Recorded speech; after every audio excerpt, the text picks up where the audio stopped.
later, Ricky Gervais comes out. 3 days prior, I get a call before it's announced. It's like, hey, we got to tell you, we're dropping a special, unannounced Chappelle special tonight. And I go, great. I go, you realize this is like being a musical artist, and I've been working on my album, and you guys are like, we're so excited. And then you call me, you're like, just so you know, tomorrow we're releasing Radiohead's new album. And you're like, thanks. There's nothing you can do. It's like the biggest guy is coming out with it, you know. But it's hilarious. Yeah, that sucks for Tom. If only he hadn't spent the last few years convincing his own fans how much he hates them all, maybe that would have helped. At least Dave Chappelle's new special was average, which is all we can expect given the direction of stand-up comedy recently. But we'll get to Tom's Riyadh Comedy Festival Cope session in a moment. Remember, though, if you want to see my extended coverage of the comedy podcast universe and all their stand-up specials, check out the link in the description to my Patreon. I just dropped a video covering Kill Tony's newest regular, Dedrick Flynn, and I'm about to drop a new episode of Inside the Green Room. There's so much going on right now, so make sure you head over there and get signed up if you're interested in all the stuff I can't put on YouTube. It's also weird when you think about what happens on the corporate level, that there's these corporations that make like hundreds of billions of dollars, and they're like, yeah, they didn't pay tax on this because they're this corporation, and then not pay tax on it. You're like, well, supposedly that's what Jeffrey Epstein did for people. He found those tax helped people with tax loopholes. And it exists for a reason, right? Scumbags. Yeah. They've all put it in place. And then there's that thing where like, no one should be a billionaire. Well, okay, hang on. Do you like having a fucking iPhone? Yeah. Somebody had to make that. They're working 16 hours a day. You don't want to be Tim Cook. You don't want to be Steve Jobs. Guy died young because of it. But I guess the argument that some people make against that is not that guy shouldn't be wealthy.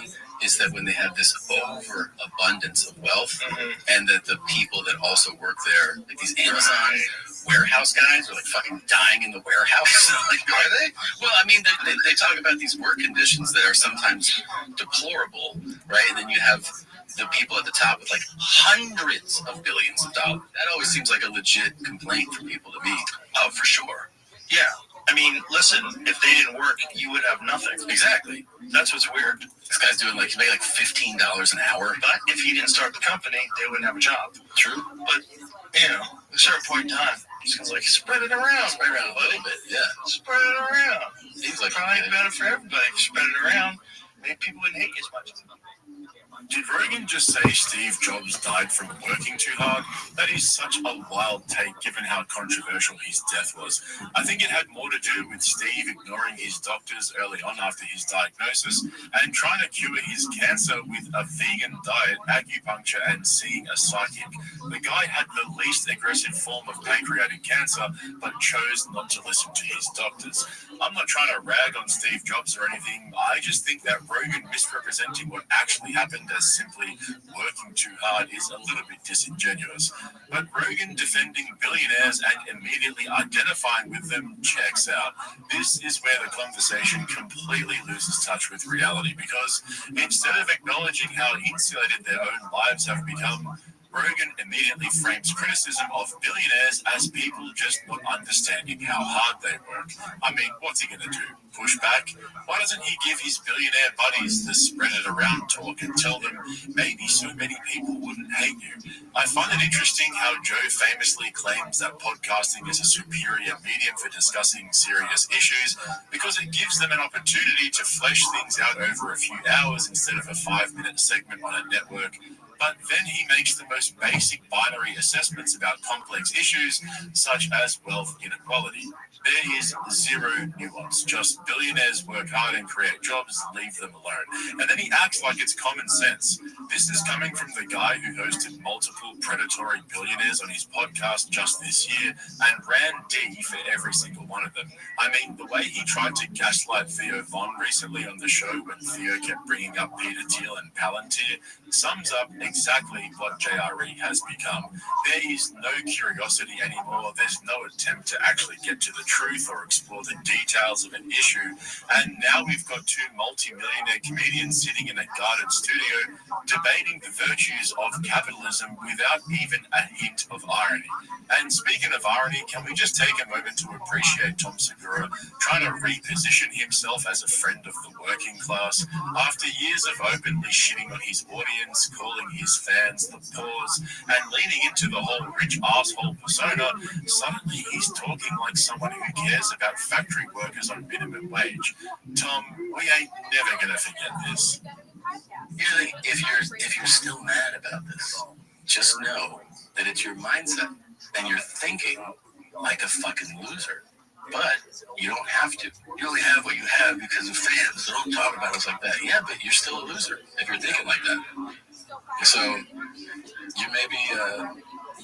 I'm lucky to have you as a loser fan, but you don't have to be that way. You can be a winner. You know, you just gotta change the way you think. Watching Tom's redemption arc since his airport meltdown has been the funniest thing he's ever done in his career. Actually, no, scratch that. It's the second funniest. The funniest is when he shattered every bone in his body trying to do a layup and then became a fitness guru after he recovered while aging 25 years in the process.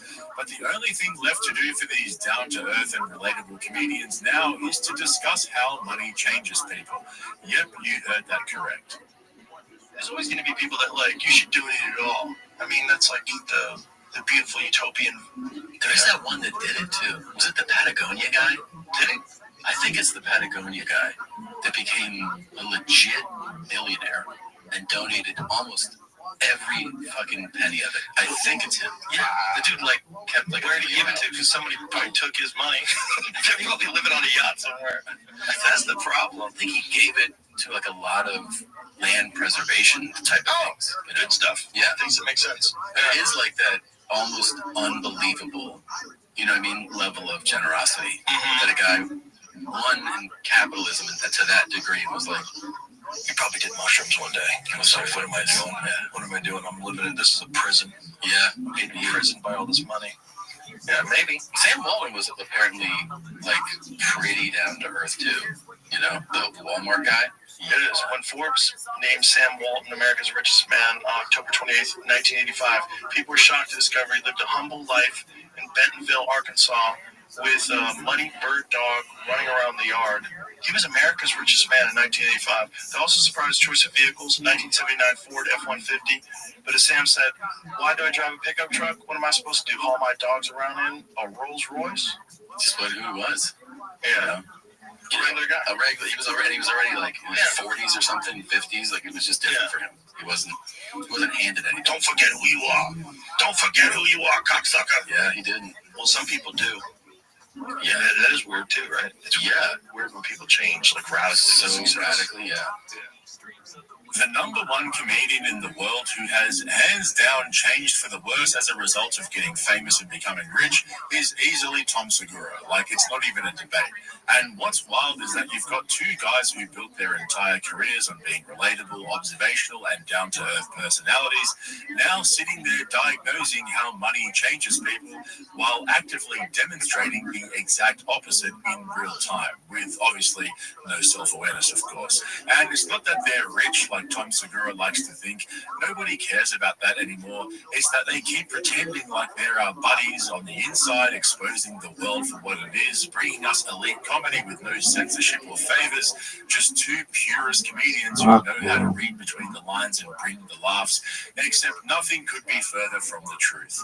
Rogan's proven this year that he's bought and paid for on multiple levels. I mean, it really is admirable how badly this guy has managed to snooker himself in between the government and a bunch of billionaires. Meanwhile, Tom's sitting here ready to die on the hill of the Riyadh Comedy Festival after one of the biggest comedy backlashes in years. The only restriction that we had was about Islam and the royals. That was it, which wasn't really a hard thing for most people to adhere to because, me and those guys, we didn't have Islam or royal jokes. We were cutting anything through our acts. Right. I was like, that's not a challenge for me. But the country, like as far as like the people that we met, they were all fantastic. They were really sweet people. So who accused you of whataboutism? Just people were so vocally upset that we went. Yeah. And I was like, I mean, first of all, the way that I went was that I was doing Dubai. I was booked to do Dubai. I got a call and they're like, hey, do you want to do Riyadh? It's like a 90-minute flight. I'm like, I'm in the fucking Middle East. Yeah, I'll add a show. You know, like I'm there. It was like route. Did you know it was a festival? I knew it was a festival, and then they told me the lineup, and the lineup was bananas. It was like Kevin Hart, Bill Burr, Dave Chappelle. I was like, that sounds like a great lineup. I had no idea. And then you didn't think it would be something that people would get offended by? I mean, the people that were most offended were the comics that weren't invited. Yeah, there's a lot of them. I know. There's a lot of them that were like, a lot of them were super vocal, but I'm like, you can't sell a ticket in Houston. I don't know why you're upset about Riyadh. Like, no one's going to see you anyway. Right. There was a bunch of like 50-year-old feature acts that were upset. This is where the mental gymnastics goes from high school to Olympic levels. We've heard these arguments for the last couple of months, and yet still not one of these guys has acknowledged that the backlash was mostly coming from comedy fans. Of course, the immediate response from guys like Tom is to put it all down to jealousy and envy from comedians who never made it. It reminds me of how Brendan Schaub just last week blamed all the criticism towards his first comedy special just 2 years into the game on jealous comics who weren't doing very well at the time. Again, not realizing that it was the entire internet ridiculing him for being a terrible comedian, yet him thinking that he was an elite comedy assassin. Meanwhile, Shane Gillis and Stavros Halkias were openly mocking everyone who chose to go over there. Yes, we go to the Middle East soon. What? Where? Why? Saudi Arabia and UAE or Dubai. Dubai? I think I'm gonna pass. Yeah, everyone's doing it. It's like for Saudis. Yeah, I thought it was the 9/11 guys. So I thought exactly the 9/11. Well, he says it takes place on the I'm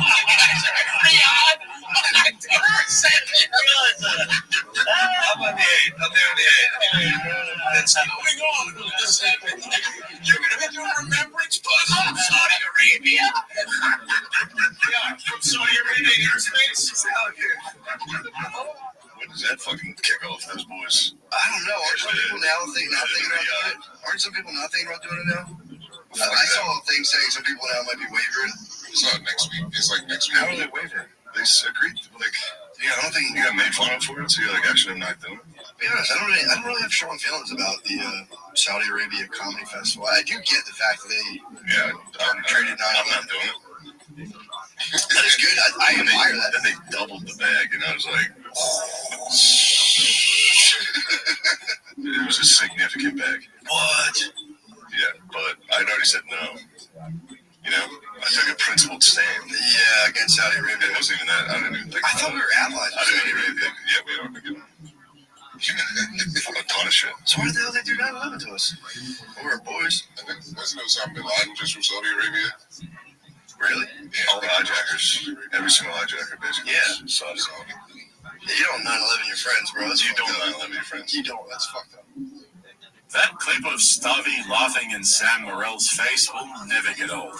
And it's just so convenient that none of these guys want to acknowledge that one of the biggest comedians in the world turned down the Saudis on the spot. This was the easiest W of Shane's career. But there's also the narrative that the comedians who did go over there were just trying to support the art of stand-up comedy and wanted to be part of the group who helped bring Saudi Arabia out of the darkness. All of a sudden, the biggest trolls on earth became social and cultural warriors who took it upon themselves to spread democracy to the Middle East. Oh, no way. Where have I heard that before? Right now, the entertainment hub of the Middle East is Dubai. That is the entertainment hub of the Middle East. That's where people go. That's their Vegas. Big shows, spectacles, all types of shit. And so they're trying to to compete with Dubai in entertainment. That's what like the fuel of this is. You know, I don't mind if people are like, you can be mad about whatever you want. I don't care. But as an experience, it was an amazing experience. And I do think that they'll continue to put on these festivals. It'll be very interesting to watch as this festival continues, who gets invited and goes, who was against it. at the beginning because you know it's going to be a few people. And I have some screenshots that I've seen, so we'll see. Maybe, perhaps. It's weird though, because it's like comedy uniquely challenges the idea of free speech. Yeah, sure. Yeah, that makes sense. Yeah. Yeah, but I mean, because it's not like if someone says don't say any songs about Islam, be like, well, I don't have any songs. But I have to say that also, like some of these comics who are saying this, like, oh, you don't have free speech and you adhere to these restrictions. It's like, have you ever done a private? Have you ever done university? I have. Yeah, they had restrictions. Yeah. And the question is, should you be working for those people because of what happened with Jamal Khashoggi? That's everyone's big argument. I think Dave had the best line about that. Yeah. It's like Israel killed 240 journalists last month. Yeah. What are you talking about? I mean, it's the last 3 months. It's a fair point. It is a fair point. But also, I mean, if you want to like go down that line of that argument, then you shouldn't be working in America either. I mean, that's like, are we saying that only their awful thing is right? Well, fighting against, they're funding it, right? As opposed to, like, if you work in America, it's not, the CIA doesn't fund a comedy show. Sure. There's a lot of ways to look at it, and if it really upsets you, my position is good. Well, the other thing, let it upset you. Yeah, let it upset you. I've spoken about this at great length over on Patreon, so I'll summarize it here real quick for everybody else. Guys like Tom don't realize that they weren't paid by the Saudi government to go into a comedy show. They were paid to come back to the US and regurgitate these same 3 talking points about how progressive and forward-thinking the Saudis have become. This was basically a tourism ad campaign. It's just that the actors don't realize they're still performing. The second thing is these guys were allowed to say a bunch of shit that is completely illegal for a Saudi citizen to say on the streets of Saudi. Tom, Bill Burr, and Andrew Schultz look like absolute muppets when they rant about how free they were to say whatever they want, not realizing that it's a luxury awarded to elites and celebrities, but not the actual citizens of the fucking country they were paid to perform in. I mean, it's still illegal to be gay in Saudi Arabia. Did Tim Dillon and Jessica Kirsten think that their appearances on stage in Riyadh would magically change that? And if Rogan's so supportive of the festival, why didn't he go too? Don't forget, Joe was critical of Tim Dillon when he was on JRE before his invite was revoked. It's almost like Joe twists and bends his own views to match his guests when they're sitting right in front of him. Outside of this whole Jamal Khashoggi thing, which again is indefensible, right? Yeah. Outside of that, this is a more progressive organization. Like, they are letting women drive now. They're like, slowly, this is coming into a more modern. It is progress. It is a sign of progress. Whether people accept that or not, it is a sign of progress there. You saw the faces of these people that we were performing for, and when you could, because sometimes they're like this. But how genuinely thankful and excited they were to be at these shows. It was awesome. If you lived in Saudi Arabia, you never would imagine you'd see a lineup like that. God. I mean, some of the guys they were telling us, they were like, dude, like 10 years ago, nothing like this could have ever happened. Joe Rogan can add the Saudi government to his list of puppet masters, and they didn't even have to pay him. What a deal. And that's really what this all comes down to. JRE used to feel like an open-ended conversation with an open-minded host who was skeptical of authority and the mainstream, but now it's turned into a revolving door of affirmation where some of the most powerful people in the world get to come and test drive their narratives in a friendly environment with almost no pushback. Joe doesn't see himself as a gatekeeper, but that's exactly who he is now. And to think that this guy owns the biggest and most successful comedy club in the world is crazy. When you combine that with comedians like Tom Segura, who've lost the ability to laugh at themselves while accusing everyone else of being the problem, you end up with this weird parallel universe that you never thought possible. People say this all the time, and it's so true. If you showed Joe Rogan from 10 years ago what he's become now, Jim the host. And the irony Jim is the host. isn't confused. I keep saying Jim, this. just Comedy a fans speaker. aren't Jim mad the because audience. these guys are rich or because they took a Jim. paycheck. We're mad because Jim we're the constantly host. being talked down Jim to the by rabbi. people Jim who the are their rabbi. careers pretending to be Jim the one of us, and rabbi. now Jim refuse the to acknowledge rabbi. how far removed they've become. So when people say Jim JRE the feels out of Shiva. touch, this is exactly Jim, what I mean. Jim. It never used to be about politics. Jim, everybody. A show that questioned everything, Jim. but now all Rogan does is push the same 5 talking points and calls out anyone who challenges him as jealous, bitter, or even mentally ill. For a podcast that prides itself on free thought, there's never been less on display. Anyway, thanks for watching, guys. I want to thank all of you for spending time on this channel in 2025. It's been another awesome year, and it's all thanks to the supporters who subscribe here on YouTube, and of course, the thousands of loyal members over on Patreon. You guys are the best. I appreciate every single one of you, and I'll speak to you all very soon. Cheers. You're actually in the group when I think of it, of the most lovable people. Nice. There's the same day. Oh, I should check the comments on this episode. It's shocked how many people hate me. And that really, for a period of time, that really affected me. I would love for someone to explain why hate is fun. I would love, those people that put out mean videos, or I would love for them to really break it down and go, this is what I get out of it. And I have friends who send me clips about me, and then you see this is hysterical.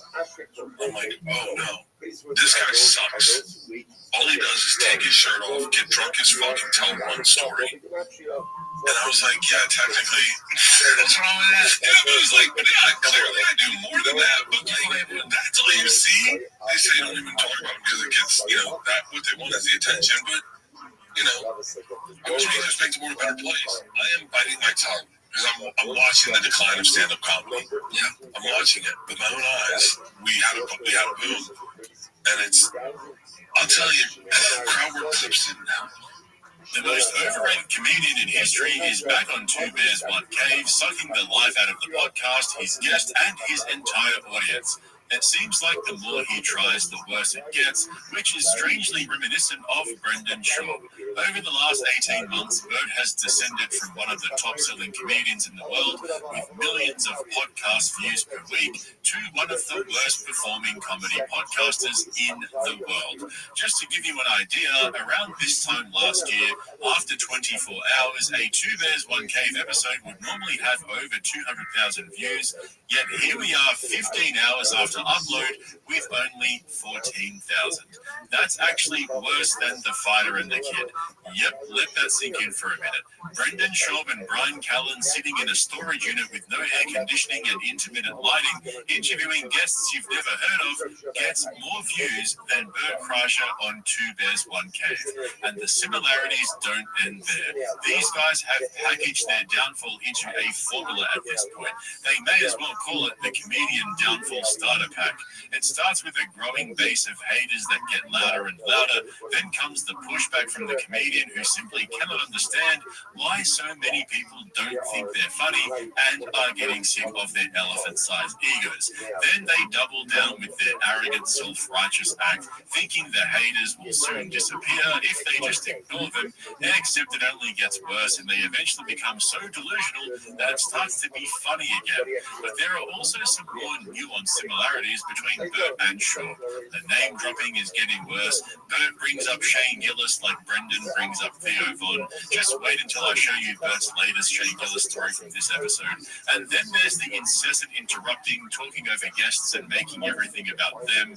So I'm going to take you through Bert's latest therapy session and explain exactly what I mean. He even wrote his own eulogy, which I'll share with you towards the end as well. Just remember though, if you enjoyed this channel and want to see my uncensored exclusive videos over on Patreon, check out the link in the description. Episode 2 of Inside the Green Room is up, plus a whole lot more, so go and check that out if you're interested. As for Bert, he had musician Marcus King on Two Bears today, and as luck would have it, he also had him on Bertcast just a few days ago. Who in the fuck thought it was a good idea to have the same guest on both podcasts recorded on the same day?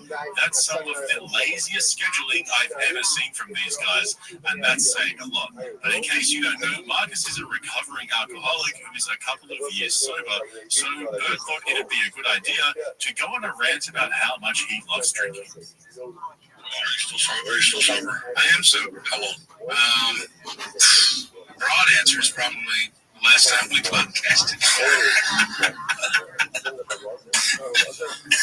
I fell off the wagon the night before just to clear the air.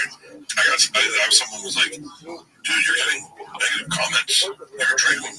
been sober. I was like, oh, really? It was such a cathartic experience, and it was needed. I would have preferred our conversation would not live on the internet, but that conversation needed to happen for me in my heart. And it's just easier to have those conversations when you're in a bag a little bit. It's a little easier to be honest drunk. Absolutely. I told our couples therapist I may come drunk a couple times. I'm not really great at therapy, but I was like, listen, I'm getting paid that bill here. So if you like your job, I'm gonna show up in the bag a couple times. And you're gonna get a different side of me. You're gonna get a little more honest. Bert is more offended by people who go sober than he is by anything else in this world. He's on the record several times saying how he thinks people who go sober do it for the attention. So not only doesn't he care about Marcus's battle with drinking, he wanted to make a point of how much he likes alcohol by having a drink with him when he was sober. And when people in the comments called him out, he couldn't understand what the problem was. Maybe don't spend half the podcast talking about drinking and reminiscing about how much you enjoy it and how you could never stop with a guy who made a commitment to his wife to quit when they got married. And we've seen Brendan Schaub do this as well, where he'll mock his producer, Chin, who also has a problem with drinking. It's basically become a regular segment on The Fighter and The Kid, where they'll bring up Chin's health and laugh about how messed up he is, followed by Brendan's fake bravado about taking personal responsibility and getting addicted to the gym. But Bert takes it to a whole new level. The guy is the definition of tone deaf. Just watch how he asks a terrible question in this next clip and then decides to just answer it himself, going on this long-ass rant about how much he loves drinking. Taking that Montero shot. Oh yeah, I saw your post. Dude, it does this. Everything. It just goes like this. Yeah, I mean, nothing's fun. Yeah, it takes your sparkle away. It does. I can't do moderation. I don't have a problem, not starting. I just have a problem stopping. So. When was the last time you wanted to drink? You were like, where you were like, I do sober October every year, and I just finished it. And getting back off the wagon is really difficult for me. Having that first drink is really difficult. It's been almost like court order type of things. I had a cruise. It was the first night of the cruise, and they're like, you're gonna have to drink on the cruise. Right. And then I was with my daughter Georgia. We were at Parents Weekend. She was like, yo, you'll have a beer with me, right? And I was like, absolutely. But then the second I start, it's like, all right, we're back in the game. So at 8:30, if I hadn't had a drink by 8:30, I go, oh yeah, it's not worth it. If I can get to 8:30, I call it the witching hours when the sun sets and it looks beautiful outside and everything seems perfect and you feel like you earned it. Because there's gotta be times where you're like, yo man, I'm one of the hardest working motherfuckers out there.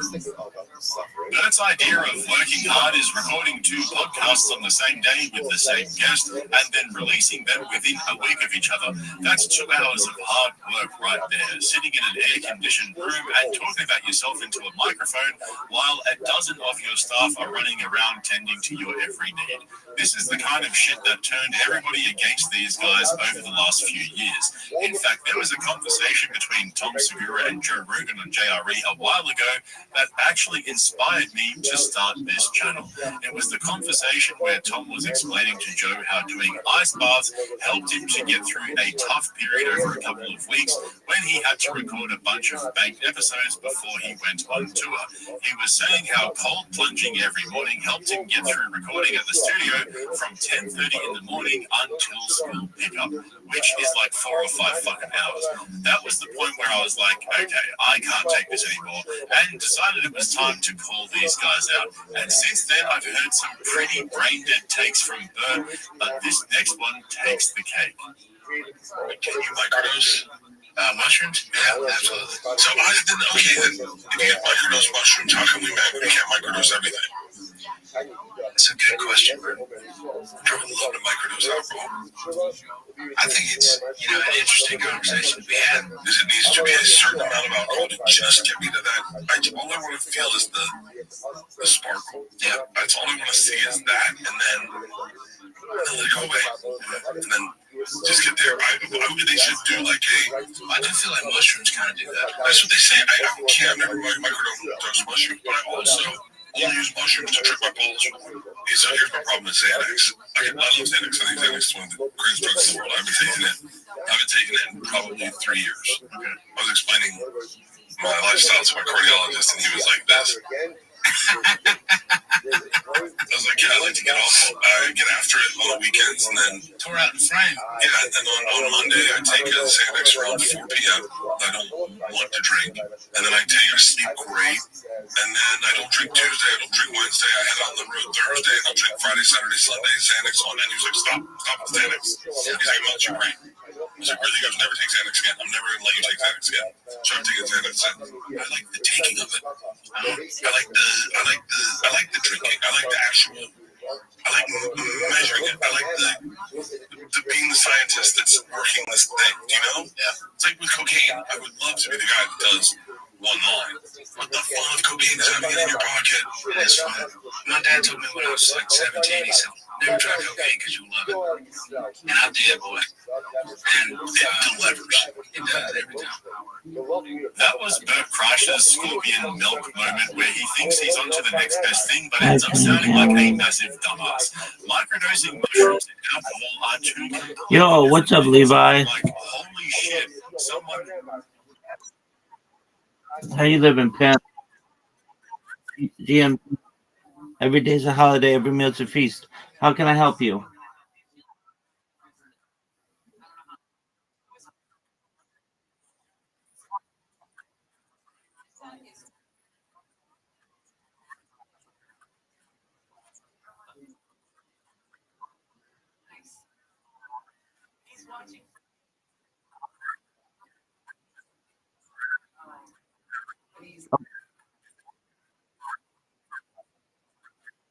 Okay, why can't you? Okay, why can't you log into your link tree? Why can't you log into your link tree?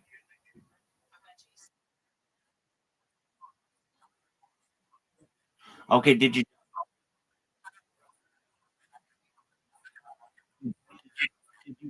did you download the Linktree app? And you tried logging in with the Linktree app?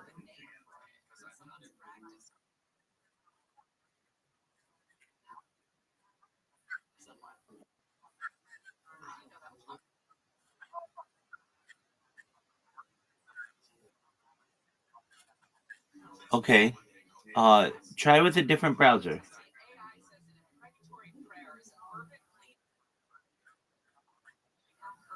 Have you ever been able to log into your Linktree account?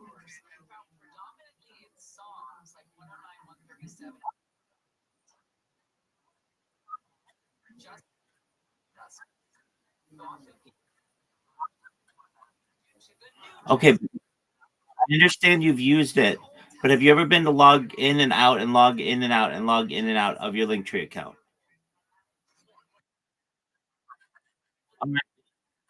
Why don't you press the forgot password button and have it send you your password?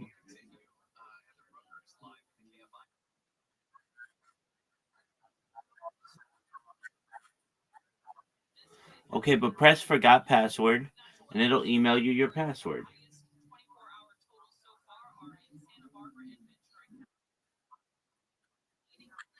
All right, we'll do it and keep me updated.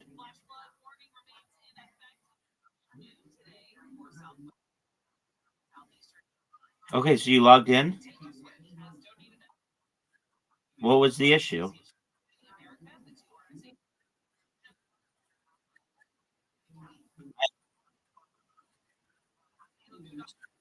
I understand. I understand. Now try to log in with your app. It should work.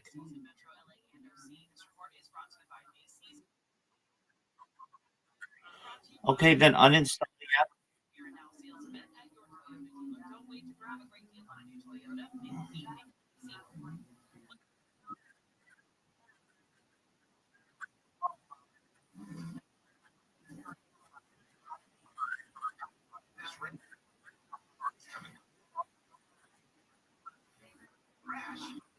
Okay, excellent. Okay, so then we're going to create videos for you to be able to put on your different platforms. So that's the next plan. then that'll take you a little bit of time. It's not too hard, but you just have to upload like 10 videos to each of your platforms. And I've got to ask, how many of the social media platforms for how many of the social media platforms have you registered?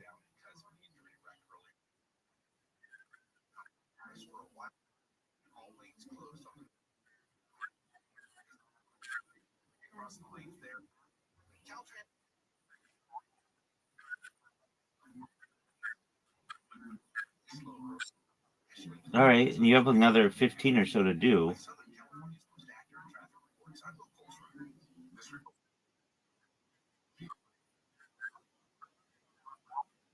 Yeah, it is. And the reason why you want that, you don't want somebody stealing your name, and also in the future, Spotify is adding many new features, including like being able to market yourself with podcasts. I mean, that's where you really want to go in. Here's the thing: you don't want someone stealing your name. It's important for you to be able to secure that. If you don't secure it, then you're going to have your name on 29 of 30 different platforms, and because of sheer laziness, you didn't get the last one. It's just an extra one to get. Another thing that it does is when people Google you, Spotify ranks really highly. And so they'll say, oh, this person has an account, and they'll read about you. I'm a Web3 marketer, yada, yada, yada. You don't have to put you don't have to make it public. You don't have to make people aware of what you're listening to, but it's another entry in social media. And it's like if you're already doing the top 30, Spotify is a top 30, and it's growing every year. It's the number one, it's basically the YouTube of audio. But it's not just audio anymore. It's video as well. And so you're starting to be able to upload videos to Spotify. Now, I don't recommend you uploading your videos to Spotify yet, but in the future you may. If you have a longer form video for whatever it's, maybe you do an AMA someday, or maybe you have a really great X space that you want to download and upload somewhere. Spotify is a great place to do it.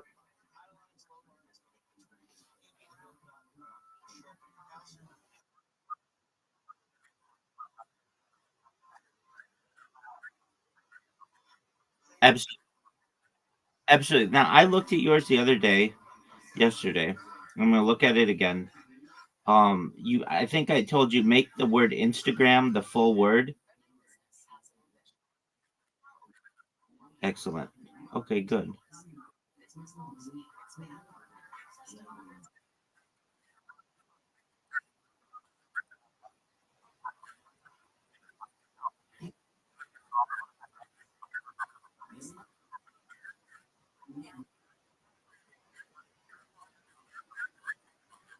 Okay, excellent. If you need help, I'm here to help you. I'm glad you could log in. All right, Levi. Take care, my man. Shout out to Levi for not giving up.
On the outside, parsley seed oil inside, clinically tested to fight the toughest offenders, even garlic and onions. Only available online on Zelmans.com, Zelmins, Zelmans.com, code FRESH for 15% off.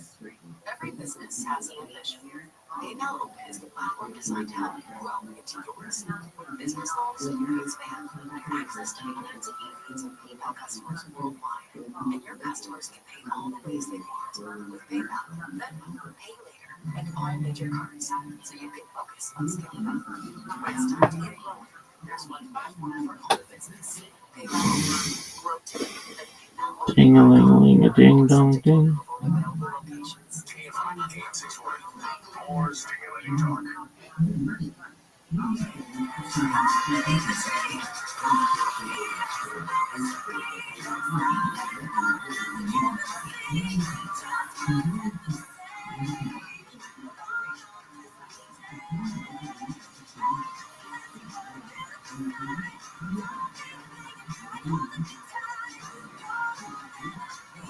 Look at this athleticism.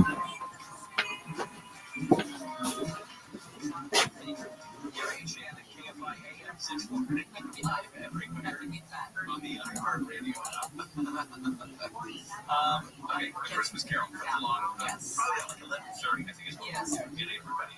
But I think the call sheet says 11:30. We'll see exactly when people and their limos arrive. That miserable call sheet said, don't do the Christmas show, donate money. His money's probably all spent on Folks, if you're watching this, you're seeing my pants fall down. Why? Elasticity issues, baby. Look at this move. Folks, I really want to put in terms that we might be able to understand some of the elasticity issues that I'm currently experiencing. This move. Look at this move. Folks.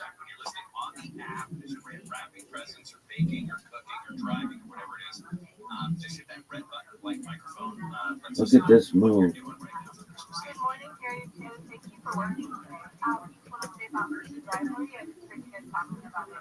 One of the guys in this vlog had died. He his name's Connor. He was my daughter's best friend growing up. Folks, Before he did, look at this. What is this? for a long time. So, yeah, it's a great series.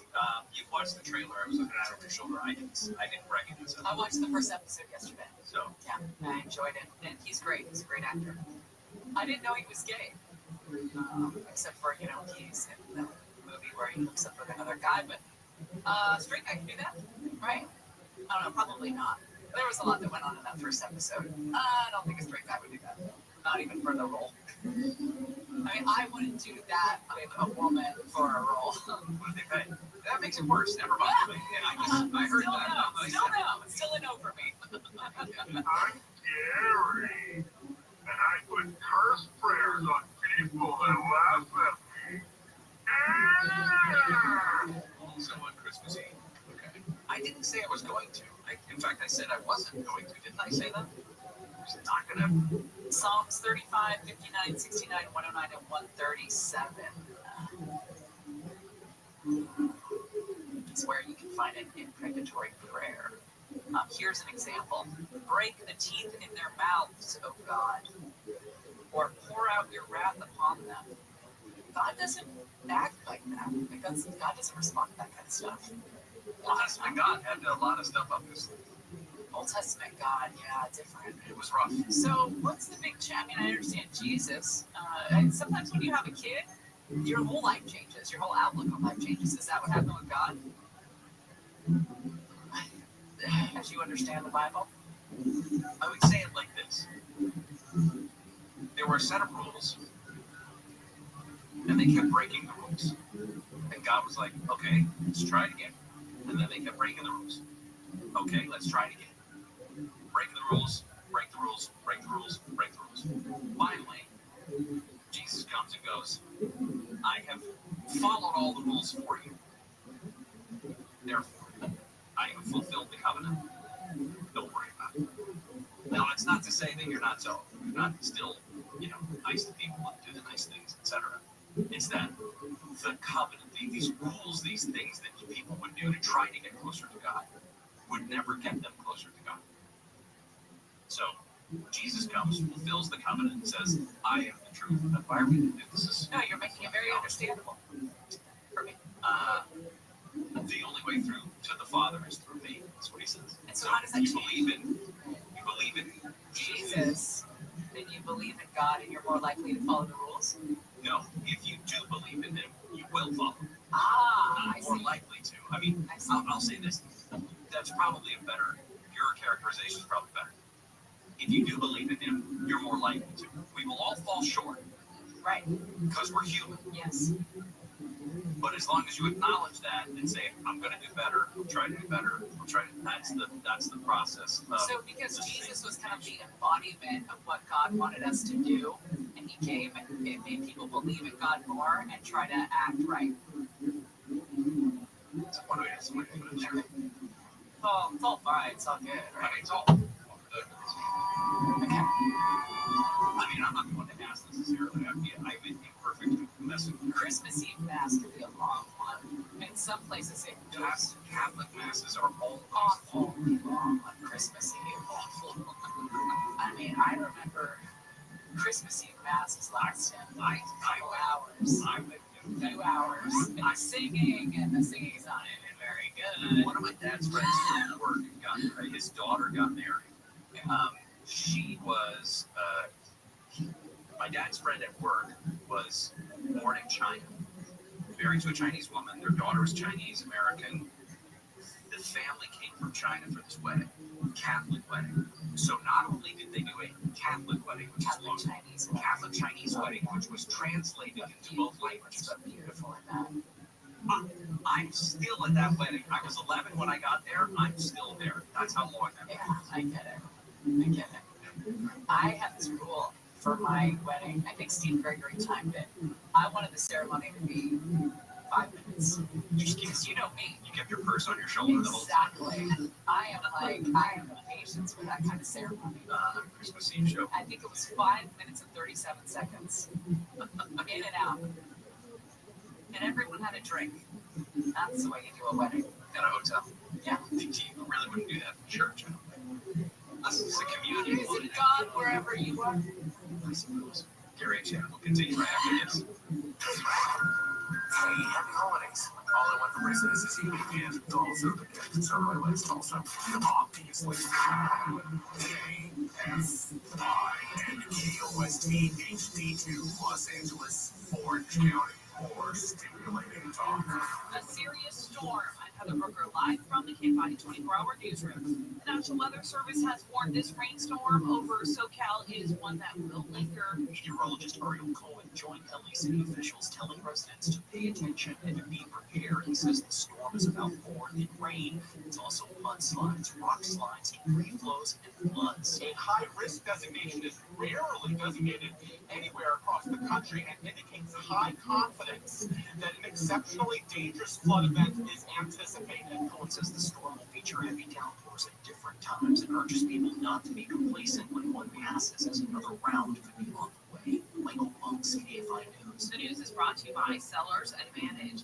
Forecasters are expecting to see some of this rainfall really become heavier throughout the day. Anywhere from 9 to 4 o'clock in the afternoon is when the heaviest rain is shifting through Southern California. That's just round 1. Round 2 comes in tomorrow, and we're still looking at heavy downpours through that area. So while it feels like it's getting lighter, again, tomorrow there will be another added opportunity for flooding all the way through Friday. ABC meteorologist Leslie Lopez says SoCal hasn't seen this amount of rain in more than 20 years. Lake Oroville in Northern California has seen its water level rise more than 20 feet since Friday because of all the rain. And experts say it could rise another 40 feet by the end of the week. Data collected from the California Department of Water Resources shows Lake Oroville is now at 102% of its historical average. The mother of a missing 9-year-old girl from Santa Barbara County has been arrested for her daughter's murder. Law enforcement sources say the body of Melanie Buzzard was found in Utah early this month. The mother, Ashley Buzzard, was arrested at her home in Santa Barbara County. Sources say law enforcement had been waiting for DNA tests to verify the identity of the remains before making the arrest. Melody Buzzard was reported missing in October after traveling with her mother. Utah was one of the states they passed through. Sources say it appears the girl was likely dead for months before anyone knew she was missing. Daniel Martindale, KFI News. The Supreme Court has blocked President Trump from sending the National Guard into Chicago. Illinois Governor puts for his columnist a win for democracy, but the White House is saying that nothing in this ruling detracts from the president's goal of protecting law enforcement officers and enforcing immigration laws. ABC's Selena Wang says the High Court's decision could also impact the president's ability to deploy the National Guard to other states. California and 18 other states are suing the Trump administration to try to block it from ending gender-related care for kids. House Secretary Robert F. Kennedy Jr. has announced a plan threatening to end Medicaid and Medicare payments to any hospital providing the treatments, calling them unsafe and ineffective. New York Attorney General Letitia James is calling that claim false and says Kennedy can't unilaterally change medical standards by posting a document ending gender-affirming care online. The suit accuses the administration of trying to interfere in decisions along in doctors' offices. I'm Sarah Lee Kessler. Well, somebody might get a Powerball jackpot for Christmas. The big prize for tonight's drawing is up to an estimated $1.7 billion. And a professor of math and computer science in North Carolina says the odds of winning are slim, no matter how many tickets a person buys. Buying 100 tickets is like having just 100 guesses to guess that 1 second in a 9-year span. So it's still not terribly likely. Professor Tim Chartier of Davidson College says it's very random the way the numbers come up, but he says players are buying the dream. He says for one day, you just have to buy that one ticket. You to dream about being a billionaire. And I won a little something from Michelle, producer Michelle's ticket that she gave us all. She gave us all little scratchers for Christmas, and I won a little something. So thank you to Michelle, and thank you to everyone who loves to dream about winning the big pot. We're going to check the 710. Or just dream. Or just dream, period. We're all just dreamers this holiday. Well, there's going to be an absolute metric runtime accident. It's going to change your life. We want you to be empowered in that situation. We want you to dream big in that situation. And that's why we tell you to call Sweet James. One of our listeners got hurt in a motorcycle accident, and he was shocked by the lowball offer he got from the insurance company, so he called Sweet James. And those attorneys at Sweet James helped him get the medical care he needed so he can recover as quickly as possible and get right back up on that bike again. Then they fought tirelessly to deliver a $400,000 win. If you are ever hurt in an accident, whether it's today, tomorrow, whatever, you need a team of local attorneys who have the care, the skill, and the resources to win the most for you. Compensation is a huge part of that, but it's also about compassion, care, and justice. Sweet James brings over 500 trials of experience to every case, big or small, and that's why they win 98% of the time, and they win big. So call Sweet James, 800-9-million. They can't guarantee the outcome, but make sure you have them by your side. 800-9-million, 800-9-million, 800-9-000-000, or go to sweetjames.com. Southland weather from KFI, rainy today. Lots of rain. Highs are only going to be around 60 in Metro LA and OC. Upper 60s at the beaches, mid 60s in the valleys, low to mid 60s in the inland Empire, and around 40s in the high desert. Right now, 64 in Laguna Woods, 62 in Chino, 57 Northridge, and 62 in San Gabriel. The KFI financial report. The market's going to close a little bit early today, but right now the Dow is up 288. That's the 500 up 22, and the Nasdaq is up 51. Let's take a look at what's happening on the 710. There's a few problems there in Paramount, northbound side of the 710, right before Rosecrans. Center Lane was blocked in the crash. Traffic slammed back to the 91. If you're continuing north, we've got problems actually on the southbound side of the 710. Right there, kind of in the down area, down in Linwood there. Looks like a crash being cleared just past Imperial Highway. The northbound side went around Firestone, crashed there. Looks like a car hydroplaned and is now under a semi there on the 710 northbound at Firestone Boulevard. That has traffic stopped all the way back as you approach Firestone Boulevard on the northbound side. More problems for the Valley. The Valley's been hit. It's just been a rough morning for the Valley. The northbound side of the 5 completely shut down. This is going to be right there. Penn Roads, all lanes closed due to flooding there. A lot of cars trapped in the water and traffic stopped back from Glen Oaks Boulevard. Further north, we still have a full closure of the northbound 5 at the highway at the 118 interchange. It's an insurance crash. Involving a FedEx truck happened early this morning, was jackknifed across the roadway there, and they still have not reopened those lanes yet. And northbound side of the 5 freeway, or actually southbound side of the 5 freeway, looks pretty good. And if you're coming out of the New Holland Pass, I gotta tell you, there's a lot of standing water in the Gorman area. Just saw that live on Channel 5. And it's also got issues in Topanga Canyon. That area is still unstable from earlier fires and problems there. That has got that roadway completely shut down. We'll keep you updated there. With Southern California's most accurate traffic reports. A little closer. You hear that? That's the sound of the group chat going on when your fantasy team scores another touchdown in the playoffs. I'm JJ Zachariason, host of the Late Round Fantasy Football Podcast.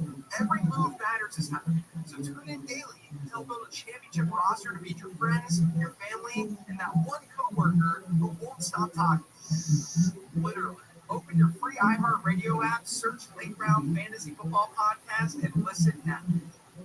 The free iHeartRadio app is #1 for music, radio, and podcasts all in one. Discover a new podcast from our library of hundreds of thousands of titles. Here's an iHeartRadio podcast preview. For something that I've desired for so long, and it's actually happening. We're having our first kiss. I was a believer for that moment. I believed. And then he pulled back and said, I can't do this. And I was like, well, why? And he goes, I feel like I'm missing my sister. Brutal. We've all been there. Maybe we return to a friend, a family member, a stranger at a bar. But Angie, she turned to you too. I am Jeff. Hey everyone, I'm Juliet. And to a couple who claim to know the secret to true love. The twin flame is your ultimate lover, your best friend, your other half, for eternity. And even when Angie thinks things are hopeless, they have other ideas. Everybody has something that they would give anything for. And unfortunately, there's people out there who will exploit that. There's nothing that can stand Twin Flames. Listen and follow this podcast for free on the iHeartRadio app. #1 for music, radio, and podcasts, all in one app.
Was quiet.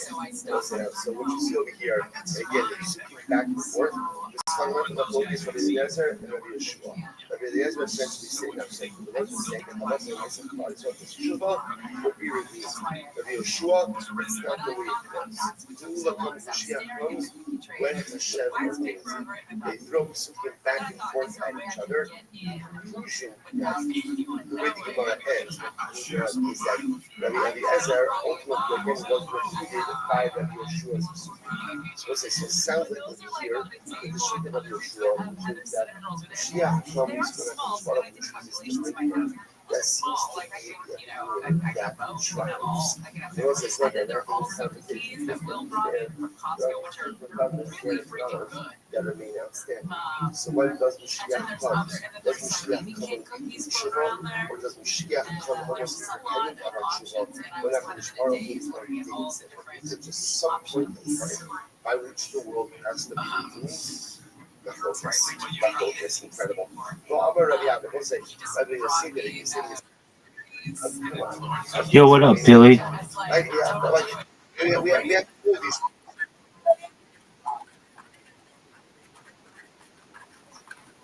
How you living, big dog? Hello, how are you? Well, how are you?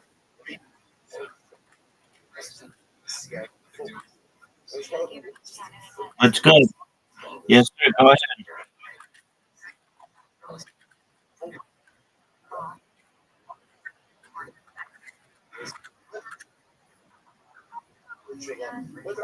Okay, well, when you can, send it to me.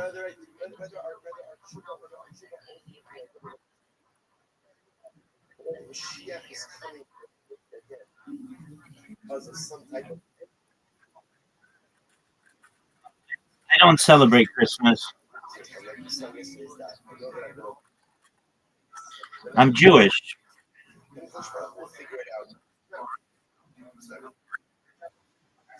Don't be sorry. We just had Hanukkah. We had 8 days of fun.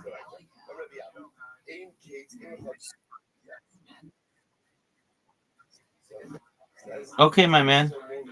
I'll be here when you need help. Absolutely, my friend. We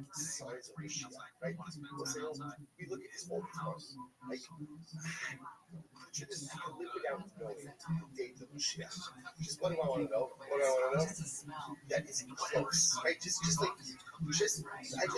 to know that we're heading in the right direction. This, by the way, is an incredible Gemara. Rabbi Abba says, "Ein lecha kates mikulim." He said, "If you want to know the those word, the sign of Mashiach is coming." I will say, what is it? Shnei Amar, Va'atam, Hari Yisrael, Anglachan Titenu, U'Brech, U'Brichem, Tisu La'amei Eretz, La'amei Yisrael. Those are the sort of the Gemara quotes from Yechezkel. Yechezkel says, when the land comes back to life, when the trees produce their fruit, when the vines produce their fruit, that's how you know that Mashiach is coming. When Klal Yisrael is not in Eretz Yisrael, the land is burning. When Klal Yisrael is in Eretz Yisrael, that's like more than land, the more the land produces, the closer you know who it is. Rashi says over here. Rashi says, when you turn on the first short line, you should just get Eretz Yisrael period, that's how you know. There is a this is true. I have a good measure, the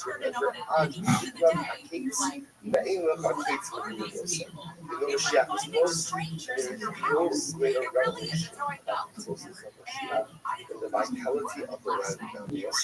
That's so you know, a little bit of running joke is like, this is why, we live in a time where Eretz Yisrael produces award-winning wines. Award-winning wines. Like the number of wineries there. Also, it's not just that there's good wine it's that you ultimately sorry that the Lula is close. Ultimately, he's anywhere but Eretz Yisrael. Every sip of Eretz Yisrael wine is a sip of He's the most. Do you remember? Some of us are old enough to remember. Right? Yeah, remember what used to be the section of kosher wine? What was it? It was not just like in a square bottle, like a square bottle, right? It's some malaga, like with a little handle on top, that was it. Says the one, I don't know. But I'll say now, it's incredible. Now, you couldn't drink all the wine if you want. Right, just together. But it's incredible. It's not just something, so nice. It's a sign of Mashiach. So just as a sign, it's a sign of Mashiach. So important to support the as well. So important to put on right here as well. And today, that's facilitating Messianic redemption as well. Incredible. Someone goes back there. Revelosa says, after he said, Shane, I'm going to bring everybody. I Sarah, other Bolivians have a him up here. We don't see the lover in Shalom in that side. So, Rabbi says there's another sign of the Messianic arrival, which is that as Messianic arrival approaches, there will not be money to pay the wages of people. not the money paying wages of animals, right? Those things are low, in showing in themselves. Those who are going and coming with no lessons from the community. Values in the law, in showing, that's what does that mean? Rather, after we come and shekasel and shalom, even coming who are known for possessing tranquility, say shalom rav. They are based on second. They each show Dog. Look at this athleticism. Motherfucker dreaming about shotness. Oh. Look at this athleticism. This motherfucker's so athletic.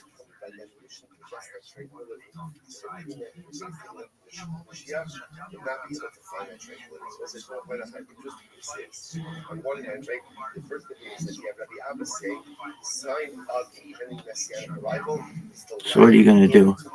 Stand, grab my tefillin, down, and socks. Wish when you turn 40 you don't have to daven anymore. That'd be cool. Because it sucks. Does it? It's the worst. Why? It's just the worst, but then if I'm ever unable to do it or delayed to do it, I always do it. But, then it's like, oh man, I miss it. True? No, it still sucks. You gonna stand, big dog? Like I get like a ton of warmth inside knowing that when you type Rabbi Rothschild in Kick, it deletes the message. That is just the funniest shit to me of all time. Like, just the best. They're just like, no, you cannot use this fucking name. It's my name, baby. Don't wear it out.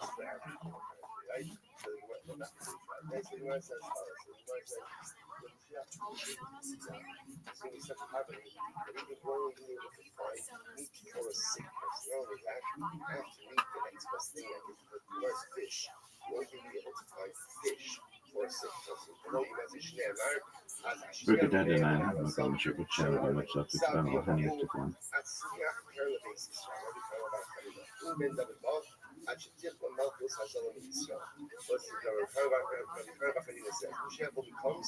When there's a total loss of a time if it lies on the mouth, this hazara means even a little bit of a time.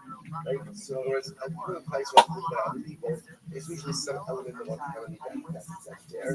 When Mashiach comes, there's a loss of any level of autonomy. Shene'emar, the Karas Hazozayim in this world. So that's right. Look at that, and I have no problem with sharing how much stuff it's been on the next one.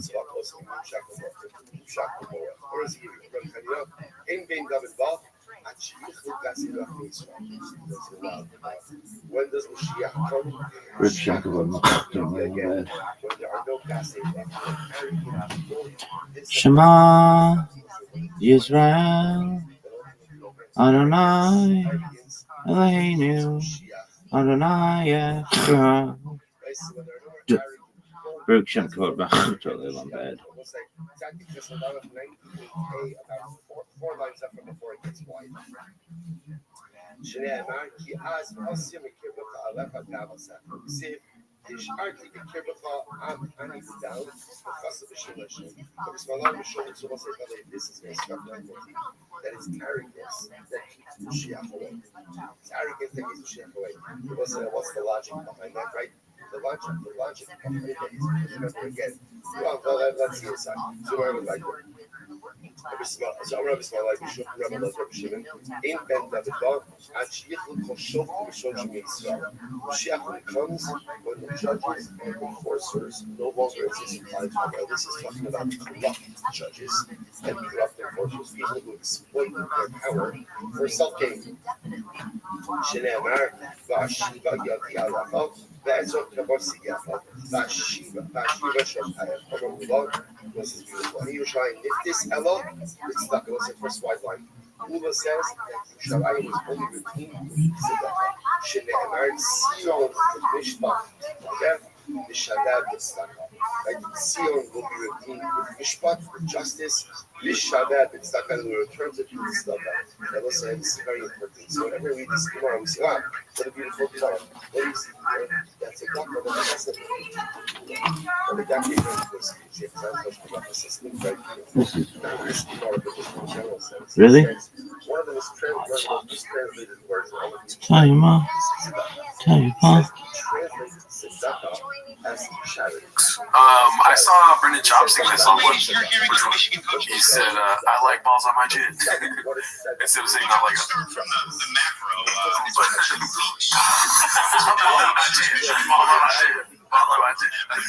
It's sticking in my mouth.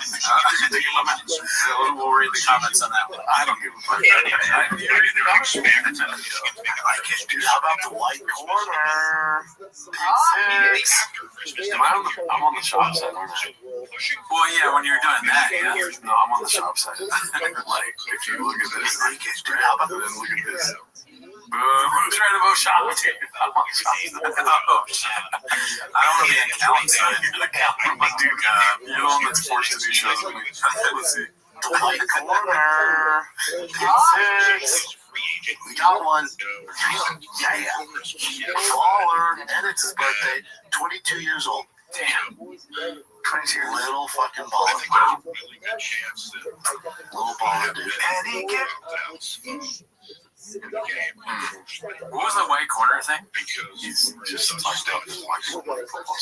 Oh, white cornerback. God, and all in one clip? No, well, like, why was he talking about, because of the Super Bowl? Oh, my God, he's still doing it. I said that the first time.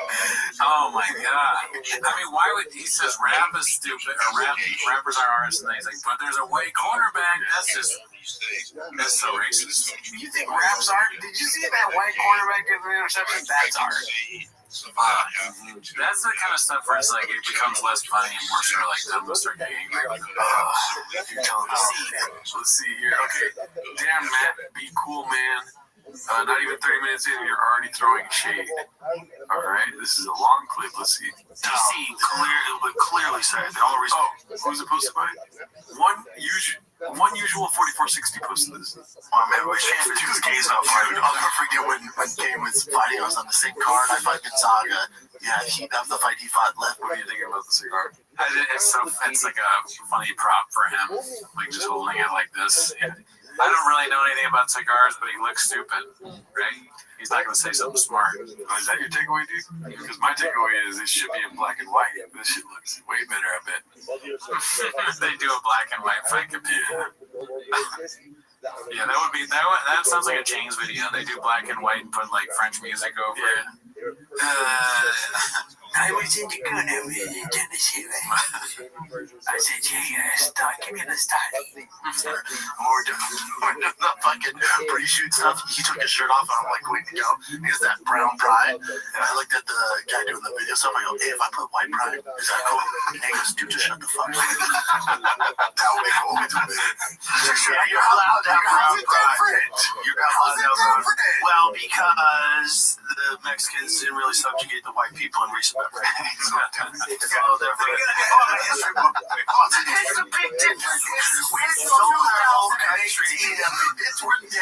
What's with this little did you guys see Cat Williams in Phoenix? Did you see that? Oh my God! Not only did he live that dude, he had the whole crowd chanting America.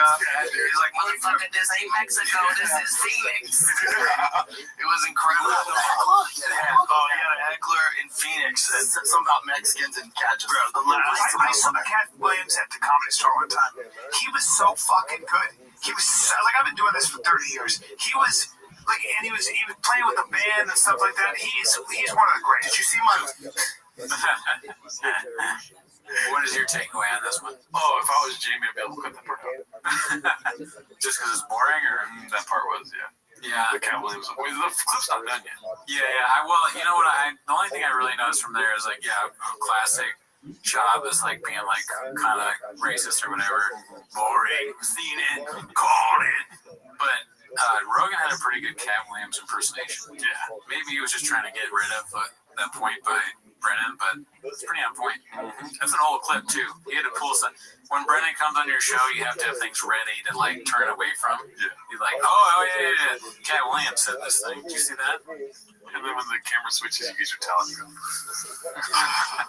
What if I was like even older? He's like, dude, fucking that move, dude, Marvel just started making movies. Marvel, you know, like the superhero action. You see Iron Man 1? Yeah. Iron Man 1 blew me away. They're all like, oh, we get it. Yeah. his job's like, yeah, Robert Downey Jr., great white guy. He brings it back to race. Yeah, it's great to see white superheroes again, huh? Good. Then finally, we get it. Theo's podcast? No, because he kind of does a character, and he's doing his thing, but Theo's so fucking funny, he breaks like 3 times. He just can't handle it. Oh, really? Because Theo's talking about black ducks. You think you're some black ducks? Theo's out of his mind. He's the best. He broke Cat like 4 times. Really? Yeah, how about when he was talking to the president? He was saying, man, that cocaine will turn you into a damn owl. Have you seen the reports of the damn owl? Trump's all, Trump's like, what the fuck? President talking about cocaine. But that is like really probably what Trump needed. He needed those kind of interviews. Which comedians was he shitting on when he said your friends aren't funny? Yes. That's terrible. Amazing. Fuck. Holy shit. That's a hot move. We should get a Matt Serra poster behind us, dude. Yeah. Damn. Dude, Matt Serra's fucking welcome to being a fucking homeless cat, Matt Serra. We'll replace Andy's face with Matt Serra. Yeah, she's gone. That was a bad joke. We're not going to do that. Not to make it awkward. Listen, he said that because he thought for some crazy reason that I didn't want to have him on, like somehow or another, that he would be showing up people or something, because he's so good. Maybe he thought that because he's isolated. That's not. He don't know me that well. The first time I met him was in the studio. Yeah. So he's isolated. Sounds like plenty of time to count the amount of comedians you have on that are shitty. Joe is like, he's not talking about Brendan Shaw. He's talking, look, he just doesn't, it's a weird thing. He didn't get it. That would be hilarious, though, if Joe was like, well, let's just say 2 of them are in the room right now. That would be funny. But Joe doesn't, even as a joke, that would be funny. Joe doesn't have it in him. Even if he wouldn't think of that, and he also wouldn't say it. I really don't understand, because I watched a lot of this fight companion while watching the fights. Right. I do not understand why Joe Rogan has Brian Callen and Brendan Schaub in the room. Why? Because he doesn't get along with them, or what? No, they get along fine. It's not about that. It's just like, why have him? I mean, we just saw Brendan Schaub talking about rap isn't art, and all the countless times where he's been racist. And the stories we've heard outside of the podcast, it's like, why the fuck do you still have this fool around? I don't know. One part of me was like, he wants them around because they make him look better, but he also has really funny on people on sometimes too. I think they're his friends, and he's like feels comfortable for whatever reason around Callen. I mean, he's just as stupid as them, and they do what he does. They're versions of him, right? They both do, like, Brian does his stupid yelling, and Shaw just parents with broken things. He wants yes men, I guess. I love Cat Williams. I've always been a fan. I've always talked about Pimp Chronicles. It's fucking fantastic. It's so good. He's so wild, and I've actually taken advice from him. There's 2 pieces of advice that I took from an interview that he did once that I use to this day. One, he said, I never eat before a show. He said, don't eat because I want to be hungry. I'm better off being hungry. My brain works better. And then 2, he said, I have a music playlist that I make that just gets me in the mood to do a show. And so I'm like, that's a good idea. And from then on, I started carrying around like a Bluetooth machine, like a Bluetooth boombox, and bringing the Green Room playlist that we have on Spotify. That's all the songs. It's not even around hours. It's smart. Yeah, you should do it. That's what athletes do. It was a smart thing. I was thinking, why don't I do that? But that makes sense. Like, you want to turn it into a little bit of a party. You get that music going. It feels good. Like we do at the Green Room. Damn, dude, I wonder what all of them listened to before. What does Cal listen to? What does Rogan listen to? What does Shaw listen to? I like how this is New Year's. So I'm like, yeah, oh my god, that's a great idea. What the fuck? Blows his mind.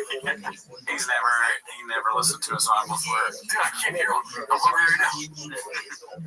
Shaw's definitely been eating before shows, right? He doesn't a food truck diarrhea before his stand-up. He comes on, he's like, oh man, anybody else like cut us full? It's all big lips. I was like, how do they even fit in that thing? Put it in my mouth. Sean probably eats a burrito or a hot dog and then talks to people beforehand and completely forgets his set. He's like, fuck, I should God.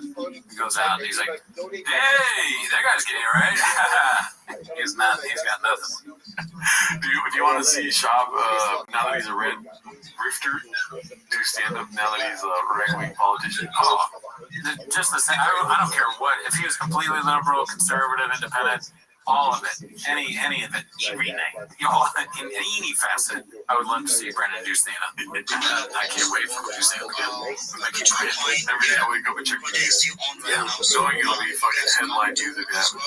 Posted by Sequet Jose, former heavyweight contender says he could beat up a girl. It's okay. He's a fan. Guys, I'm a fan of her too, but I would beat the shit out of her, dude. Oh yeah. Yeah, we'll see that clip, I'm sure. Yeah, that was in the Discord, I think, or we were talking about it happened. It made me laugh. Oh, my shop just said he would beat up a woman. Is that what you said? Yeah. Okay, so posted by I'm Chop Bustin. Clint exposing his work conditions before the Thick Boy Studio West Coast closes its door. Another day at Thick Boy Studios. Roach. Wow. Yeah, I don't know. You want to kind of, that's something that not everybody needs to know. There's roaches at your work. Now every employee knows that too. That is a roach on rain. He's trying to escape. It's the first roach that wants to get out. He's bargaining with you. Please, I can't take it anymore. There's just, all we have is energy drinks with that podcast. I had 3 shirt shots yesterday. Kill me. I'm out in the open. I don't want to live. You don't want other employees to know that there's roaches, I don't think. Or maybe you say that. I miss Mark. You can post a picture. Bring back Mark. Let's see here. Cracks are starting to try. Is that your shirt? The anti-electrical car nonsense. Is that your shirt? Drive fast, all gas. Bro, where's mine? Where are you going? I like those. I like the way it looks. What does it say in the back? Anti-electric vehicle club. What makes you drive in your fucking truck? You're an electric vehicle. I didn't ask for that. I had like a GT fucking 14. You're an electric vehicle. It's something else. I'm a little jealous. I'm not in the car. Like I was telling you, I did my thing was I was so angry at Houston with the band to busted engines. Like I had so much anger, but now I'm moving to Austin. It's kind of clean. Oh, damn. He really is moving. Yeah. Fuck. Damn, dude. Does it help the numbers? We'll see. Yeah. They still do the show, though, right? I don't know. Oh, fuck. This is it. It's kind of factory here. I know. Get yourself a Cybertruck and put the fighter and the kid logo on. Just drive around town like a Mariah. Let's go, baby. You know what? I'll do that for you. Can I get a clip here, clipper? Can I get a clip here, clipper? It was all haphazard. Can I get a clip here? I didn't know that he had done that haphazard. I didn't know that. Did you know that? This is probably him just talking. I know, but I've never seen that before. No, I've never seen that. That was a haphazard clip. Wow. So he's got a fucking dude. He's part of the universe, man. Let's see what else we got here. Posted by Confident Search 8648. Imagine having a special on YouTube with less views than a video explaining how Blockbuster your special is. So, graveyard video. 676. This is at 520. Fuck. I mean, this is Peach's delight, dude. Yeah, well, I mean, when there's something that bad, uncancelable, you don't really want that many views. You want less views for sure. And then they great. And then often graveyard videos. That's actually good. A lot of people are going to watch that. You know? So it's actually good for me. That's your takeaway. That's a promotion. This is posted by ABTV12. You're doing great. Antonio Brown was on Fighter and the Kid. He was also on Theo Bond's podcast. And the difference in views is 960,000 if my math is correct. Well, we're not. Yeah, we're not. Theo's been working on a thing for a while, trying to, he's just doing something different. TFK, they've been going on a long time. They're classic podcasts. They're both black belts, so this is probably a fluke type thing. So here we go, dude. Remember how back in the day they used to talk about how there was some sort of agreement that if you do these shows, you can get on Rogan. Yeah, and it kind of got brought to light, kind of stopped happening. It's kind of happening now again, isn't it? Oh, okay. Because they're doing the rounds of all the same shows. That seems right. So Antonio Brown wants to be on Rogan for sure. Yeah. Well, Rogan posted a story the other day of some sort of exchange. Or no, Antonio Brown posted something on Twitter with him talking to Rogan. And Rogan said, yeah, we'll be excited to have you in here. And the next thing you know, he's on all these other shows. Yeah, they worked out a deal. Rogan's like, listen. Or actually, Rogan doesn't tell you. Other people say, they go, hey, Rogan, to get on Rogan, you gotta do Theo Von, which everybody wants to do anyway. Because they say, and you gotta do TFK. Fuck. But yeah, Antonio Brown sucks ass. So I wouldn't be surprised if he's on all these shows and then also Rogan. Dude, because Rogan likes getting on some of the worst people we've ever seen. You're just cooking for no reason right now. I think Antonio Brown's fine. You do? He just steals other people's memes and shares them, and they're always like, give me Kimmel's best food. It's like something that looks like a penis. It's not very, it's very Brendan Schaub. I'm not here to defend him, but I think he's fine. Sure. Let's see here. This is posted by Horror Nothing 9789. Guys, I hate that I'm so skinny. Alright, should we read what this says? As skinny as I've ever been, I'm actually not loving it as much as I thought. I've always loved being curvy, but getting sick.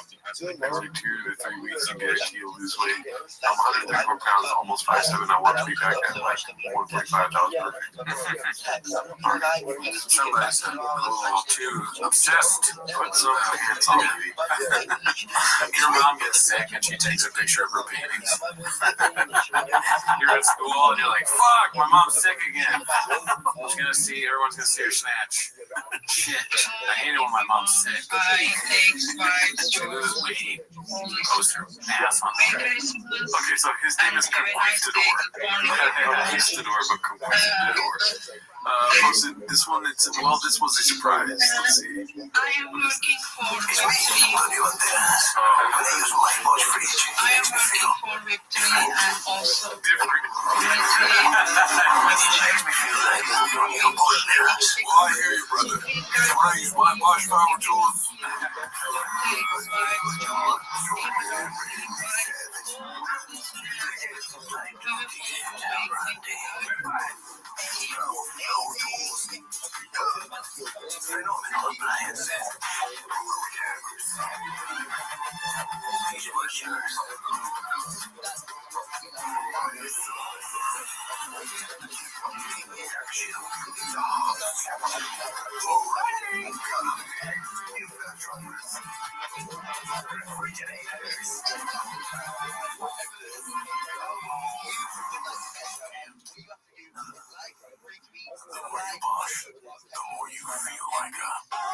And he did his own stunts too.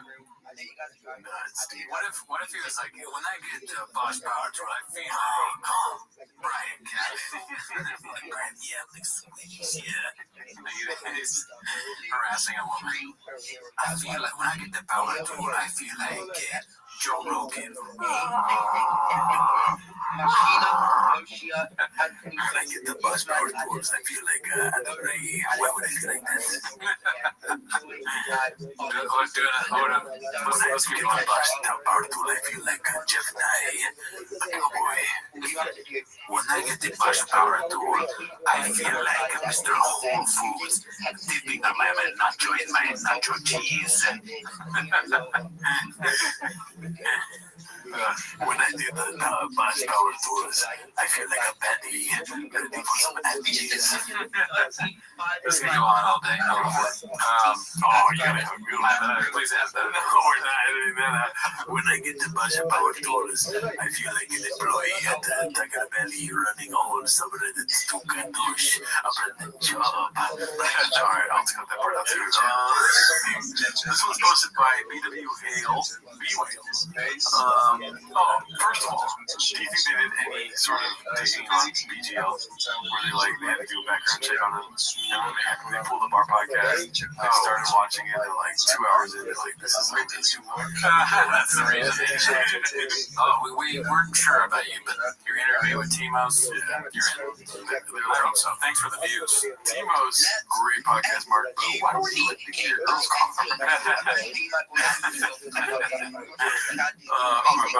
Trying to explain the Super Bowl commercial,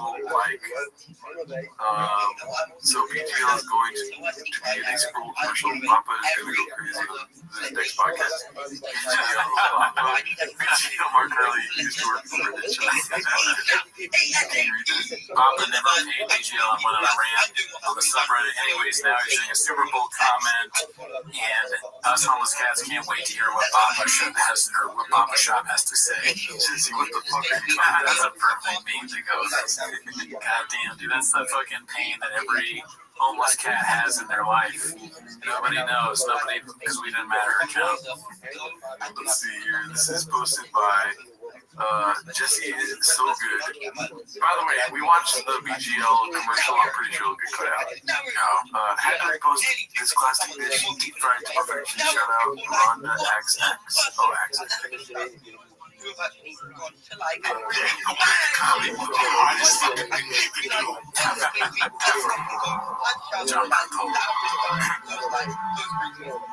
It's so fucking hard. Stand-up is the hardest job. It's so hard. The chats are so funny now, dude. They said they say that's gay or something. Yeah, just look how aggressive he's putting hands to the chest. Yeah, he's doing it like he's in like an old movie from the 50s about the South, like Gone with the Wind or something. This is what he looks like when you pull up in an electric vehicle. Oh my god, why is he doing this? Yeah. Oh no, you're gay. And it was the hardest job. It's so hard.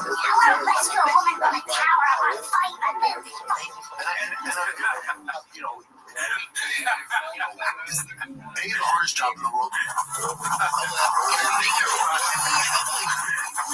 You're a special dude on your own, rely on your team, and we have to deal with all the marketing. Oh man, dude, what did you see, Milana?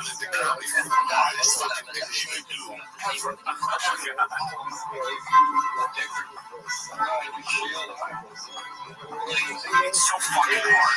It's hard. It's so hard. I never talk to much comments for a weekend or something, but then you go to your work, you can still work. It makes you feel like I don't want to do anything. There's only thousands of us on Earth. How many fucking professional stand-ups are there? There's a million doctors in America. How many fucking stand-ups are there?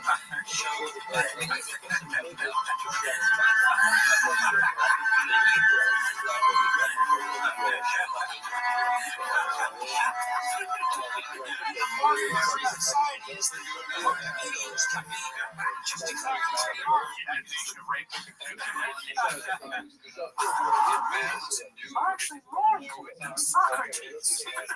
Socrates was gay. Modern philosophy is actually stand-up comedy where someone pretends that they're an African singing man. Modern philosophy is when you have a friend with a shovel to save you from a fight. Have you seen, I teach a lot of classes, but have you seen Man Class? You learn more in Man Class on Man Kiss. You could, from the entire University of Toronto. Oh, fuck, that was amazing, Jesse. So good. Yeah. Rhonda XX. Rhonda XX, sorry. Yeah, shout out that. All you guys are out here today, dude. Hype TCK posted this one. It's called Oops. Epstein 2.0, who took over Epstein's empire. And congratulations for that. Shit. This dude got him. How did it come out? So this is posted by Icarus Lives. Crystalia warning his past self not to use Snapchat. This is like what's it called, Interstellar, where he's looking at how did it come out? How did they voice model you call that? Yeah. Oh, I heard this soundtrack. ended up finding Fuck finding it. What do you mean? Snapchat goes away, right? How they probably saved it. You can screen record and take screenshots. Very good. Hilarious. So, no.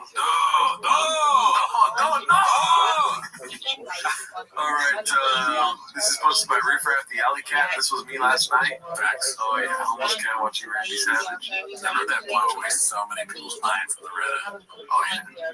I didn't see it live. I just saw it on the Reddit. Yeah, I wish I didn't see that. You guys see people posting about it. Yeah. Well, let's see here. This is. Is that a seal? What is this emoji? Oh, B. Can't see from back here. Posted by 230322. Water. What do you think of next? Dan?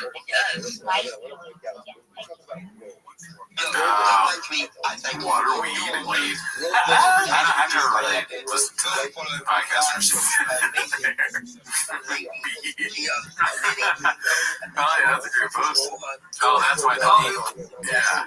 Okay, so I've not watched this clip yet. I've been excited for it. I read the title and I took this screen grab video and put it at the beginning of last week's episode, but I did not watch it. Oh shit. Baton is a smart kid, but Bamba has retired from non-Rogan podcasts. And I just read the title and I was like, oh, come on. Danny Kaufman 2 posted this. Let's see. Oh, Brendan.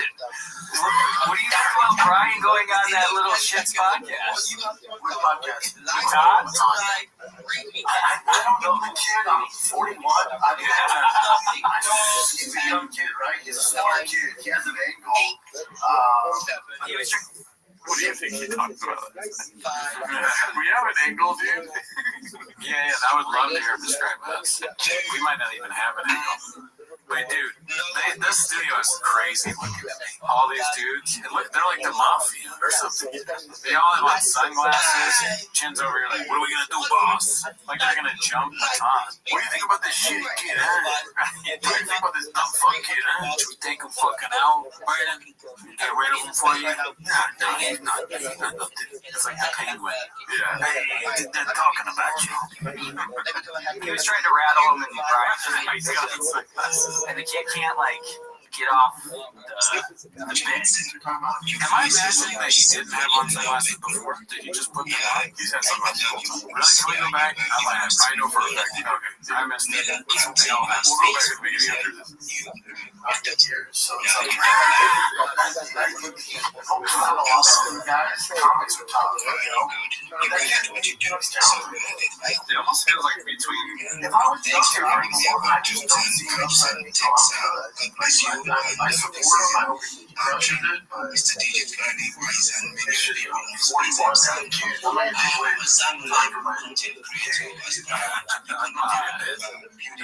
had a good angle of he just wanted to go there and take his life lesson. It was pretty fun. He was in there and watch. Did you ever see Tarantino on that Barbie Girls? Yeah. That's coming up with Star Wars. These kids want a star. I don't need professionals that are good fucking models. Like you're trying to ride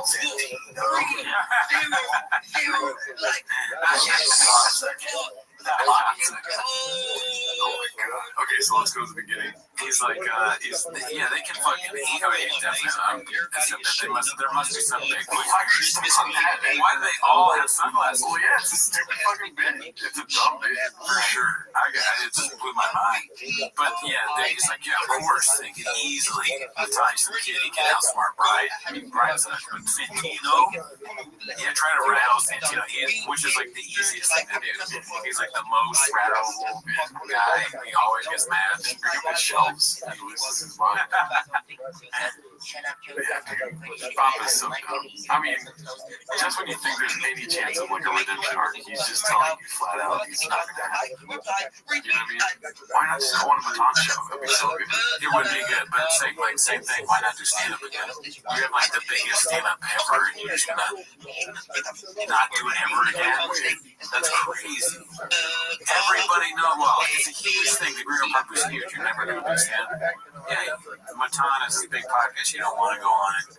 Why not? You're 40. What does that mean? Callan, you always say like 78. He went on Matan. And apparently that humanized him for some people. Dumb. What are we doing here? 2 stars, Papa. Let's see. This is posted by Ars and Wanger. Or, Ars and Wanger probably. But Johannesburg is 7,000 miles from Sydney. Did he say that? I don't know. Let's see what else he got. The truth about cats ending. King of the Sting. Haphazard episodes. Oh shit. Someone asked Michael Bisping this. He said next. And then he's moved on and doing his own show. Felder's in full time on Mondays. I wish him the absolute best of luck with the show. Absolutely loved our conversations. Hopefully we'll be back in 2-week shows soon. Also, we're doing some big things. Yeah, here's the thing. So the internet, whenever someone does their own thing, moves on, they want there's this huge blowout fight and they hate each other. And then that does well for YouTube and the clicks. Like Bisping hates Anthony Smith, or the downfall of Michael Bisping. Like that stuff is what generates views. The truth is, Anthony Smith probably hey man, put a lot of time in. I'm gonna start my own thing. Bisping's a fucking real man. I was like, yeah, cool, do your thing, man. And they called Paul Felder, like, hey, we have an open, and he probably took it. But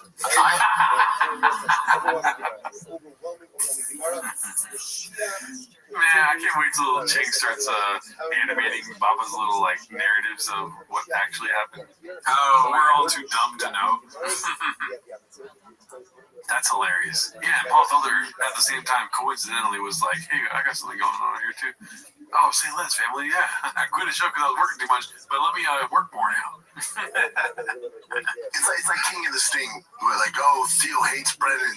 He wants to get away from him. No, dumbasses. The truth is, he moved to Nashville. And people just move on. Yeah, he moved to Nashville, and then I wanted to be like, all right, we got to move on and either stop the show or fill your replacement. He's like, no, I can Zoom in, but I'm in LA all the time too, so when I can't Zoom, I'll be in studio. We did that for about a month and a half, and I even told him dude, it's a lot. And then after a month and a half, he was like, dude, it's too much. I just can't, and I'm dying. I'm like, yeah, let's stop doing it, dude. That's the truth. I talk to Theo all the time. Well, he also said he'll come back in. It never has. Yeah, and so what's his explanation for him saying that Theo just had to work on some shit? What's that part of it? Well, he was dying. He was dying. That's what he said. I know, but that's not really an explanation. That's just saying that he's he can't. He can't do it because it's too much work. Zooming in and going to LA from Nashville, it's too much. That sounds more realistic than to what actually may have happened. But he said he made it sound like Theo had was in trouble and had an issue that he had to work on. But nobody watches the show, so it's doesn't hurt Theo at all, really. I wonder what Theo thinks about that. If he's ever come Brendan was telling people that you have an issue, you have a problem. He's like, well, I have a million views and a lot of money, so if that's a problem, then sign me up, Danny. And the other thing too is the podcast thing happened afterwards. The money, podcast 1 or whatever. Oh yeah. So there's definitely bad blood, dude. Yeah. You apparently lost $1 million, and somehow Theo lost less than you did, which doesn't make sense. Yeah. You know what I mean? Because it doesn't make sense because they have the same show. Theo's new show was on that too. That's where he lost money. Yeah. But that's a huge show, and how would Brendan lose more? Yeah. My read on it is that I don't know though, but I feel like Brendan probably introduced him to the guy. Oh. Because Brendan's the fucking marketing genius, dude. Yeah. But if you look at his track record of fucking business manager scamming him every other week. yeah, he's building things at his house. Yeah. My business manager said that I had to buy the magic beans, or else the tree wouldn't grow. Yeah. But I mean, if you let Brennan Schaub advise you on like what advertiser to go with, you dug your own grave. I don't feel bad for you. And after 3 weeks, the tree didn't grow. I had already bought a tree house. I was. The only reasonable explanation, if that's what happened, is that Joe Rogan was like, "Hey, yeah, you should do that." You probably listen to Joe, maybe, because Joe or Brendan says Joe said that podcast one is whatever is the way to go. You're like, all right, but I would get double verification on that. Brendan Schaub, I'm not listening to anything. Sorry, guys. As podcast fans, we don't like. Also, why are you calling everyone dumbasses when you're trying to explain something that was very ambiguous to begin with? You know? Listen, dumbass. Listen, you dumb fucks. Oh, he does do that a lot, yeah. Because I was in the inside of. All right, so what are we gonna do? We've talked about this before, but what are we gonna do with this bad boy right here, dude? Oh. Who is it? Like instead of Kimbo Slice, that's a good. Yeah, we have to make that one too. And I've never really noticed that he's looking. Wait a minute. No, it's a reflection. Okay, it's just his face looking down. It's not that. I was like, I'm shy. I'm very shy on this episode. That's good for the show. But damn, it really looks like he's looking at the Mac. Yeah. Maybe we should put a Mac in. Okay, can we put a Mac in? We could just take this picture and make it. Because that's so inside baseball. If the Mac is in there. It's looking at a Mac. That's maybe even too inside baseball for me, honestly. Well, yeah. But then, okay, so that's a rejected idea. But instead of Kimbo Slice, maybe Jeff Dye in a cowboy hat. Jeff Dye. We could do Sean McCorkle, but that might be Kadushing Sean. We could do BGL. With the beard, though. Oh, with the Macho Man beard. With the Macho Man beard. Looking down. Respectfully. Because he's one of our guys. Yeah. Let's see. So I saw all that happening, but as a fan, if I wasn't a part of it, then I'd be like, why would, this must be some crazy stuff. But then when you're inside it, you see like, oh, it's just, we tried. It didn't work as business. Yeah. When you move to a different state or it just becomes a lot, feel they could do it. I know how And he did zoom in a lot. He did. Yeah. And then we also had fill-ins all the time. Eventually, it's exhausting for both parties. Like me trying to hunt for co-host, him, let me the day before, like, I'm trying to make you back. And you're just like, So Theo's fucking letting him know the day before, huh? What an asshole. What an asshole this Theo guy is. Yeah, Brendan's great. Never want to meet him, huh? Yeah, Theo sucks. He's a jerk. man, what are we doing? Then it's no longer fun. Then it's like, dude, this has become such a hassle. Zooming in also just sucks, dude. Yeah, Brendan actually fired him, yeah. But I'm like, oh, they hate each other, but, oh, man. Yeah, no. But for old times, we maybe want to eat I don't want that. I like big shit, dude. Big shit. What? Yeah, no, he does not seem to be telling the truth. No. Man, there could be a body language expert that only watches defect. Oh, that's a genius idea. But imagine going to school for that long or whatever the fuck they do, right? They probably just sit in their room all day in their mom's basement reading people's bodies. Sideshow. And then eventually becoming just Brendan Schaub's cohort. I think you could do, if your career is that, you're a body language detective or body language expert that goes to trials. You have a YouTube channel where you analyze podcasts. Mm-hmm. There you go. Scoop in a bag. This is posted by Dimorphous Display. If it's in a word or it's in a look, you can't get rid of the Babadook. Babadook. The scariest movie ever. What does it say up top? Oh, okay. That's funny. Look at his face. Terrifying. You don't. The Australian. Man, they're Australian. Or Australian or New Zealand. I forget which one. Same thing. Wow. Alrighty. Well, let's see here. Duke's not real. Homeless Cat Williams posted, "This shop does not have the resources to learn Spanish." It's not happening. It's like asking me to speak Spanish. It's not in my arsenal. It's not fucking happening, dude. I'm 41. Quit asking me to learn Spanish. It's not happening. I don't have the resources. I've never had the resources. I've never worked on it. I missed the beginning. Wait, who's telling him to learn Spanish? I think it's just like a little tangent that he has in the middle of talking about something else. I don't have the resources. You don't have the faculties, actually. Let's see. It's not happening. It's like asking me to speak Spanish. It's not in It's my like happening. Yeah, I see. I mean, I missed the context there. I mean, I wonder what they're asking him to do. oh, well, it's an analogy, so it's like asking me to learn Spanish. Yeah, I wonder Who's asking him to learn Spanish? That would be funny. Someone tell Sean, "Look, I know you're struggling with the English language. We're going to need you to learn Spanish." That would be nuts. What if it's just easier for him? If he's really good at Spanish. Papi. Sometimes I think that I have the same thing that Brendan Schaub, or I will someday as punishment for making fun of him. Like, I won't be able to say words correctly. I worry about that. They're going to get CTE when they beats the shit out of us, dude. That's true. I will beat us up so bad. Yeah. But do we know what the person told him that he has to do that's like learning Spanish? No. Okay. Let's see here. Next one is Haphazard. Audio will always be king.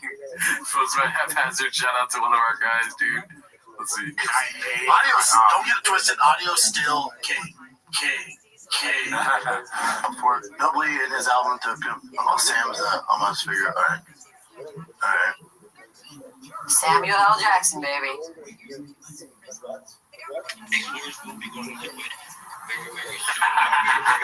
Some of these Easter eggs were kind of dumb, but What are we because it's dead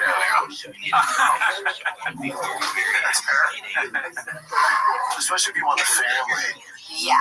Just dating like a 50 or 60-year-old, he has a family already, and then if you want kids, Dude, so far, she's dating him now, I think. Yeah. Yeah, she likes all her kids. The doors on the right.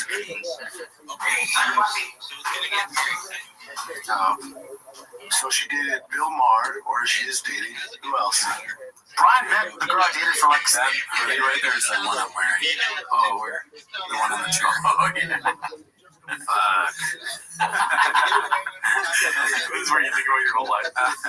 6 months, she was a Mongolian chick. She was like 32. She was like, to me, that was like the youngest I would ever know. I think 32 is good for you. But that was when I was 46. I like mid-30s for you, chick. Why are you looking at your phone? Because I've seen it. Gosh dang it. I like mid-30s for you, though. No, that'd be like the very youngest. But I'd rather date someone that's like 35, 36, 37, 40. It's the movie where it's Dracula.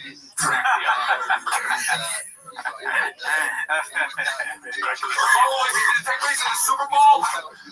When I see a word, it can be challenging for me. If I hear it, I'm good. If I hear the correct pronouncement of the song or a word, then I'm good. Come on, bud. I mean, she's pretty. She's very happy. She's a little him. Yeah. I mean, come on. She looks like that new Dracula movie. Dracula twice. The lie. Dracula. Oh, Dracula. Man. Jeez. Fuck. Yeah. Now you as king. I mean, listen. If you just heard that, it would be like, we wouldn't even notice it. It would just sound normal to you. You'd be like, yeah, it's weird. I feel so bad because I've always hated on people that were just like, Rogan's fake suck. And I've always been like, come on, dude, like, Rogan's a good time. But this is literally what happens. It's like, this dude has way too much power. Yeah, no, you're right. He made his friends famous, and then now they have a show where they. I told Finn to message him. But I'm gonna find a explorer that I want to get my. Of course, I'm gonna confirm it. Wow, bro, it's exciting though, man. Like, maybe we can end with one house. I don't know, man. It's Christmas Eve. I was thinking we were gonna get festive. Some Feliz Navidad.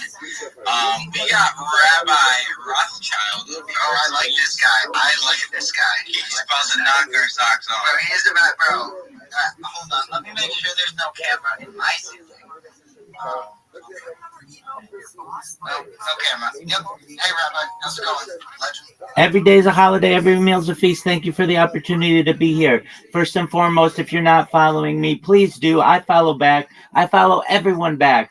If you don't know who I am, I'm Rabbi Rothschild. You will. I stream my life 24 hours a day, 7 days a week, 365 days a year for world peace. I've been doing so for more than 4 years. My streams go back to the pandemic. We've seen the death of a queen, the birth of AI, the coronation of a king, and everything in between. This is a real life Truman Show, a real life Big Brother. This is a timeline and a time capsule of human achievement. In the 1990s, Bill Gates coined the phrase content is king, and I'm making it true today. I'm king of the internet. This is the biggest event in global history, and here's why. In 2018, The Economist magazine stated that data had overtaken petroleum as Earth's #1 resource, and I have more data archived on the internet than any person ever, which is making me very influential. I'm going viral, and when I do, I want to make you, your friends, your family, all financially independent if you're not already. I want to ensure that you have generational wealth if you don't already, and I want you to be able to start charities and philanthropic organizations of your own. I'm unlike any influencer you're ever going to meet. I'm not live on one YouTube stream nor 2 YouTube streams. I'm live on over 20 simultaneous YouTube streams 24 hours a day. You can view my life in 360 degrees. I even have a ceiling camera. If you want to view all of my YouTube streams, they're available in my profile. Additionally, they're available in my pinned post. You'll also find in my pinned post a link to my link tree. I dare you to look at my link tree. Nobody dares you to look at their link tree, but I do, because I have more social media than any person ever. I have more content than any person ever. You'll also find a link to my Discord, discord.me/rabbi. We have over 2,700 people in the community and continue to grow each day. In addition to making you all wealthy and wanting to promote world peace, I want you to know that I want to help end world hunger through the use of technology such as agricultural drones, floating greenhouses, saltwater greenhouses, hydroponics, vertical farming, cloud seeding. I want to help end world thirst. I'm sponsored by a cryptocurrency that's worth about $100 million, and one of the things that we do is we build wells and water towers in developing nations for the benefit of the less fortunate. Additionally, I'm an advocate for the LifeStar program, and most importantly, desalination technology, where we pump Earth's seawater onto land to make it drinkable. If you are a reply guy, if you are a Web3 marketer, if you are a raider or a shiller, and you want a free mentor, coach, and friend, send me a follow. I will follow you back. Send me a DM. I will respond. I want you all to know that I'm here to support you both personally and professionally. I'm here to be a positive person in your lives. I'm here to have an optimistic view on the future. And most importantly, I want to give people hope. And with that, I sincerely appreciate the opportunity to share.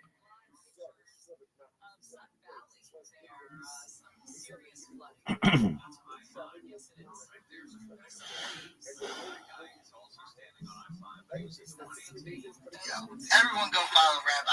I was left speechless for a moment there, and I know Frenchie was too. I think Frenchie was busy changing his profile picture to that red and green, whatever he's got going on. No, I'm just kidding, Frenchie. It looks sick. More festive than mine. But yeah, shout out to Rabbi. Rabbi, I must say you almost didn't catch the bitterness. Big shouts out Rabbi Rothschild. Absolutely. What bitterness? I'm not bitter. Big shouts out to Rabbi, man. Every time I hear your show, dude, I'm like, damn, I suck at fucking shilling. I gotta get my shit together. I'm taking notes. It's absolute heat, man. Love to hear it. Frenchie, should we give away a banger catfish? It's the holidays. What's up, Clayton? Yo, I wrote as soon as I requested Kanye, so I was, just making sure Kanye haters didn't, pull the plug. Just wondering if you guys heard that. I didn't hear that, but I will definitely play some Kanye. In fact, I will play some Kanye, and while this giveaway is going, and it's gonna be a flash giveaway. All right, guys, we're gonna do this shit lickety split. All right, we're about to dive in. Hold on, let me just I'm speaking.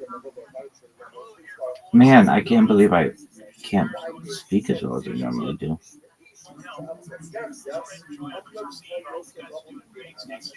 11, go fuck yourself.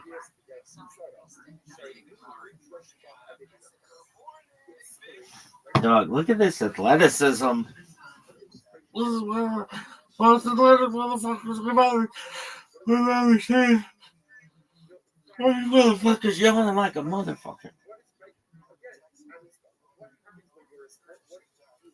Dog, I need some of that ramen.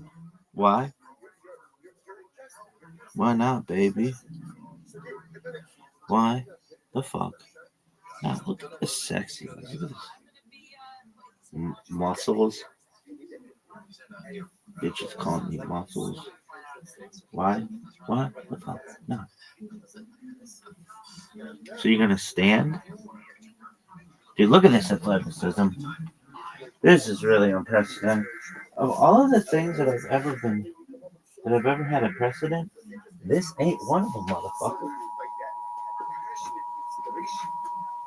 That seems like the shortest pathway to Hashem. But ironically enough, the sense of passive,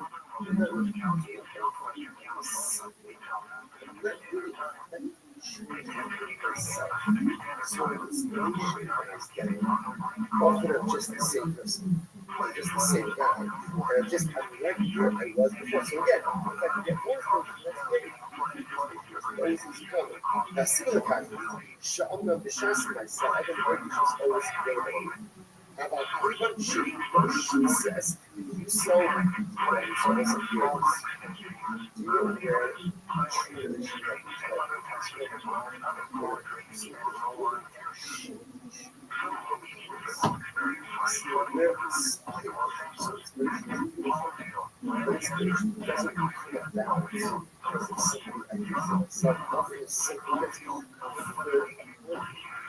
and no eternal change per se has happened. So because of that, he says he's so psycho, a guy who is shot on them, it also amigos, fajitas, it is habits that are I'm the same person. I'm really the same person. I haven't taken this. We all have this. This is what happens. So I think a lot of us are experiencing. Is there a way? Is there a way to get those and then record them or whatever and then play them right before a break or in the beginning of a break? Okay, the only reason one day I'm so tired, I know it's and then the okay. next day it's like, You're worried about never done your job. We've never done it, so we don't know. But usually, usually they play during the beginning of a break or whatever. We were just concerned that it would come on during the play. So, okay. Because we have usually Gary don't care at all, but we have professional people coming in who are legit rehearsing right now, and I don't want to F it up.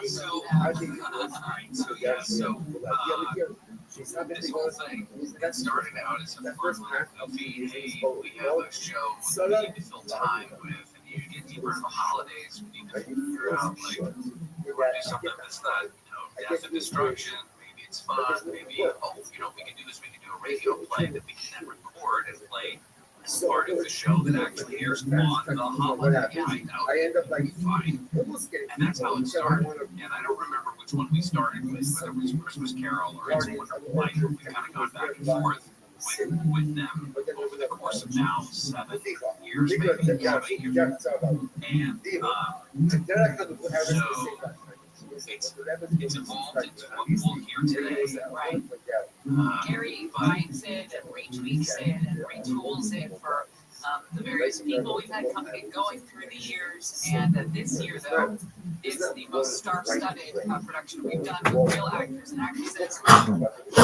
We have singers involved in this cast, and because there isn't really a musical moment, we are going to kick off this celebration with legit trained singers. They have nothing to say. They pull up pop culture things online, and then there's a lot of dead air, and someone's kids yelling in the back, and then Chop mispronouncing words because he's not built for this. He's not a black belt, really. And you can easily say without Rogan's influence that we wouldn't exist either because of this show and what we watch. But they don't want this to happen, dude. You know what I mean? They want to be funny based on what they're saying, but they're not funny based on what they're saying. They're funny based on the fact that they are so fucking like I don't know, pompous and understand. It's funny. They're famous because they're famous because they're friends with Rothschild. We have people watching us because we're making fun of them. Even AI, huge. That is a funny thing. Yeah, so there can be some things. But thank God for it. You're right. I take it all back. Thank God for Joseph Rogan. Joseph Rogan, by the way. I mean, the way they have these clips too is kind of like. I'm like, I get pissed. I'm like, what the fuck? Why is he got this fucking studio? Audio's key. Speaking of audio, I'll upload the episodes to Spotify soon. Sorry for lagging. Let's see here. This is posted by Busy Middle 8108. GFL owner shitting on TFAK podcast mid-show. Careful listen. GFL, what is that? I get it. What the fuck? Okay. What is GFL? No idea, Chin. Let's see. Yeah, I would like that. Chin would like it. Okay. Chin, what do you do for Valentine? Any Valentine lovers out there? Valentine lovers. I like Valentine. Honestly, he fell onto one that sounds cool to make Valentine. I like that. All right, so we got to really quiet up here and listen in. What is he saying? I mean, that might be me, honestly. Ready? Yeah, I would like that. Chin would like it. Okay. Chin, what do you do for Valentine? Any Valentine lovers out there for you? I suck at that shit, dude. Trying to understand what is safe. This is a fucking train. Yeah, get all that stupid internet, even AI. Since you asked, how somebody should be doing. Damn. So now we're talking about Valentine's Day. Guys, I gotta get rolling. All right, let's see. This was posted by ABTB12. Shop makes fun of Callan for stuttering. Unreal. I immediately felt bad for Rogan Shogun because he's great. Holy shit. What are you, Joe Biden? Shut up, dude. Shut up, dude. Shut up. Today, I got excited because I felt bad. Yeah, it's clips like that where I'm like, maybe we don't need to see Shop doing stand-up, dude. No, not at all. But I like this GFL guy laughing at them. He's not even really gadooshing. He's just like, the show sucks, and then he's laughing at Brian. I like him. I don't know, what is the GFL? Girls Fighting League, maybe, or something. I don't know. Never forget that Clint is nearly 50 years old. Confidence surge 8648. Is this just another clip we just saw? Jim, what's the youngest you would date? The youngest I dated, which I was like okay with, was 32. Would you date in the 20s? No. 28, 29? No. Oh, you wouldn't get a 25 girl? No, date, like actually you get a relationship. Yeah, like girl, what I creepy, Brian. You wouldn't date a 25-year-old. You can squeeze. Oh, no, of course. No, I'm saying you wouldn't date a 25-year-old. On this. What's the oldest lady? 40? My age, 47. I don't care. If she looks like a good, you know. Brian met the girl I dated for like 6 months. She was a Mongolian chick. She was like 32. Brian met the girl I dated for like 6 months. She was a Mongolian chick. She was like 32. Oh my god. This is the amount of this shit. Going to studio. Yeah, insane.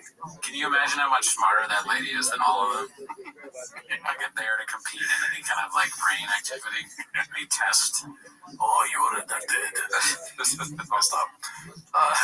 Okay, One Usual 4460 posted this one. Whoa, everyone from the Bopperverse is doing better than Brennan Bry. How did TFAKs go? Oh, nice. Beasley is an accomplished comedian, actor, and digital sensation. His talent earned him recognition as the #9 funniest person on the internet by Complex. Following his acclaim, he was invited to film his own 30-minute comedy special produced by Kevin Hart, set to air 2025. Good for him. Wow. Great guy. Never met him. Shout out Malik. Just Brian of the Past. God, I was hoping for more fight comedy clips. Oh yeah, where are they at? Brian of the Past posted by Complacent Exhausted. Curiosity. I always had a problem with girls turning it off. What do you mean? I could be funny, I could be great, got in the bedroom, and I couldn't turn it off. You still want to be funny? Go sexy. I'd end up being like, hey, no, yeah. But you did not have a problem turning it off. So I'd like to do a role play. I'll be the girl, and I want to see you be funny, Brian, and then turn it off. Okay. All right. I'll start it off just so TV is cleanly then. I've seen Brian do this many of times. Okay, Many of times. You were really hilarious tonight. I'm a pony, yeah. I'm a pony. But I can be a thoroughbred real quick. Can I say something very messed up? Okay, and I'm not at all suggesting this is what happened, but Brian is so embarrassing as a person that if you watch something like this and you're a woman that had sex with Brian willingly, you almost want to be like, that happened to me too. Just take back consent. He maybe should be able to take back consent if something like this is of use on the internet. Yeah. Is that too far? No, you're right. Yeah. And age plays a factor. Because if you are, how old is Brian right there? You know what I mean? In the 40s, I think. Because there has to be some sort of culpability. And it has to be, you have to hold them, you can't hold somebody accountable for something they don't know. So there should be some sort of proactive law called the Brian Act. Right? Right. Where if you are, let's say, 56 or 50 years older, and you have your fucking pony act, Token of my appreciation. and you're bragging about it? Best At 55? Gas mask? Anything you do is Is that antique song? Is there slam just walking over. Yeah. Go to a restaurant. I'm moving on. Yeah. And same with like when everyone that you do stand in front of, that's clear. Yeah. Yeah, no, you should be put in jail for that. The Callan Act. Stand up a lot. Like the Brian Act. Yeah. Everyone named Brian's like, I'm so dangerous, they didn't go live to me. Brian's Law. Let's see here. Let's get that one vaccinated. Okay, we already seen that come down so many times. Chin using the game on a stripper story posted by Dandy Kaufman too. All right, let's see. We're just all of our friends and a bunch of strippers. My friend paid for it at Sapphire in Las Vegas. And then for some reason, this one chick was just super cool with me. And by the way, at this moment, I was probably at my head fattest. I was like, whatever, the book. So I started applying all this shit.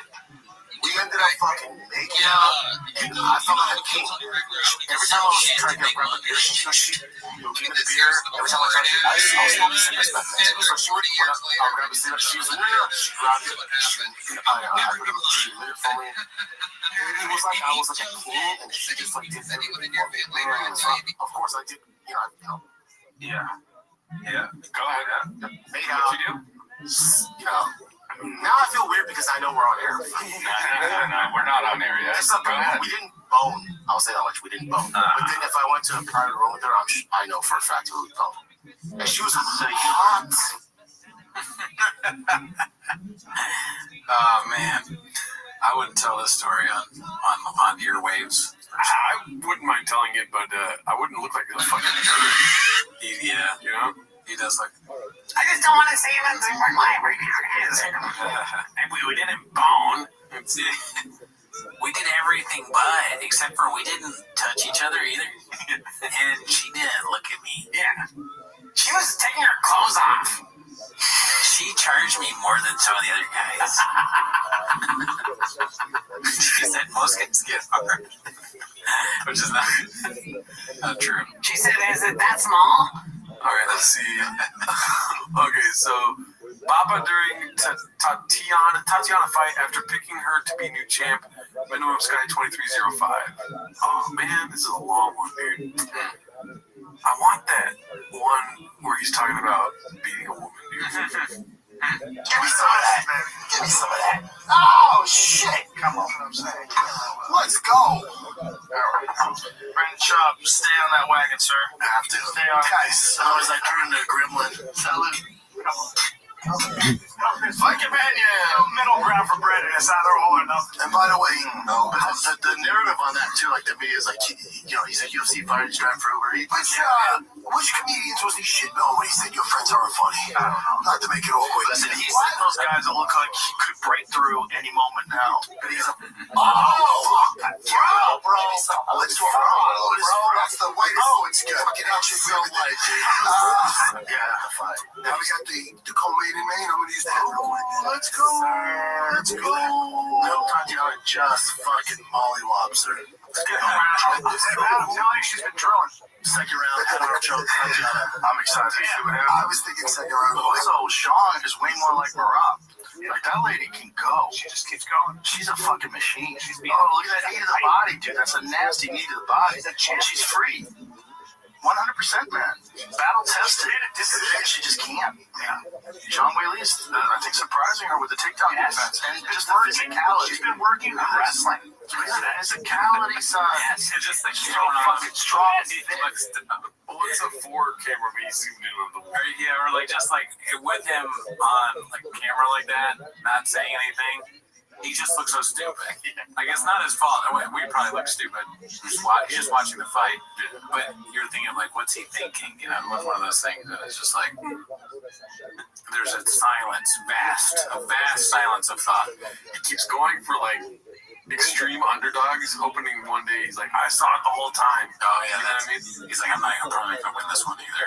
His reasoning for going for Tatiana was just because he hates China.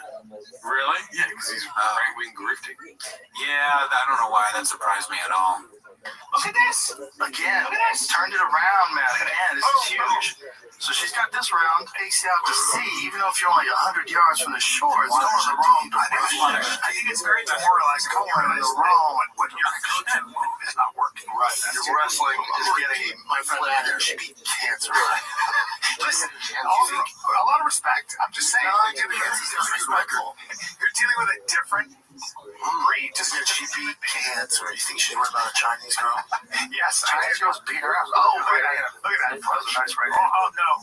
She's getting clocked. How many women I can't remember in recent times a female referee? Oh, Jesus. Oh, my God. Oh, my goodness. She can't strike with her. Dude, that was a pretty fucking hard shot right there. She slapped her down. Come on, man. Oh, she's stuffing it now. Now she's putting it on her. Oh, nice to see the body. Fishing quest. Let's go. Oh, she's running it. This is rough. The problem is the striking. Do like Brendan shot. You know how people do the Nancy Pelosi stocks, like when she invests in. Should do one of those for like betting. You just do the opposite, the Brendan Schaub tracker. You bet on whoever, or for whoever he bets against. Yeah. And it's like, oh, dude, I'm fucking crushing it now. Thank you, Brendan. People are way ahead of you. Oh, they've already done that? Oh, yeah. Oh, okay. Thanks. That's it straight. And it's also the pace. That's so impressive what Sean Whaley has been able to do here. Just to be able to stop these takedowns and reverse them when she gets them, so impressive. But it's like the physicality of Sean Whaley is just something to think. Look at that one landing. Nasty. Great athlete. Nasty. Yeah, I mean, just incredible conditioning. Yes. I mean, you ever watch her workout videos? They're fucking mad. Yes. Her strength and conditioning is mad. Brendan, you want to come over to my side now? Look at her. You stay strong. We don't jump ship. It's like going to electric cars. You'll never do it. Oh, wow. She took her down. Unbelievable. Yeah, what happened? What wrestling? America. So it's in 3-0 saying, get the fuck out. No, not 3-0. The first round. Well, the first round, she did come get on top at the end. Oh, I'm just sorry. I was telling you, with this half-guard escape, it's killing me. I want a fucking championship level experience. She's been in all these. The way they cut that made it seem like he wanted to show something somewhere. But he was saying, I want to show you guys how to truly do it. What if, what if Schaub is just, he doesn't really think these things. He doesn't even want to say them. Rogan tells him, hey, you got to that character that you do, where you just say stupid. You pick the wrong person. You say the Chinese thing really hits. It's a hit. It gets views, eyeballs on the show. Nah, French wars. You're still hanging on things too. Bro, we're ready to buy Chinese electric cars. We're ordering Chinese electric cars. That's right. Damn right we are. I can try to get one of the Chinese Android phones. They have a lot of spyware in there. Take her by she take that down to death. That spyware helps you because they give you recommendations for things to buy. It's tough because you're 31, coming off these injuries. You had your shot at the title. You're not even close to the mold. And you spent most of the fight on your back, which is crazy. I wouldn't be surprised if she retires. Well, who knows? I mean, she might have a real hard game, though. There's not enough hours in this. There's no game plan. Yeah, that's a big gap. And you're 31. So who else for her? Who else is in? She retires and does stand-up better than Brennan. Yeah, that'd be great. I mean, just the long clip. I didn't even get the best part. The best part is when he said he could be. Is that who he said he could beat up? He said that around that time. 179 posted this one when you're talking about asking if you like the drawing and you like the ask Chris to leave me. Oh, this is another Jason post. Okay. Brendan wants everyone to know you can beat the shit. There we go. See, you know what you wanted. Alright, well, this is the last clip of the day, dude. This is the one I want to watch on the show. Gordo SF posted this one. Brendan wants everyone to know he could beat the shit out of a 115-pound woman. I go into electric cars. You'll never do it. Bro, if she wanted to have sex with you, you'd be very uncomfortable. She would kill you. Yeah, she might be my type because I'm that type. Guys, I'm a fan of her. I would beat the shit out of her. But you're 280 pounds. You just said I'd be scared of her, not you, Brian. And then another thing of note there is that right at this moment they cut out about 30 seconds of the live feed. Oh, wow. I wonder what happened. He's just like a Neanderthal. That's normal, you know? Like, he thought that Joe was saying that he was scared of her or whatever, but he can't even though that would obviously be a joke, he can't let that. That's a woman. He would, I would kill them. You know, imagine Mike Tyson would never say like, "Oh, dude, I would beat the crap out of her." Maybe he would. I take that back. But yeah, they were talking about Brian that whole time. Yeah, it's so funny that Brendan just inserted himself. Like, guys, just PSA, I'd beat this shit out of her. It's classic Brendan, dude. He's gonna give us something every week. There's something new. Peaches Delight, flipping his truck. This week it was he's gonna beat the shit out of a woman. Yeah, great stuff. Never seen. All right, that's our show. Join the Patreon. See you next week. Thank you so much. Yo, I didn't see a lot of people. Yo, I'll let each people just win. I'd love to hear from you. Yeah. I don't really have a lot of times that reach out to the origin. They say all the DAs got a call. They say shadow bends near. So I remember every propose and every comment I did read. I saw my house, I'm moving from North Korea with me.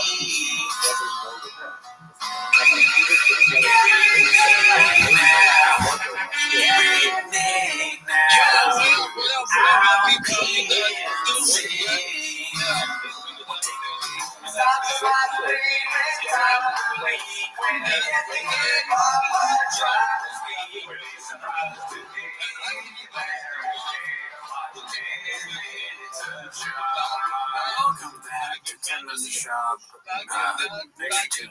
As always, join the Patreon, join the Reddit. This week on the Patreon, we watched and reviewed Allie Wong's new special, Physically. Is that what it's called? Yeah. Okay, she did talk a lot about that, but anyways, we go live on Wednesdays. That is not why you're here. You're here to watch 10 Minutes Shop, so start the timer, play the jingle. Alright, let's go with this haphazard clip here. Oh, fuck. Starting off hot. Matan asking the hard-hitting question. We watched this on the live, correct? Yeah. We gotta watch it again. It's so good. Let's see. Watch it both times. Sounds on? Yeah. That is the team's fault. Here goes. I have to be honest with you, not to be a dick. I've been doing this for a long time. I've earned a certain amount of respect, and you have a fucking sheet set up. That's just my setup. Okay, let's move on, okay? I mean, even this chair's not comfortable. Have you ever tried? I got this fucking guy next to me. Keep going. So, have you ever tried a Mexican cookie? It's like a chocolate chip with salsa all over it. It's my favorite food, to be honest with you. I love the sweet and the spicy. I've always been kind of a sweet and spicy person myself, like behind my face. Thank God he's fucking done with his pizza. He's fucking monkey. Yeah,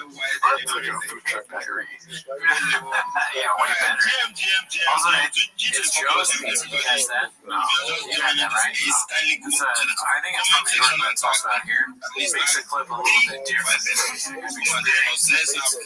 It's really good. How we get a drunk in downtown hospital. Too much love. Sorry, let me try you a little bit. Why is the Mexican cookie chocolate chip with salsa all over your favorite? Because it's not what you would expect, and it's what I call a sensual food. Have you tried it before? No, but I'm going to. I'm trying to introduce you to it. Probably Matan. If you want to see, because earlier you said it was your favorite food, I'm glad that you would have tried it. Yeah, because I went to it in my life. Who would have introduced me to a chocolate chip with salsa all over it? Somebody of Latin descent. The other one told me he's Venezuelan. My friend in Trump from it's Schaub. It's not Brendan Schaub. Yeah, Brendan Schaub. He is not Mexican. So why would you not laugh? So he's actually a white boy. So why did you say that? I said, well, because you said Schwab and I said Schaub. That's where I got introduced to it. It's my favorite food. Really? Yeah, from Brendan. Oh, you know what, dude? You fucking led me down the rabbit hole, and I fell for it. And you're looking up like you don't know what you're saying. Well, I don't know. See? You're acting innocent, but you're not doing a good job. I didn't do anything. God, I'm joking. Brian is so redacted that, like, Matan is having trouble not, like, breaking character and laughing in his face. Just like the cringe of Brian Callahan. He can't take it. Matan is, like, this genius level actor who does it like a fucking Sacha Baron Cohen, Borat, like, never break character. But Brian is, like, the kryptonite to that because he's so fucking stupid. Also, I would be excited about the thought of too. Oh, yeah. Yeah, dude, we would love to be able to fuck with Brian, like, mess with him, you know? And then do shop that's right in front of Brian. That'd be amazing. But the second, I couldn't take it either. The second he's like, oh, yeah, I love a Mexican cookie. Yes, probably a man of lead descent. No, Brian, this isn't that kind of show. I'd take it. You push it away from him. Okay, we're not. Can you say your words shorter, please? Sorry. What's your name, to be honest, too? I moved to a house recently. Moved into a new house. Whenever you move in a new house, it's always weird. It's even weirder in the middle of a pandemic.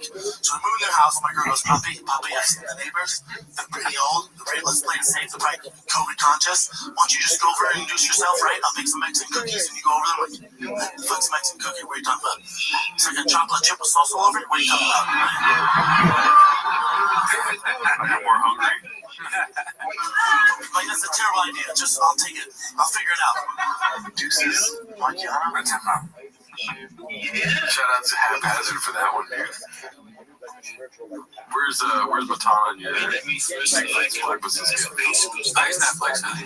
It's funny that on the side it says 165K Tony Hinchcliffe fans. 80 talking about Tony Hinchcliffe. That's used all the time. Usually have different profile people, not just the last dude. We just the podcast. Matan talks to Kellen about the race. 8 minutes. That's pretty long. That's what I have had. Let's check it out. We'll try to pause it as much as we can, though. All my friends are fine. Made no sense for me to say that, but just so it doesn't drown out just 8 minutes straight. No, they're not. No, of my friends is not funny. Careful. Yeah, I can hear you. I think it's integral for a successful podcast to have a good co-host. Yo, not this one. Why not this one? Why are you the exception? Are you saying that my podcast is not successful? Your podcast is more successful than mine. Now, my podcast used to be way more successful than yours. You know that. For those of you young to remember that. Oh no, I've been there from the beginning. Well, not really. I have. Well, I've been watching the start. I've been, because you were, eventually I unsubscribed. This is good stuff, man. But I subscribed to because I've been unsubscribed to my fucking podcast. I unsubscribed from the YouTube, I subscribed to the Reddit. That doesn't help. Oh, that doesn't make any money? No. You know, the thing I like about this is he's, in my mind, he's doing everything that we want to do, right? He's saying the things for us that we can't say to Cal. Like all the cats. He's speaking for the cats, right? We didn't matter, we didn't count them a ton. Is putting our message out there. I like that. Pick up the bandoliers, stall in the front. And I feel like, you know, you're adding your voice to a lot of negativity. No, I'm not. I'm just a happy guy who is a big... And I will tell you this about Reddit. I had no idea how big it was until what? My wife told me. And when was that? That was... I would love it. I would love it. That's funny, dude. Oh man, he's fucking like having the guy laugh at him and put money in his face and then take it away when he grabs it. God damn it, dude. This is awesome. This is great. Yes. Why is Callan doing this? Why is it I don't want to be humiliated like that. I guess, yeah, I mean, Callan let someone hit him in a cow costume, so of course. I don't want this to be done to me, personally. Especially at this stage. If you're at this stage of your career, you're kind of famous. You're gonna let a fucking 25-year-old fake character just belittle you with his pizza guy and a man in a child in a NASCAR outfit? Yeah, I guess that's all that matters. I don't know. Oh my god. That's gonna have two devices, bro.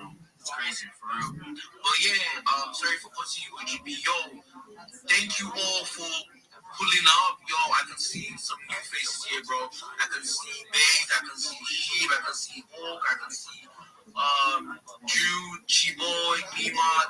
Thank you all for pulling up. If you guys do want to like and retweet and keep tagging those projects, we're here to chill and chill and hear from the founders themselves. You know, I feel like people tend to forget the founders. So we'd love to hear from the founders what they are building with their projects and like, you know, and where they see themselves in 2026. Plus a $1,000 giveaway. Exactly. So yeah, that's it. Over to you, Skilly. I just wanted to like be sure that I'm on the board. Yeah, that's why. All right. It's good to have you. Like I said, yeah, tonight's space is actually going to be a great one. Like, as you said, this space is going to be pack of alphas, and you'll be having this project to come tell us what they're actually building behind the scenes. And yeah, feels good to have you, bro. I just hope the space don't work. Yeah, I just hope the space don't work. So yeah, well, again, I see some people requesting. So yeah, the rules for this space, make sure to like between the space and tag a couple of your friends. Tag that project that you're working with. Let's get to, have them on the space, yeah. It's very, very, good too. So yeah, let's have. Okay. All right. Okay. So I see. All right. So yeah. Okay. Thank you, Miss Kelly. Thank you so much. Yo, Sheep, can you hear me? I'm audible on your end. If I can hear you, I can hear you, bro. Oh, okay. That's true. So, what's up, Sheep? How you doing? How you here, man? Tell us about you. Who is Sheep, bro? Yeah, man. What is SHIP? Yeah, so when it comes to SHIP BNB, we are a meme coin. We are focusing really quite much on community. We haven't launched our token yet. That's why we're so focused on focusing on community. I think the most important thing is building your community. Make sure that you have the right people with the right mindset into your community, and from there that we have is a freelancing platform. Let's in the likes of Web3 Fiverr, as you guys know of Web3 we work.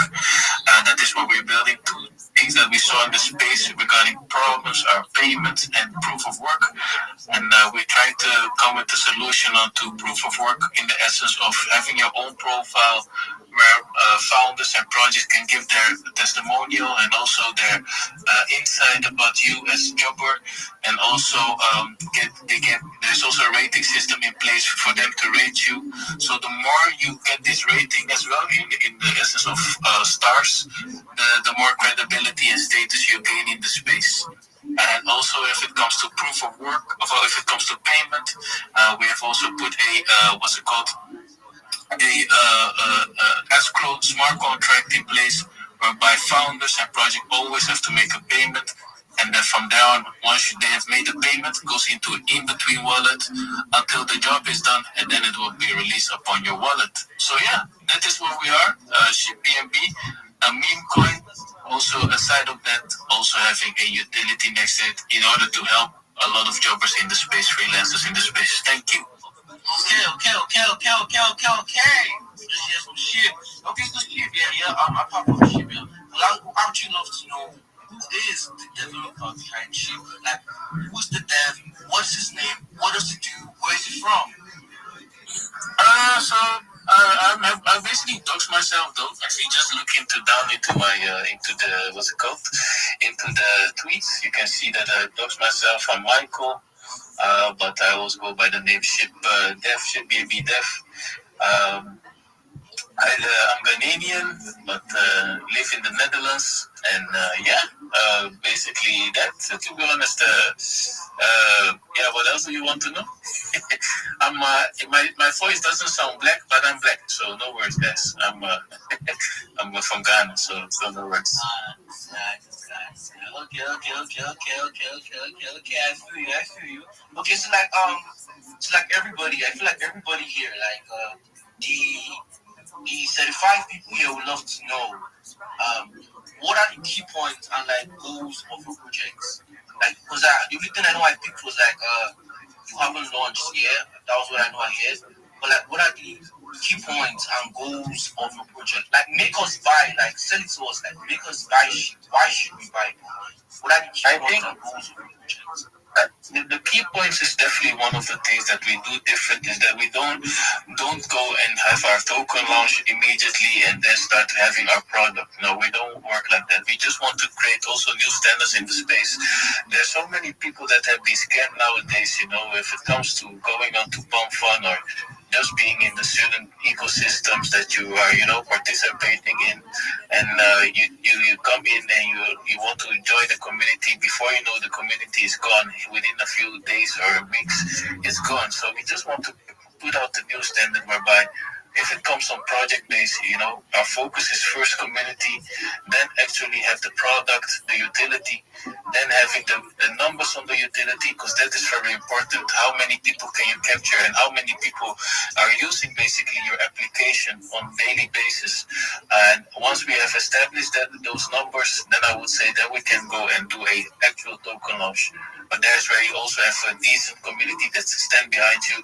The hype is real, and everybody's like, we want to be a part of this, I want to achieve that we finally can be a part of something new, something brand new. And I think with us being the first one by delivering a mobile first freelancing platform, I think that's also where the magic happens, especially on every person who's coming to our platform and utilizing their profession.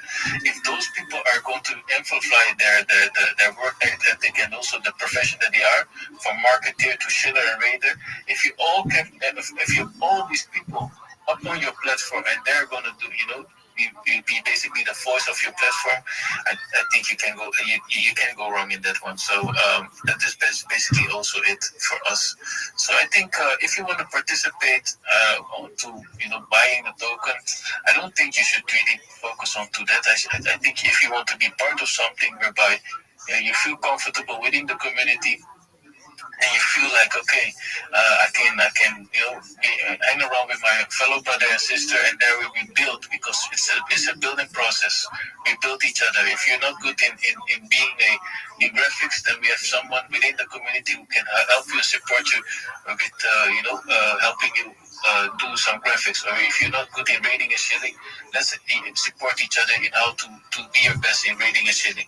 So as I said, it's going to be much more than only a community. It's a movement. So just if you want to be a part of it, this is the time. Thank you. Oh, crazy, bro. You guys hear from Sheep himself, bro.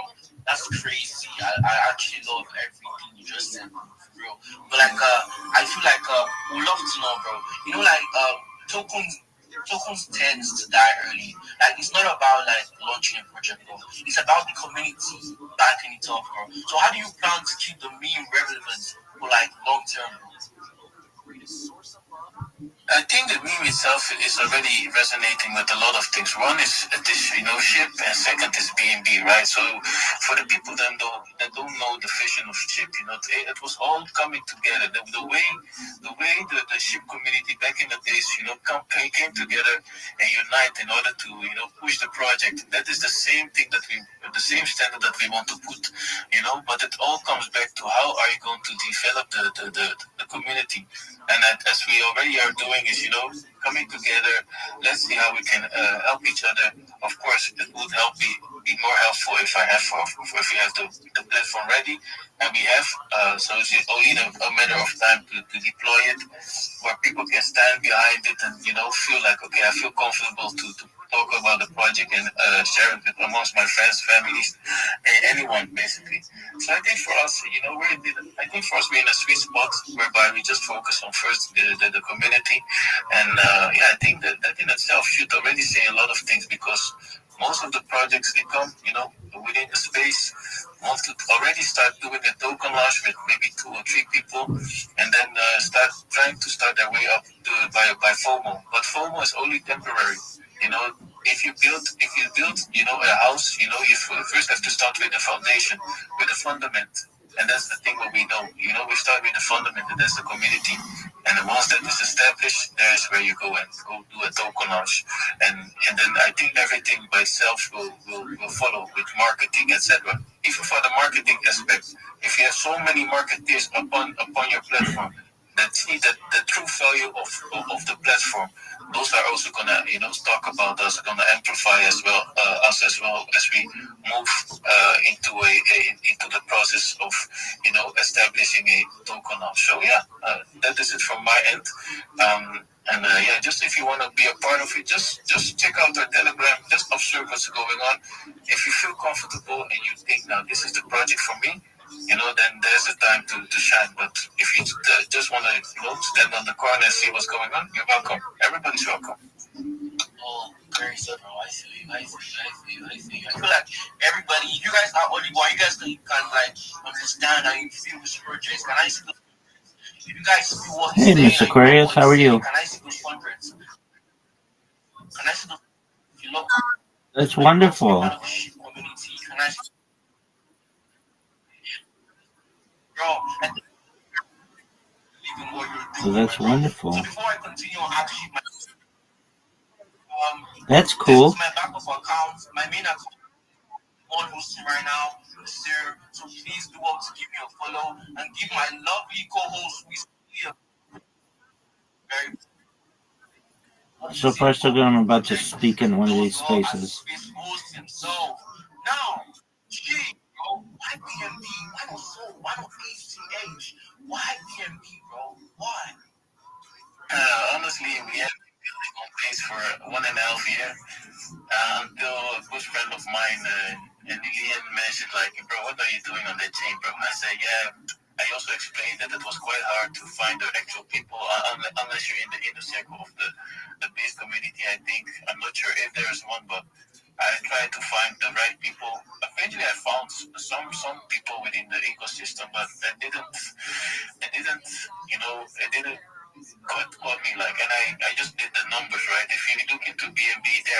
established since 2017. If you look out into the communities that they have established, they're far ahead of everyone. And also, if you look into liquidity-wise, they also have everything, settled. Even from the part of getting grants and all those type of things, everything is just, organized.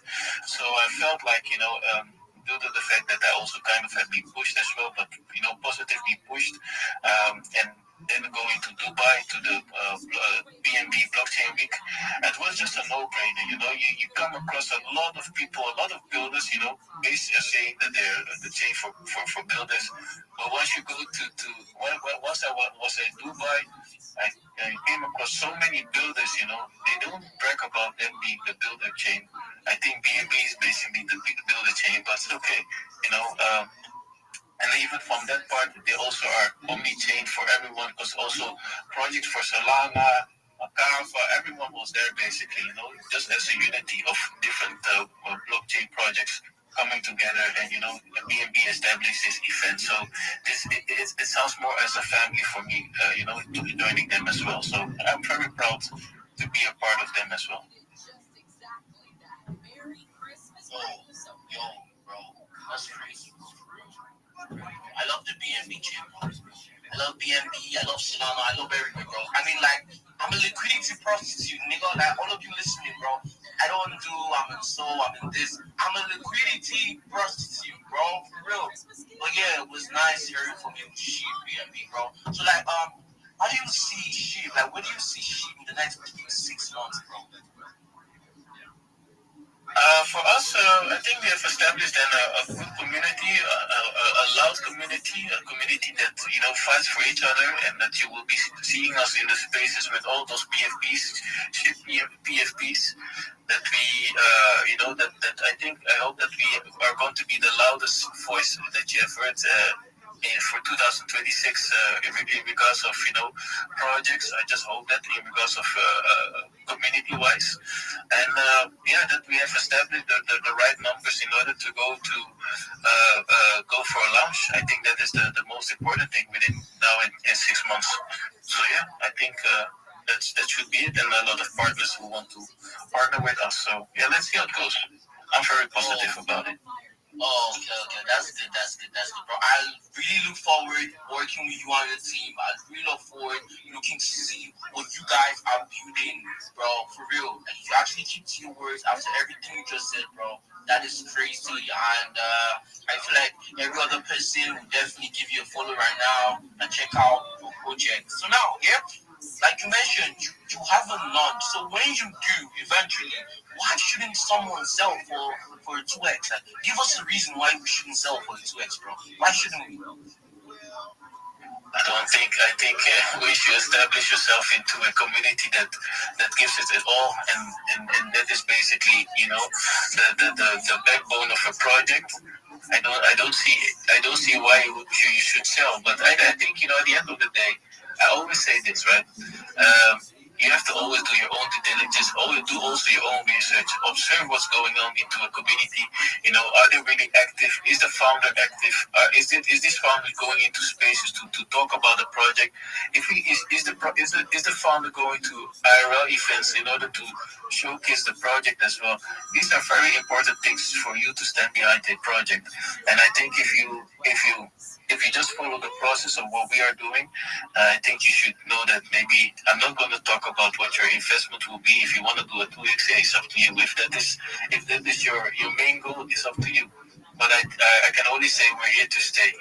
For us, we're here to stay. That's why the big basis is start with the community. I just want to, recommend all of these projects that are in the space. If you haven't launched yet your project, just make sure that you are building the community in the right way, in the right manner, and that's where you will get those numbers onto your community, and also that all those people will stand behind you. Especially if you are really pitching out the alpha for your project, they see you as actual leader. I think that's where a lot of people will stand behind you. So that is also for us, man. So I just want to thank you for that one, and that is my take on it, bro. Yo, crazy, for real, crazy. Thank you so much For real, I want to see this hundreds, everybody, hundred. I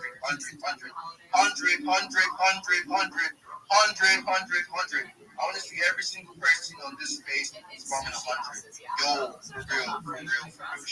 It's an honor to have you on our spaces, bro. For real. It's crazy. I literally just had the opportunity to talk to $1 million project. What the fuck, bro? Nigga, that's crazy. Thank you so much, Shib. Thank you so much, bro. Everybody do welcome to connect with Shib. He sounds like a very chill guy. Anybody who has questions about any project is about to speak, you can hold your questions for now. After they are done talking, then like you guys can definitely and asking their questions. I don't think they're going anywhere. They're going to stick around and learn from other founders as well. Yo, I can see. Okay. Yo, it's a community. Yo, okay, what's good, everybody? How you doing, bro? Hey man, thank you for the opportunity. I'm doing good. Just here to hang out with you guys and hear about more founders, what people are doing, and also share a bit about what we're doing here at OKOX. So just to be brief, OKOX is a project, is a meme coin that was launched by OKX actually. We're just running the CTO. It was launched by the official OKX account. I think they dropped the CA in not the CA. They dropped the wallet, the deployer wallet that launched the CA in September last year. So people got wind of it in October this year. There were about 3 tokens. All of them pumped, and then, as usual, they dumped. But then we saw OKOX had a really legit, law behind it, because the official OKX account had posted about it several times. So it's like a legit meme. It's the official mascot of the OKX exchange. So we saw this thing. It has potential to run very high. I'm looking at rivals like PAL, the Binance mascot. Right now it's sitting at 9.3 million market cap. And I saw this was a big opportunity. It's a big opportunity to take up this CTO, because nobody else was looking at it. So we've been running with it. It's now been 2 months past, and we have gathered a good community, about 310 guys in our Telegram group. Right now we're sitting at 381 holders, and we have gotten some good support around the 20k market cap, which is really encouraging, because the market has really been shaky since November. So we are building. We've been reaching out to marketers, and it really the main angle we're going for is the mascot narrative. As you know, mascots rarely die. The mascot narrative rarely dies as long as the parent brand exists. As long as the parent brand is building, the mascot narrative will never die, right? So that is what we are banking on. We are trying to build our community, and hopefully in the future we'll be able to catch the attention of OKX, sorry, and hopefully get a listing, right? Maybe a partnership. Yeah, so we have big things in line for OKX. But for now, we just want to build the community, get it to be as large as possible. Community is everything in crypto. Yeah, so that is the brief about OKOX. Not really a lot. Yeah, if anybody has questions, we are open to answering any question. By the way, these are forming launch, right? So it's just 1 billion supply. Everything is in circulation. Liquidity has been banned. It's just a coin, and another layer of security is that it is OKX that launched the CA. and I don't think any exchange can run a meme coin, right? So I'm thinking if Palu, Binance mascot, which was created by a random guy, is sitting at 9 million market cap right now. Then this actual mascot that was launched by the official account, it has the potential to run much higher, right? So yeah, that is the angle we are going for. We are going to keep pushing it, until we reach hundreds of millions of market cap. Yeah. Yo, bro, you know where you actually got my attention was the moment you said we're gonna keep pushing it. That is crazy. That's actually what makes it seem to be very well.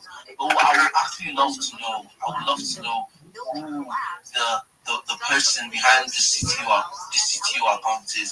What is his name? Where is it from? And what does he do? Marcel, before he goes, bring this kid up. He robbed. The end robbed. He's up already. Investigation working to confirm whether a gas I'm up. Yeah, thank you. Yo, okay. Before okay, Ox talk, yo. If you're a project or you're a person and you love to talk to the project and you're here and you're not following me, like my main account Nasir, if you're not following my Nasir or my backup account or my co-host who is Killing Bro, then that's crazy. Because you're not being paid to follow. You're not paying to follow, bro. It's actually free. All you have to do is just tap the button. Give us a follow for real. Yo, okay, so like I said, who is the person behind the CTO? What is his name? Where is he from? What does he do? Yeah, so the guy behind the CTO, his name is Vincent.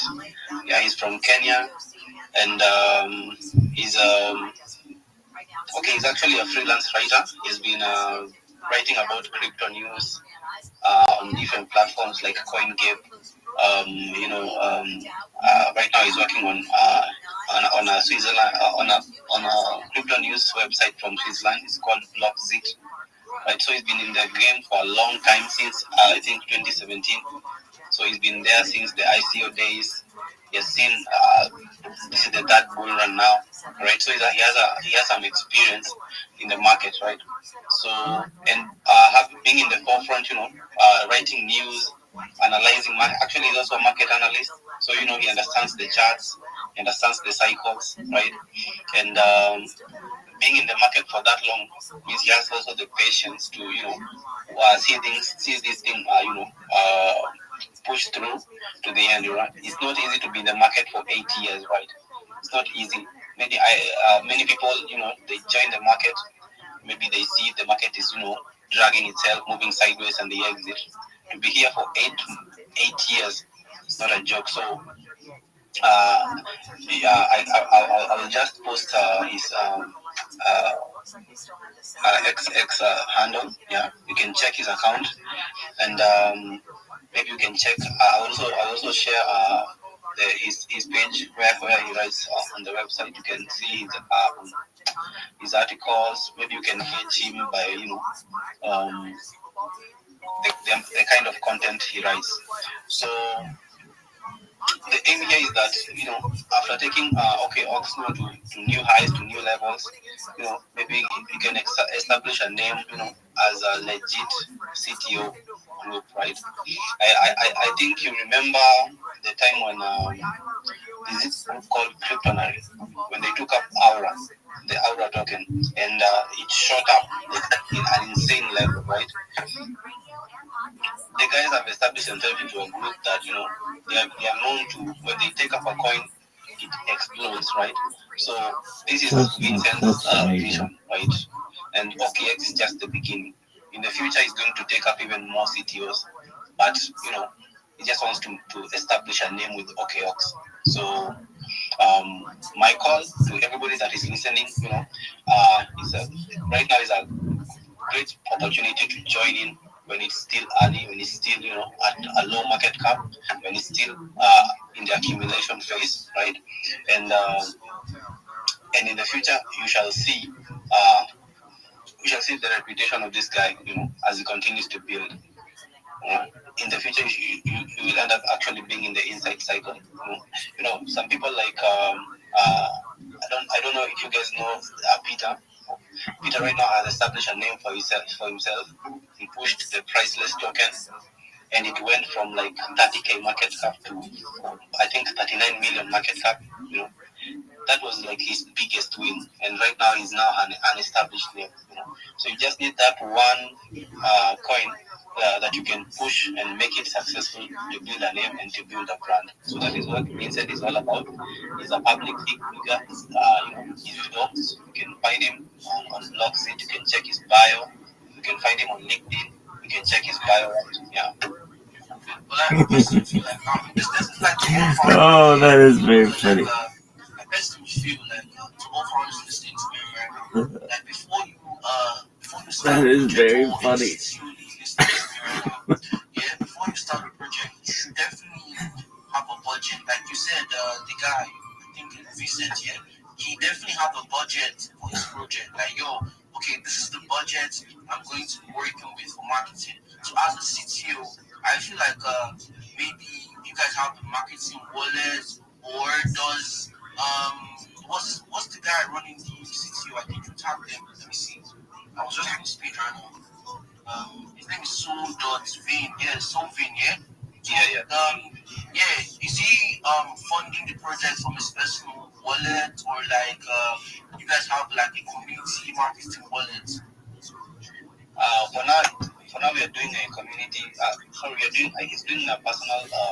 He's funding the project personally. Although there are few contributors, like from the city that are chipping in here and there. But most of the expenses are coming from his personal wallet. Okay.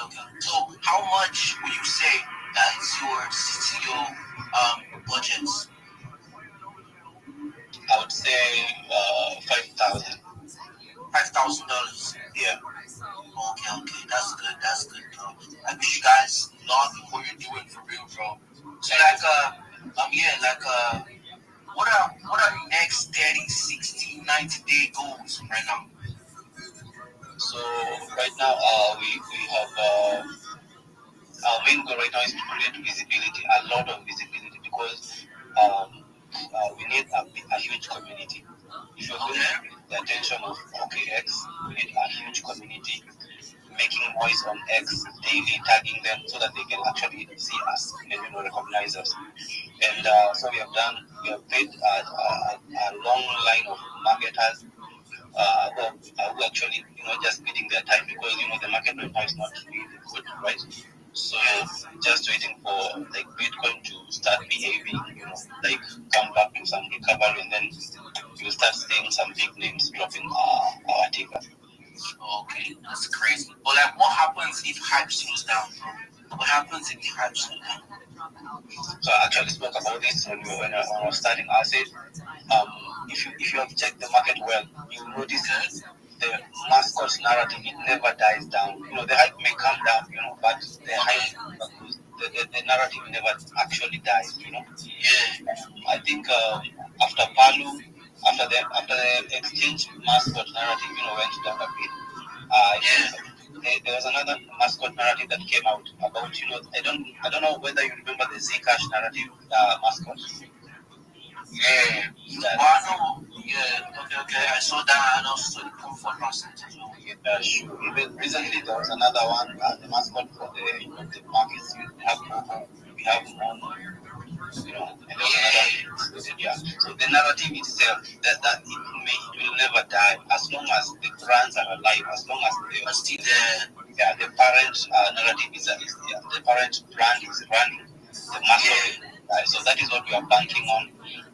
So that even when the market is in a bearish mode, we are still alive, we are still kicking. As long as OKX is running, we are going. And since OKX is building the X layer chain, I don't think they have any plans, of shutting down anytime soon. Yo, this is crazy for real. Like different monsters around, bro. Are you guys listening? This one was launched by OKX themselves, bro. This is alpha, bro. Yo, okay, bro. I'm really, really grateful for having you on my space, bro. It's crazy for real. If you guys are not following OK, that's bullshit, bro. That's bullshit for real. I can't lie, yeah. So like OK, yeah, is your the killing of the bonds. as I said, okay, Ox is a forming launch. So, as all launch pads work, when the migration is happening from the launch pad to the now main text, the liquidity is actually formed. Yeah. So we're good.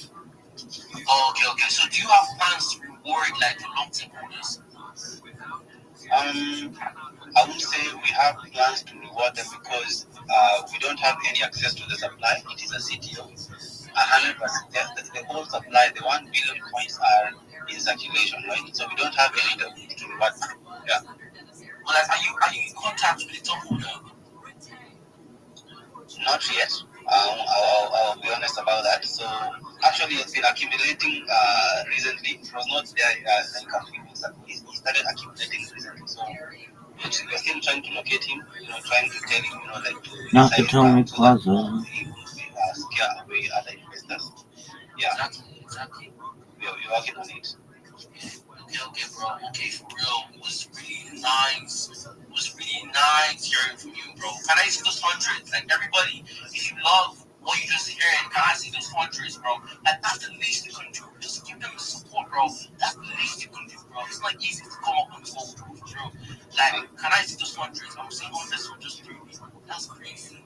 Can I see those hundreds? Yeah. Yo, okay. I feel like people definitely No, your shit's boring as fuck. And I personally, like, you know what got me interested? The first thing you said, you're gonna keep showing up. That was actually what got me interested, bro. Secondly, you said that the CTO lead has a marketing budget and he's not depending on most people who create marketing wallets and be like, you guys do a GoFundMe or whatever. The fact that he's actually ready, bro, that's crazy. And I actually look forward to doing great things. I and my co-host look forward to doing great things with your community. Are you following my main account, bro? Are you following my main account? Yeah, just sorry, no, not yet. No, the main account is Nasir. Maybe you can tag it. I'll make sure to follow you. Okay. That's good, bro. No, I'm the host. The guy hosting is me. Oh, right. Yeah, I'm following you. Sorry. Yeah, exactly. You guys, I'm the host, bro. So I don't know what's happening. My network on my other device is not really good, so I had to use this device instead. Yeah, anyways, bro, it was really nice hearing from you, for real, bro. Yeah, bro. You guys heard from Ship. You guys heard from OK Ox. You guys give them a follow. If you love what they're building, give them a follow. Yeah. So Ship hasn't launched. OK Ox is the CTO. As you heard from them, it was the original OK Ox that did the launch, yo. You feel me? Yeah, anyways, bro. Yo, Ship, I sent you a DM. Do want to check it out on my post account. And you as well, OK Ox. And we have Cope. What we coping, bro? Like, how we coping? Everybody needs to cope. I think Whiskey is coping right now. I think Toadsie is coping right now. I think Web3 Warrior is coping right now.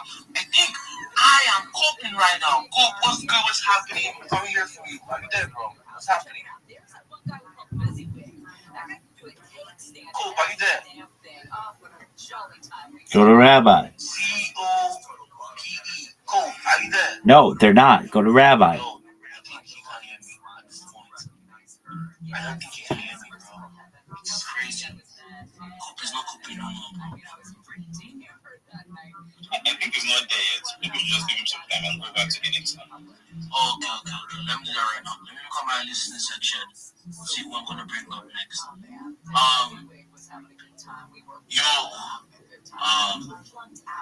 don't really know. I can see people. If you have a project, kindly do out to like send a request and come up. Let's hear from you.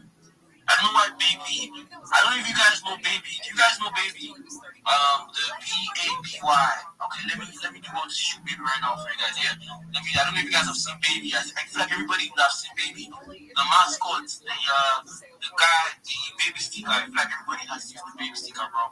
I did a live stream for Baby, bro. We got to 1 mil, bro. We got to 1 mil. did a few giveaways. Did a few giveaways for the pregnant ladies, bro. The people who have babies. You feel me? That was the whole point, yo. Like for the people who don't know, I'm a streamer. Like all of you who just came in, I'm a streamer. I stream on Twitch. I stream on TikTok. Yeah, I also do space hosting as well. So yeah, baby, we're currently at a 500K market cap, and I also did a stream for Snowball. I feel like everybody has seen Snowball. If you have not seen Snowball, then go update your decks. I did a stream for Snowball, got 11 mil, bro. The dev is doing something good. I also did a stream for IVG, got to 196K market cap, bro. Keep building every single day. Okay, if you keep showing up, bro, I personally feel definitely get noticed for real. Just keep doing what you do, okay? Just keep doing what you do, shit. Definitely get there. Cool, but I don't know why you're not coping with us, bro. What's happening, bro? We need you. Who gives a fuck? Yo, I can see some hands up, yeah? I'm gonna go with Rabbi. Rabbi, what's good? What's happening? How you doing? Rabbi, what's good? How you doing, bro? Every day's a holiday, every meal's a feast. Thank you for allowing me to be here. If you're not following me, you should be, because I'm the easiest follow back in the game. I follow back everyone. I'm Rabbi Rothschild. If you don't know who I am, you will. I stream my life 24 hours a day, 7 days a week, 365 days a year for world peace. I've been doing so for more than 4 years. My streams go back to the pandemic. We've seen the death of a queen, the birth of AI, the coronation of a king, and everything in between. This is a real-life Truman Show, a real-life Big Brother. This is a timeline and time capsule of human achievement.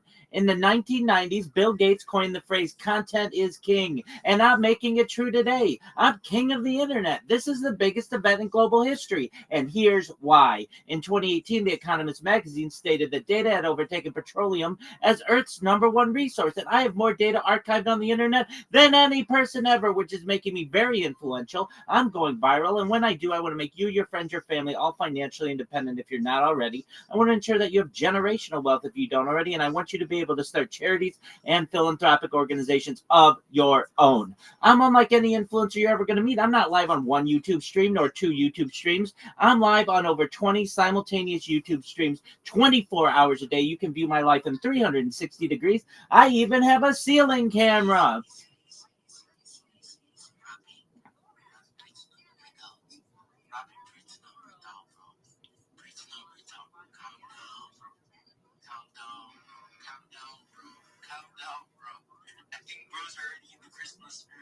Calm down, bro.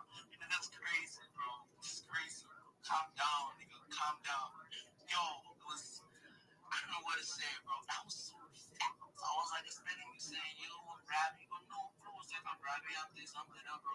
Yo, everybody, you heard Rabbi. He's the fastest to follow that, bro.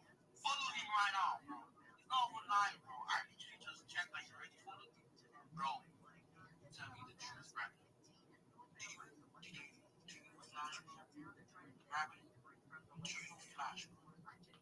Of course I know Flash. I'd appreciate the opportunity to finish. You let other people finish.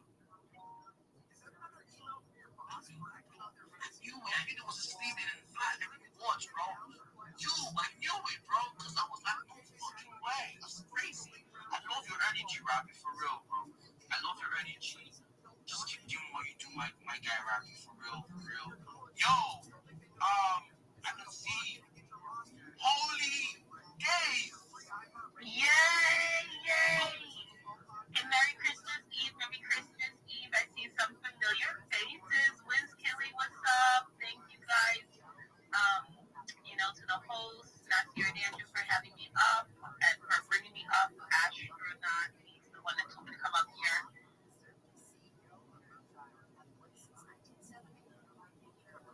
So just let me know when I can go. Yo, you can go. Okay, and some holidays. Also, the Death Space with Hat doing a really amazing thing. We have the only multi-season holiday token, never been done before, not even on Soul, not on Chain, and so I created this amazing token, Holly Days. She has so many purposes. Not only is she beauty, but she has brains, real utility. She is the rewards token for Base with Hat, also for the broader eco-based system. We've created liquidity pools.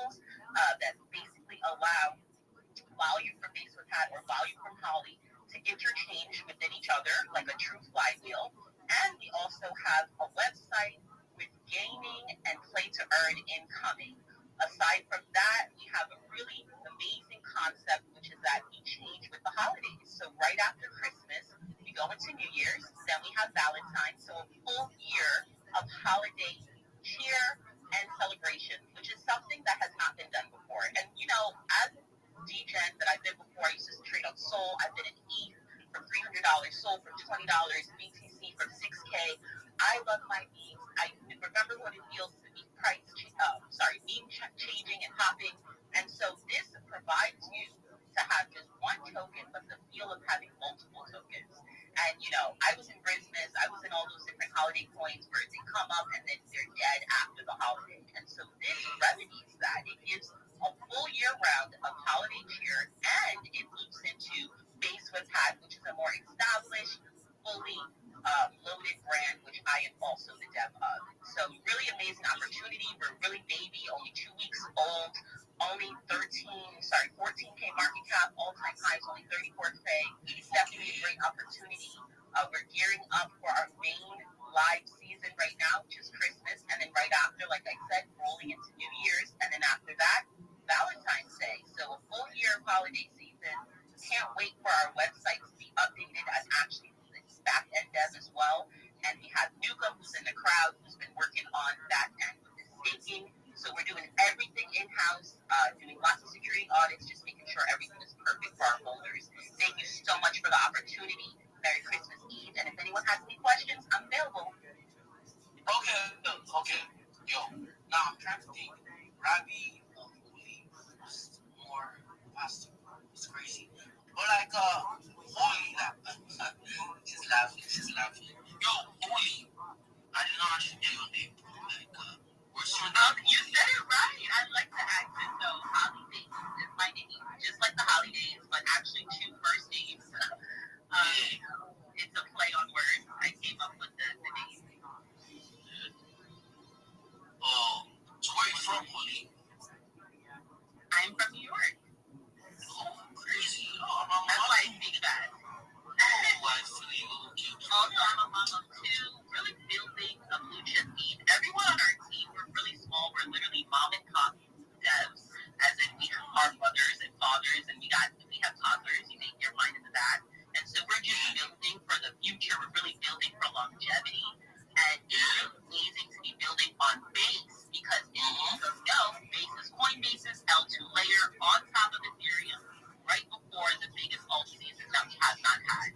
So many opportunities and multiple catalysts as to why this project will not only sustain, but be a blue chip need and brand throughout these. Crazy. But why do you think the people so wiggled? Because I can see that you launched 20 days ago, yeah? Your all-time high was 34K, which was 4 days ago. Your current market cap is 14K. Why do you think the people so? Why? Well, honestly, the markets are a bit horrible. We did onboard a few polls. One of the polls dumped yesterday. They said they were hot, motherfuckers they were, but they dumped on us. And so, really and truly, I'm just going to keep saying this. People are acting weird when the dev has so much supply. The dev is the only one to be trusted with the supply. You onboard a lot of people. They want supply. They really can't be trusted to hold. And so, that's why I had more than enough supply. Also to mention, our LP is locked for 5 years through Go Plus, which is a security standard, and that really helps stabilize a lot of the cushions from the cells. We have a nice liquidity pool, over 44% to our market valuation, and so although we are a small market cap and people have bought and sold, we're actually very good and not really down from all-time highs comparing other projects in the market. Okay. Yo, you guys, before I continue, coin just reached 513K W's, everybody. The coin just reached 513K. We're currently holding the 513K for W's, but like, sorry guys, I'm on this multitasking as I'm talking right now. I'm doing a push right now. Holy, bro. No, I can't lie. Like, the last time I came to New York, that was my dream, bro. Like, it's crazy. That was actually last time I was in New York. My dream. I would like to, for real. But I actually love hearing from you. Only hope you're giving my co-host Skilly a follow. I know Skilly. I know him. Oh, you know him? That's good. Okay? I know Rabbi too. I know everybody up here. I've been in many spaces, over 1,000 hours of spaces. I'm a known dev throughout the space. Been building for almost a year. That's good. Like the same question I asked K-Box, yeah? Holly, because you said after listening to you look like someone who's actually looking to do something good. Like you said, last year, a friend of of mine, I don't know if you guys know this project. I don't know if do you guys know Christmas? I think everybody has to Christmas. Yes, I was in Christmas. Yeah, exactly. A friend of mine actually launched Christmas. So if you're actually serious to actually take this, maybe the first holiday coins actually last not done, that would be good for real. So Holly, what's your marketing budget? Like I said, and you can say, yo, this is what I budget to spend for marketing. Look, we're all organic. Everybody, at this point, we have over 6% allocated for marketing. So we have different wallets acquired. That wallet acquired a nice percentage, and then we allocated to other wallets. So I have a marketing wallet that has not even been touched, which is 3.5%. And then we have other marketing wallets that we utilize on top of, as we gain new investors, we just get new people interested on coming on board. But right now, we're pretty much running organic. I really don't like the whole, hiring people and then they don't, because they do that all the time. So I'm reporting supply, like it's going out of style. I've done this before. My one project, Usually went from 3K to 800K.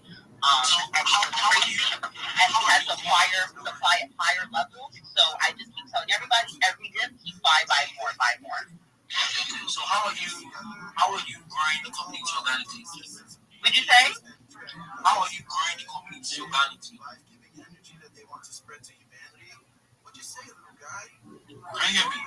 Sorry, we've been doing some content.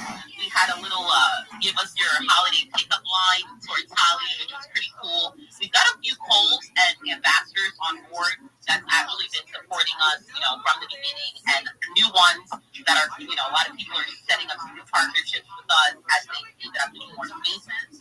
We were kind of, to be honest, a little bit cabalish because I don't want too many people that don't know how to hold or what's going on in the project. So we didn't update the decks 4 days ago, which is when you see the all-time high. So that whole time we were operating dexless, kind of just, we're here, we're on the launch pad, which we came from the Cabal launch pad. It's a very small launch pad. A lot of people don't know about it. It does not get as much volume, so it's a little bit harder to market as opposed to other launch pads that I've been on in the past.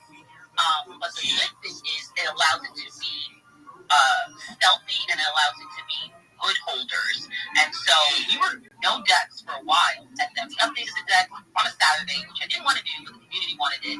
So we did. We got a little all-time high, and then market's been horrible. People have been cashing out for Christmas. They want their Christmas money. But we are such devs in this space. Like one of the devs here, he's trading BTC with BTC is 12 cents. So we have a stomach for buying red, for seeing charts. We know what we're doing. We have a lot of knowledge and experience that we've learned. So we're just doing things differently and doing things our way, to be honest. And so that's why I don't even want to overshill. It's kind of like, here we are. This is the opportunity. I got tired of asking people for a seat to their table. So I created my own table for everyone to eat. So everyone's welcome to be with us, to build with us. I'll never run. I always support. I've helped a lot of other projects as well. I've been a ambassador, but I really, truly just want to be in my own project because that's the only thing that I can control. So yeah, we're here for longevity, to grow. We've onboarded lots of people. We have a content creator, Kiki, who's amazing from Nigeria. She actually made a nice YouTube video for us. We haven't even fully rolled that up. A lot of people are actually on holiday journey right now, so we're not even at 100% optimal of where we're going to be.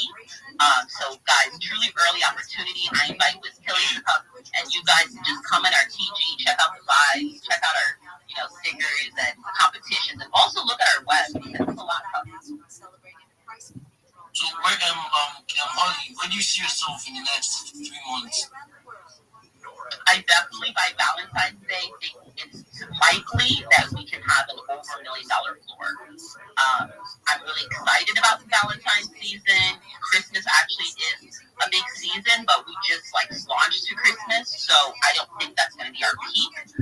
I think our peak is going to be after New Year's and then moving into Valentine's, which is also one of the most highly celebrated holidays within America.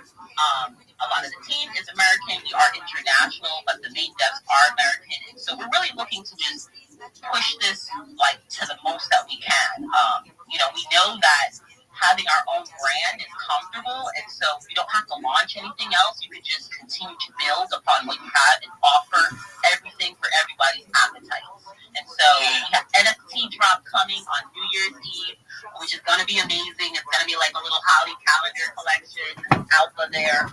I'm very experienced with Facebook Hat, which is my brother project. I'm also the dev of that. We have 3 different NFT collections. We have a perp trading. We have like so many things. We're part of the Base League. So those connections are just going to spill into Holly as well. It's an ecosystem. So you can join Days with Pat. You can join Holly Days. You don't have to have both. Having both will give you maximum rewards when our staking rolls out. But guys, when I'm telling you this is a true opportunity, there's no hype. This is all facts here.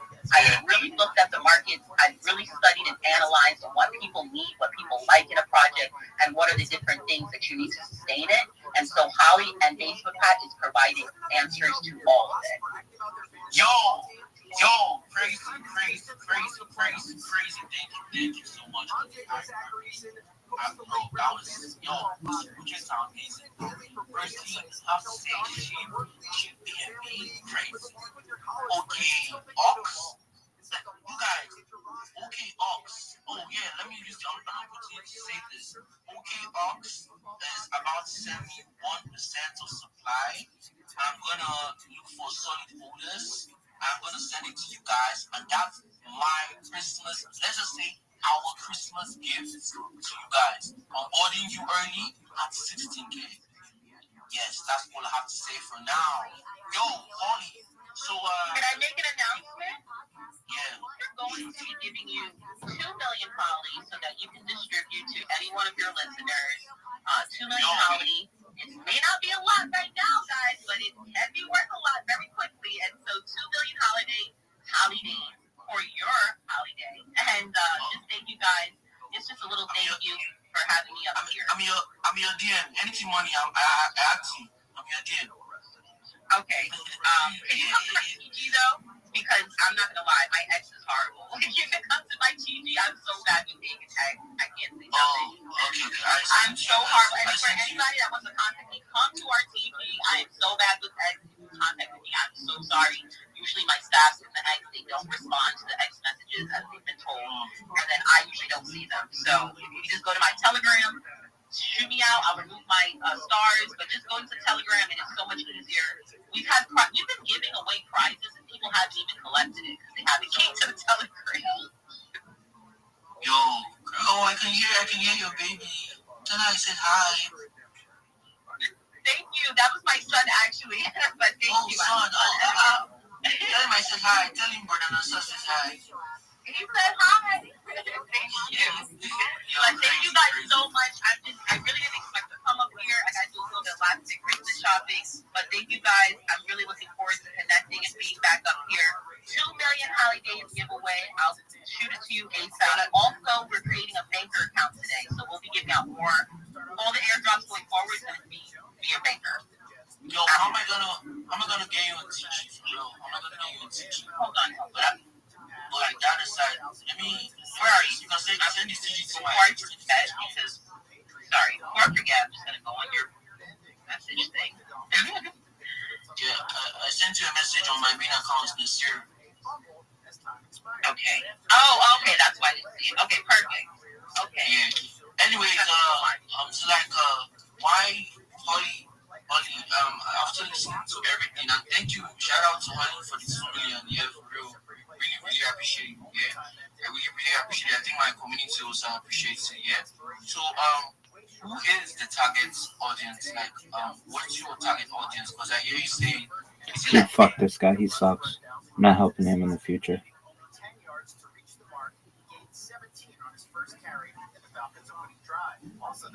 Revet's gonna write down that motherfucker's name and write down his motherfucking.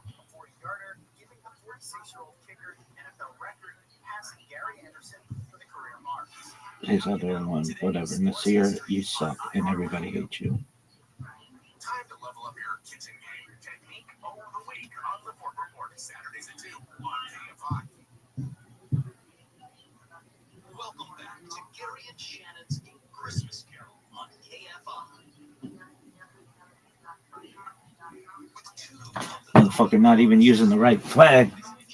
There's no way that motherfucker's from Ireland. Not in a million fucking years.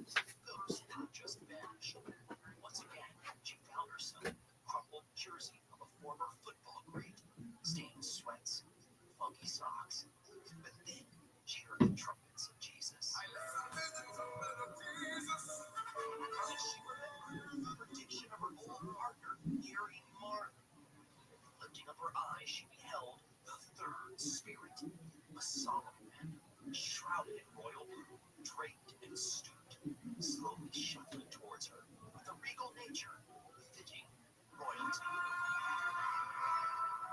Hey, wait a minute, I know you, Queen Liz. Listen, I'm not gonna lie, Liz. If you're the ghost of Christmas future, I'm more afraid of you than any of those others. But I know why you're here, and time's a wasting. So chop chop, let's go. Not so fast. I've traveled quite a distance from the ethereal realm to this dark little basement. What do you call this? It's my sham cave. This is where I go to get away from everything. It's like my safe space. I come down here, I watch football, everything's perfect. See, I also have what you call a safe space. It's called Balmoral Castle. It's a castle. So it's more like a safe castle. Sorry, excuse me. No, pardon me. Have you been drinking, Liz? Oh, just a bit to keep the frost off my toes, you know. Gin and tonic goes a long way. Want to sip? I better not. Okay. Here we are. Arthur's stop. Just be able and tell me what you see.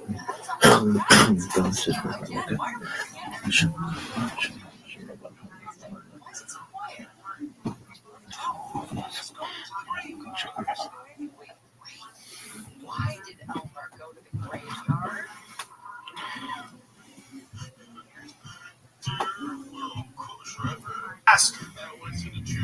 He's doing a podcast with Alex. Is that Alex? Alex? Yeah. What is he? Ask him what he wants. He's doing a podcast with Brendan Schwab. It's Schwab. Don't say Schwab. I'm saying it wrong? Yes, it's Brendan Schwab. Like it's a Schwab name. You'd want to get sued for that. I missed that. That's funny. Hello?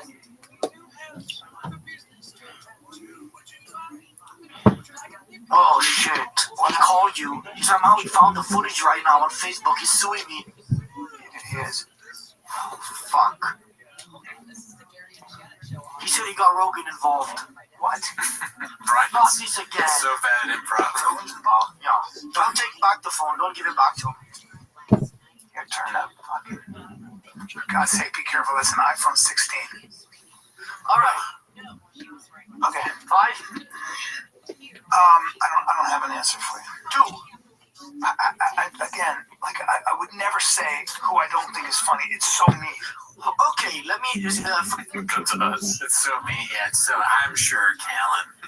I'm sure you don't say people aren't funny. Get the fuck out of here. Phrase it like this. Is Theo Vaughn funny? Yes. He's very funny. Yes. Is your co-host funny? I think my you mean on the Fighter Kid? You didn't say. On the Fighter Kid? Theo Vaughn funny? On the Fighter Kid? In the Fighter and the Kid. He's very funny. No, he's not. Oh, come on. You don't even listen to the podcast. You get your information from the community. Another lawsuit. No. I like how he says it like the community. Oh, you should be listening to the Fighter and the Kid. Is this how you expected this episode to go today? Yes. You did? I did. Well, then good on you for showing up. Come on, bro. We're here, man. I'm sure you're still Trying to gonna get the truth. Yeah. Some psychologists say that the left side of the brain is for analytical thinking, while the right side of the brain is used for creative purposes. What would they say about someone like you who is missing their brain? They would say that I'm all heart. All heart. Yeah. Nothing else. Yeah. That's why you don't want to throw your friends under the bus. I work from my heart. Unless they're Asian. Nice. Unless you're fat and tiny, yeah. Obviously, yeah. You're being, that's a mean way to describe. No, that is Somebody that I not. love. You don't love him. Has It's like Robbie to been on kill the him. podcast? He has not. You threatened to kill him. I had to get good pointers in for him to show up. He's a good man. I've already Oh, accepted. you're using me to get him. You've been using me to get him on the fucking podcast because he's more popular. a way better guest. He's like top tier guest. I agree with that. The most viral clip we ever had was Bobby. What, did somebody record the phone call? Oh, that's great, dude. Yeah. Wow. No, there were 2 phone calls. But listen, fine. Put the name, so you got to get yourself a little more specific and start fucking writing. See? Yeah, you didn't do the names though. What names? Pussy, no. Hey, John, Steve. No, real names. Isaiah. For the audience. Jeremiah, you guys are not fucking funny. Brendan. Why'd you say that? Why'd you say that? Try to help out. Brendan takes too much shit. I love him, man. I feel like you don't. He's my, I'll see him in court. So much money, dude. How the fuck do you have that much money? I don't fucking got any of that. A lot of money. I got like 2 of those a You year. know what's happening? You're making money off me right now. This episode might do good. Yeah, it'll do very well. It'll be seen by hundreds of thousands on a brand new platform. These guys, like, all right, not guys. Callan, Whitney Cummings, Rogan, all those people, I think all the cats probably agree with us, and even more so, they're not funny. They're trash, right? But they're hugely popular, or at least they're known. They're all like, now people have realized that they suck. You can make money off of how much they suck. Yeah. They power. They generate money from how bad they are. Like Callan is a bag of money, and the right Matan saw a bag, scooped it up, that Callan money bag, and he's trying to shake out. He's trying to squeeze, like what you do with toothpaste when there's nothing left. You squeeze out what's left. The tube, you know, there are like when you take a towel and you're twisting the towel. And so Matan gets the towel when it's like super or like wet, and then when he's finally done and it's almost dry, he gives it to us, and we go, is there any? We put our mouth out like, I got a drop, and then, yeah. Or maybe Matan and the cats, they do that. They have the big bag, and then any part of you feel like this is all Matan is great. I'm not trying to say he's not, but it's kind of like a chosen guy to try to like flip a bad situation good. Oh yeah, no, I said that before. I haven't let go of that narrative. I know I have Graves' disease. We all know that, and I forget things. But no, I still think, even though this is like, even if it's not real and it's fake and all that stuff, it's well done. It's enough to make me laugh. Now I like Matan. He's funny. Yeah. So, but it's maybe not real, and probably not. And it's all a handshake. All right, I'm gonna say this. You say that. It's not authentic like this. Yeah, I feel like it's not that everyone is in the know of it, but it's like just like how Andrew Schulz becomes a huge comedian because he's friends with everyone there. Yeah. Matan's somewhat of becoming a friend of his. Oh yeah. Redacks. Also, he has access. I mean, Matan's on like TV shows and like award shows, and he has Brian Callen's number. We don't. But we got Brendan Walsh's number, and we got Mark Harley's number. Those are our voices. Until they do another 9/11. But no, I'm just kidding. We're nobodies, dude. We don't matter. Okay, there's no plant here. Yeah. Right. The only plant is the fucking growing in Gerardo's the net. I mean, she's buying us all the way. Mm-hmm. What's that platform called? If you say Reddit, I'm going to freak out. We both know it's Reddit. What am I bullying you? Damn it, you were bullying me. By the way, this whole fucking podcast should be called the Bully Podcast. Define bullying for me. Is that it? Like what? Like jeez. That's my hero. Also, shout out for our sponsors and Tiger Billy. They also give us a lot of money. And a terrible He's a co-host. good manager. Look how much money He's the worst manager and the worst co-host I've ever been in. Ever in my life. You deal with the worst co-host every week. That's fucking not true. Why'd you almost laugh at that? Because you don't watch the podcast, so how would you know that? I might keep up with you more than you. Okay, who was the last guest? Brandon? No, see? Fucking, I'm wrong. I just got you. You guys can't get guests anymore? We get guests. Yeah, you guys got, We've had some problems, but yeah. Things haven't been what they were. Why do you think that is? Because of some decisions. All right. What are you doing? Is that a victory thing? I manifested bad on you and your family and your kids. Why? I'm 58. You're right. Okay, but we don't have to do that kind of fucking math. I thought you were gonna say. I thought we were done with the negative stuff. Birthday. I hope it's over soon. What would you get me for a birthday? If you had to. Oh, that's a good question. What would I give you for your Don't be a dick. No, I'm gonna give you a real answer. Okay. I would give you Reddit gold. I'm not doing that. I'm not pounding you for that. Ow! Don't fucking pound me when I don't pound you. Don't force pound me. But I don't like disrespect. Well, why do you keep bringing up Reddit? I don't like I'm sensitive about that. That's why. And why'd you call it the community? I'm part of it. I feel like I'm in a community. You're a part of the Reddit community?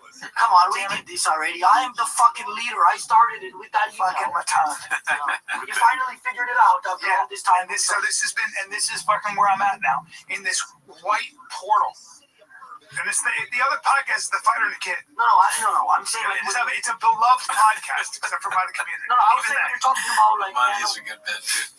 That's such a good bet. Molds and like human flesh. That's more for your. Save that for Friday. Okay. I'll give you money if you bring me with you. Bring me like in a costume.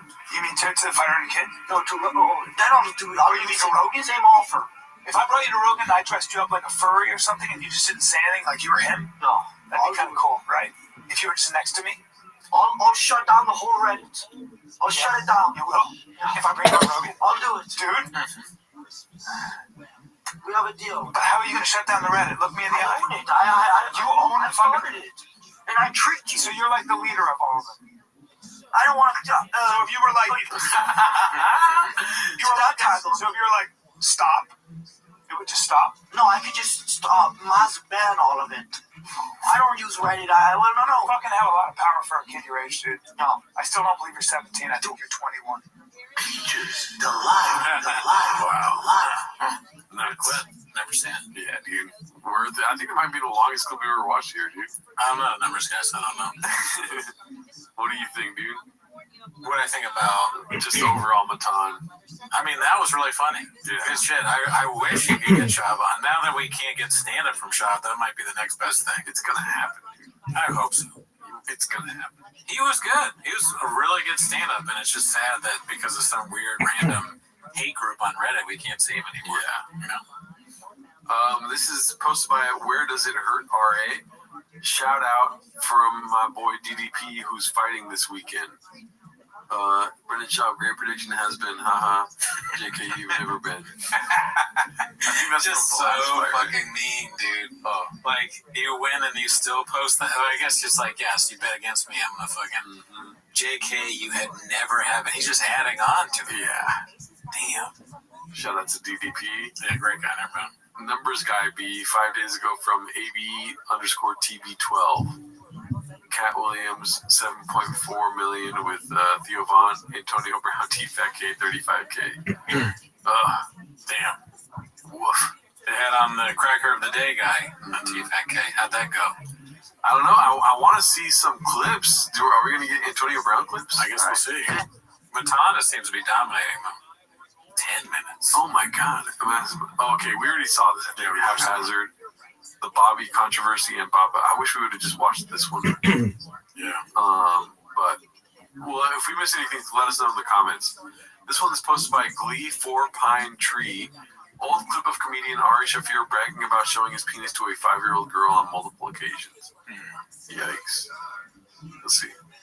I was at my friend's house. She's a lesbian, single mother, and she goes, I want to go to the bathroom. She goes, she has a 5-year-old. She goes, can she watch her pee? Because she needs to see what her penis looks like before it's too quick. What? Yeah. What? She doesn't want the first penis that she sees to be the one going into her mouth? Yeah. Dude, why would she choose yours? Yeah. But this is what she said. She was like, why did it come out of that thing? And I was like, hold on, wait, shit, you have a kid watch you pee? I know. You gotta start with the story. Where have you been with this? Did you let her shake it off? no. But then she went to touch it. I was like, don't crossing a line. What? How old is she? Hold on. Dude, I'm leaving because I'm the only person with children up here.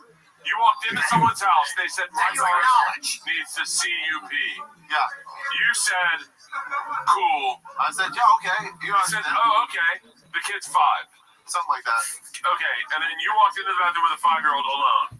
You pulled your dick out. The 5-year-old child said, And you're like, oh, watch this. what's this thing? You're not going to believe what's about to happen? How come you do it like that? Something along those lines. And then she said, why?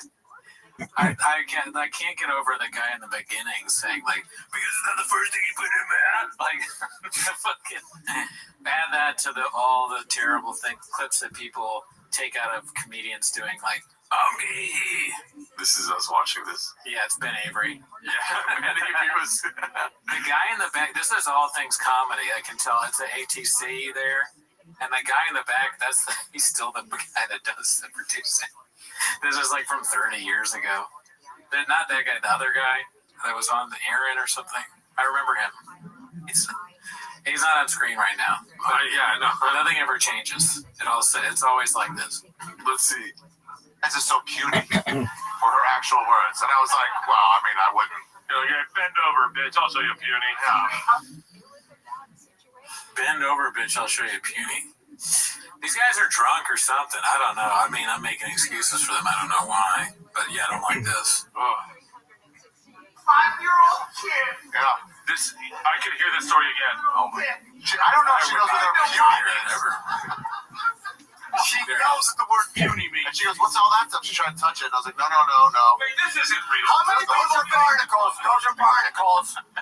Did you slap her hand? Because it's hilarious. Did you slap her hand away? Or did you just I just kind of backed it up. I was like, no. Oh, wait, you stepped on her Heisman style? Yeah. And then you were like, not for 3 more years? Who can piss on you? Grab at it. Were you just making eye contact with it all the time? Yeah, were you guys looking at each other? Look at what's going on, young lady. How did you end it? You guys hugged or? I tapped it off. Was there pillow talk? Was there a more you know? Sam's got to beat off this story. This is the credit, like when women say men shouldn't have podcasts. It's like all podcasts are like, this is what they're talking about. Could you like this? Wait 3 years until she's 8. It cheapens us for even saying anything. I don't like it. Let's see here. 300 pages posted. This one is called Chin Drunkenly Pointing Guns at His Food. See, this is wholesome content. Yeah, we want more of this, dude. Glock 17. I like how his feet are in this picture still. What is he? What is he trying to say here? I don't know. There's some deeper meaning here. It's kind of like when Tony had the gun where he's smoking a cigar. How many podcasts does Bubba have? 17, maybe. Oh, no, he doesn't have 5. You trying to make me move to Austin? Yeah. Oh, we're moving to Austin. He just has a gun in his hand. Oh, yeah, we're moving to Austin, huh? He's threatening shop. He's smoking a cigar. You just don't see it. Smoke coming out. It is, it's a childish thing, really. I mean, these guys haven't really grown up. I mean, neither have I, but I try to pretend like I have, at least. The illusion of an adult, right? I like that. But they're like, nah, dude, gun, cigar, fucking drugs. Like, fucking, I'm 45. I had 12 beers last night. My friend's gay. Yeah, they're like, I fucking show my cock to a 3-year-old. They're like, whatever the fuck. I don't know what the fuck they're talking about. Let's see here. Survival. That's a promotion. Let's see. This is posted by Psychic Scientist. Tim Kennedy gets blackballed from the fire ministry. Thank him. Tim Kennedy probably could have picked any other red. Good for you. So it's just a bunch of negative comments. Oh, there are some things we need to clarify. Tim Kennedy is not and has never been an employee, brand ambassador, paid influencer, staccato. What is staccato? I don't know. Damn. All right. Well, he's getting douched. That's funny. It's like his toe holds. It's a sandals company. The flops. I'll tell you the veterans. Read the room, y'all. Posted by Haphazard. We haven't seen this, right? No, I don't think so. Let's see what this is. I'll tell you the biggest thing, the most wildest thing to me of all the Grammys. Kendrick Lamar wins Grammy of the Year for Not Like Us. The entire crowd, filled with pedos, start mimicking his lyrics. Lyricking. I mean, all of that was pretty redacted. Yeah. My buddy Ikuti here, filled with Graves' disease. He sounded like Vince McMahon. You're fired. Really? Yeah, the Drake word minor, they're all like minor, and fucking Beyonce's dancing. Meanwhile, her husband Jay-Z's under investigation for a minor. It's interesting. It's so weird. So weird. It's read the room, y'all. Yeah, read the room. Oh, really, dude? Allegations that the 40-year-old comic and actor has been sexually harassing underage girls began surfacing this week after one alleged victim claimed that the Netflix series You actor once asked her for nude pictures, knowing that she was underage. Peaches, the lie. Yeah, Shab, take that, fucking idiot. You dummy. Read the room, y'all. What? Let's see, this is posted by 12 Washing Beard, an all-time classic that still holds up today, the Gringo Papi. That's facts. That is facts. What, do they hear us talking at the water cooler? Because this is me every day. And also, yeah, shout out to whoever posted this because, like, dude, you just nailed it. Mm-hmm. Sick poster. Yeah, and one of the best. The album art doesn't get enough shout out, like the Mexican flag, dude. The fucking cool tattoo. Yeah, it's a great fucking thing. Yeah. This is easily the funniest Callahan has been. Posted by Accomplished Gap 4690. Let's see what part they're talking about. Okay, why isn't it opening? I would never say who I don't think is funny. It's so mean. Okay, let me phrase it like this. Is Theo Vaughn funny? Yes. He's very funny. Yes. Is your co-host funny? My co-host. You mean I'm fighting? You didn't say. I said Theo Vaughn funny. I'm a fighter and kid. And a fighter and kid. It's very funny. No, he's not. Oh, come on. Oh, come on. That's great. Great moment. Never seen it. Let's see this one. In any facet plus like lead time. I'm not defending Bryce in any facet, but continues to defend Bryce. Nuts. Let's see. This is Horror Nothing 9789. Miss Schwab riding an electric car is a problem, B. No fun. Yeah, dude, I saw this one already. How are Ubers consistently off-let driving the stop and go and heavy on the brake? It's taking everything in me to not puke all over his lovely Tesla. Yeah, I mean, fucking real men don't drive electric cars. That's why. That's why you want to puke. Yeah, they know one of those things your fucking pussy drives. Yeah. Is this a pussy driving or is that a man? Yeah, he's got the mask on. He's probably been vaccinated 1,000 times. Probably voted for Kamala 1,000 times. Even his ears set. His ears like, oh. He's not a fucking. He wouldn't last a day in Austin. Not a chance, B. Have you ever been in a Tesla? Oh, dude.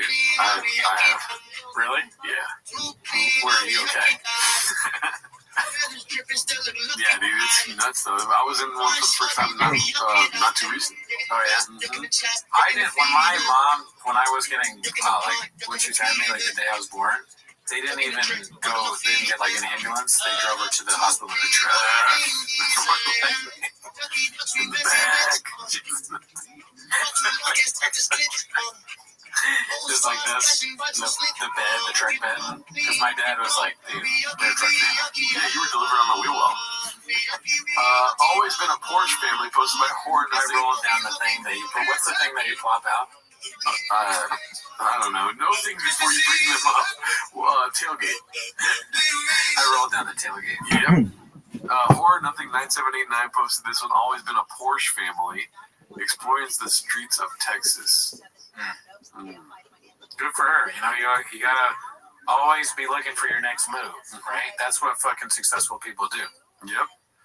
I speak for all of California when I say good riddance. The Graph experiment posted this. Denmark is reportedly planning on increasing tariffs for Ozempic 5 by 500% for the U.S. only. Hell yeah, dude. Fuck. Oh, shit. The tariffs. Yeah, good. Be bad news for Brennan. Yeah. Various Concept 2615 posted this one. Get the fryers ready. JRE Fight Companion. Damn, that's today, dude. Dicey. People are asking if we're gonna do a stream today. Hell no, dude. I'm barely awake. Nah, fam. Damn, but I'm excited for that. Yeah. It's with the four of them. Who's this other guy? Is that Joey Diaz? He lost weight? That's that. I forget his name. Brian Simpson? Yes, Brian Simpson. Matt something. Sarah? Yes. Okay. Shout out to them. I'll be watching from my apartment. Let's see. This is haphazard. The guys finally heard him say Super Ball. Oh, let's hear. Okay, it's called the Super what? Oh, he's saying ball? B-A-W-L. Yeah, like you're like some kind of European. That's a Super Ball or they throw it. Yeah. He's like a terrible Uber driver. Who you got at the Super Bowl? Guys, I went to, can I tell you something real quick? Like, I went to Starbucks to get this new thing called a cortado. Dude, hey, hold on. Yeah, it's 2013. You know, he just found out what a cortado Yeah, I is. just found out a cortado. Just like you just found out you're saying Super Ball. Yeah. You just found out what a But I had cortado to go to the bathroom. Farner. It's the movie where it's the Dracula. Oh, is it the place at the Super Bowl? Yeah.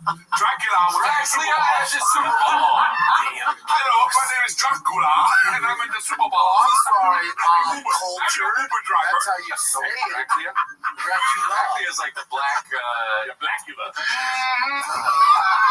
I'm gonna suck your blood out your neck, bitch. Y'all ever see me? Shit. Y'all ever seen Blackula? Y'all ever see me in the mirror? No. Exactly. But I love horrors. Deuces. Horrors. What if they had a meeting before the show? Like, all right, Brian, we gotta be honest with you. Like, a lot of the content making fun of you is doing pretty good. And they show them charts. They're like, all right, so this episode, me and Eric, Montez, are gonna talk about how you say words wrong, and like we've researched, and these are the bits that we're gonna try out. And Brandon looks at me, and goes, "Genius, that's awesome. Let's do it. Let's." Brandon's like, "What are you talking about? Huh? What?" And then they're like, "We're starting with Super Bowl." He's like, "No, come on." Eric was like, he said, "Terrible Uber driver." Why is their Uber driver gotta be terrible? Just because he said a word wrong? Yep. Eric is a little bit blockbuster. I'm on Eric's side, dude. You know, your Uber drivers have to pronounce all the words. Where are we? America, dude. Speak English. All right? Fair enough. Mm-hmm. Take me to my motherfucking Chipotle, dog. Come on, bro. Chipotle? Mm-hmm. Jeez, how you gonna get the Chipotle, stack it up over a week? That's toast. You got a chicken ball? Or a burrito ball? Chicken bowl. Ball. Mm-hmm. Same thing. Same facts. All right, Papa's next grift posted by Peter Gooch Sr. This trends at least once every 2 months. Yeah. The Pornhub post. It's funny. Yeah. Thick boy gang. Gang bang. Oh, no. Why is George in there, dude? George, you know, he's part of the show. They changed the locks, though. George don't got the key. Let's see. This next one is Chin's Insta story, question mark. Joe Rain posted this. Just not real. Very funny. Unscale the Diet Coke, though. Crazy. That is very funny. It is cool if he's doing that, though, too. You know? Hey, no judgment. Behind the scenes with producers. Yeah, that's clearly salt. That's not cocaine. Because if it was cocaine, it would be in my nose. It's not real because there's no gun. Mm-hmm. Oh, legal age of coke. Ari clowns D'Elia for being a PDF file posted by Mike Honcho himself. 7. Let's see here.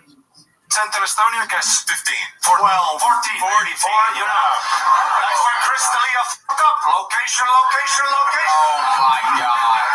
Here is a file back in Estonia. My man's a gentleman. Wow. Not for me. Yeah. Great comic, not for me. Yeah, dude. How about you be funny next time? You are never good. Your clips are always bad and have been said many times before. Brandon Cooney has a small teeth. If he did that, that would be good. But that would be too original for him. But in Estonia, he has a big gums. I took an edible, and it didn't work.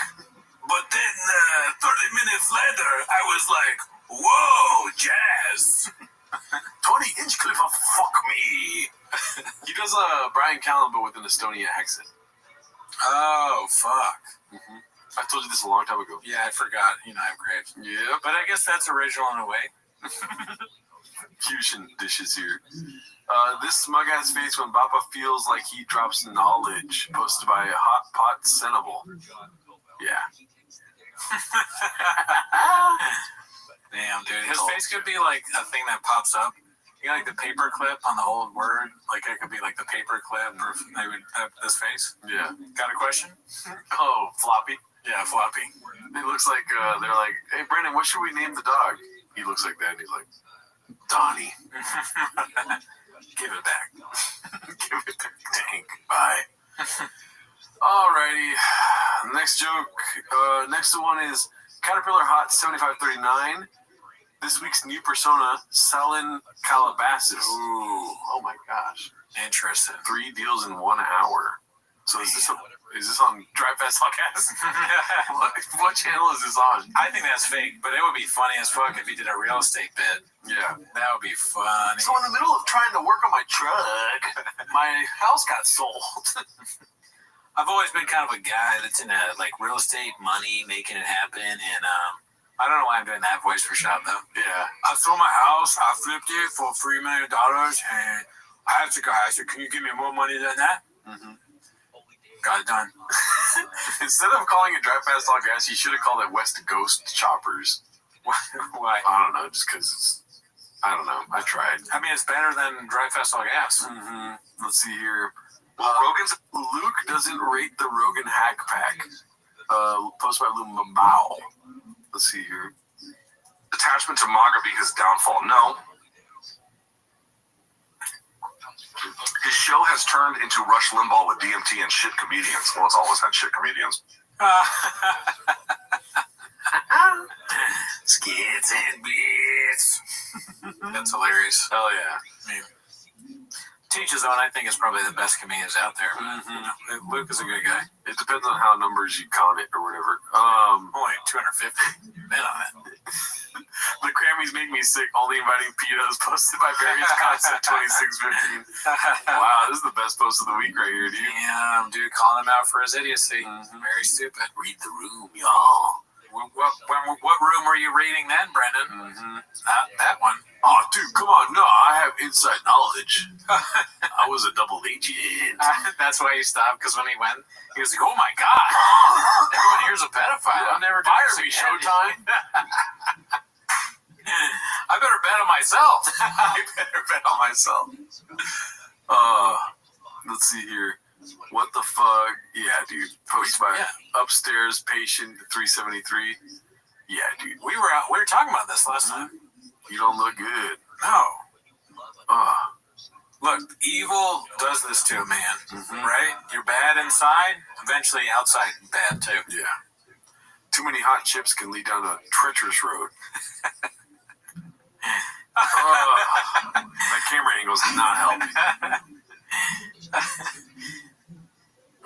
All of these pictures look like each one of them looks like he caught his dick in something. These are all that's when he's trying to like not know, like, is there a way to like not let anyone know that I've caught my dick in something? And the rest of them are him just screaming for help. Please! He's trying to describe how it got caught. He's like, I don't know. My dick is stuck in the pie. That's the first try to get it out.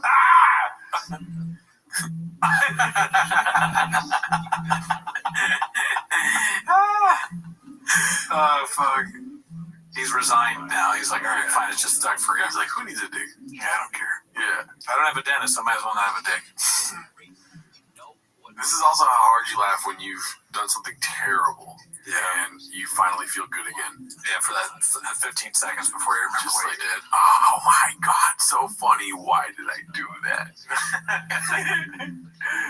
Yeah, let's see. What's I present to you.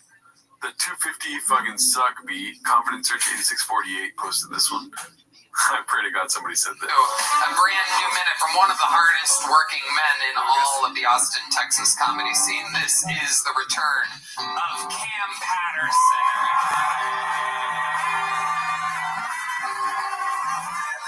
I was around the fires. I was there. I blame the gays. That's who I blame for. It's funny because I was riding around and I see like all the houses on fire and shit. And you know what was crazy? You know what was still standing? All the ash and the rubble and all the fire, what was still standing was brick chimneys. Why not make the houses out of that next time? That made the most sense ever, you fucking dumbass niggas. Hey, we're on a roll. Let's keep going with Airplanes for 200. Airplanes for 200. And what is the deal with the black box? Tommy, it's the only thing that survives a crash. Why don't they build the whole plane out of the black box? You know who happy? Asian niggas. They are Asian as shit. Dude, bad comedy funnier than good comedy. Sorry. Strikes again. It's better to be not good. So take that. If you're a comedian, you're thinking about being a comedian, start writing jokes about Asians. Cheat on your wife, take some Adderall, hit up way too many women on Instagram. You know what I mean? Yeah. Keep it thick. 3 C's. If there was a horrible fire recently, blame it on the people in it. Yeah. That's good. That's your way of calling the Palisades gay. Oh, wait, I don't know. I was like, I don't think it's Cam said that it's like they should build the house out of it. Oh, yeah. Yeah, I don't know, dude. I don't understand why he blamed it on the gays. That I don't get at all. Maybe that's just the joke. Yeah, I don't know. That was like a whole one section, not explained, and then he went into the bread thing. I don't know why he's blaming it on the gays. I would have said, I blame it on the Goonies. I mean, the Cam saying blame it on the gays, I think he probably just did that because that like kills in Austin. It's just like, that's really all you need to say. You just go, and the gays. And then like everybody there's like, oh, he's one of us. We haven't read a book in 17 years. I'm going to go to Austin and be like, I'm a doctor. I delivered a baby yesterday. It turns out it was gay. Dude, killed. Yeah, he'd be rich. Austin just passed out for a second there when I said that. Posted by Dandy Kaufman. This one is called Bryce, quote, is not a bad dude, end quote. Just a byproduct of social media, and he's a kid, 30-year-old. Let's see here. Bryce is like some evil kid, and I think Bryce is a product of the current society obsession with social media. I don't think he has a background in history, especially when it comes to World War I and World War II and Hitler and Germany, for that matter. I think he's homeschooled, if that's right, or he dropped out of school early. Point is he's not the most educated dude to give these hot takes. That's fine, freedom of speech. He's welcome to say what he wants to say, but you just got to be ready for the repercussions when you say some wild crap like he said. You don't think he knows that, though? Like, he said that knowing that. Yeah, no, I mean, what he did is inexcusable. The beginning, I don't think what Schaub is saying is wrong in the sense that he doesn't know anything about history, and he was probably homeschooled and he's an idiot, right? So that part actually is true. And he probably is a product of social media, because if you go on Twitter now, it's all Nazi crap. So I understand that, but it doesn't excuse. I go on Twitter too. I don't believe the Nazi crap I read. I don't then go, you know what? Also, I think Hitler was right. Like that doesn't. You have to be a moron to. So that's what's lacking from this critique. So I'm not defending Bryce in any facet, but I think you guys need to realize that this is a kid. He is a kid. This is a kid who probably is on social media, and his algorithm, for better or worse, is filled with this narrative that he is kind of pushing, and there's much smarter people than him pushing this narrative. And he's much smarter people, and they're also kind of right. A lot more these days. But remember, Bryce is a fact. He's not a bad person. He's not a bad dude. He's not at all. But Do you think he was in the bunker and they're like, "We lost, sir. We lost." And he's loading the gun with his wife, Ava Braun, and he's like, "Wait for 8 or give it like 80 years, dude." Hitler's return is either Bryce or Shab Kanye. Yeah. But what Bryce is, he's in this bubble. They saved his brain. Kanye is like, "How much for Hitler's brain, man?" Buys it. Well, and he's the perfect storm of grown up super religious, which most of those super religious people don't mess around with the gay stuff. And then, so when he's seeing online, where it's really not that bad, it's not good. When he sees online, like the transgender stuff and pushing this, and there's these safe rooms where kids can come out if they're gay or trans. So when he's constantly seeing that in his algorithm or on the news, he's like, "Oh, you remember, he's a religious dude." He's like, "What the fuck?" The world's turned to shit. So he's just this byproduct of that. Imagine being compassionate for Bryce Mitchell after he said all that stuff, but then they put 5 anchors on a UFC card and you are so pissed about it, dude. Yeah, that is a lot. That's a great point. He's worried about the guy that loves Hitler and all that. Yeah. But just the idea of black anchors, he can't. They're there because they're black. There's no compassion. We get it. There's no "we get it, Bryce. We get it." That's where you should have him. The guy that's saying that crazy shit. Most people are gonna write him off. Can't wait to see him fight next and get his ass whooped. But you gotta step back a little bit and just be like, the kid is a product of the current climate we're living in. His face. That's the face from the yeah. Where do you get a hat like that? I don't know. The Marlboro store. I wonder if somebody was with him when he bought that hat and they're like, "Yeah, give it." It was a gift. He's like, "Oh, sick." Somebody trolling him. A homeless cat sent him that. 10:30 fan. Wear this on the show, please. Damn, I'm really upset there's no Antonio Brown clips. You'd think there would be. Maybe it wasn't a good show. Maybe. Probably not. They're probably the best show ever. Posted by Confident Search 8648. Rinks playing Bloomingdale's, Minnesota. 10:30 a.m. p.m. You're going to Bloomingdale, man. And I do Bloomington, Minnesota. Bloomingdale. Even when I was saying Bloomingdale, I'm like, isn't that like a store? It's not a city. Maybe the city was named after the store named after the city, something. When you said that, I thought it was like a joke, like he's gonna have to play at Bloomingdale's, like he's like shit, in the store. Yeah, he's had to work in the store. He has a shift at Bloomingdale's. He's helping you find his shirt. He's folding pants. 122. All right, kids, that's it. Tune into the fight companion myself, Joseph Rogan, but a Bloomingdale, man. Then I go to Bloomington, Minnesota.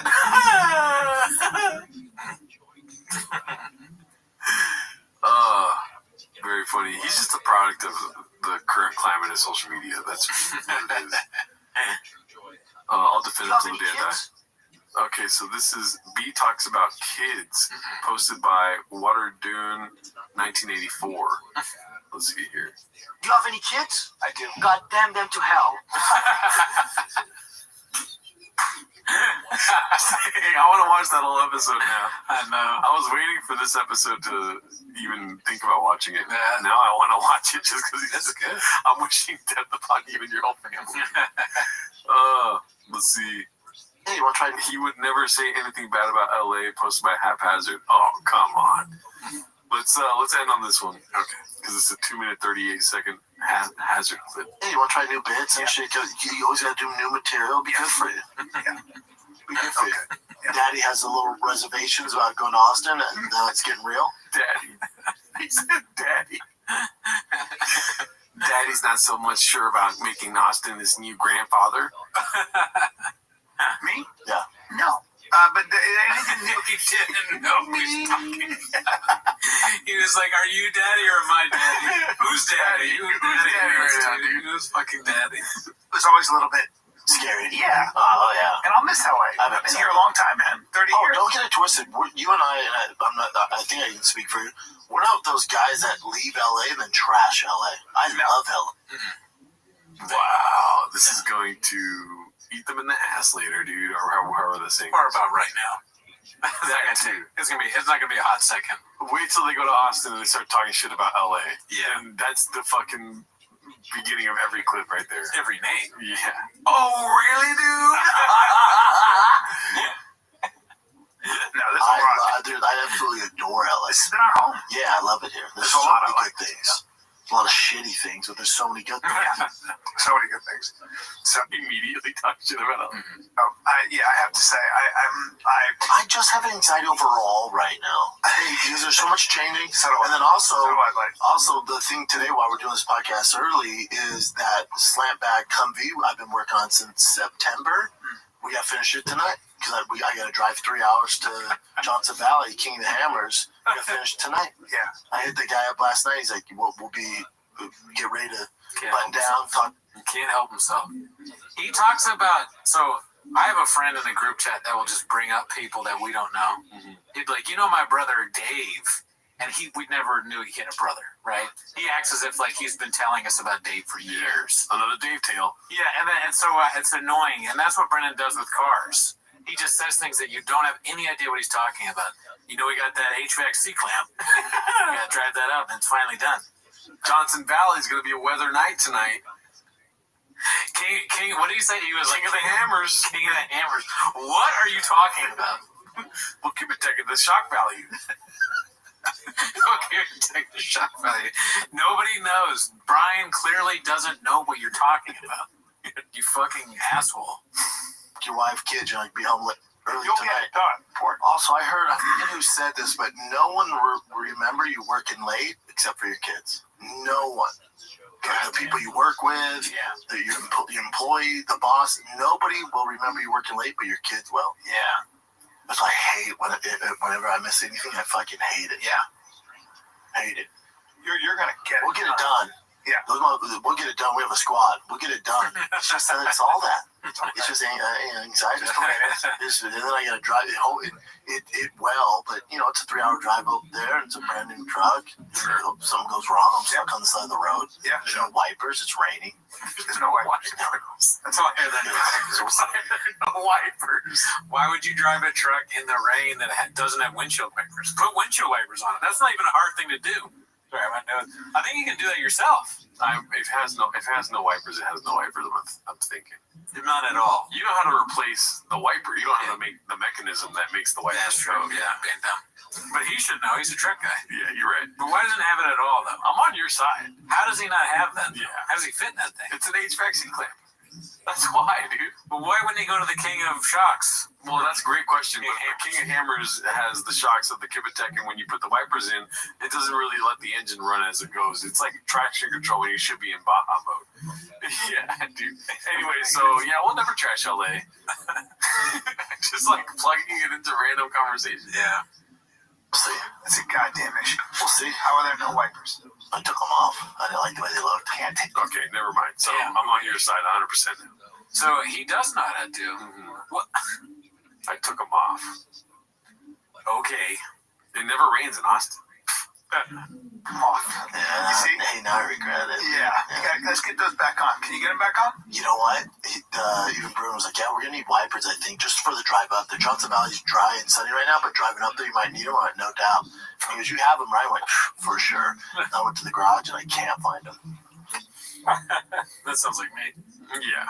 He's got Graves' disease. It's like when I did the shelves. I was like, hey, I moved the shelves somewhere. I don't know where they are.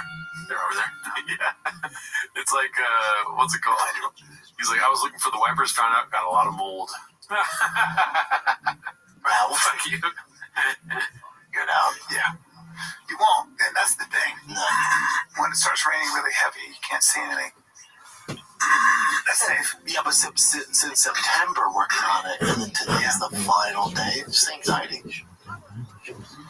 How about the fact that last time you were in this exact same area, another thing happened with a car? Remember You're that? talking about when I flipped the Johnson Valley's where I flipped the TRX. Well, we were talking about that's what she meant, you moron monkey. You monkey brain idiot. I like how you started to mansplain it. Like, what she's trying to say is that I flipped the PR. He wouldn't let her have that joke. Yeah. No jokes for women on this show. All right, that's it. See you next week. Ah! Northern California storage was only at 54% capacity before the rain started coming down, leaving plenty of available space in the reservoir to manage high inflows and capture storm runoff for future water supply. He also says that in Los Angeles, the rains this past November generated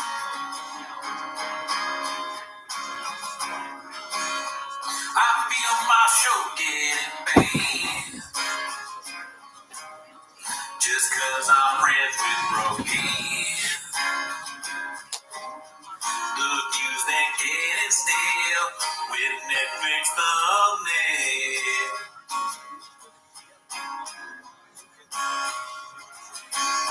Our show was Peaches Delight. Now 10 years drunk every night. Lex said to fire him. Let's change the locks on 10.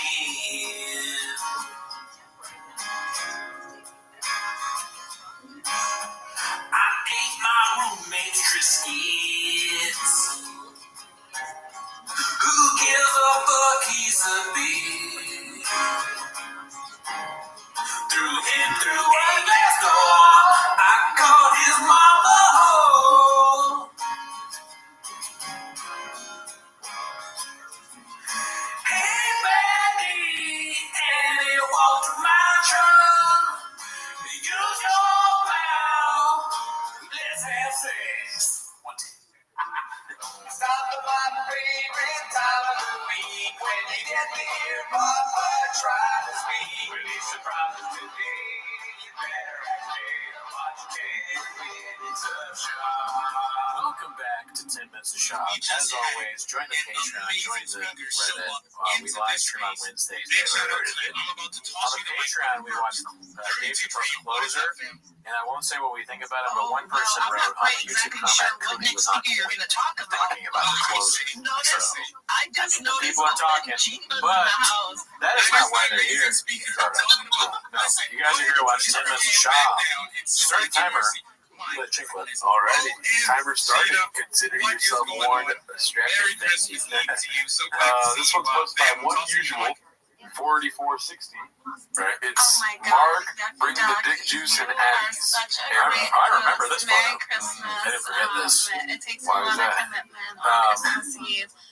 Because Man, bitch. I'm sorry, I wish I hadn't said I remembered it, but I do. You're just really good at what you do, so it's really here we go. Changing, grabbing a lift, so that's not the shop, that's the first night. In my room, okay, I'm on my way. What are we gonna do with you? I like it. You're gonna swallow this big dick for me, babe. Let's do that. You're a good girl. Like 50 minutes of my K. Close, babe.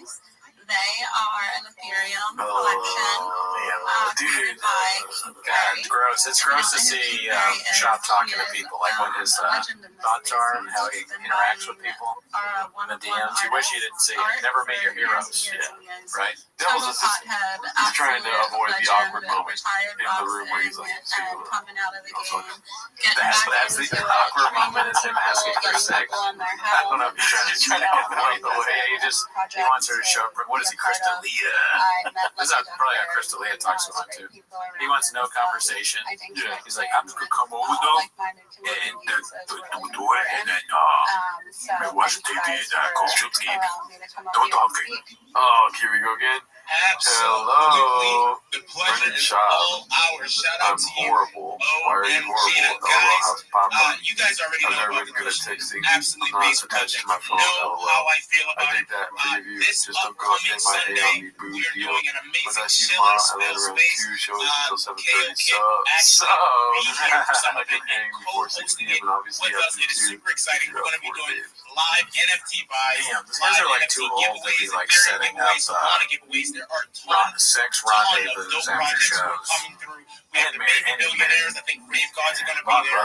We're looking at some Soul on Chain guys, Soul God, etc. Guys, we are super excited. And guys, you already know who the NFT kid is. You know you I am open to cheating on my wife. Definitely lock in. I would like to have sex with you. Is that something that you're also open to? I'm a bad person. I need everybody. That's the communication.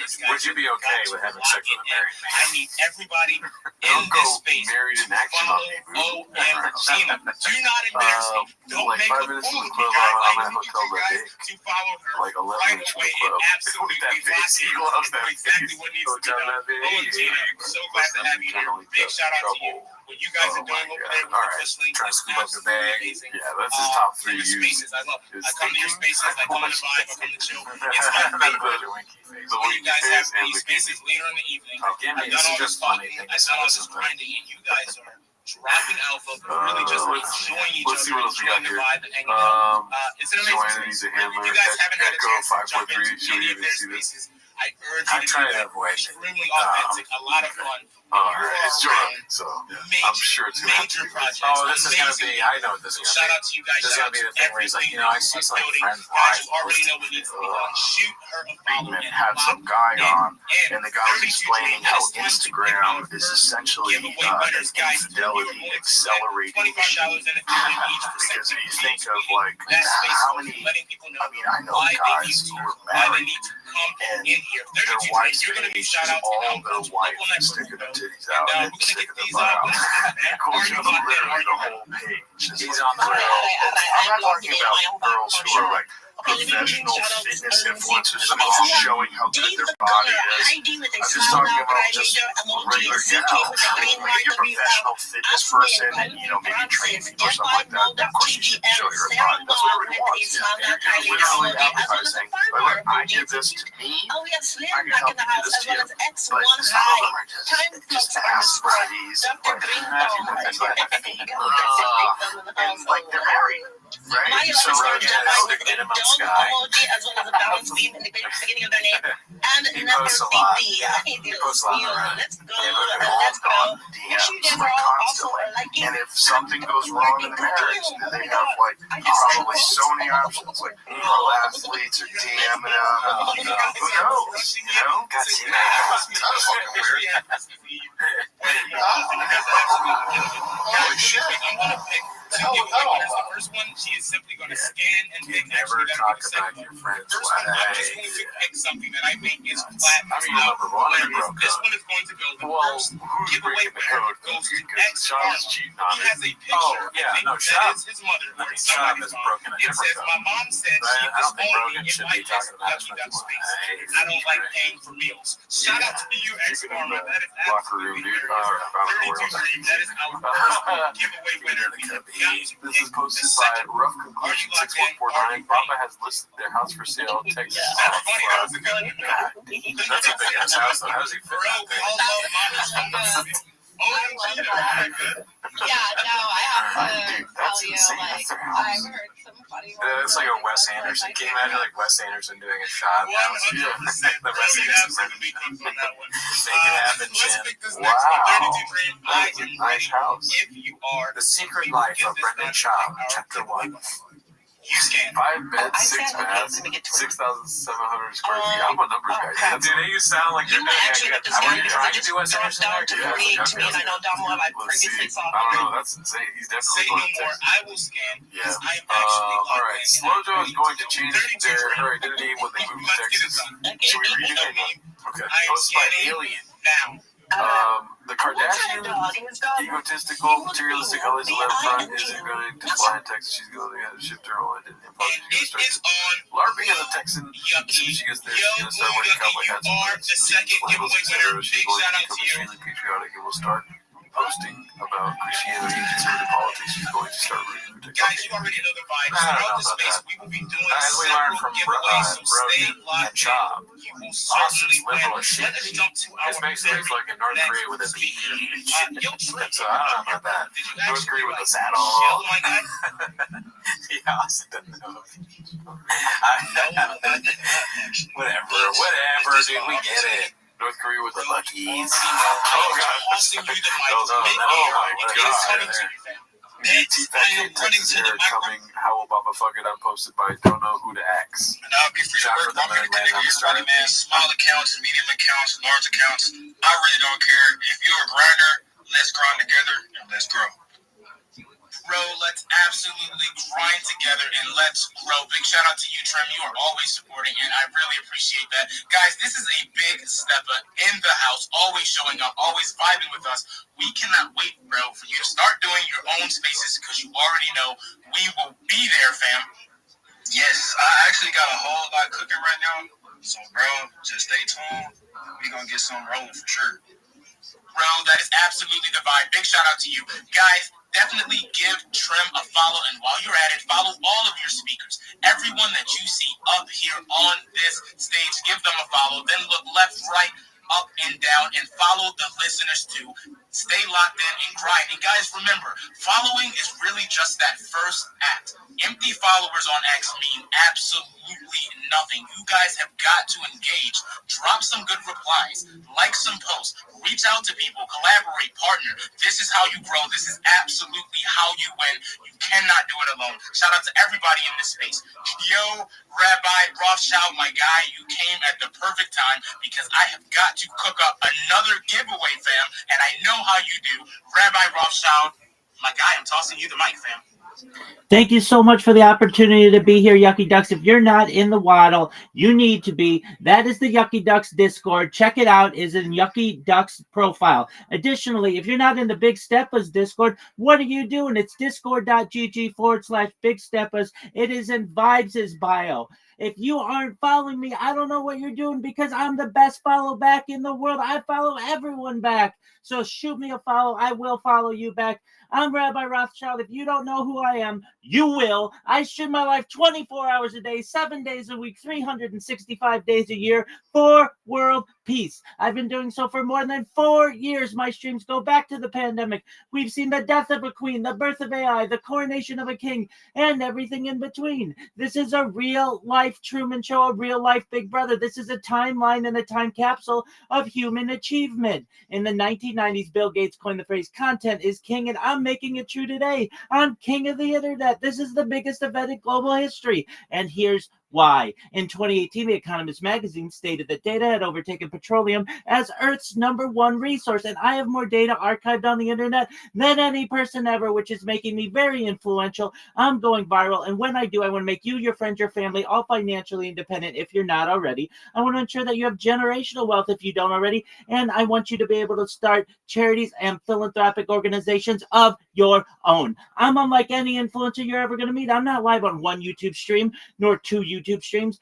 I'm live on over 20 simultaneous YouTube streams, 24 hours a day. You can view my life in 360 degrees. I even have a ceiling camera, and you can view that ceiling camera in the purple pill. If you want to see all my other YouTube links, they're available in my profile. Additionally, they're in my pinned post. You'll also find in my pinned post a link to my link tree. I dare you to look at my link tree. No one dares you to look at their link tree, but I do because I have more social media than any person ever. I have more content than any person ever. You'll also find a link to my Discord, discord.me/Rabbi. We have over 2,700 people in our community and continue to grow each day.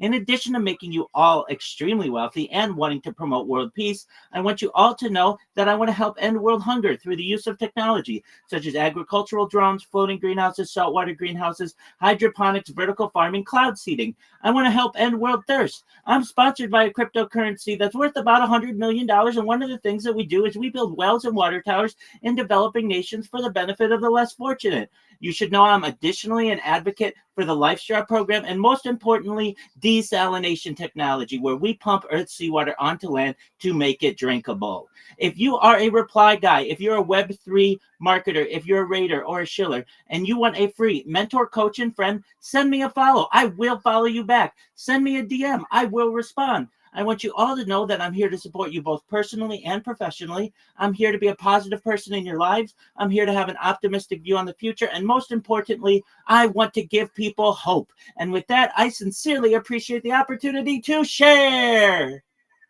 Bingo. It is absolutely the vibe. Shout out to you, Rabbi Rothschild. Guys, check out exactly what he is building. Give him a follow and connect with him. He is very serious about being there to help you. All you have to do is reach out to my guy. Big shout out to you. You are always showing up. We are so grateful and glad to have you, fam. Shout out to Jesse Does. Chill. I came up with nothing, but you know what? Let's do a giveaway for an emoji dance party. That's what I came up with. That is exactly what's going to happen in just a few minutes. Everybody stay locked in. Let's keep growing. Let's keep winning. Yo, vibes. I know, my guy. I know your connection is a little bit spotty, bro, but I don't know. Are you there, bro? How you feeling? Bro, I'm here. I'm just waiting for my boy to get back. As you know, I just landed here in Vegas, bro. I'm locked in. Got a few cool things that we have lined up. As you know, my buddy is in the NFL. Yeah, so we've got cool things lined up. Gonna go meet a few of his friends later tonight. Got a little trip over to the Fontainebleau, whatever. I don't know how it's called, the name of it.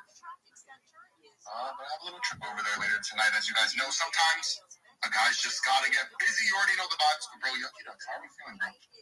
Bro, I'm feeling amazing. I'm feeling also extremely cold here in Philadelphia, so I'm a little bit jealous, bro. I'm not gonna lie to you. I have got to get out of here. I am sure OMGina knows exactly what I'm talking about. She gets to be an Eagles fan while she is warm, and quite honestly, that is not fair. That is not fair whatsoever. I am 100% jealous. Guys, shout out to everybody in this space. You guys are already crushing it. There are so many requests to speak. You guys are killing it. We have Risk the Great. Bro, I'm going to bring you up here again. You did drop down. Cool. Wisdom, Boss in Energy, Hunter 70, Valentine, Toby for Real. Brett, Ambi, the Richie D Wizard, D Lawrence, Ibro, Charles, Big J, Call Me Francis, Scorpio.TGN, Dave the Gunner in the building, Joy, the Stern Ritter, Viper, my guy, Marvel, Ali, Steven, E.N., Samurai. You guys are absolutely crushing it on this Christmas Eve. I was so nervous about whether or not we were going to have a big turnout, what was going to happen. And guys, this is the place to be. Everybody is locked in. Everybody is growing. E.N., Samurai, you guys are absolutely crushing it on this Christmas Eve. I was so nervous about whether or not we were going to have a big turnout, what was going to happen. And guys, this is the place to be. Everybody is locked in. Everybody is growing. Everybody is doing exactly what needs to be done. We are so very grateful to have all of you up here. Let's hear from someone who I haven't spoken to before. Moesha, how you doing today? Let's give her a second. She could be rugged. Moesha, if you can hear me, I'm going to drop you down, and then I will certainly bring you back up again. Wait, I see a microphone. What's going on? Can you hear me, Moesha? Yeah, no, we're going to move along. I will bring you back down. Yo, Wise, what is up, fam? How you doing today? Wise, you are good, bro. We're going to give her a moment to try to reconnect, Wise. The mic is yours, fam. Alrighty. Merry Christmas. Happy Three Kings Day. I'm from the Wise ecosystem. We've been around for 6 years. We're the largest liquidity on Uniswap. What I want to talk about today is a product we introduced where we partnered with a company called World Mobile to bring our RWA on chain. Basically, it's called the World Mobile Vaults.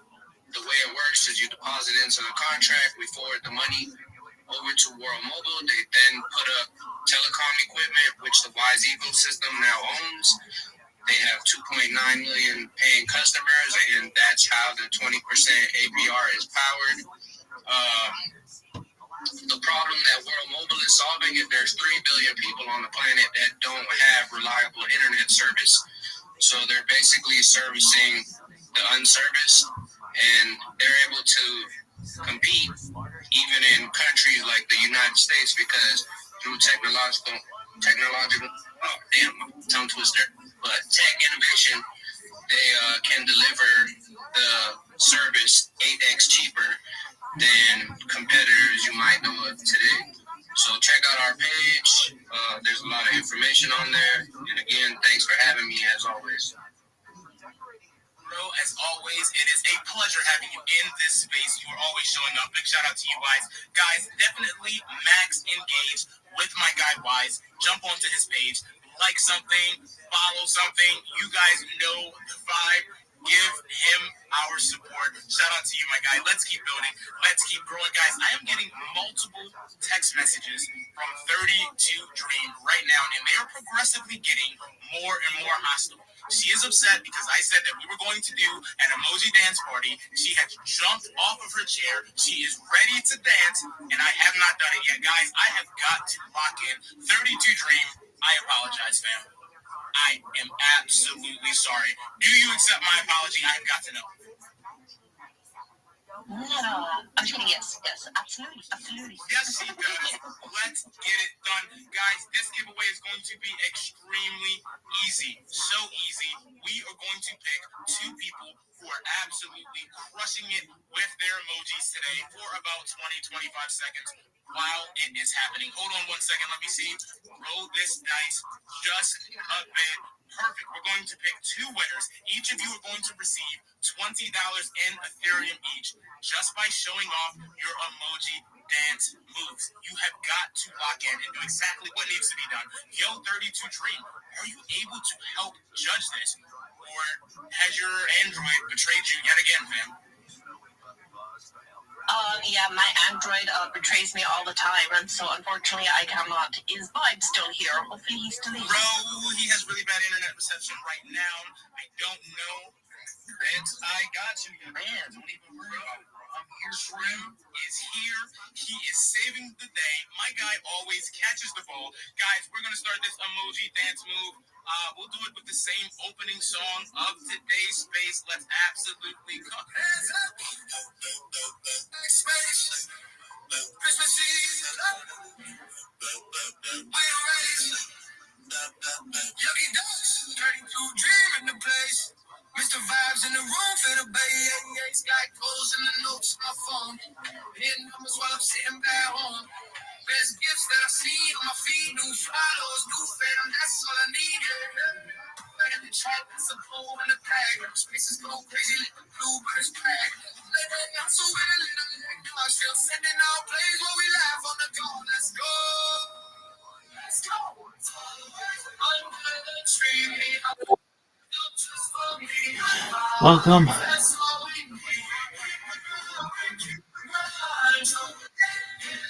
How are you? All right.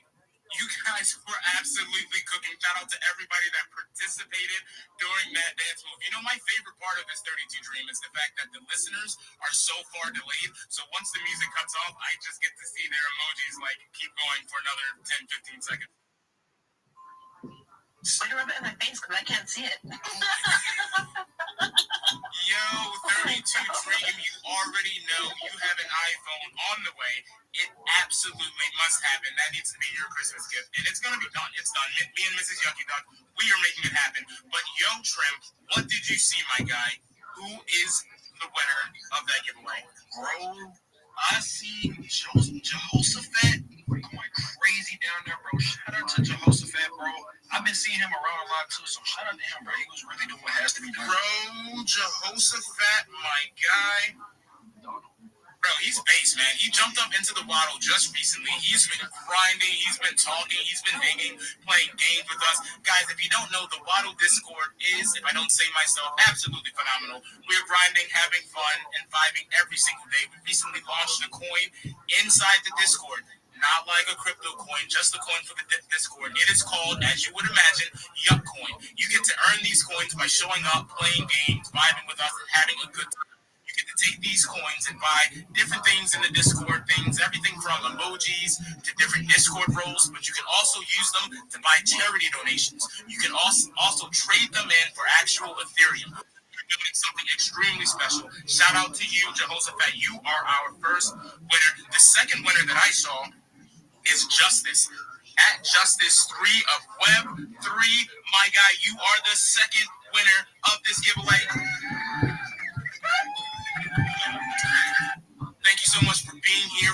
We are so excited to have you guys. You know the vibe. Shoot me a DM on X with your ERC, that is your Ethereum address, as well as your Discord name, and I will get those funds out to you always within 24 hours. I like to wait to group them all together. Sometimes I'm doing 15 to 20 transactions at a time every day or every other day or so. Guys, we're absolutely locked in. Remember to keep following everybody in this space. Keep growing. Keep vibing with everyone. 32 Dream, I'm tossing you the mic again. Bam, I see that we are crushing it with the retweets today. You got to do some shout-outs.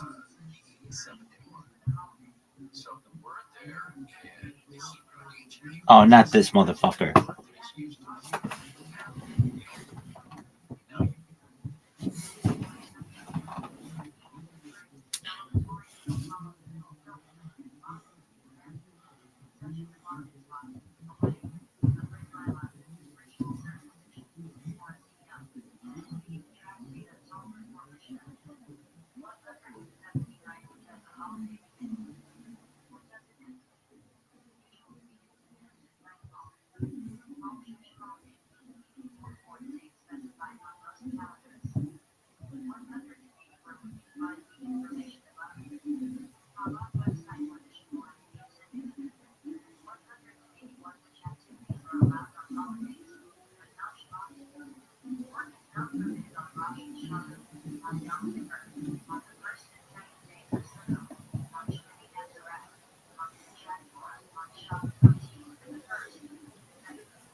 Dude, I got Gia. I don't even know if this is a real person.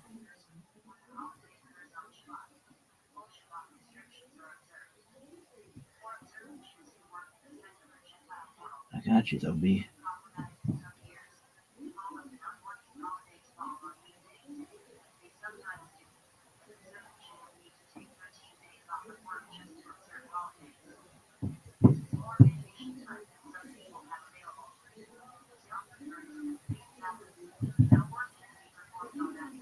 Yo, oh.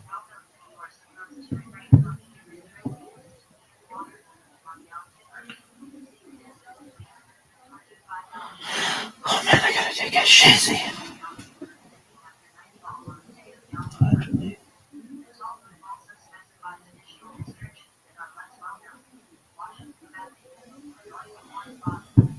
Do you follow everyone back?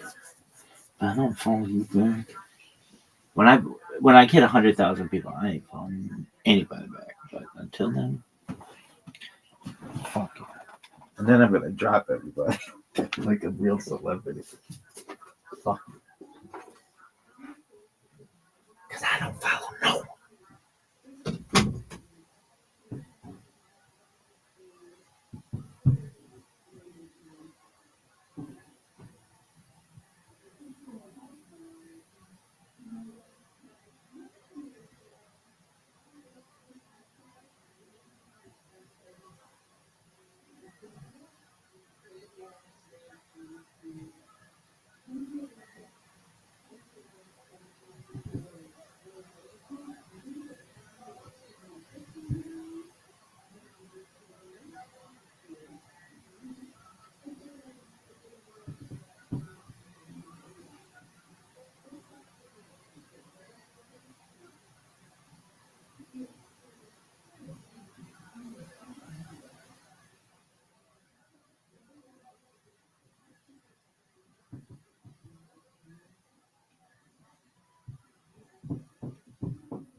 I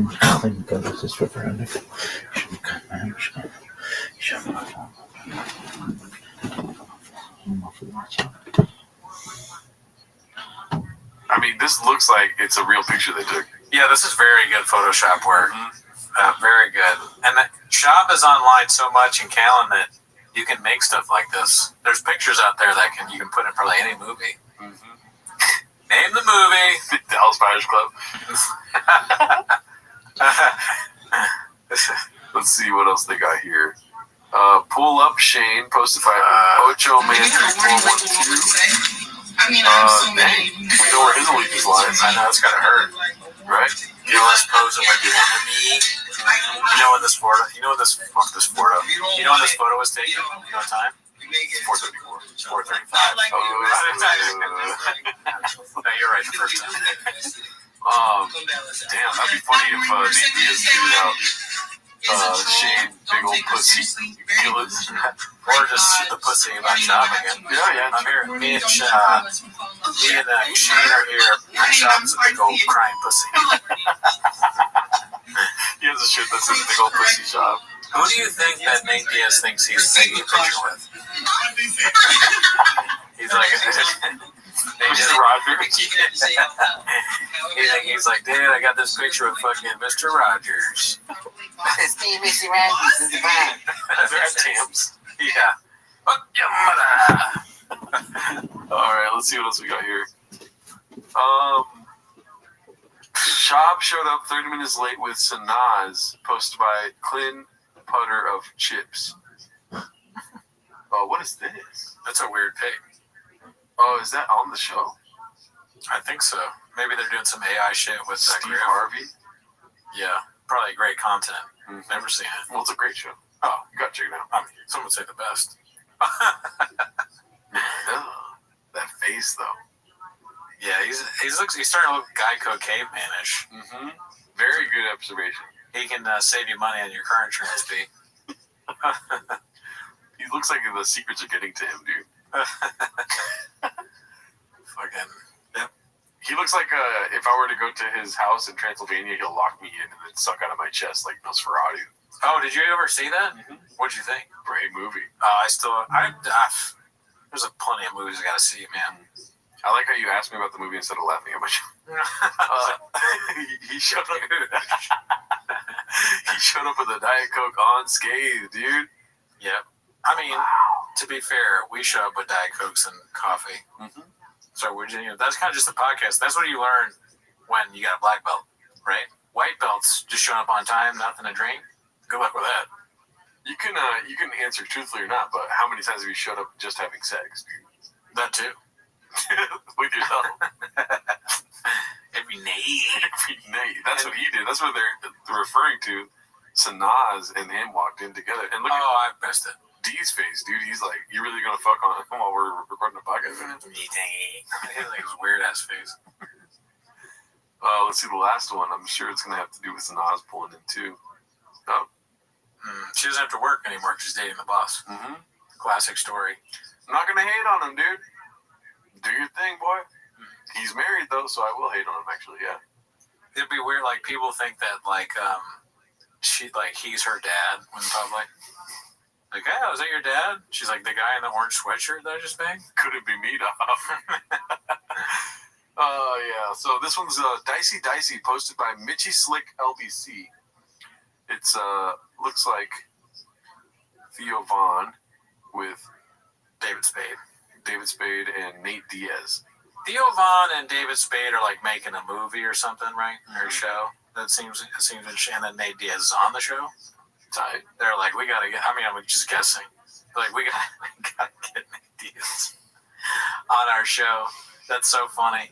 I wonder why. I'd love to know the backstory here, but he's like not Shop though. Yeah. Right. No wonder Shop wants to move to Austin. His fucking best friend is having his mortal enemy on with David Spade. Yeah, dude. Isn't it fun? I think Nate Diaz goes around like seeing people and being like, he's not a big old pussy. He's like, that guy's a big old pussy. Oh yeah, yeah. It probably is like fucking Terminator goggles, like red, and it's like big old pussy when he gets a shot, and everyone else is like normal guy. Nobody else is a big old pussy, but he always has it on just in case. Yeah, he doesn't want to fucking make that mistake. Let's see here. This is posted by Khabib Time. Dana White's true thoughts on Bappa. We are discussing he's probably one of the dumbest human beings. I think that's about Bryce Mitchell, right? Probably. You want to disavow yourself right now? Oh, I disavowed myself on Raccoon Tweeties, but yes, I had said that I agree with Bryce Mitchell's opinion about Elon. Not the best way to disavow yourself. Yeah, that he's a rat bastard. Right. But I said I should have led with that. Yeah. But now I think that Bryce Mitchell is probably one of the dumbest people that's ever lived. Just like that, actually. Yeah. I like how I gave you a shot and you took yourself deeper. Talking to girls is always down. What is this one? It's going to be... I miss when Bappa used to drink Tiger Thick in his Diet Coke and went on incoherent monologues posted by Clem Fandango 9. I think they're pretty coherent, but that's my opinion. Dude, talking to girls is always the hardest thing to do. So I like the fucking cute. I talked to some girl out front here about therapy for a fucking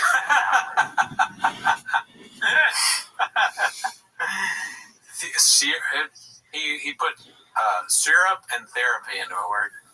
Syrupy. I can't even do it. I'm struggling with that one.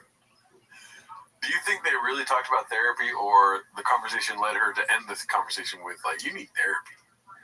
Probably that. Yeah. But what if, they were talking about breakfast, but then they got into therapy? So Shab Mani was, talking about syrup, and then he was like, there, he got just confused. Pancakes and therapy. Yeah. Sounds pretty good, honestly. Good band name. They were album title. Write it down, Jen. Yep. They just, she's like, hey, you all right, bro? I was like, I'm fine. Why? She's like, I can feel. I'm like, is he a therapist? And then she was like, yeah. And then, dude, it was therapy talk for fucking an hour. They're like, that's mold. Yeah, that's your whole. Shab says stuff like that, and you just don't know what to do, even if you're a brilliant genius podcaster. Like, Theo has to make gold he has to make nothing out of something. Yeah. You know? Mm-hmm. Probably every episode of that show, you had to make nothing out of something. Man. Does it ever feel like that with me, honestly?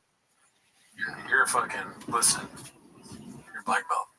Never question yourself. He's also a black belt. All you need is rain, Daddy. Mm-hmm. You got Gerardo drinking one of these sour gummy worm things, dude. You fucking stack that up over a week, you toast. I was wondering, dude, what if I drink a Rain Energy every time before we shot the show? I think you should do it. Mm-hmm. Trick. Already been doing it. Trick question. I need a Rain Energy drink once a week. All right, this is tutelage is a verb now. Yeah. Posted by Gordo SF. Is this new? I don't think I've seen it. I'd be looking for a leader in that locker room, a guy with a lot of experience, a guy that's fought at a world championship level, just to tutelage those younger guys, give them words. To tutelage those younger guys. I guess that's wrong, but that won't really stick out to me. I'll be honest with you. I'm not going to sugarcoat it for you. Tutelage. I get what he means. I'm going to tutelage. You know what? I'm going to tutelage the person who made this clip. It doesn't really seem like that big of a deal. Give them words of wisdom. All right. So not the best job. Peaches delight. They'll probably call me a redact. You know what? Yeah, dude, that's the thing. Is we stay redacted. I woke up at 4:45 this morning. So this is posted by Icarus Lives. It's part 9 of What Happens Next. Did we already see part 8? I don't know. I hope not. Let's see. I'm rereading the Old Testament. The Bible, the King James Bible. Hey, hold on, sir. Yeah. You're reading the only book that matters. I'm reading the only book. There's the New Testament, the Old Testament. I'm reading where it started. Is that the Old Testament? Jesus is my North Star, and is that the Old Testament? He's getting good at the choices. I like either one. Either one makes me laugh. Damn. If I had to pick one, A is the way to go. Is that the Old Testament is hilarious. I kind of like Jesus as my North Star. All right. Let's see who wins.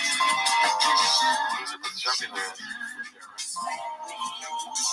And And I mean, well, that's probably what you say. You said the wrong thing, but Jesus is my North Star. My fucking brain cannot comprehend. Native American, that's beautiful hair. You never see all Native American. That's a legit point. You know, both times see them both. The video is graphic, so I apologize, but it needs to be shared. You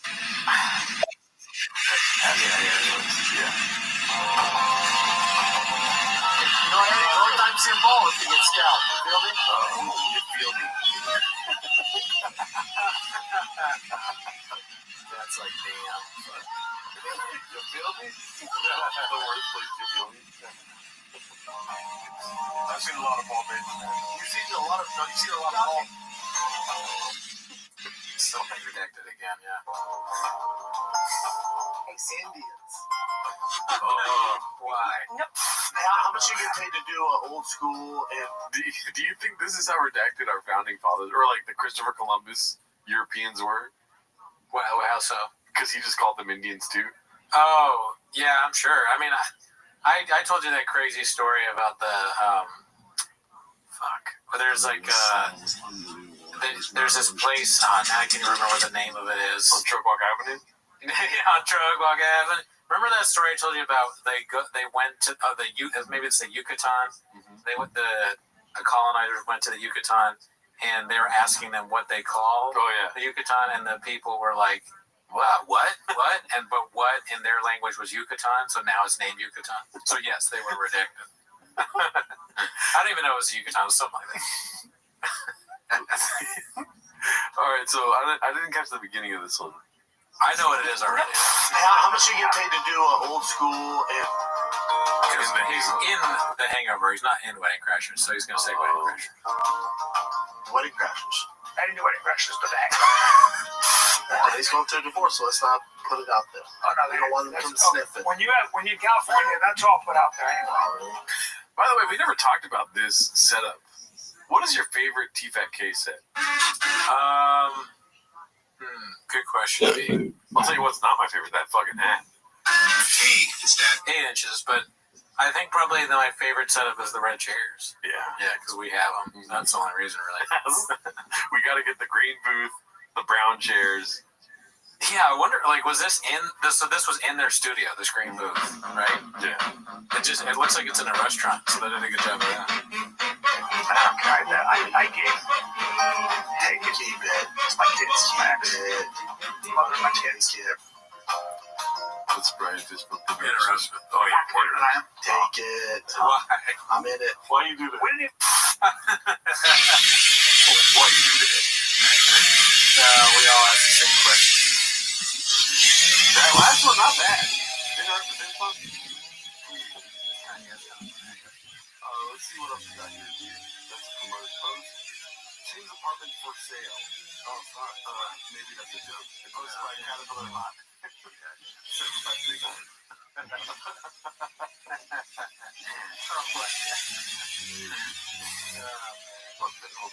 Translating for Austin. This is crazy. Let's think about it. Yeah, for sure. He put his house on sale, so this is a new era for us. Everything Brendan Shop says becomes real. Right, that's the game. He doesn't even try to hide his posts by haphazard. Gotta love a half clip, dude. Let's see.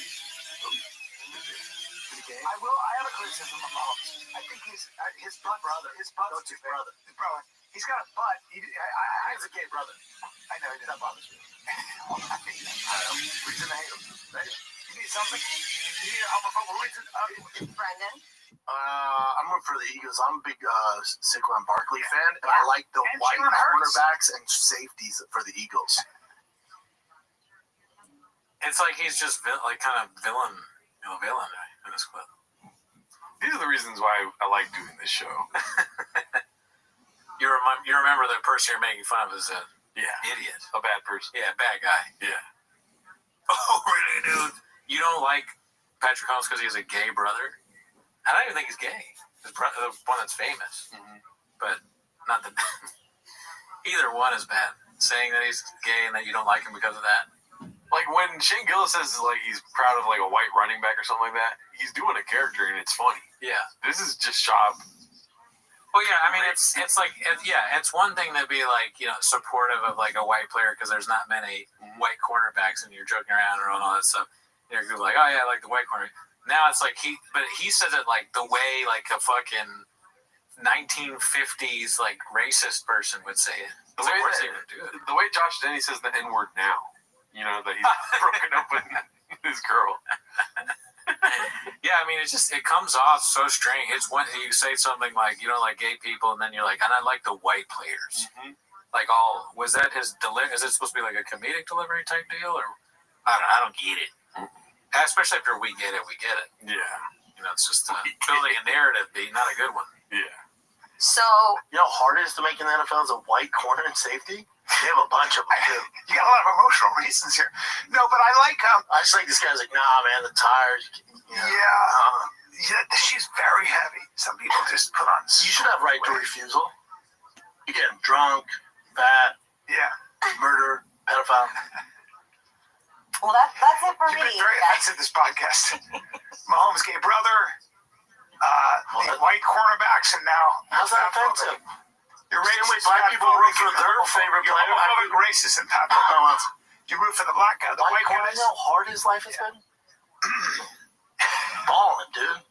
Not since Jason Sehorn. All right, kids. Hot second ago. It's been a hot second. 3 of them. Yeah, celebrate. It's funny. I made you pause it too close to the end of the clip as always. But what's funny to me is even with all that, the worst thing is still his sweatshirt. It's still worse. Like. You can forgive the other stuff because you can't. I was going to say you can forgive it because he has brain damage. But the hoodie is so awful. It's so awful. Why would anyone buy an orange dry fast all gas shit like that? It looks like he works for like a delivery company. And camo pants. Yeah, the camo pants are obviously redacted, but he's too old for that. What about these bad boys? Oh, yeah, look at those boots. What happened to the toe holes? Somebody's been on ASOS. Something about this pant being up seemed real feminine to me, dog. Oh, well, Look how pale he is. Oh, my God. Hey, be cool. If we go in far enough, it's all white. All right, same here. What's your point, dude? Look at that white hand with the white skin there.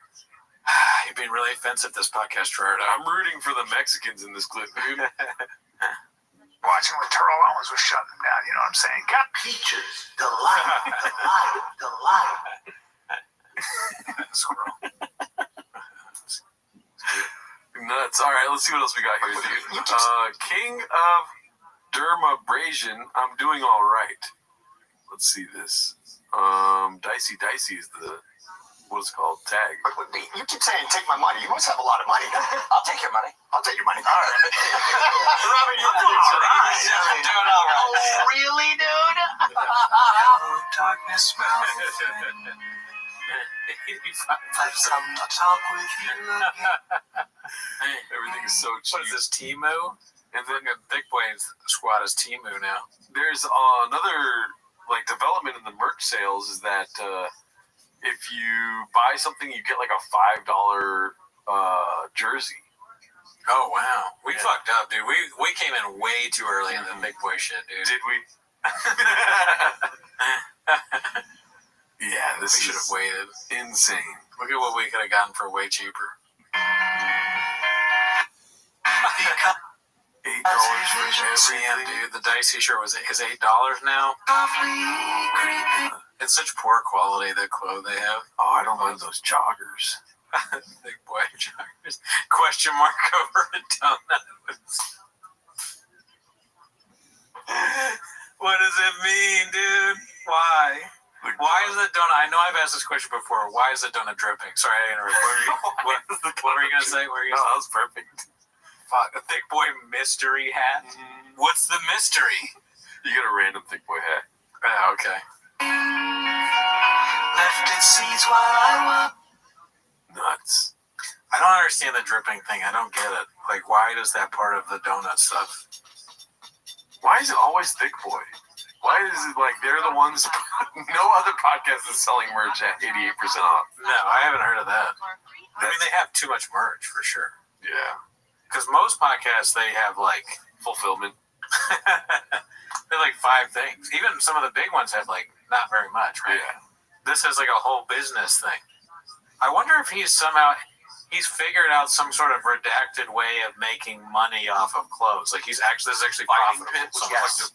And I mean, he's just like getting tons of money from clothes. Yeah. That'd be interesting. What I think, honestly, is that he bought too much.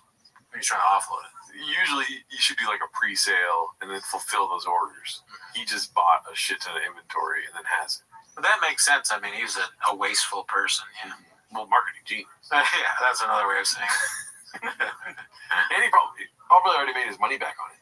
Oh, yeah. He's one of the greatest salesmen that's ever lived. Yeah. It's like P.T. Barnum. Never heard of him. Mm-hmm. Just like his comic books. Let's see here. This is posted by Olchoipi. Is that right? Sounds like it. Olchoipi. Nuts. Fighting pit, which was like this that was on the edge. Why does it look like their set gets smaller every time we watch them? It's closing in on Morning Combat, yeah. They had to sell the table to get a smaller one. Of a fighting Just surface. Bleed guy. These are the Just Bleed guys. The GFL draft and the GFL more generally is going to be a part of that. It blows my fucking mind that people think there is anything to this. I mean, again, it drives me nuts. Might there be an event? That's how everybody feels when they know you can drop a Chauvism. That's the face you get. I already know the titles of this episode, dude. What? Brendan Chop's merch is 88% off. Oh, yes. Yes. That's insane. You don't want to. Another Matan clip here. Matan references T-Fat-K Reddit on Tiger Belly. Did you already watch that? I don't think so. Posted by James Frog.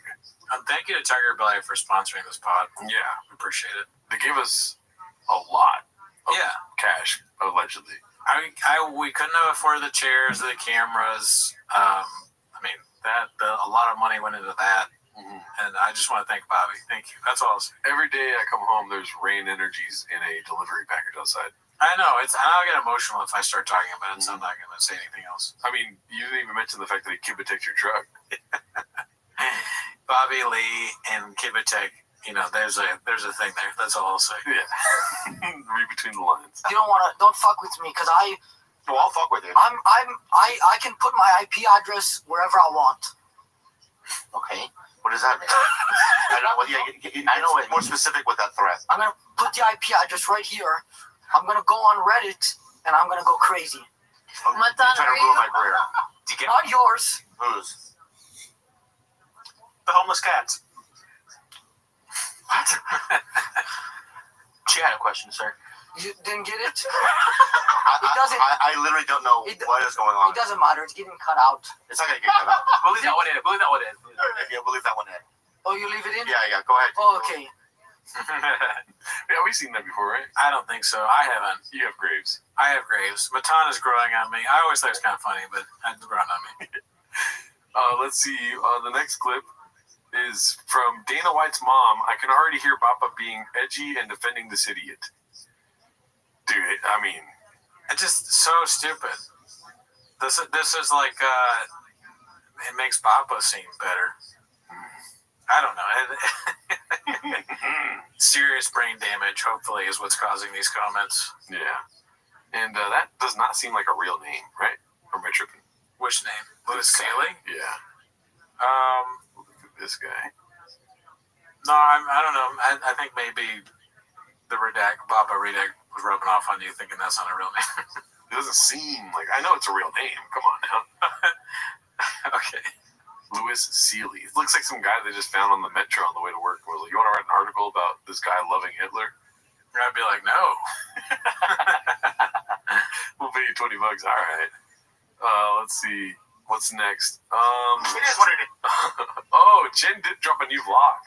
Oh, nice. So, Confident Search 8648 posted this one. Chin's trip to the mothership. Let's see. I'm actually going to see Brian Jones' special, so I'm there to support him.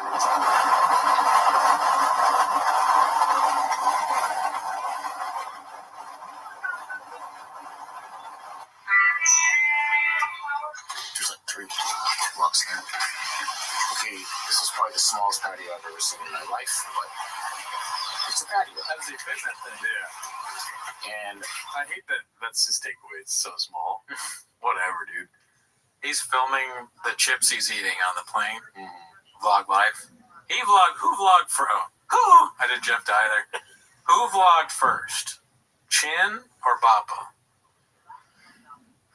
Probably Chin.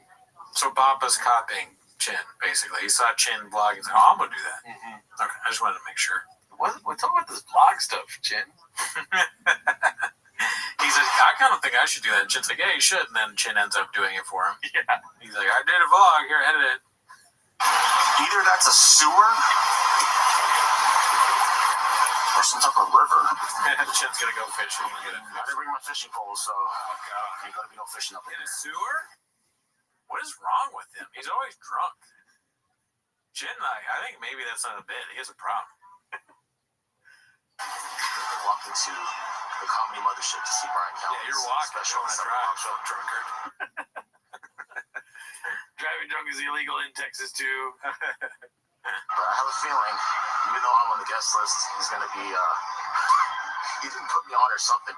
Every time I go to Brian's shows, something happens. So hopefully me and my friends get it, but we'll see. If you're there, I'll see you there. We hire often cops to work the club. We want to make it as safe as possible. Upon admittance, patrons must surrender their cellular devices, have their faces photographed, and adhere to a strict code of silence. Welcome to Comedy Mothership. A couple things before we get started. No heckling the show, no recording the show in any way. Bathrooms in the lobby. You can check your phone in the lobby too. We made it in, and Brian killed it. Reunited with a bunch of TFAK alumni, including the great Mike Catherwood. I'm excited. We haven't seen the special. I have Graves. I don't remember. We haven't seen it yet, right? I can't wait to watch it. Me too, dude. I mean, you're excited now, but then halfway through the special, you're gonna wish it was over. Oh yeah, no. When we watch, if you on the Patreon, we watched Man Class and Man Tears and whatever the fuck the other ones were. It was rough. Yeah. It was hard to watch. Yeah. And something telling me that Man Tits isn't going to be any better, dude. Is that what it's called? No, I don't know. Okay. Man Mothership or Mannership. He's like the last person that should be talking about how to be a man. Yeah. I think that's the end of this Chin clip. Yeah, dude. So I want to watch that whole, maybe for the stream we could watch the whole Chin vlog. Because that seemed like a small excerpt. Yeah. How did it even fit in this episode? Bro Guy, 1, 2, 3, 4, 5, 6, 7, 8. Texas would send these two back in a heartbeat. So, what's the plan? Cali girl. Not for much longer. Welcome, Prudence. Yikes. All right. You know what? I'm not really liking this. How are you?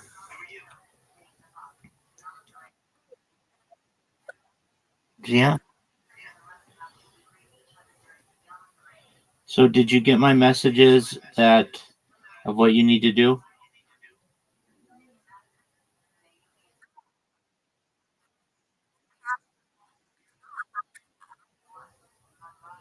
Okay, well, it's just something that if you want to be successful as a marketer, it's something that I advise that you do.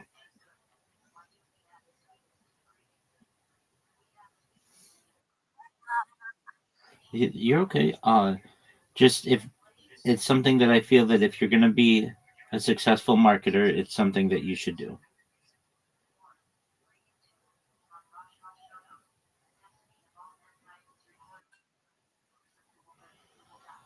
All right, lady.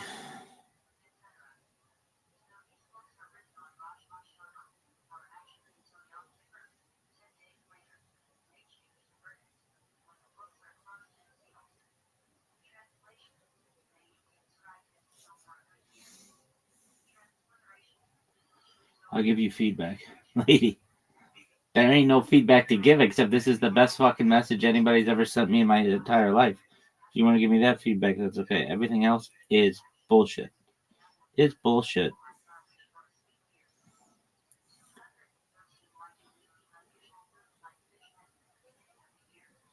Yo, what is this bullshit? Success. Okay, cool.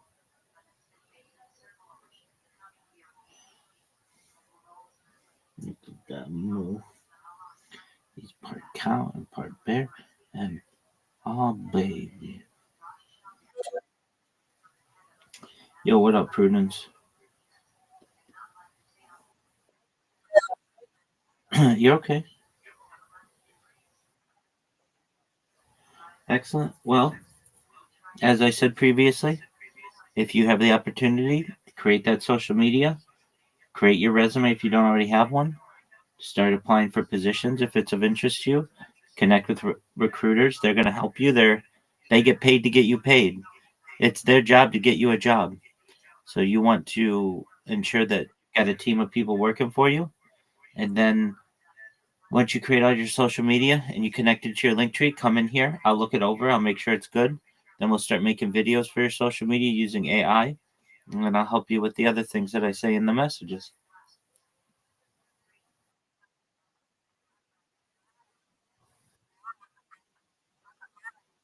You're welcome. I'm always here if you need my help or if you have questions. So if you run into any challenges, come to me. You should know everything that I tell you is free. I'm never going to ask you for any money.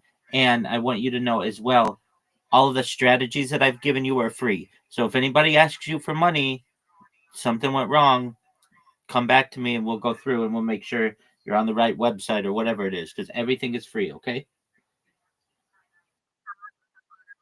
You're welcome, my friend. Best wishes. I'm well. How are you?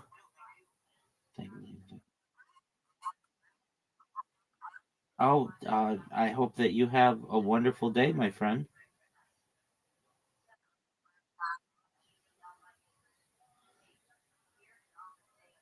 Excellent. Well, yeah, I live stream my life 24 hours a day. If you look, go, if you would please. Do you see at the top of this Discord, uh, under Shalom, it says there's a red circle that says 24/7 YouTube streams?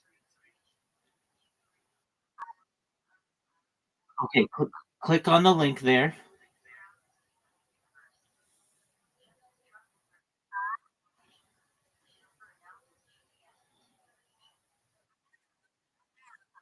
No. At the very top of the server, it says 24/7 YouTube streams. There's a red circle. Okay, so click on that, and then inside that channel, there is a link to YouTube. Do you see it? Okay, so we'll go through this again. At the very top of this Discord, you should see at the very, very top, it's going to say browse channels. Do you see where it says browse channels?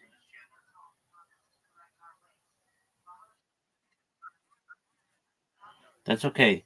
On the left side, where there are the channels, scroll all the way to the top. Do you see at the top it says browse channels? Okay, do you see it says Shalom? Okay, do you see it says welcome?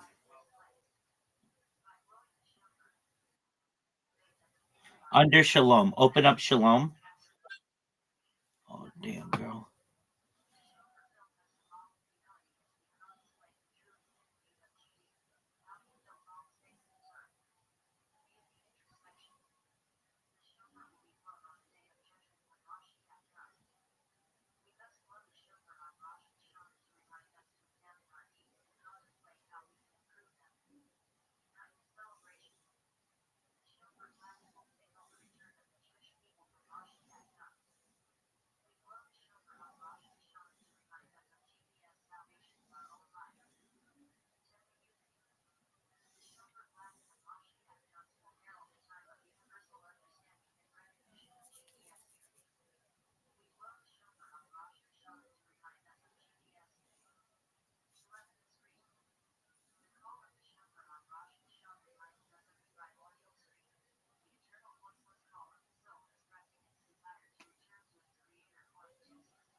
this whole narrative that like Texas is too real for them or whatever. Sure, okay, Texas, be cool. You're fine.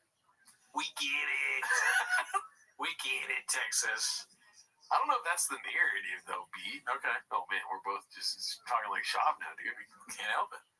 I think. Well, what do you think they believe Texas is going to be like? I don't know. I'm just saying that like it's not like California embrace Yes, ma'am. shop and Joanna. Like dude, like Okay. Do you see on the upper left corner? Do you see it says Shalom? Okay. Do you see under Shalom it says the word welcome? Click the word welcome, and you should see a drop down.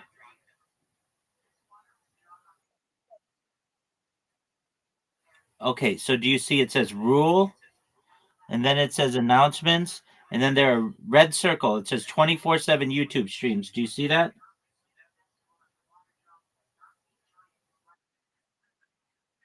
No, it's not your phone. Okay, so you see welcome, right? Okay. And under welcome, you should see, and let me know if you don't see it. You should see rule. Are you okay? Then and then red circle. Yes, go there. And you should see a link in there. Okay, click the link. And it's gonna open up YouTube.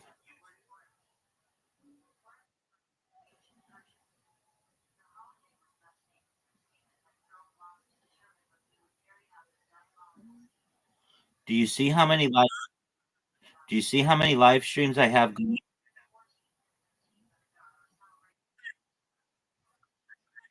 It better be more than that. Keep looking.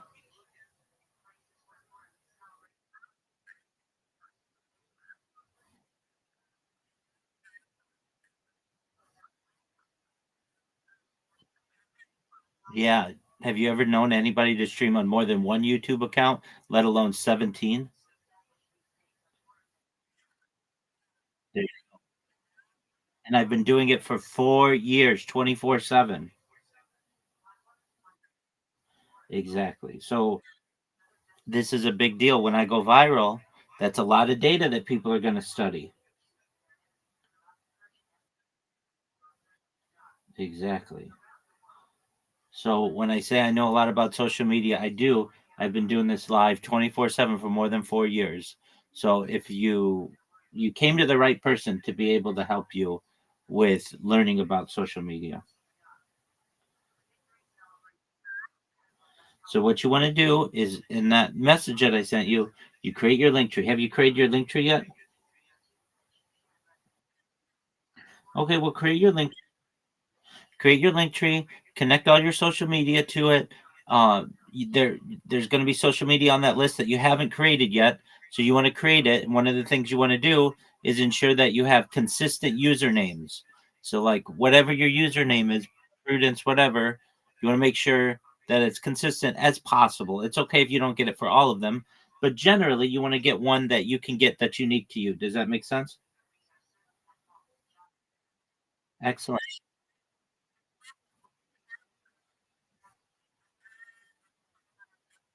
Yes, ma'am. Your competition is. Additionally, this is going to help you to rank very highly on search engines, in social media, and on AI. Moreover, when you get popular on one of these websites, you don't want somebody to come in and impersonate you, right? Exactly. So it's best to have a presence on them all. Do it now. It'll take you a few hours to do it. You don't have to do it tonight, but what I'm saying is do it when you have time. It's a few hours of work for a lifetime of results. Excellent. And if you have questions, I'm here to help you. You're welcome. Best wishes, and come back when you've created your Linktree and connected all your social media. And if you have questions, come on back and I'll help you.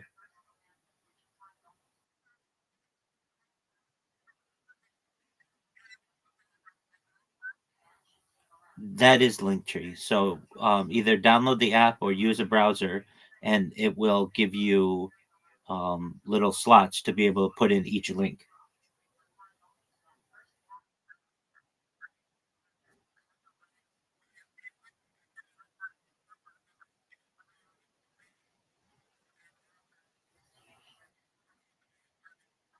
Absolutely. I'm here to help. You're welcome, my friend. Take care. Thank you.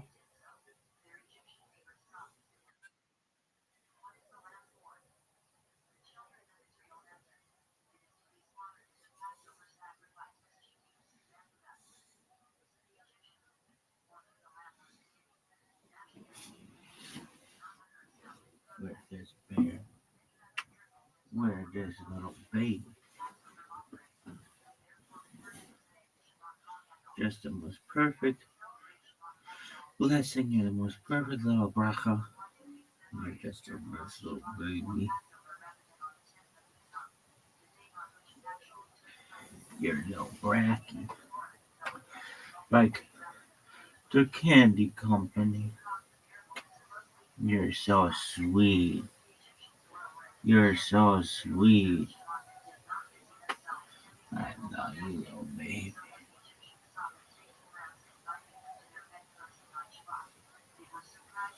You're so sweet. You're the best little baby in the world.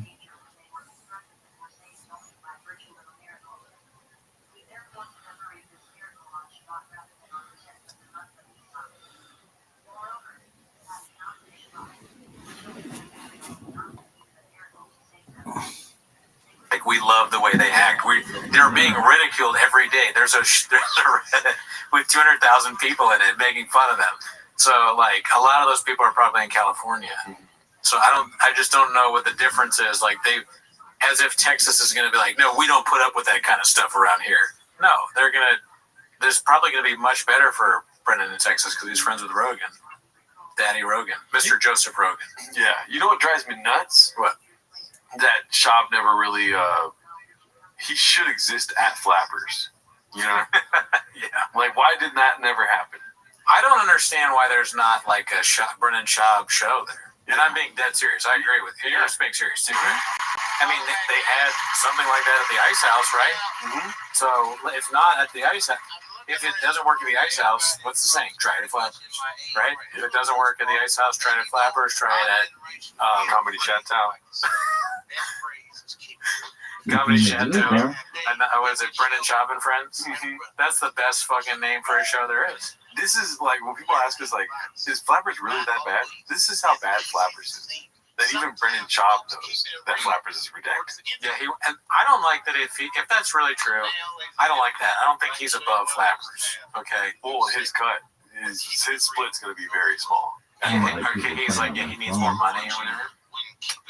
I wonder. Maybe I think he could get people out. Yeah. I think him and Carr would fight for sure. Yeah, I mean, Jimmy Dore has a whole thing of Flappers. He seems to pack it out. Probably makes a lot of money. Well, that's our Flappers quota for the week. Let's see here. The biggest what happens next? Part 8. Oh, hell yeah. I knew we ended on 7, dude. I felt it in my bones. Icarus lives again. Let's see. What happened next? Some viewers may find the following video disturbing. Viewer discretion is advised. Mm-hmm. Speaking of discipline, you had a baby. Well,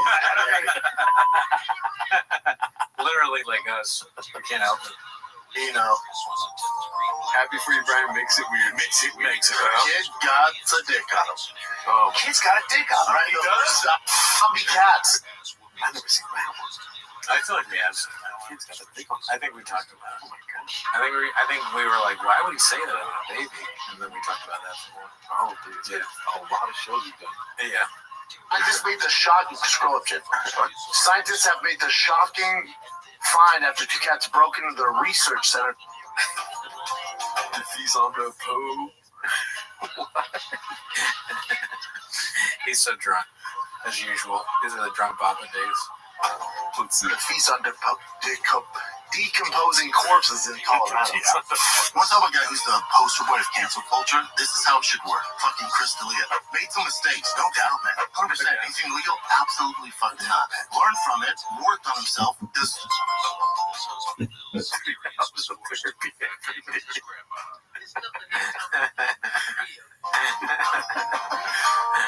Fucking 3 hours of therapy every single day.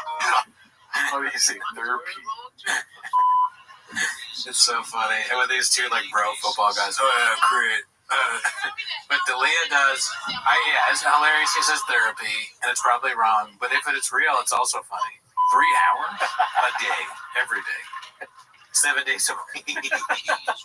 D'Elia's so fucked up. They're like, you gotta be here like it's like half a work day, dude, almost. Therapy sounds like a race of people in Game of Thrones.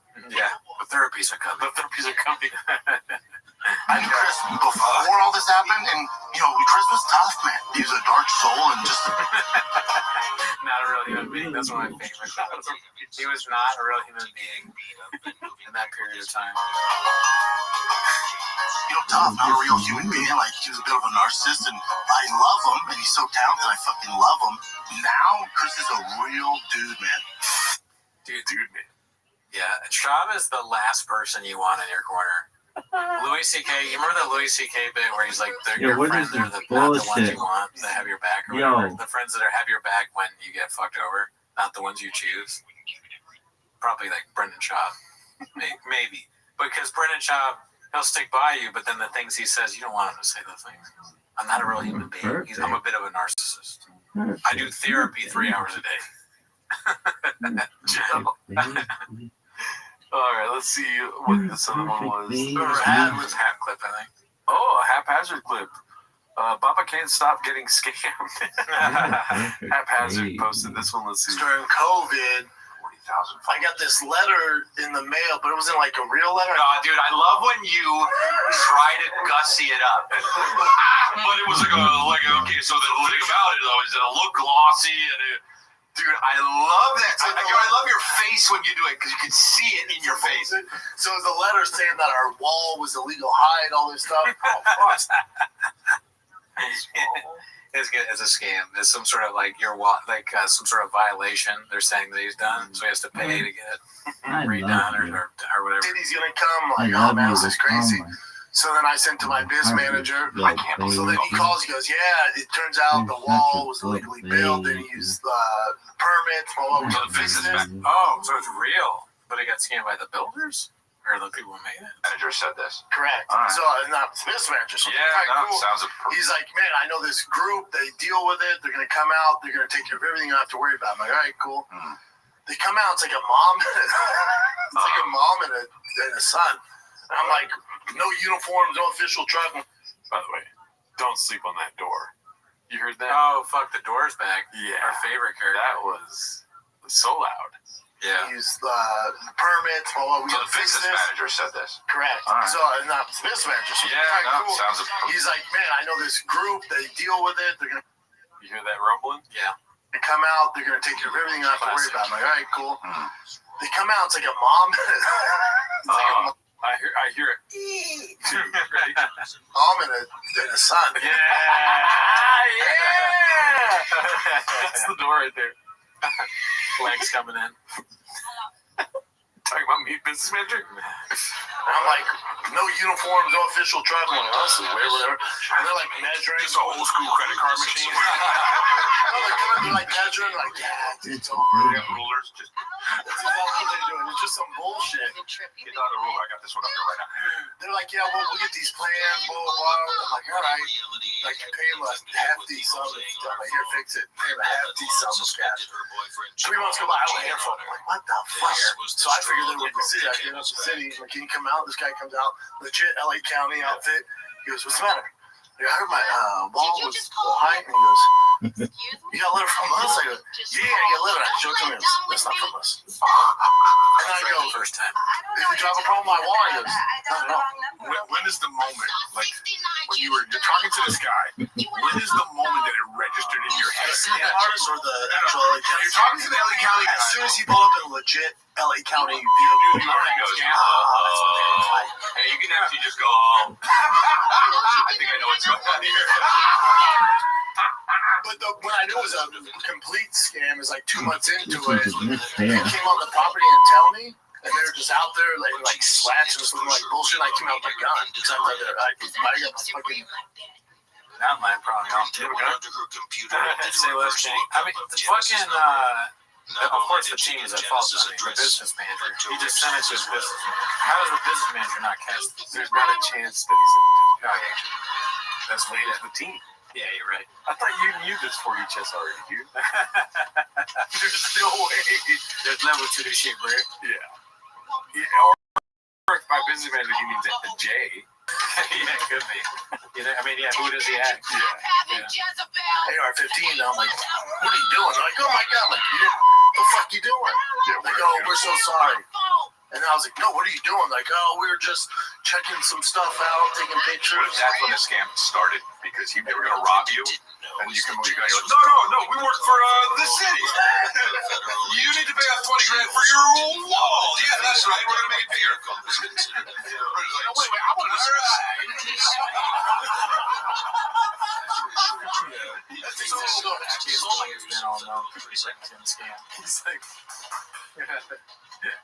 What is your business manager? Yeah, but yeah. Oh my gosh, yeah. Oh, why does Nick look like a man that's lost everything? To establish Right? realness Like, he just looks worse and worse. by another pivotal decision. Yeah, that's right. Then and there to keep It's it like his real. teeth are getting weird. No, wait, I want to. Oh, by the way, every time this happens, I always like to go zoom here and see if that hole in this real. It turned out I they guess not. It is a kept weird job, though, right? Fish fear that mouth. Dude, that's like a secret. And it's for her boyfriend Jamal. Let's see You here. want to talk about Where's keeping the it up? Yeah. That's So exactly what happened? Oh my god, what keeps it up. yeah, just look at him. Maybe shorty. Working too hard. From eating popcorn in the comfort Let's of get her own rolling. home to eating I want to see fruit what you look like cocktail without that beard, on the player. prison floor. As your business manager. Yeah, but yeah. Oh my gosh, yeah. Oh. Just another case of what can happen when keeping it Who's your real business manager? goes Conversation off wrong. air. Eric's like, so who is it? Jay. This guy. This guy. Conversation off there. I was just some random Indian guy in The his phone. Studio 54 thing, you know. A guy That that got me in a world of trouble. Oh no. With that kind of stuff. Maybe it's a guy at a cell phone repair shop. Juices. Like, Damn. Shows up at my brother's house. Let's see what else we got here. Confidence Search 8648 posted this one. The intern's giving zero fucks that he's leaving. The intern's giving zero fucks that he's leaving. This sounds exactly like Flapper. It's only Oh, yeah. we're lucky because our house is one of the only houses. Our house from State Farm. State Farm dropped out, but then what's up? What's up? What's up?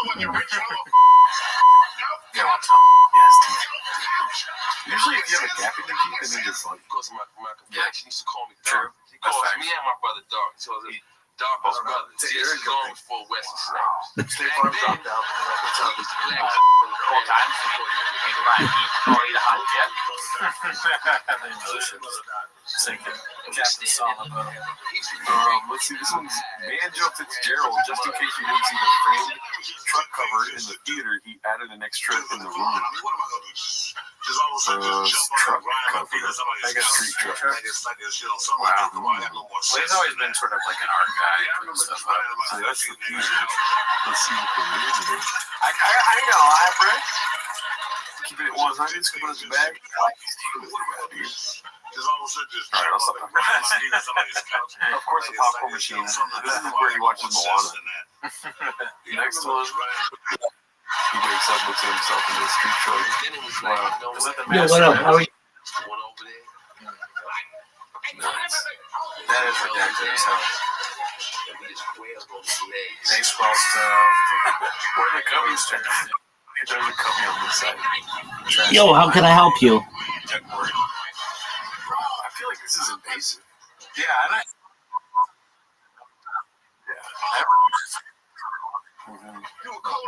You're already in it, dog. I guess it's kind of like Cribs. Yeah, MTV Cribs with Brandon Shaw.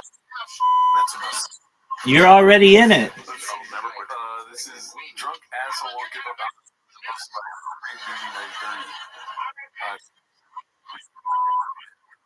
Make sure that I can.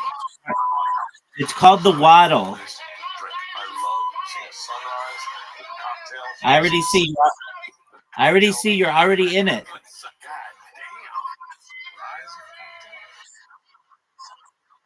You're welcome, big dog. Cocktail, that's right. Not every night, but I remember sunrises. Okay. Did you get my message? Did you get my message? All right. Does it make sense to you?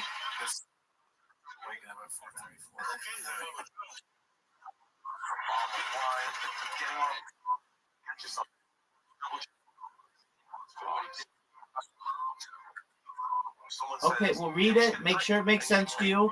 Do it. And if you have questions, let me know.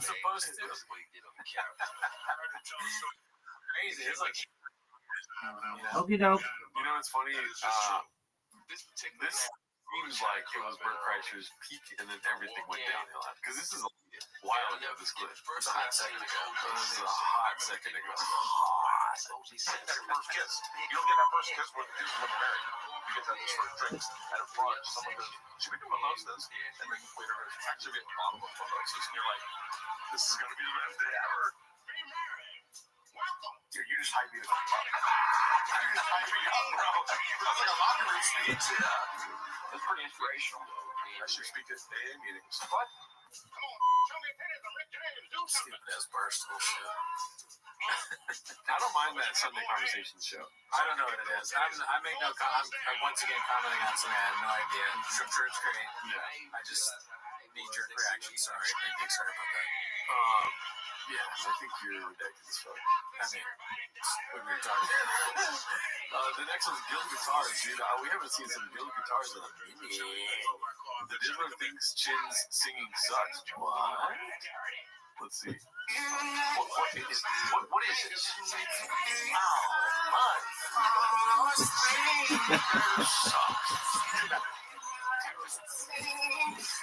It's awesome. Fucking look at this. Look how. Oh, take care, my man. This all sucks. You're welcome. I don't know how people do this, but that off-pitch singing thing is so fucking. It annoys the shit out of me, but it's hilarious. They made it bad on purpose. Edited, right? Right. That's what I'm saying. Like when they make it off-pitch, I hate how it sounds, but it is very funny. Yeah, it is funny. It's kind of a good. This sucks. I don't like how many edits are released too. It's like I don't really get it. I prefer Chin singing. Yeah, I like this. Do we, bro? You can't even take yourself seriously every time you say it. Oh my god. That sucks. Obviously, it was a mistake. This sucks. This whole thing sucks. This sucks, dude. Wow, no sequence for that. Let's see. Unclear. Brian County clip. Another failed pod from Rinks posted by Confident Search 8648.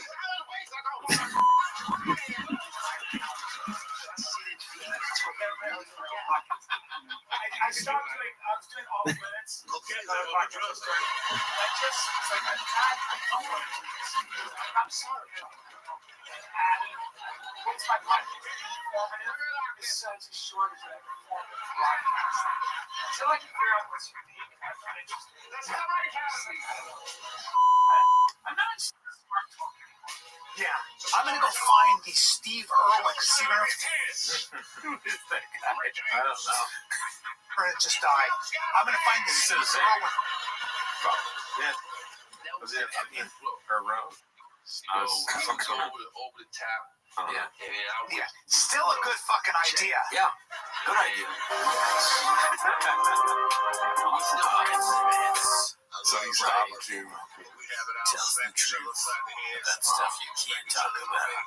It's so funny because you feel empathy for people. Like you kind of can't help that, but then you remember who they are. You're like, oh, yeah, no, Callan, African singer man, Scottish nobleman. You want the trouble? All right, condolences to the recently identified victims posted by BGL's Little Feet. I don't know what that means. Damn, it looks like they were trying to stop it from pissing in that sink. It's like they put up a fucking. You're just missing a moat. It looks like a castle. Build the wall, run the sink, don't let them piss in the sink. Dude, if this statue could talk, dog. Seen a lot of dick. I can do it. Seen a lot of Adderall usage. Okay, that's a pissable sink right there. Yeah. No protection. Dude, the most pissable sink right there. Yeah, it looks like he was. He bought a house that you could piss in sinks. Probably. That one. Even I had Jerry curls. I didn't even tell someone not to piss in the sink. Kind of natural. Yeah, you just say, hey, don't what? What? What? Huh? Alright, let's see. This is the last one for today. Posted by Haphazard. He attributes his strength to being a blue-collar car guy. You seen that video that he posted on his Instagram? Prince was. You know what I'm saying? No. Where he basically saying that he's stronger than the two strongest men of all time. Oh, I did see that, yeah. And he's holding that barbell for a minute, and they can only hold it for 50 seconds. Yeah, I mean, well, I'll clarify. I saw like a second of the clip, and then I saw someone talking about it. And he was What do you think? Facts or cat? Facts. Yeah, he's strong. He's stronger than the world's strongest man by far. Well, that takes a shot of fire.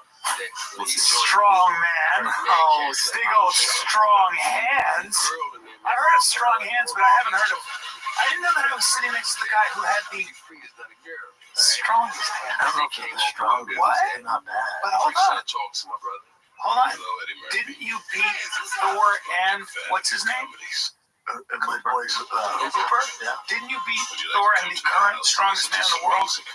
Hold on. Yeah. Didn't you hold 345 pounds longer than both of them? Yeah. So you got the strongest hands in the world.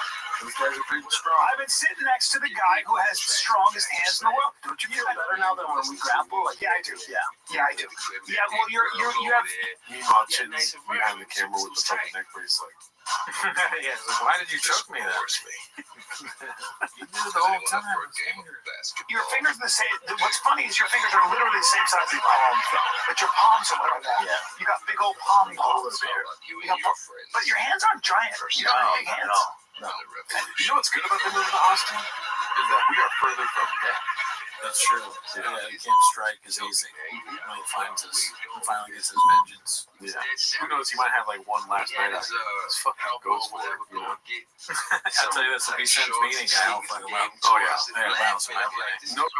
Straight to violence. And like I've shaken a lot of pro football players' hands, big hands. Here. Yeah, big hands. Yeah. Thor has big hands, so I figured he'd be.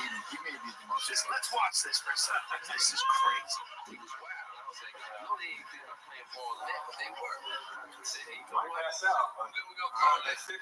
The shirt together.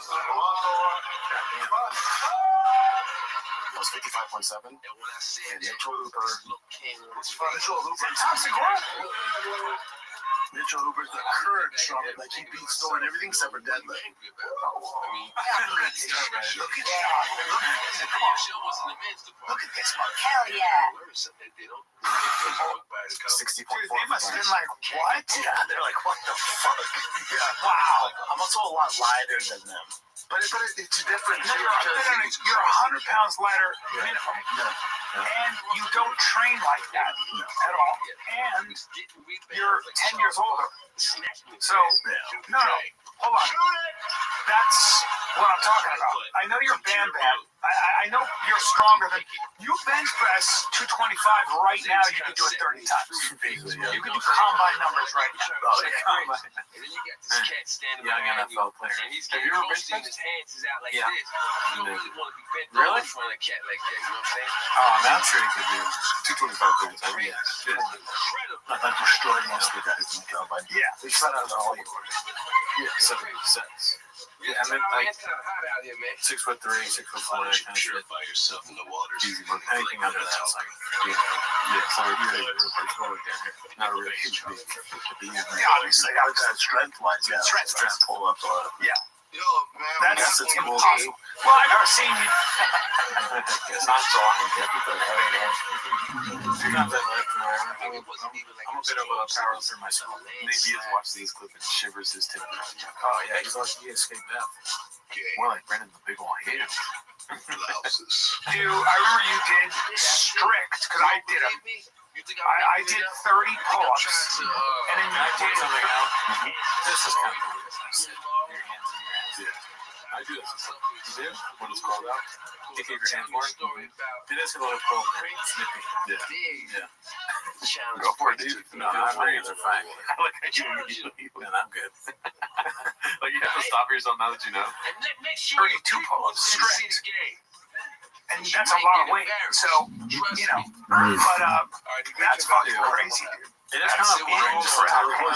It's like they made something interesting boring. Like, if he really is the world's strongest man, he never trains, but he's so much stronger than those two guys, you'd think that'd be kind of an interesting conversation. But it's just, like, kind of like boring. It's a good game. Yeah, he's just like, my homie's gassing me up right now, but to just sit back while this is, you know, being said. What needs to be said. It's like contractually part of the show that, like, all right, last 3 minutes you're bragging about something that I did this week. Yeah. Every episode. They're ready for the Arnold too, but with the strength stuff, it's like sports, all that shit, and then also jiu-jitsu. The jiu-jitsu really get your hand grip strength going. Yeah. But then also, I'm strong, but then also, but a lot of it, like endurance, like on the car. Like, right, the mechanic's hands are strong, and I'm always turning.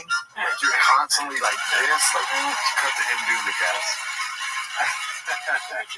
Yes, like for long periods of time. I think a lot of it's endurance. Yeah, it's endurance. It's the endurance. I'll tell you a hilarious story. I left some batteries and track pads. I didn't take them out, and it exploded. And it's like, you can't even get the thing open. I should have given it a shot. Yeah, I fucked up. That's on your hands. Yeah, it's a teamwork. Yeah, teamwork. Yeah. But yeah, that's it for this week, dude. See you next week.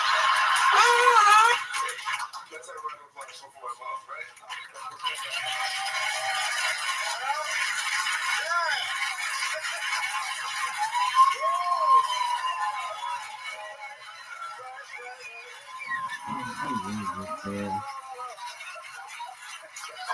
I like how you did. I like how you did. No, you're dancing better than I am.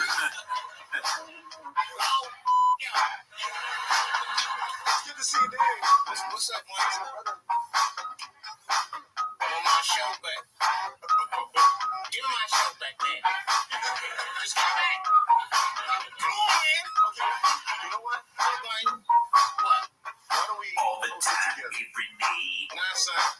I've been looking for a sign that I want to change my life. What you do ain't like the way I think. You got your thing, I have my thing. I'm trying to do my thing.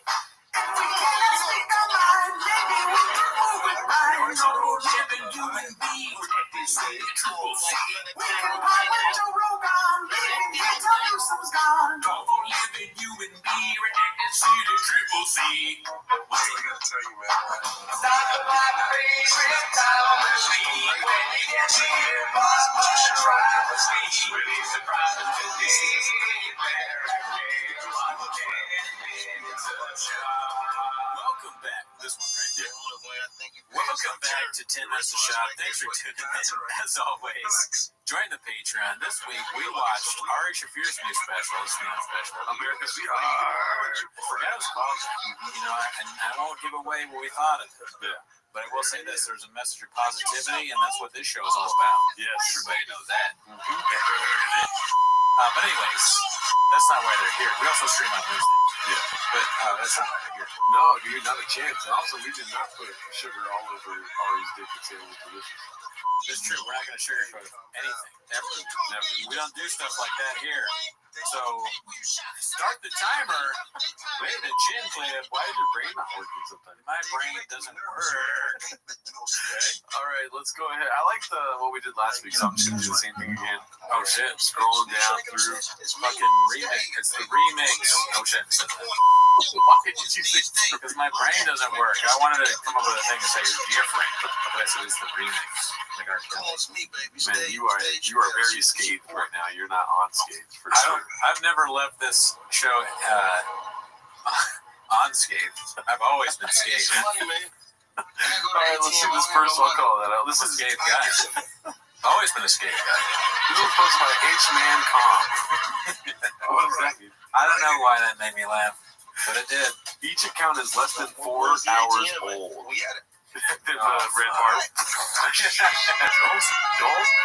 I'm going to let you go ahead and click on this, dude, to go for it. You want me to read them? Yeah. Okay, so keep in mind, these are new accounts. And one of them was a hot cheat. Your videos are always high quality and depth of thought. Thank you for dedication and talent. And then a bunch of emojis. High heel, smiley face mountain. Sophia Green posted a shout out to Sophia Green. Ella Handsome. Okay, so a girl that has handsome in her username. Also very hot, right? What is this? Your videos are always so profound and inspiring. Thank you for your creativity and dedication. Laughy face, yo, devil emoji, devil mouse. You know, I mean, like, again, you know what I'm saying. You don't even have to, right? These are cats. Yeah. Right? Yeah. Your channel is a real oasis in the world of YouTube. Keep on making us happy with your work. Laughy face snowboarder cooking. The snowboarder is funny. That's really funny. Why are they all either laying down or in a bikini? I don't know. All these profile pictures. Emily Garcia, watching your channel is always an interesting and educational journey. Keep inspiring us with your content. The hot dog next to a fucking window is funny. Or is that a window or a cabinet? There's a mirror, a window, a hot dog, and a bell. I mean, just, standard stuff that you might put in the message. Also a comment. I'm sure I've never reads these images. Yeah. He's like, why would I want to read all the hot chicks trying to get at me? He just responds with like, give me embrace it. Yeah. We've been talking about it. We're pretty upset with the amount of fake comments we're not getting. You know what I mean? Oh, no, I'm okay with that. Oh, really? I think I would like more inspiring. I feel like we inspire people. So it's weird that people don't comment that. Yeah, you're right. We're just, I wish we were as good as TFK. They get these. Another thing is never mind, I'm wrong. I was going to say only one of them didn't say inspiring. So I feel like Sophie is a real comment, but it definitely is. No, it's not. Nah, no chance. All right, let's see the next one here. That's an ad. This was posted by Barek Bam Bam. Papa couldn't make it. He had to take the chombies to Shogger practice. Oh, man. Is this the inauguration? Yeah, it is, yeah. Because that's what Theo, I saw the video of him falling over or whatever, briefly one time. So the Paul brothers, Bonnie Crinchcliffe, Joe Togan, Theo, obviously going through some shit, and then guy in the back. Do we know a guy in the back? Yeah. Who's the guy in the back? That's a beanie guy without feet. It's Jamal. They invited Jamal. They invited Jamal on that fucking Papa, dude. What's up? I mean, it looks like he got no sleep for sure, though. He's tired. Yeah. From all the fame. Yeah. So, I'm sure Papa would have been there. I bet he's happy for them, right? Yeah. He's probably so happy that they all got to be there and stuff. He does YouTube. Yeah. This one's called Papa, posted by Red Juanet. Anti-Hero Podcast posted this. Just saw Brendan Schaub blindly defend Tim Kennedy. That's pretty disappointing. Also, we would not recommend taking podcast advice from Brendan. They got it. Yep. Yep. So I'm assuming Anti-Hero Podcast is those Marine dudes that have been fucking. Damn, they're funnier than him too. They more of a man, like serve the country and better at comedy too. Yep. Sucks to be Brendan, dude. They shouldn't tell him. Don't tell the Anti-Hero Podcast his dog name is Donald Trump. He's so bad at podcasting, Brendan is, that if I like pulled him out of it, like if I stopped him from podcasting, I'd be like, you've done more. It would be like saving stopping Brendan from doing podcasts would be like saving someone from a car crash. I mean, I would argue that he's good at podcasting. You know, relative to what else he's good at. You know what I mean? Oh, like he's so bad at the other stuff. Yeah. I see what you're saying. And I thought you were going both ways thing, because he's like really bad and also very good because we love it. Yeah. Which I'd also accept. But here's the thing, I wouldn't go that way because have you tried listening to the Fire? No. It is like, even if it's like sarcastic or whatever, you're trying to be ironic. Yeah. No, it's unlistenable. That's why I think the chefs for their service, you know, that's like, it's like any other hourly job. You work at your chains, it has its ups and downs. It's like the ups are obviously the funny clips you make. The downs are like, I can't believe I fucking have to listen to this shit sometimes.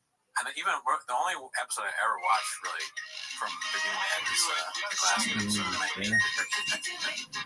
I fucking hated it so much. I walked away from that being like, I fucking hate glass. Yeah. But we almost stopped doing the show. Yeah, we stopped, but you know, he's funny now, so time to change. Let's see here. The next one is posted by MR Eisenman. 1 second, I gotta pause this. What the hell? What is happening in this? Bubba shows fear in his A's when homeless cats get mentioned during GFL interview. Because I don't think about anything but what you're talking about. For example. Now, the internet loves this guy. Guys, why don't you say this? We gotta get up here over here with Brendan Schaub on the Restream. I never thought they'd actually Brendan Schaub down the MMA holes, considering that we already gave me a. Is this a bad time? The MMA holes. That's the guy that interviewed Mark. I'm sure you they get this all the time. Oh, that's right. They sub on YouTube. Thank you, MMA holes. Shout out to you guys. Yeah, you guys are great. Part of everything's fine, right? We're good now? Yeah. The internet loves this guy. Everybody on the internet loves this guy. Nothing but cats stuff right there. But anyway, all joking aside, we did go for this on the show. And I mean, listen, you're all over, but you have podcasts and all that stuff. You got the NFL, you got the NFL back up together. Not the NFL. Damn, they're gadooshing him a lot in this. Wow. It's been 33 seconds. There's been some gadooshing going on. This is that face when you say not the NFL. Where are you going? Maybe now. Now I know why he has to have 4 nicotine pouches in his mouth. He don't fuck anyone up. He does look very big. Like, this looks like he's about to kill this guy, kind of. Yeah. It says King on his shirt. I mean, this guy's haircut was, you know, I have bad hair. You don't think it's good? I wish I could have any hair. Like I said in the last episode. You would take that? Yeah. You would take that? Yeah. It does kind of look like a poop.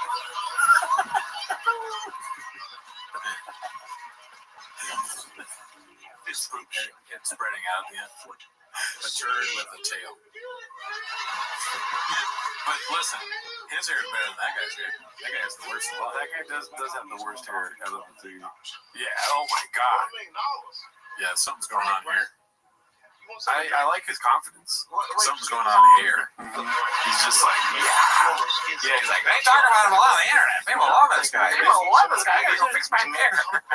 Neither of these people care at all about Chubb. They're talking shit right to his face. He's like, he's not gonna do shit. Yeah, dude, I'm on Chubb's side. No, I like it. Yeah. I mean, no, I love it. I think you ever made holes. This is awesome. Cats, homeless, all that stuff right now. But anyway, that was a laughter and fear a little bit, I think. Good for him. Let's see. Let's get that face real quick. This guy's leaves right away too. Yes, he's like, okay, well that guy did this. Well, just you get caught for something. And I mean, listen, you're all over. He's like, all right, now out of here. You have the NFL, you have the NFL background, but you have a football background and an MMA background, and then you have a league like this. No brainer on there. And it's, you know, fighters, big names, welcome to the show. I know Brian. Take a test with some 25 times doing this stuff. I mean, you got so much stuff going on in life. 25 times. Yeah, I mean, it's work on those times. I'm rushing right prize. Hopefully, I get out tomorrow night. First contestant is a professor of African American studies and history at Ford University. Brennan is a guy. He really, you know what? He really is that guy that works too much. There's some truth to that. I'm being serious right now because he has a lot of podcasts, and he's also the baseball coach, the football coach. Well, no, you're giving him too much credit. He's not the baseball coach. Is he sleeping there? He's on the ground. Okay, but he's teaching. He's got a cubby. That's all he wants. He's got a cubby. He's not the coach. He's the coach. Okay. He's coach. He's not going there and being silent. Brennan's saying some stuff. This is why Brennan's so awesome. He's not even the coach, and he has a cubby. He took the cubby from the coach. The coach's stuff is on the floor, and Brennan's stuff's inside. We're just like, oh, Brendan must be here. That's how he knows Brennan's here. But honestly, I don't really know what's going on here, but it sounds like Baba volunteered his time to help out fighters for some show. Now, obviously, he riffs on everything, so maybe that's not true. But just face value seems like nice, and he completely ignored all the mean things hurled at him. He's like, listen, no brainer, I got to help out. That's not bad. Yeah. Good. This is good, Brendan? Yeah, maybe. I like it. It could use big red chairs. So that's what I like Brendan the most. Big red chair. For sure. No chairs, so that's a negative. Yeah. But yeah, shout out to them. MMA holes. We made some jokes. It was all jokes. And that guy's going to beat you up. You're more afraid of him than Bob. Dude, they'll choke the shit out of both of us at once. One guy will dismantle both of them. The guy on the right does look like, yeah, he could beat us up. I'm not sure about the other guy. I'll take my chances. I'll challenge you to golf, and then I'll feel confident in talking shit. Other than that, you'll fucking rip my neck off. This is posted by Confident Search 8648. The comedy tour poster years. We never know what we have till it's gone. What did Mr. do for a living? Just even the drawing. So you know it's like on purpose. The drawing is the open face. That is correct. Yeah, he wanted this. Or he told the guy what he wanted, and the guy looked at his pictures, and he just mimicked the pictures. Yeah. Phoenix, Arizona. I'm assuming that's either stand-up live or celebrity theater. So the alien thing, Roswell's in New Mexico. Why are aliens in Arizona? Because Joe Rogan does the alien thing everywhere, and he knows it's popular. So yeah, they're trying to get him to Rogan. That's always. It's like out of both specials, he never mentions alien. I don't think I've ever heard Brendan Schaub talk about alien names. Well, yeah, that's a bit above what his, what he thinks about. That's like on another plane, right? You know, he's like, aliens is just not something that he can think about or consider right now. His name was Booker. I just said the same thing. Yeah, he said it. No one will ever forget this one, though. Yeah.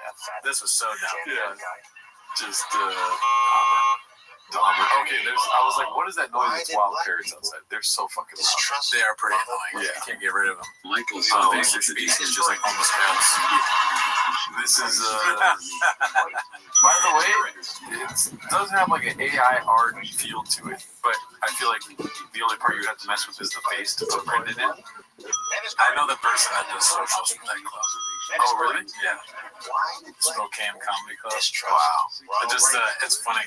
Well, fuck it. It's just funny that that's, they had to post this tiger thing. The caveman, I'm sorry, not the caveman, the Bigfoot is holding, if you go back one tiger thing, you saw this, right? Bigfoot drinks tiger thing. No wonder no one's ever seen him. He's not real. Illegally.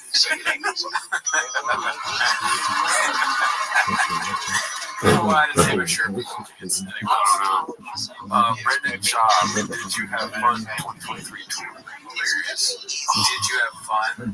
Wow. That's, I mean, is this low self-esteem, brother? No, I mean, maybe what I'm talking about is he just rips styles from people. He doesn't have his own style. Oh, yeah, another example of, like, this is like a hype beast, cool guy, whatever. He's trying to get the Full Send podcast crowd to come out and see him. It's just too much, too. Like, the picture is way too faded for a faded picture. You know what I mean? Don't smile, okay? Like, bite your lip, kind of. Yeah, pretty cool. You have 7 watches. Look at that rock. Jules, let's see here. Next one. The Laugh Factory. That was recent because the Laugh Factory was new. Yeah, remember when he was doing that? Oh, you must have forgotten. 2023. Yeah, bro, I remember him talking. Yeah. Yeah, he's like, I'm going to be in Covina. And people were asking me, so I was like, no. Brendan Schaub. This is Trash Panda. Trash Panda. Should we look up what Trash Panda is on the Urban Dictionary? No. Okay. You're right. We know what it is. Yeah, there's a lot of disturbing things about Panda that I've heard recently. Yeah. Well, like what it signifies. What does it signify? Apparently, like elites doing things to people that aren't of age. And then they get panda eyes afterwards. That kind of stuff. Panda eyes? Don't look at it. Don't look at it. The elites get panda eyes or the kids get panda eyes? Let's see here. European Tour 2023. Oh, yeah. Brendan Schaub. Who the fuck is that guy? Irish tour. I'm Irish. There you go. Dude, at least go once and then cancel the next one, dude. Jesus Christ. Maybe, what do you think it was like in the, you know how we did like the situation before? Or for Brendan Schaub's whole team, and they're like, they see like just homeless cats growing throughout the UK. And you're like, we have to cancel the tour. Do we give a reason? Brendan's like, no. It's like the Hitler thing in that movie where they keep playing the subtitles and put some last name. Yeah, I mean, they probably just saw Matt and they're like, there's no tickets sold. I don't think that's what it was. I feel like tickets were sold. Yeah, two homeless cats. Maybe too many people were loud online. You know, like a couple homeless cats doing the cat crack dance outside, being like, I can't wait to fuck up Brendan's show. And it's just like so much of that's going on. It'd be fun. Brendan Schaub is so bad at comedy that it smooths tensions in Northern Ireland. The Catholics and the Protestants are like, he's fucking bad. He's fucking bad. He's hilarious. Oh, Barry Shaw's not coming anymore. Well, then, back, man, you fucking scumbag, pig, Protestant. I watched this fucking Northern Ireland rap movie. I wish I could remember what they called Catholics. It was so funny. Skankfest. He did that one, right? Yeah. Let's see. Oh, did it skip one? Did you see that? It skipped one? Oh, right, yeah, okay. Whoa, you just drove by real fast right there. That was fast. Stay in your lane tour. You should have done that. Dude, he did so many tour days. He was really in stand-up. He's always been a stand-up guy. Since a kid, he wanted to do stand-up. That's crazy. That's why, dude, I can't believe that. He's one of the best that's ever done it. There's only 250. That's such a bad picture, dude. He's a great guy, but this picture sucks. This one's very Laugh Factory-ish. Yeah. And he's like spelling out Laugh Factory. Or that's a half C clip right there. New faces. Yeah, like a new face. Let's see. So we're supposed to be out too. I'm sure. Keep on Trucking tour. I remember that one. This is towards the end. This is when he got in the truck. No, he's been in the truck. It is funny to have something that's towards the end be called Keep on Trucking. These names are kind of sad. Did you have fun? Trash Panda. Stay in your lane. Stay in your lane. These are like all warnings to him to stop. Yeah. Why am I doing the next one's gonna be like, why am I doing this? I think you'd be surprised. Is this thing on? Great, one guy. Great. Stop talking during my shows. Calling an Uber. Check spot. Fired as a coach from the football team. Pull fire alarm. Relapsed. Let's see here. Sorry. Oh, rescheduled. Oh, okay. I was about to say. Jesus. These names are amazing. For the Trash Panda, or 2022 for that one. Oh, he did. Stupid, dude. That was a nice little trip down lanes of memories, right? Lucky. I know, right? Let's see here. This is posted by Haphazard. Jealousy, thy name is Papa. You know, haphazard clips are always the good ones. What is that? What are these hats? I need a haphazard clip. I think this is an inauguration episode. Oh, I mean, they have American flag. Cowboy hat that, what's his face, that Luis. They come as a hat. This is, Abraham Lincoln top hat. Uncle Sam. Uncle Sam. Sorry, dude. Listen, what if it's on purpose? You had some pretty good seats, Brian. I had some pretty Mr. Joseph Rogan seats. Yeah, oh, that, okay. Yeah. I saw your seats and I went, okay. I brought my nephew. Were you bummed? Because he loves to see that. Were you bummed out last weekend? Was there made of that? No. Sorry, not really. I don't. I mean, I should be. I know it would have been a crazy. It would have been a Lamar. It would have been a really broad fight. It would have been so high level. Yeah, high level. That's what you want. High level. Guy got cheated. You know, instead, Makachev's whatever. It was minus 20. That's what you get here made of that. Yeah. I wanted to say mukbang. It's like mukbang did really good in that one. You can't give Brian anything, man. Can't let him have anything. Probably Brian didn't get to choose which hat. Yeah, but you know, it's just so bad. He's a clown, like he's like a bitch. Like Brian, just like do what I want, or do what I tell you, you old bitch. Yeah, wear a stupid hat. He's in the corner. Look, that's what his face is like. By the way, the bike was too sucked. Brian tries to make a suggestion, and Chad's like, "Shut up, you old bitch." I don't want to talk about those fights. They fucking sucked. You saw terrible fighters. What else you got, Chin? And then he praises him. He's like, he's so funny. You're amazing. He's so good in Austin. But outside of that, it's just like, do what I say. But even then, it's still the same energy. You have no career. Nobody likes you. What the fuck? I love you. You're right. I missed that. It's like, yeah, that's kind of the subtext of that. This fucking monster goon is controlling my life. Franklin was an exceptional young man. He was the valedictorian. He was kind of like Cuckers, right? He's like, Brady, can you stop fucking scholarships? Yeah, he's being cut in front of our family to attend college. Let's see what else we got here. Joe is clearly wearing height boosters here. Becoming the youngest vice president You think your boss is wearing that he's so short? I think so, because he doesn't address it at all. He knows what's going on. He clearly tries to make himself look taller. He lies about his height. You're right. Yeah. But he's not self-deprecating about his height. No. You know how, like, I'm self-deprecating about being bald, small teeth, graves. Big dick, sorry about that. I talked about hairy. We're both very hairy. You talk about your haircut with Blockbuster. I should have cut that for you. So, yeah, I mean, we're pretty nuts. He's a billionaire. I just said that. I don't know why I said that. He's on his way. Yeah, he's very rich. He's 6'6". He's one of the most successful. He has a black belt in podcasting, right? And he's still, not secure enough to just like, he worries about his appearance more than most guys. That'd be funny if he does like a Logan Paul video about not talking about height.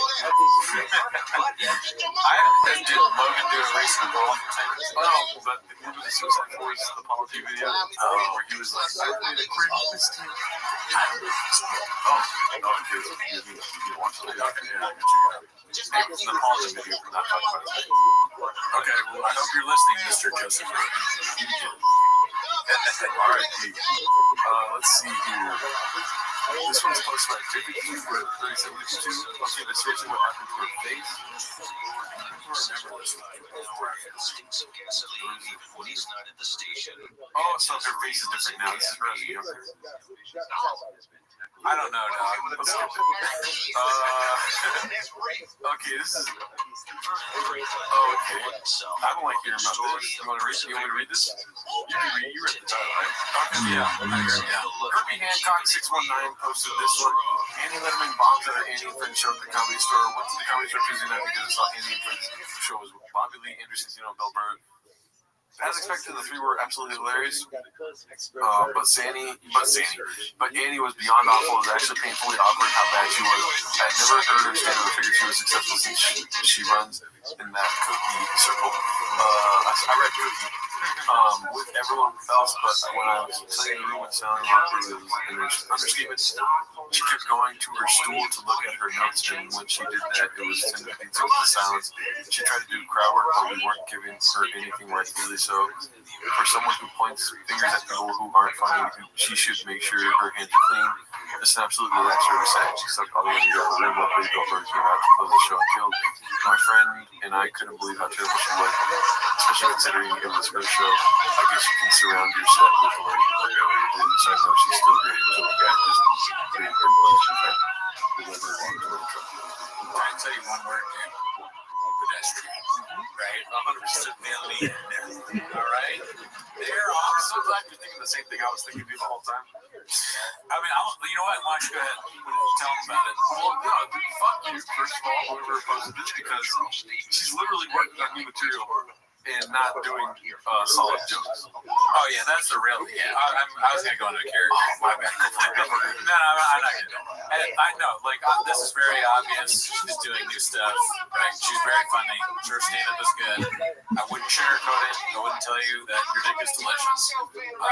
I've seen her be very funny. So she's, this is what comedians do. And there's only 250 to it. And who are you? Yes. To insult a modern day philosopher. Okay? Hey, buddy, you're a fucking homeless cat. Your profile picture, who even knows if it's there? It sucks that Byron McKids somewhere has a lot of mods to post on your desk. Or, what did you write that? Your grandma's basement? You fucking bitch. Let's see here. I'm reading comments now. 249 was that? Like 250. That's hard right now. What are you, me? God damn it. Is that an impression of me? I don't appreciate it. Comedy Store thought they bulldozed that place when Joe blew down. Yeah, so they're just going to town. But no, I'd much rather see a comic bomb. Would you rather see a comic bomb or do good? Well, here, I mean, listen, I'd rather see them do good, but like you're saying Andrew Santino is funnier than Annie Letterman? You're a moron. Like, his stand-up sucks ass. She's fucking funny. If you think that's where you lost me, sure, Bobby Lee and Bill Burr, they're great. They're great stand-ups, but saying if you were like, of course Santino was funny, that's something I've never heard anyone say. I've not heard a single person ever say, I saw Santino, of course he was good. It's just, that's not a thing. I'll be more diplomatic. It is. Yes, I agree with you there. But I'll be more diplomatic. Santino's comedy is not for me. Yeah. Podcasts are very funny. Yeah, no, I actually agree with that. He's very good on TV shows. He cracks me up when he's talking to people, but his stand-up is not for me. Not for me. There you go. Yeah, I don't get it, but yeah. We should review one of the Patreon soon so I can understand where this comes from. Yeah. I've seen him perform at the Comedy Store, but he was killing it. So I was just like, it's not for me. Exactly, yeah. But he's very funny on some of the podcasts. Let's see the next one here. Posted by Boxinator. Nice gentleman. He's a Mustang guy and a Doodle guy. What is that? Let's see here. Sunday plus travel ball plus new pup. He's posting like a white teenager, like a white female teenager. Yeah, he's too old for this shit. I will say he's not doing paragraphs, which is something that I see that I'm like, he's got mental issues, on Instagram, where they'll just post paragraph at the end, like, in summary, it was a great trip. Something like that. Dude, he's, any grips he can do. He wants to be like influencer or whatever, Good. I don't know what the second person is or why. His friends. Oh, maybe they're just saying that's like what there's not people. Wow. Did you get tagged in that? Oh, following Brendan Schaub. Okay, so Wild Lagoon is following And the person that posts tweets. We're redacted. Dark Horse is back from Seymour. Is the dog named Dark Horse? Congrats, my man. Oh, he's the guy in the winner of the Mustang. Oh, wait, so let's go back. So, family with the doodle. Oh, so it's the dog is the connection. That dog, dude, I feel like I'm a fucking detective right now, dude. Wait a minute, did he say you get the truck and you give me your dog? I'm so fucking tired right now, dude. I'll be honest with you. I'm not gonna share it with you. I'm tired every show. I like this mystery, dude. This may not be a mystery to somebody who has, but I am having trouble with this. I'll just be honest. I like your conclusion, though. He fucking gave them the dog for the car. Yeah, that's what I'm going with. Damn, everyone else bought merch. Everyone else just got merch. Gotta offer a dog. Wow. Followed by Brendan Schaub right there. And there's a link between all of them. So Wild Dealers follows Brendan Schaub, follows Joanna, follows the winners of the car. Maybe they work together and Wild Doodle spot the truck. The car, I don't know. It was a car or a truck? A car, Mustang. Right. And all of a sudden, the car or the dog is back. I think is what they're trying to say. And yeah, I mean, there's something fishy going on. that is wild. If we're getting it totally off base, please tell us. Not in a comment, but like DM us or something, because some people don't think they were redacted as fuck. Dude, his closet must have a lot of clothes in it, man. He must have like a bunch of, because like he has so many shoes. Now he's like matching blue and yellow shoes go with the white and blue shirt, And also the laces. He has a whole other closet just for laces. I didn't notice that. That's redacted as shit, dude. Fuck that. He got 8 feet though. Big dicks are about that. How does it fit in those things? Yeah, how does he even fit in those shoes? He's an idiot. Wow, that's crazy, dude. They're faking truck giveaways, dude. Wow. But that's like conclusive evidence. Like, we can take him to jail now, dude. Oh, you must have forgot. These motherfuckers must have forgot. Alright, so this one's posted by Neon Belly. She's gone from cropping out the uglies to erasing them all together. That's a clear crop out the uglies right there. You know, sometimes you want to be, show yourself. Or hide your, you don't want to be family on there. Right. She knew. Plus, she hates it. You're not supposed to, fucking Jay's terrible. I have a family. Photoshop is a problem, dude. Okay, so she's just posting pictures of her kids. Yeah, whatever. That one was posted by K9 Beats. What a bitch. Okay, what the fuck? Jackson Collar posted this one. you can't tag him or something. Oh, they don't allow everyone to tag him or mention him. So, well, he's the most hated man on the internet. What do you expect? Yeah. Dude, fuck Brendan Schaub. It looked like I was commenting. You see that? He was commenting, dude, fuck Brendan Schaub. Great. What happened? Oh, we got another What Happens Next. Yes. Posted by Icarus Lives. We fucking live. Yeah, we live. This is fucking awesome. Sometimes I call you late at night and I'm like, remember that one time on What Happens Next? And you're like, dude, I can't wait for the next one. And I'm like, I know. Let's see. I was like, what is... And then I have another guy. I don't know his... Jason Gordon... No, dude. Fuck that. No way. Jason Gordon-Levitt. Well, let's be honest. Delia's getting a little bit of that CTE on him now.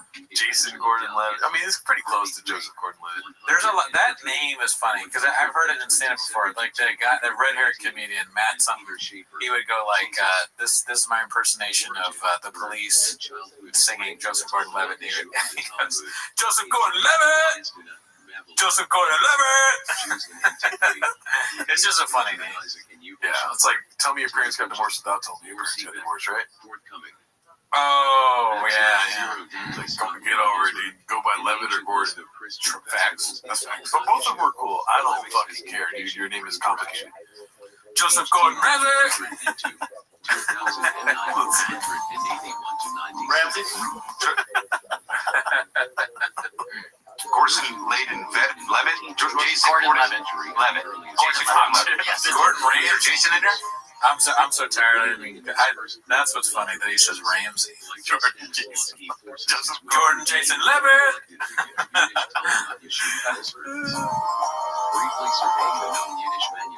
Jordan Jason Levitt, Gordon. Joseph. For me, I'm way older than God damn, twice. It would have been amazing if there was a third time. Do you think he knows he's on what happens next right here? He's like, fuck. It's like an NBA player knowing they're about to be on Shaq in the hole. They're like, God damn it. Yeah, that says probably is I'm going to say that's a GNT. I'm going to go 6. He's had 6 GNTs here. you guys, and I decided to run with Rockhold. I decided to sprint with Rockhold in the sand. Well, my legs have actually never. I guess it takes away the explosion. Yeah, that's pretty redacted. Is it takes away the explosion? Yeah, but my ankles and my. Chappelle's like, I know that doesn't make sense, but I'm not going to say anything. Right. Oh, shit, dude. How about me and Callie going back on the road? We're the Canary in the tunnel. Canaries in the tunnel. Canaries in the tunnel sounds like a great name for a bug. Yeah. Shut up, read though. Look how excited he is to say something smart. How about me and Callie going back on the road? We're the canaries in the tunnel.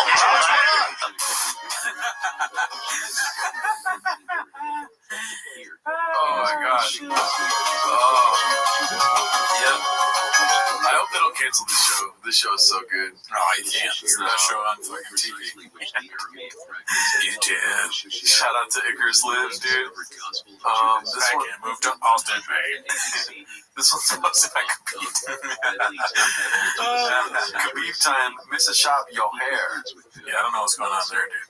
This is definitely the MMA holes because that's that one guy's terrible hair. Oh shit! Wow. So he just got a haircut. Yeah, I mean, honestly, better than the weird thing he had going on before. No, I was gonna get. If I was gonna do Gadushu, please. I would never. But no, it's better than the thing where he's like, remember the thing where he's doing this? It looks like he's like, I don't know, like a Cowboys and Indians movie they've been having recently. I remember the mullet. That's what I'm okay, yeah. I think he should go no facial hair. Have you ever seen Brendan Schaub with no facial hair? Probably. Yeah, right? I think, yeah, we have. I just think it'll do more for us sometime. Let's see what else we got here. That's a promotion. Max Powerbike posted this one. Bappa is finally coming to Texas. He really does look like he's your Huckle B there. Dude, that's a big horse. How does he feel that thing? Plenty of takeaways to have here, Chip. You know? Let's see here. I definitely have spit all over my hand right now. In any facelift. Man, come on, be cool. Maybe it's just the makeup. I have no idea, Chen. Yeah. You don't have to say anything. You just keep staring. Yeah, I don't know. I can't say. You know, like that's another show we can start. Like facelift. Right. Bappa, you know, it's all the time. Like, let's be honest, the hair makes you look different, first of all. Right? Hair is pulled back, much like her husband. Well, she's a goddamn round snake. So, like, whatever, you know. Like, all I see right here is a woman, a beautiful woman that needs to take time once a week. Yeah, I'm being honest with you. So, you know. She looks like how come we can link up and get to know more I people. mean, this woman, dude. And go from there. Yeah, No, it looks illegal. I'm at the point, I'm at the age where, Someone takes that out. my baby. Okay, let's see here. Confidence search agency 40 posted this one. Golden shower officially hitting rock bottom. And I'm keep that shit up. Oh, that's interesting. I'm going to keep going. Someone take a continue to get That's really bad. It's fine, right? That's what it's going to I mean, dude, that's like pulling up on me. Dude, God, it's bad. You don't need to do like an intervention if he just wakes up on the table. Whatever happened, that's unforgivable. That's like I thought maybe. It's okay. I know it's hard right now, but you're going to keep going. And I said, I love how much Brendan's laughing. It's fun. It's funny that he's so like you leave out and they really go.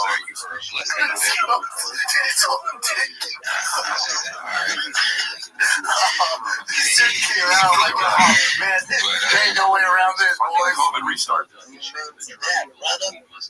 Yeah, I did. I said, I hope you get nothing but blessings too.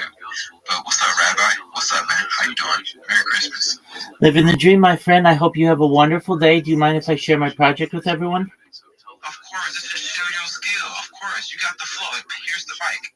Thank you so much. First and foremost, if you're not following me, you should be, because I follow back. I follow everyone back. I'm the easiest follow back in the game.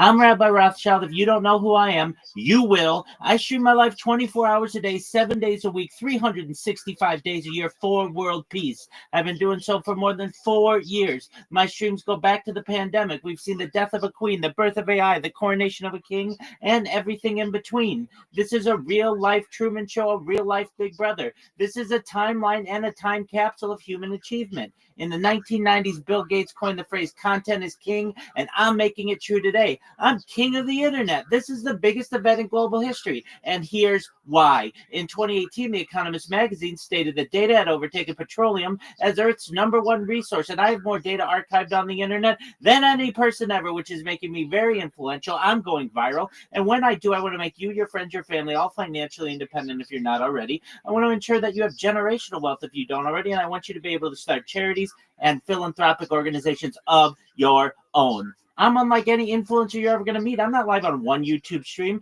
nor 2 YouTube streams. I'm live on over 20 simultaneous streams, 24 hours a day. You can view my life in 360 degrees. I even have a ceiling camera. If you want to view all my YouTube links, they're available in my profile. Additionally, they're in my pinned post. You'll also find in my pinned post a link to my link tree. I dare you to look at my link tree. No one dares you to look at their link tree, but I do, because I have more social media than any person ever. I have more content than any person ever. You'll also find a link to my Discord, discord.me/rabbi.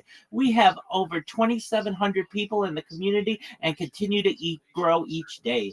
In addition to making you all wealthy and wanting to promote world peace, I want you to know that I want to help end world hunger through the use of technology such as agricultural drones, floating greenhouses, saltwater greenhouses, hydroponics, vertical farming, cloud seeding. I want to help end world thirst. I'm sponsored by a cryptocurrency that's worth about $100 million, and one of the things that we do is we build wells and water towers in developing nations for the benefit of the less fortunate. Additionally, I'm an advocate for the LifeStar program, and most importantly, desalination technology, where we pump Earth's seawater onto land to make it drinkable. If you are a reply guy, if you're a Web3 marketer, if you're a Raider or a Schiller, and you want a free mentor, coach, and friend, send me a follow. I will follow you back. Send me a DM. I will respond. I want you all to know that I'm here to support you both personally and professionally. I'm here to be a positive person in your lives. I'm here to have an optimistic view on the future. And most importantly, I want to give people hope. And with that, I sincerely appreciate the opportunity to share. Rabbi, you knocked that out of the park every time. Big shout out to you. Big shout out to you, and a Merry Christmas and a Happy New Year. I do appreciate you for coming up, because I hope to one day link with you and give back to the world. 100%. Thank you so much for your kind words. It's just a matter of time. 2026, that might be our year, my friend. Yes, sir. I honestly have a token and a collection that I'm dropping on the 1st, and I I will be updating the decks on the first two. So if there's any way that you can help me, if there's any way that I can literally get the word out, or any way that I can literally tell people. Welcome, that, hey, Sonia. How are you, girl? I'm doing this for the world. I'm doing this because, hey, I'm odd guy. Hey, I'm in this space as well. Hello. Couple guys. Hello. Let me help our friend here, Odd Guy, and then I'll be with you. Thank you for joining. That's what I'm all about. I got a family. I got two families. I got my family in real life. So that's what I want to do. What's up, bro? Absolutely. Okay, so you're launching a coin January 1st. What's the name of the coin? You want me to say it now, or do you want me to DM it to you? I want you to say it. Hold on. Let me pull it up. Okay. Pull up my name.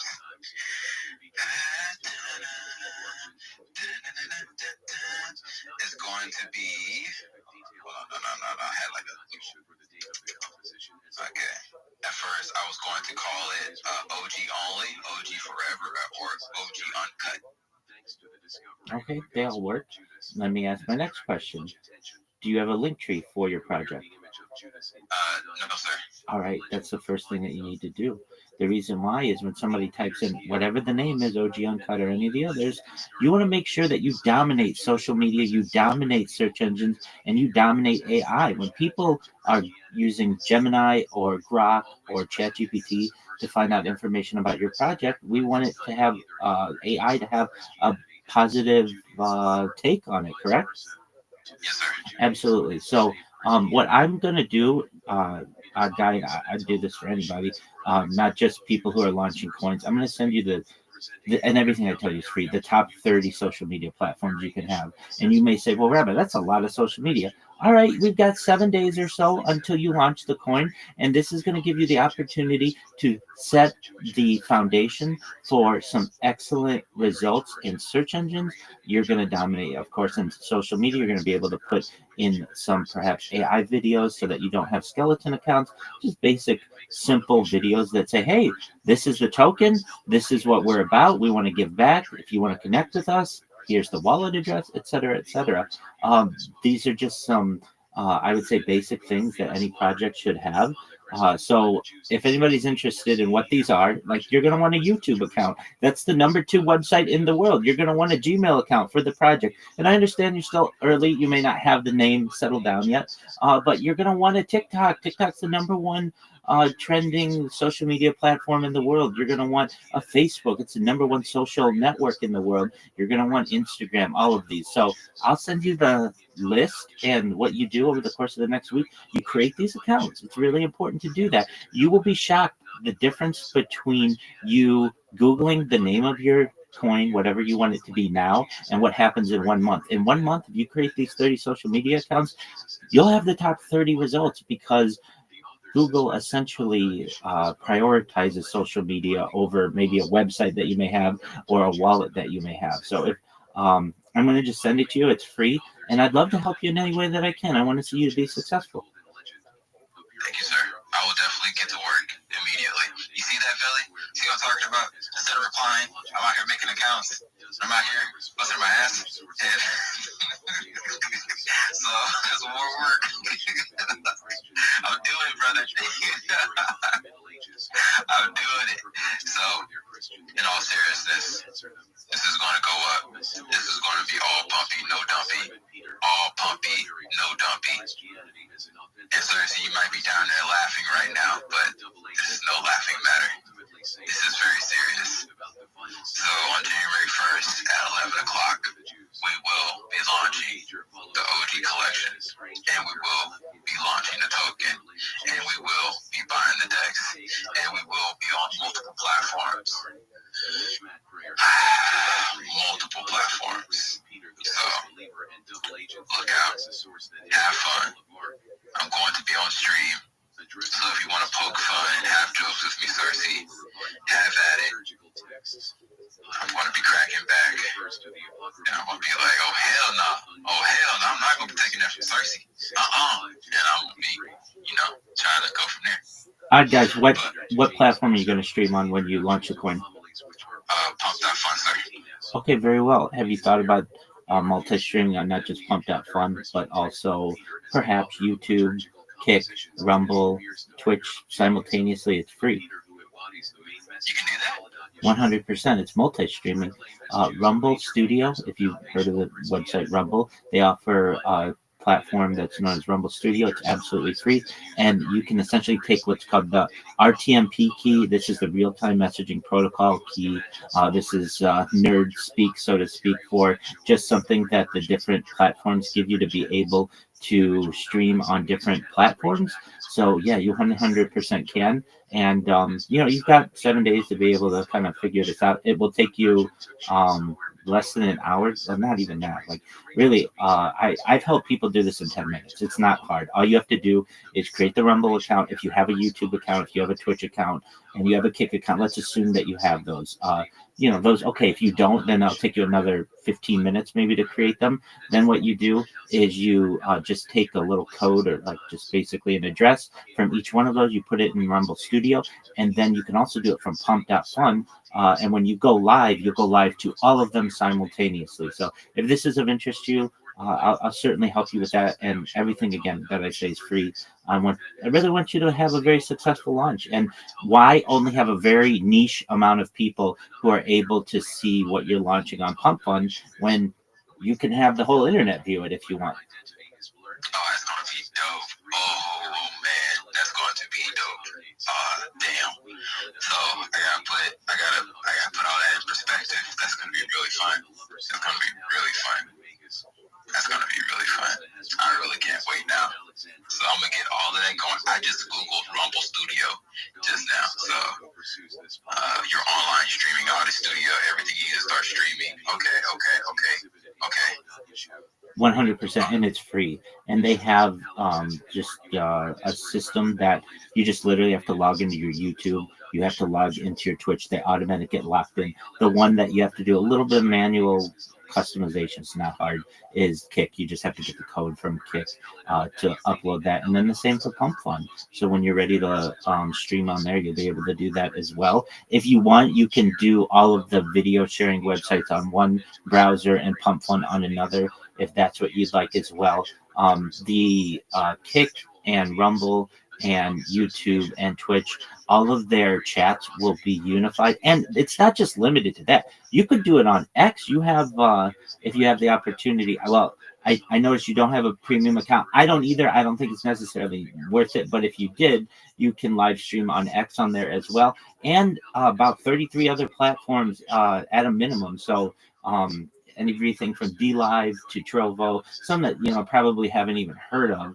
But in my opinion, it's best to multi-stream on as many different platforms as possible to get as many different eyeballs on you as possible. And especially if you're launching a coin, that's going to be really important. But at least the big four: Rumble, YouTube, Kick, Twitch. You want to have those, and then you're going to be live on video on Pump.fun. I can tell you just some advice. The first, and I don't know if you've launched Pump Fun coins before, but the first 30 minutes are so key to be able to get the word out about what you do. So when you set up your coin, you want to make sure that all your social media is already taken care of. So you get one link to be able to put in for your social media.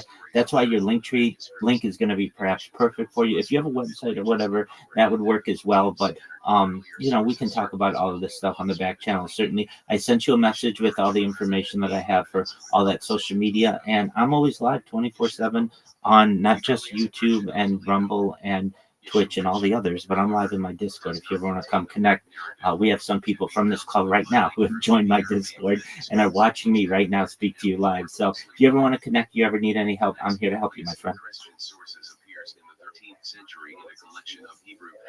Every time we speak, man, it's always so amazing. So Rabbi, I do appreciate you, and I can't wait to take this far. And thank you for your help. I do appreciate you, sir. My pleasure. I joined your Discord too. I'm literally going to hop in there later tonight, see if we can get a little talk going, and then go from there. 100%, absolutely. Yeah, and Pump Fun, I know that you're probably aware you're going to get people who, if you want this coin to go long term, which I imagine you do, and you don't want it to just be a rug pull, there's just some, basic stuff that I will review so that you can avoid any crashes and things like that, and have people involved in the long haul. And then I imagine, are you gonna, just like you have you're hosting a space right now, are you gonna host space on behalf of the coin, and then shill the coin and such in different people's X spaces as well? Is that what I imagine the future is? Yes, sir. Yes, sir. And it's going to be a long-term coin. So once the coin gets going, we will be launching our studio. We will be launching a business coin, and we will be launching a security coin on top of that. Phenomenal. Any plans for an NFT at this point? Yes, we will be launching an NFT on the same day. Oh, okay. Then I'm glad you said that. Okay, so something really important. Do you have some of the artwork already settled as of right now? Yes, sir. It's all in a file, ready to go. Excellent. So what you're going to want to do, if possible, in that list of 30 different social media that I sent you, you're going to want to ensure that you upload maybe at least 10 different NFTs on Pinterest, on Imager, on Flickr, on Instagram, on let me think what else, Tumblr, just some of your basic image sharing websites. And the reason why you want to do that is because you want to ensure that your coin or your NFT populates not just in the search results, but also Google Images. That's a really important place that you're going to want to populate and dominate, so that when people type in your NFT to see what it looks like and they click on images, they're not just getting a bunch of random pictures, they're going to get actual versions of the NFT. So, we can talk about that too, certainly in the Discord. And I look forward to speaking with you and giving you any kind of alpha that I have been able to learn over the years, and excited to chop it up with you. So thank you for letting me contribute. Thank you so much, sir. I'm a night owl, so I'll be there later, like after this. I'm gonna go to the liquor store. Everybody give me a couple of drinks. Then I'm gonna get toe up, because it's Christmas. So I'm gonna be up for a while drinking. But that's my plans. I want everyone to have a amazing Merry Christmas. Rabbi, you can just step in and be my mentor. That would be amazing. That would be amazing. Just 100%. It's okay. I will absolutely keep you company as long as you need. We will get together a really great strategy for your project. Anyone out there, if you haven't already locked in with my man, guys, make sure that you are. Make sure you're following him, and keep an eye out, particularly over the course of the next week, for some of the social media he's going to be dropping, and also keep an eye out for some of the images he's going to be sharing. Because you want to be early to those NFTs. You want to be early to the crypto drop. Honestly, you should be ready. Everybody who's hearing me right now, January 1st, 11 o'clock, like he said, when the crypto is going to drop, you want to be there. You want to ensure that it's in your wallet. That's the best time for you to be able to make money on this.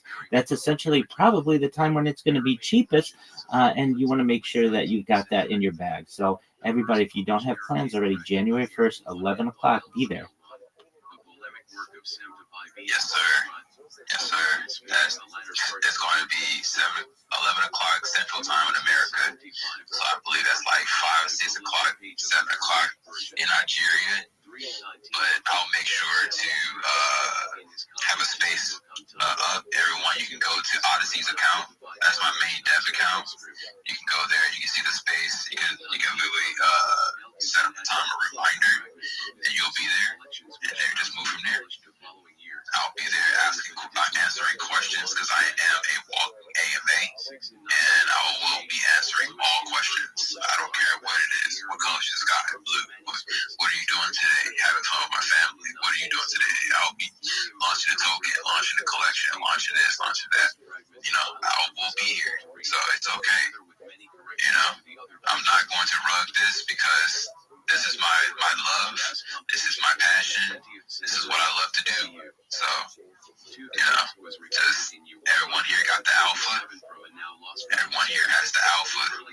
January 1st, not January 2nd, not January 3rd, not January 4th. It is January 1st. So lock in. Lock that date in. Get your money ready, and let's send it together. The earlier you are, that's how this is going to go on from there. Just be here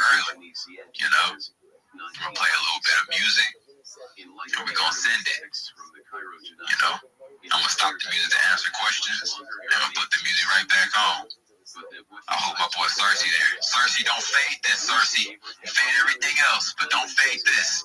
I fuck with you, Cersei. I fuck with you. I miss you, man.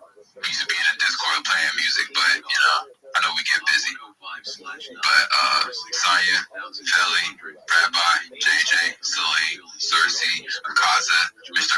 Ice, Black Boss, The Alpha, thank you so much for showing up. You can always hit me up. I am active on Odyssey's account and on the OG account. I am active. So if you ever need anything, if you ever need to reach out for anything, just hit me up. Just hit me up. I'm gonna go and make sure that my family is right. Then I'm gonna come back and check on my Web3 family. That's what I do. That's what I do every day, in and out. I tell them good night. I tell them good morning. I tell them good night, good morning. I make sure everyone is Gucci because that's just what I do. That's just what I do. So, you know, let's just keep turning up. This is a long-term project. So it's okay to feel nervous at first, but this is all long-term. This is all for the love of NFTs and tokens. What's up, Alpha? Sonia. All right, my friend. I know you're in the middle of this call. Sonia, I'm going to send you what I sent to our friend just now. I sent it to Odd, and I'm going to send it to you as well. And if it can help you. It's basically all the social media that I think that you need. I don't know if you can hear me right now. I know you're co-hosting as well, so that's a lot of multitasking. But I'm going to send it to you, and if it's of interest to you, you let me know. I'll help you until you're able to get it all done. And if you're unable to, or if it's not helpful to you, well, I want to know why, because it should be. It's good information for people. So I'm sending it to you right now. And if you have questions, I'm always here to help you. And I want to see you be successful. And if you need anything from me, let me know. So I'm sending it to you, Sonia. If you can, Sonia, check your messages. If you can't right now, I understand, just whenever you can. And I'm here to support you if you need help. Most of his specific lexicographical and philological comments were either incorrect or unfocused. 12. The present writer added several linguistic observations concerning the language of the text in notes to Bogarin's article. However, the most thorough attempt by far to analyze the Aramaic language of this composition is to be found in a recently published article by Willem Smollett. 13. In order to understand Smollett's suggestions for the date and provenance of time, it will be helpful to first outline briefly Jewish Aramaic dialectology during the first millennium CE. Aramaic was divided during this period into two major dialect areas, which are Tent Mwa and Maya, each of which was further divided into dialects along confessional grounds. The two major Jewish dialects, JPA and JBA, are known to us mainly from literary texts of rabbinic literature, and to a lesser extent, also from a body of non-rabbinic and epigraphic texts. 9 CZ Font, a new fragment of the Jewish life of Jesus, Tarbis 46, 1977 319 to 22, in Hebrew. Its siglum is TSNS 200. That's your I-95 mask, however the fuck it's called. I-95 mask? Tarbis 47, 1978 I-95, dude. Oh shit! Interstate 95 mask. Yeah, is it? That's not even here. That's Florida. Is it? Yeah. Okay, I was going to be like East Coast. It is the East Coast. Okay, good. Yeah. Because that sounds like back home to me. I've never been a highway guy. I'm being honest. I can't say anything. I don't know highways, as you know. Yeah, I do. You know them well. Yeah, you're always telling me. This is a conversation we have. You're like, how do you get here? And I go, I don't know, man. And you go, the 10 to the thing, right? And I'm like, I don't know. Yeah, I've driven to the 95 from here. Okay. Ain't no way around this, I think boys. COVID restarted. Yeah, that's your I-95 NASCAR where the fuck it's going. Dude, that's a shorts checker I know. right here. As long as we get dump and come back. I wish that would solve it. You know, and this is suspicious of Eric, honestly, in this clip. He said that, like, he shit a little bit. I'll let that slide, but a shorts checker? Is Eric having this issue where he farts so bad that he has to check to see if he shit himself? That's not good. That's definitely not something. If you do that, if you have to check your shorts to know whether you pooped your pants or not, you shouldn't be talking about chicks in the pool. That's disgusting. Yeah, but also I think you're getting their names wrong. Meaning, I'm pretty sure, no, that too, but Diddler's the one that said you should a little. Oh, okay. Well, Eric said this suspicious thing. He also said you need to get a colonoscopy. Yeah, I don't know why. Yeah, that's weird too. A little bit, because now when I fart, it smells like I need to go to the doctor. Well, his basis is JP. I was like, okay. What phone to the AI? Where is this? Where were they standing when they took the farted again? So they farted twice? They said at the bottom, farted again. Damn, dude. Picture. And you can figure out where anything is. So I think it's like, you don't want to do that. No, but I think that when you're like, I think that part of, you farted again. Did he really? Oh, with that thing. I didn't smell it. I want to feel this shit. You know what? It's like that was like a warning shot. That smile. I need colonoscopy. You need a colonoscopy. Yeah, can you pull it to the head? In middle school, we had to do like a geometry project where we built our dream home and it had to be to scale. And one thing I wanted that still is like in my bucket list. I want a pool with a glass floor that like you can move. Smells for a little bit. So you can top of it to basketball. You can see, yeah. And just fucking say that. Yeah. But I want a basketball court, and then so here's the deal. I don't know what you're saying. They wanted to like end the show early, so like let's do a fart bit. Like we all like we're saying like we can't take it. It'll be really funny. That is rock. I don't know. I mean shit, poop stuff. Like and then Brendan farts on twice if he really did. I don't know. Yeah, you're becoming like a conspiracy. You become a conspiracy theorist at the wrong time. Okay. I feel like he for sure farted. Yeah, probably. I mean, did Brendan Schaub fart? Yes. Have you ever? It's probably 90% of the time, yes. Yeah. Yeah. I mean, I think it's fucking friends for sure. But the way that they're all reacting, I don't want to deal with this shit. That's He's a childish man with a child brain. Yeah. You know, his brain is operating at like 12-year-old or something like that. So he's like, farted smell bad. Caveman humor. Yeah. That's his shit. That's his fucking go-to. So just a standard show, standard golden hour. And I'm cool with you getting mad about the smell of a fart, but don't get mad about the sound of a fart. You know what I mean? Let's grow up a little bit, right?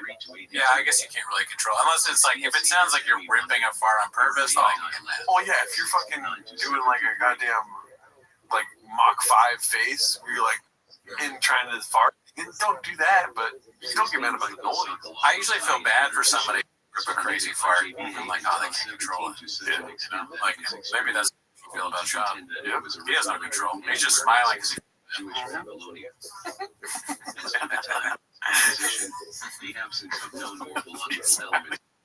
You should be his lawyer, dude. Tiger thick side effects farting. It says that on the side. May cause farting. May cause toxic. I got Cameo. So, Cameo, headphones on, Icarus lives. What happens next? Yeah, Sonia, can you hear me? Let's see. And I put it on $1,000 because I saw that they would put them for like $50 a tube. Here's the deal. I'm not recording personal messages for people for like fucking $30 a month. Shit. Yes, ma'am. Can you hear me? The fucking fall gets me. Even when people are like bad people, there's always something about the fall that I'm like, And if you're like happy about the fall, yeah, I'm a little suspicious of those people. Where somebody's like, I feel bad. okay. When you said that, that made me realize something. most of the time, I'm not happy for the fall. But like, today I saw this picture of Dan Snyder, you know, the owner of the Commanders. The owner, he looked really sad, and it said like, happy with Commander's success. Can you hear me? And the joy that I felt. Okay, yes. So Sonia, I sent you a message. I know you saw it. And when you have a chance, create that social media. It's going to help you as a really a Web3 marketer. It's Web 2, but it's going to allow you to be able to promote people's projects and yourself very effectively. Does this make sense?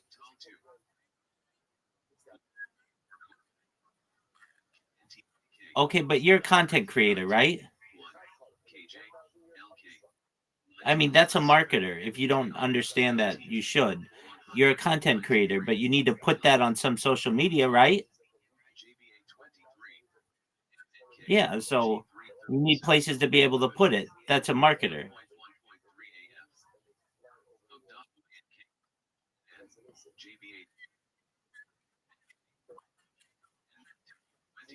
No, I understand.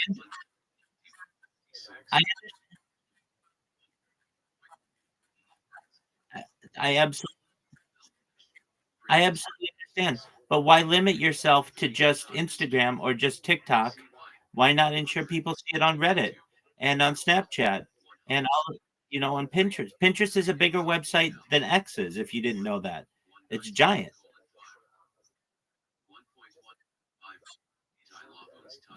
X is the 16th biggest. Twitter or X is the 16th biggest social media platform in the world. So you should recognize that there are a lot of others that are bigger. And if you want more people to see your content, even if you don't want money for it, you should have all of the different platforms. And on top of that, you don't want somebody stealing your content and impersonating you. Somebody could very easily take what you're putting on Instagram and create their own Snapchat account and just say, hey, I'm Sonia, send me money.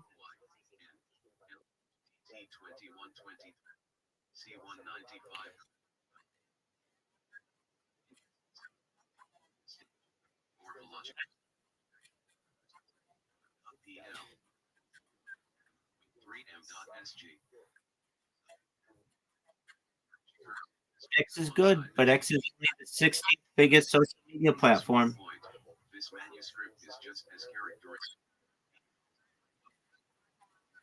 You're welcome.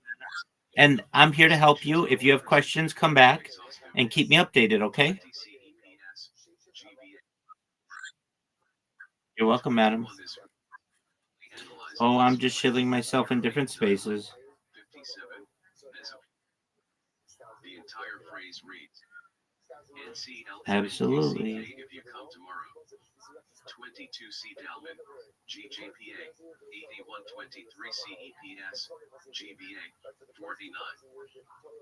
24 This is a typical BA form, CDJBA, 178, AF. Number 2, WLIP. JPA employs either NK or O1T, C, DJPA, ADFF, 25, 1T, M1T, G336, colon 4, the top 4 gallons, GJPA, 300, 26 the statement of Smollett, Aramaic dialect, 56 that the prefix dash occurs in JPA to express volitional modality is completely incorrect. This prefix never occurs in accurate JPA texts. 27C Dalman, GJPA, 260. 28C Dalman, GJPA, 350. 17 1.1.7 iverbal stems. In addition to the retention of IAs in TA and JPA, there are many more examples with its assimilation as in JBA. AW11 DIL K, 191, 13, MNK, G336, 11. BW assimilation of T29, YIN, 192 colon 5, NNDK, 26, NNDK, 194 colon 2, G336 colon 16, MLC 195:1. 1.1.82 m.plm. VB WN top JPA 30T NKN 194:15 L1TMN 194:18 L1JL1M 195:15 TYN 195:16 1.1.92 m.SG Imper Abur JBA 31 T 196:2 G336 10 January 1st 10.3 m.pl.pf. All forms have the classical ending found in Ta and often in JBA but not in JPA 32 e.g. TK 186:9 and JFK 186 11. 1.2 nominal forms 33. 1.2.1 m.pl forms. The dominant morpheme is as in JBA, while only a few examples O-flow, ABS, NN, DET, as in Ta and JPA occur. AW.T Ta, JPA-T:1, 186:11, T:(IU), 189:9. BWJBA, EG at 1N, (IKNJ), 186, 19, N, 190:23, LK:(INJ), 190:26, C7, J, 191:6, 7, 191, 1, 9, 7, N, 191, 10, N, 191:30, 7, 192, 11, Yin, 193:9, DETWN top, JPA, K, 7, 189:27, KLT1N, 192:30, KN7, 196:3, 1.3 pronominal forms, 1.3.13 m.sg, sub, PRON Ta 34, I11, Y, 188:26, I11:7, N, 186:30, JBA, IL7, N, 186:28, ILYJ, 195:22, Lid IL, 186:20. 1.3.2 POSS sub. Endings top, JPA 35, 3M.PL, Tril L, 191, 11, TIIJ, 192:22, JBA 36, 3F.PL, KNJ 7, II, LJ, 190:26, .37 1.3.33 m.sg, ACC sub, ending FOL 3M.pf. Several types occur in Ta. AJBA 38 I1 underscore, I11, NK, 188:21, I11, OJ, 188:27, I11 JCK, IL, X, G337:3, Beta 39 II underscore, ILWN, 186, 14, ILJJN, 187:22, IIL7, LLL, X, 188, 14, ILIJ, 194:26, IINJNK, 194:31, ILIJ, G337, 14, IL, OJ ILDJT, H335B5, CJPA 40 ILJ underscore, IIJ:I, X, G336:2, IIJNNK, G337, 14, ILJJNK, G338:2, 29 CEPS, GBA, 50 FF, 30 in JBA. There is no final note 31 CD JBA, 100. The initial olive is retained in both Ta and JPA, C. Dalman, GJPA 300, DJPA 43, 32 C. Dalman, GJPA 254, 33. It may be noted here that the phone and comma 191 14 does not have a pleonastic ending. As stated by Smollett, Aramaic dialect 69. As correctly understood by Deutsch in his edition, the scribe added an interlinear to correct the first erroneous dash ending, and to the correct. Planters, about 714 million trees planted in a single day. That is incredible record. We are not stopping there. We don't just have Ethiopian government as a partner now. We have 11 different countries, which have all come together. Oh, getting calls here. Okay, is it about that time? I should be I have no idea. Okay, actually, I got whereabouts. Okay, we got time. I've never seen it before. GJPA 387. 40 C. Dalman, GJPA 381. Note that all of the examples occur in Ms. G. 18 Michael Sokolov 1.3.43m.sg/PLACC sub. Ending FOL3m.pf. Top, JPA 41, TLW 186:8, TLLNL 186:25, TLIIC, RMLY, G336A, 1.3.53f.sg, ACC sub, ending FOL3m.pf3y verb, JBA, top, I1NLC, 192, 18, 42, I1NLC, \94:7, I1T, 195:7, 2 syntax 2.1. 1 CT plus participle. This symptom is employed only in JBA 43, YI, 1 CT, \86:13, 29, M, 1 CT, 191:22, I1, 1 CT, 192:2, 1 CT, 192:29. 2.2 Kettling symptom, JBA 44, TNIC 1 CILCNL, 186:27. 2.3 Indeterminate forms of nouns. As in JBA, the determinate forms are always employed, except in specific syntactic usages, e.g. I1:1 ILCIC1, CN, 190:17, I1Y1:1, TY1:1, 191:12. 2.4 Position of deictic pronouns. As in JBA, these are always placed before the noun 45, e.g. IC, IYLC, I1, I1, 191, 13. 2.5 Use of ACC marker N.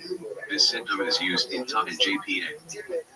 A independent 46, LTLNNLC, 195, 18, equals I1 LTLMNL, K29:22. B. WPRON sub.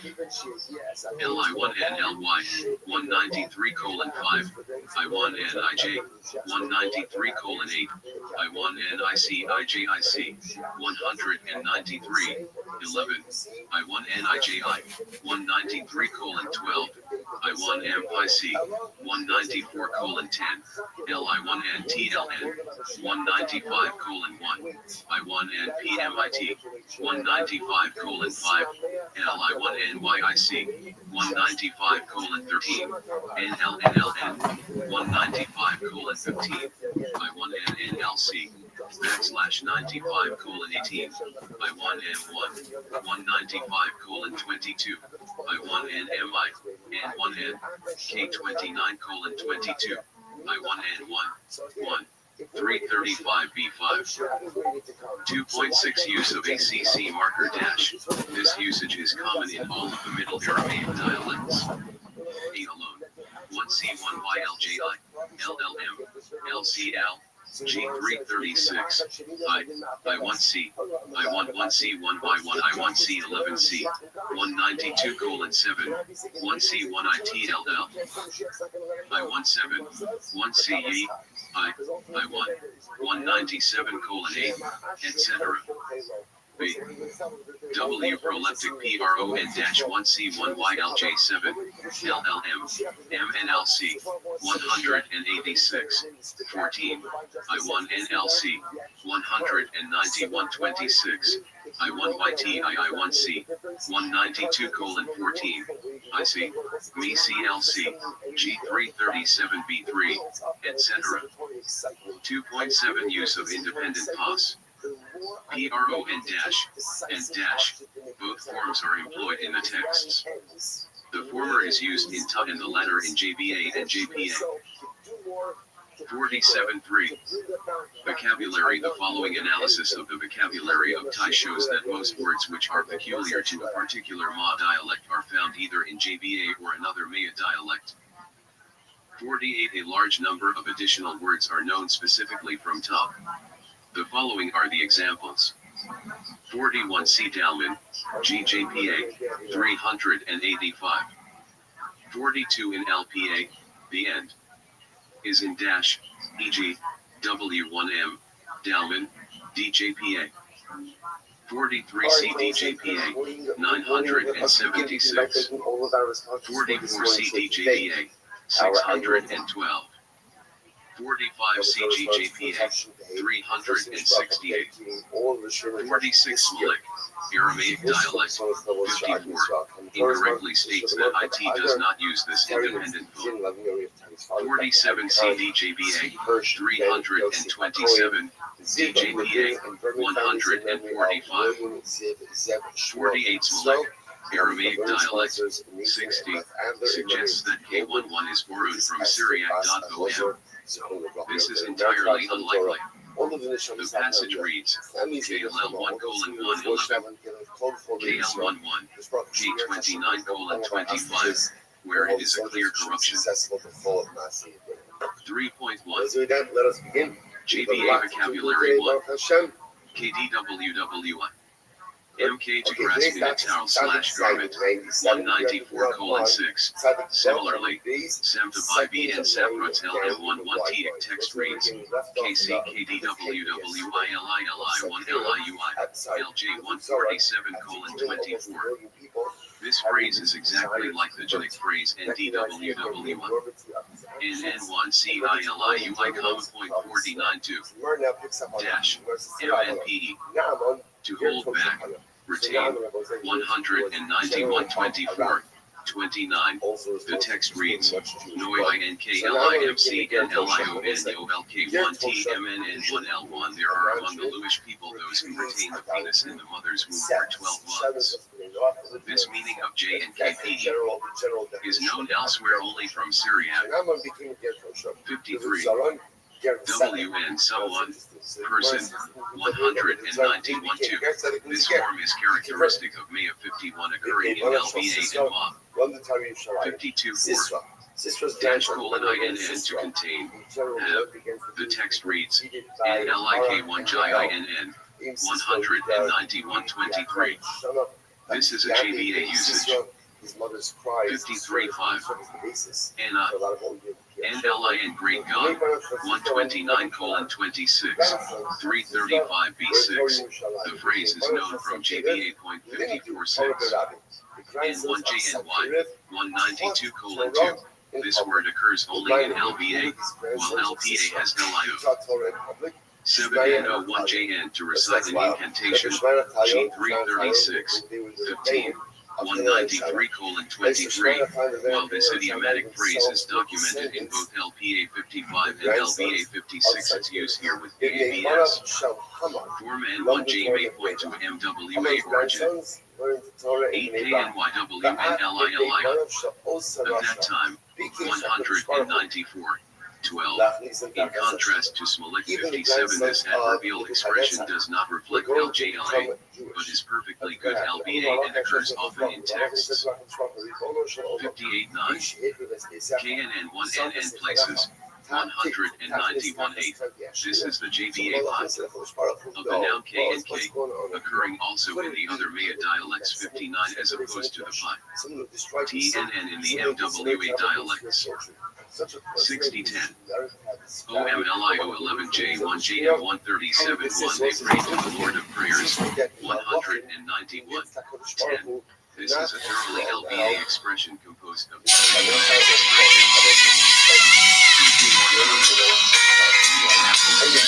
It's fucking Sisselmeber.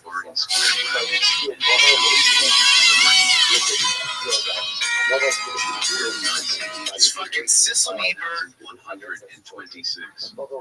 Ginsburg's attempt in GSI 337 into /.I to understand this word as a Cox crest should be completely rejected. Besides the fact that the parallel quoted here from TMLLLK supports the known meaning of this word, DJBA 1126.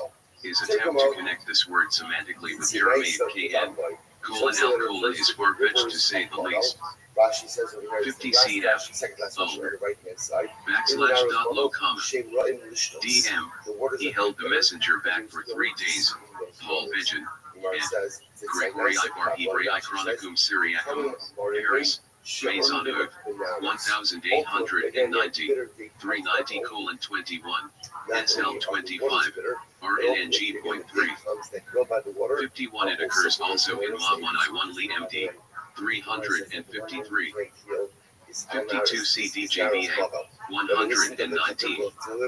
Contrary to Sulik, Aramaic dialect 44.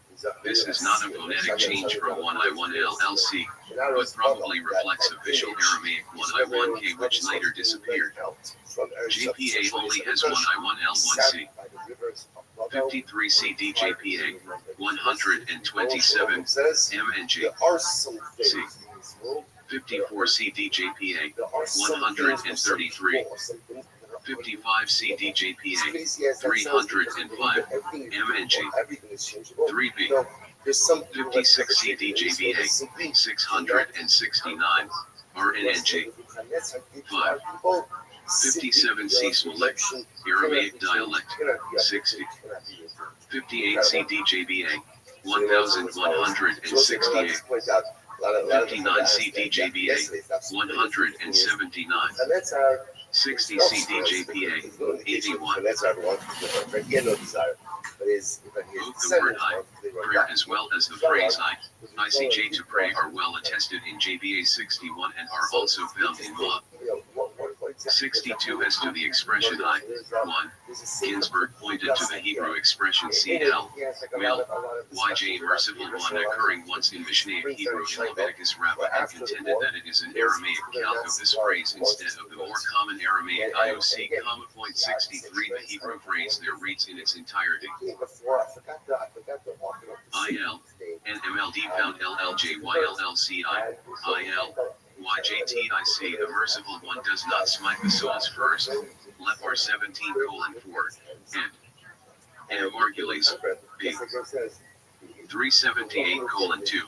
While this is clearly is an epithet of God, it is also certain that its literal meaning from the context is Lord of mercy. However, in view of the first part of the Aramaic phrase in time, it is clear that this cannot be its meaning in this text where it should rather be translated as Master of Prayers. To the best of my knowledge, this Aramaic phrase is unattested anywhere in JBA. However, its Hebrew equivalent is known from a Babylonian Selilot prayer from the Genic period. C1.lil, YJL. L1.LVLGLCCOLL1.L may the ones who bring in prayers bring in our prayers before the Master of Prayers. 64 i.e. the angels are implored to be intercessors in bringing the congregation's prayers before God, who is the Master of Prayers. 65 Moreover, we should also note that this exact phrase actually occurs in Ma, another Maya dialect.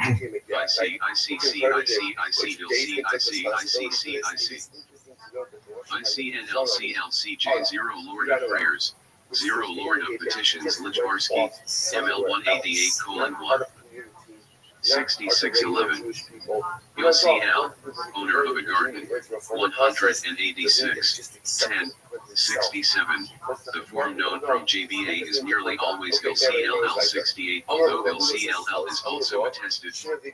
Note that the variant form ICLL 193:24 is found also in JBA and in SY.6912. JILSO 187:29. 188:12, a typical JBA word that is not found in MW 8.7 degree. The SY form pill 189. 10. 71 is employed once. 13. LDLK Lil those people 194:30. This is a typical JBA phrase. 72:14. LLPA if to transform, be transformed. The text is read. Pound Lil 11:1. ICLJ1C ICJYK ILG when God transformed that fetus into a stone. 191:18. KLJ1C MMBIILMJY1.LJ mil ICJYLCL Lil C that fetus which was in the 61. The MWA dialects only have the meaning mercy for this word. DJPA 521. 62 CDJBA 1069. MNG 3. 63 CGSJ 329 and to 1.12. He is followed in this interpretation by Smolik, Aramaic dialects. 68. For the use of KJM as an appellation of God in JBA, CDJBA /069. 64C Israel Davidson ETAI EDS Sinner Arsonagia Jayon Jerusalem Reuben Mass 1970 in Hebrew D 357:21 Daniel Goldschmidt and HTYNLC1T1 L11PIC Low 1J I11NDD Jerusalem Mosad Haravku 1965 1616 65. Note that in the following line God is called 11Y/1TT 66 CMD 251 67. The original meaning is gardener. 68 CDJBA 281 69 CDJPA 133 SL 249 70 CDJBA 382 71 CSL 342. The form P occurs also in JPA, CDJPA 165, where it is a defective spelling for 1 colon. This is unlikely here since T employs plain orthography. 72 CDJBA 388. Note, however, that the more classical Aramaic form 1IC, well known also from top, occurs in the CONF-lated phrases L, ICTTJ1C, 195, 13, and 11C LICI1, 186:24. He has just a bad feeling about this. Daughter's womb was transformed into a stone, 191:13. This meaning is attested in JBA 13 but not in JPA 13. KNLFM now, 195, 17. This word occurs only in JBA. 7416. ILF to encircle, 195, 1. 191, 13. This root appears occasionally in JBA with /1.75. The morphology of the form with assimilation of T as well as its meaning agree well with the attested form in JBA. 17. KLM, LLTYTL to place iron monocles upon ESO. 193:6, G336:1.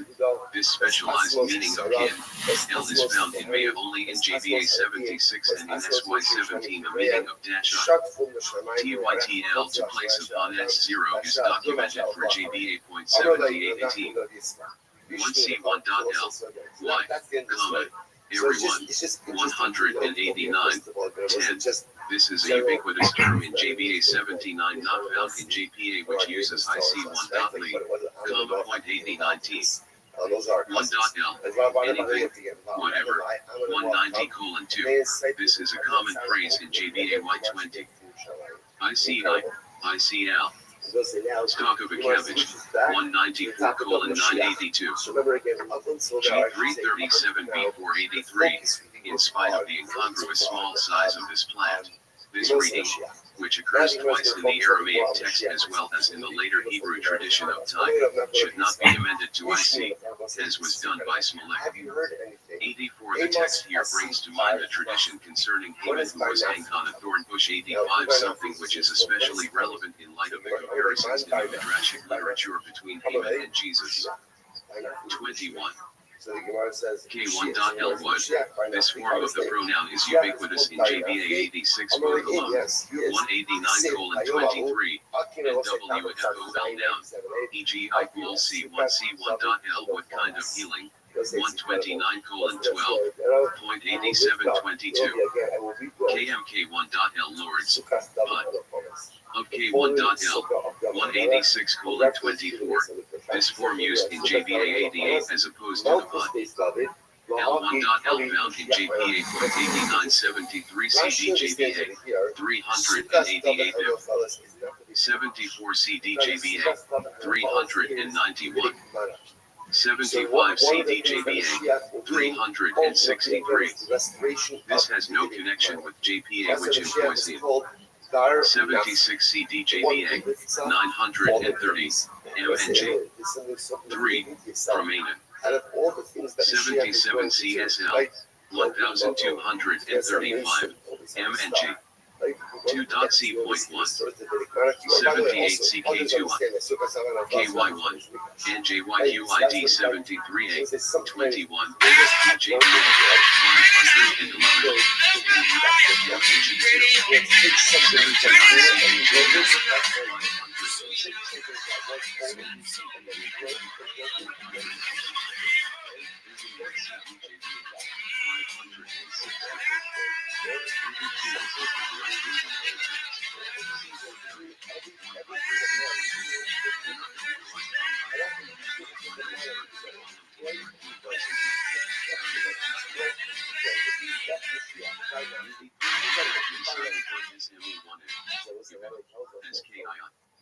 KLJ 84 C Smollett 68.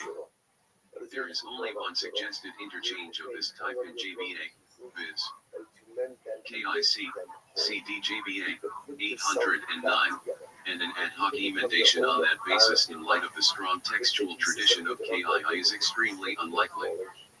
A later Hebrew version of type preserves the tradition found here, YMK, MIJWYYK Lily Y. U120:21, ABC Esther Rev 9:2, 14B, and SYAP 182-83, 86 CDJBA 634, 87 CDJBA 635,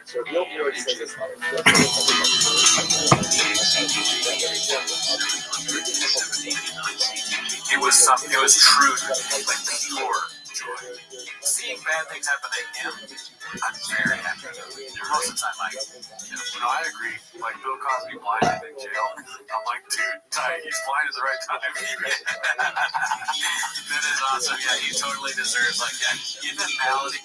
Bill Cosby, if anybody deserves biblical maladies from what they've done, it's him. His leg should just fall off. Somebody should beat him. I hope he's not selling over $30. Shit, hurry with your birthday. Bruce Lee here. Live it up. That's and send it to him. And then you get that. He's a fucking funny. It's not worth it to me. Oh, really, dude? So I put it up. I was like, what's the most I can charge? $1,000. No way I'm doing it for less than $1,000. No fucking way. I'm gonna be the most expensive guy in town. Don't give a fuck, okay? I'm not doing it. Alright? I'll make money other ways. Look at him. Pull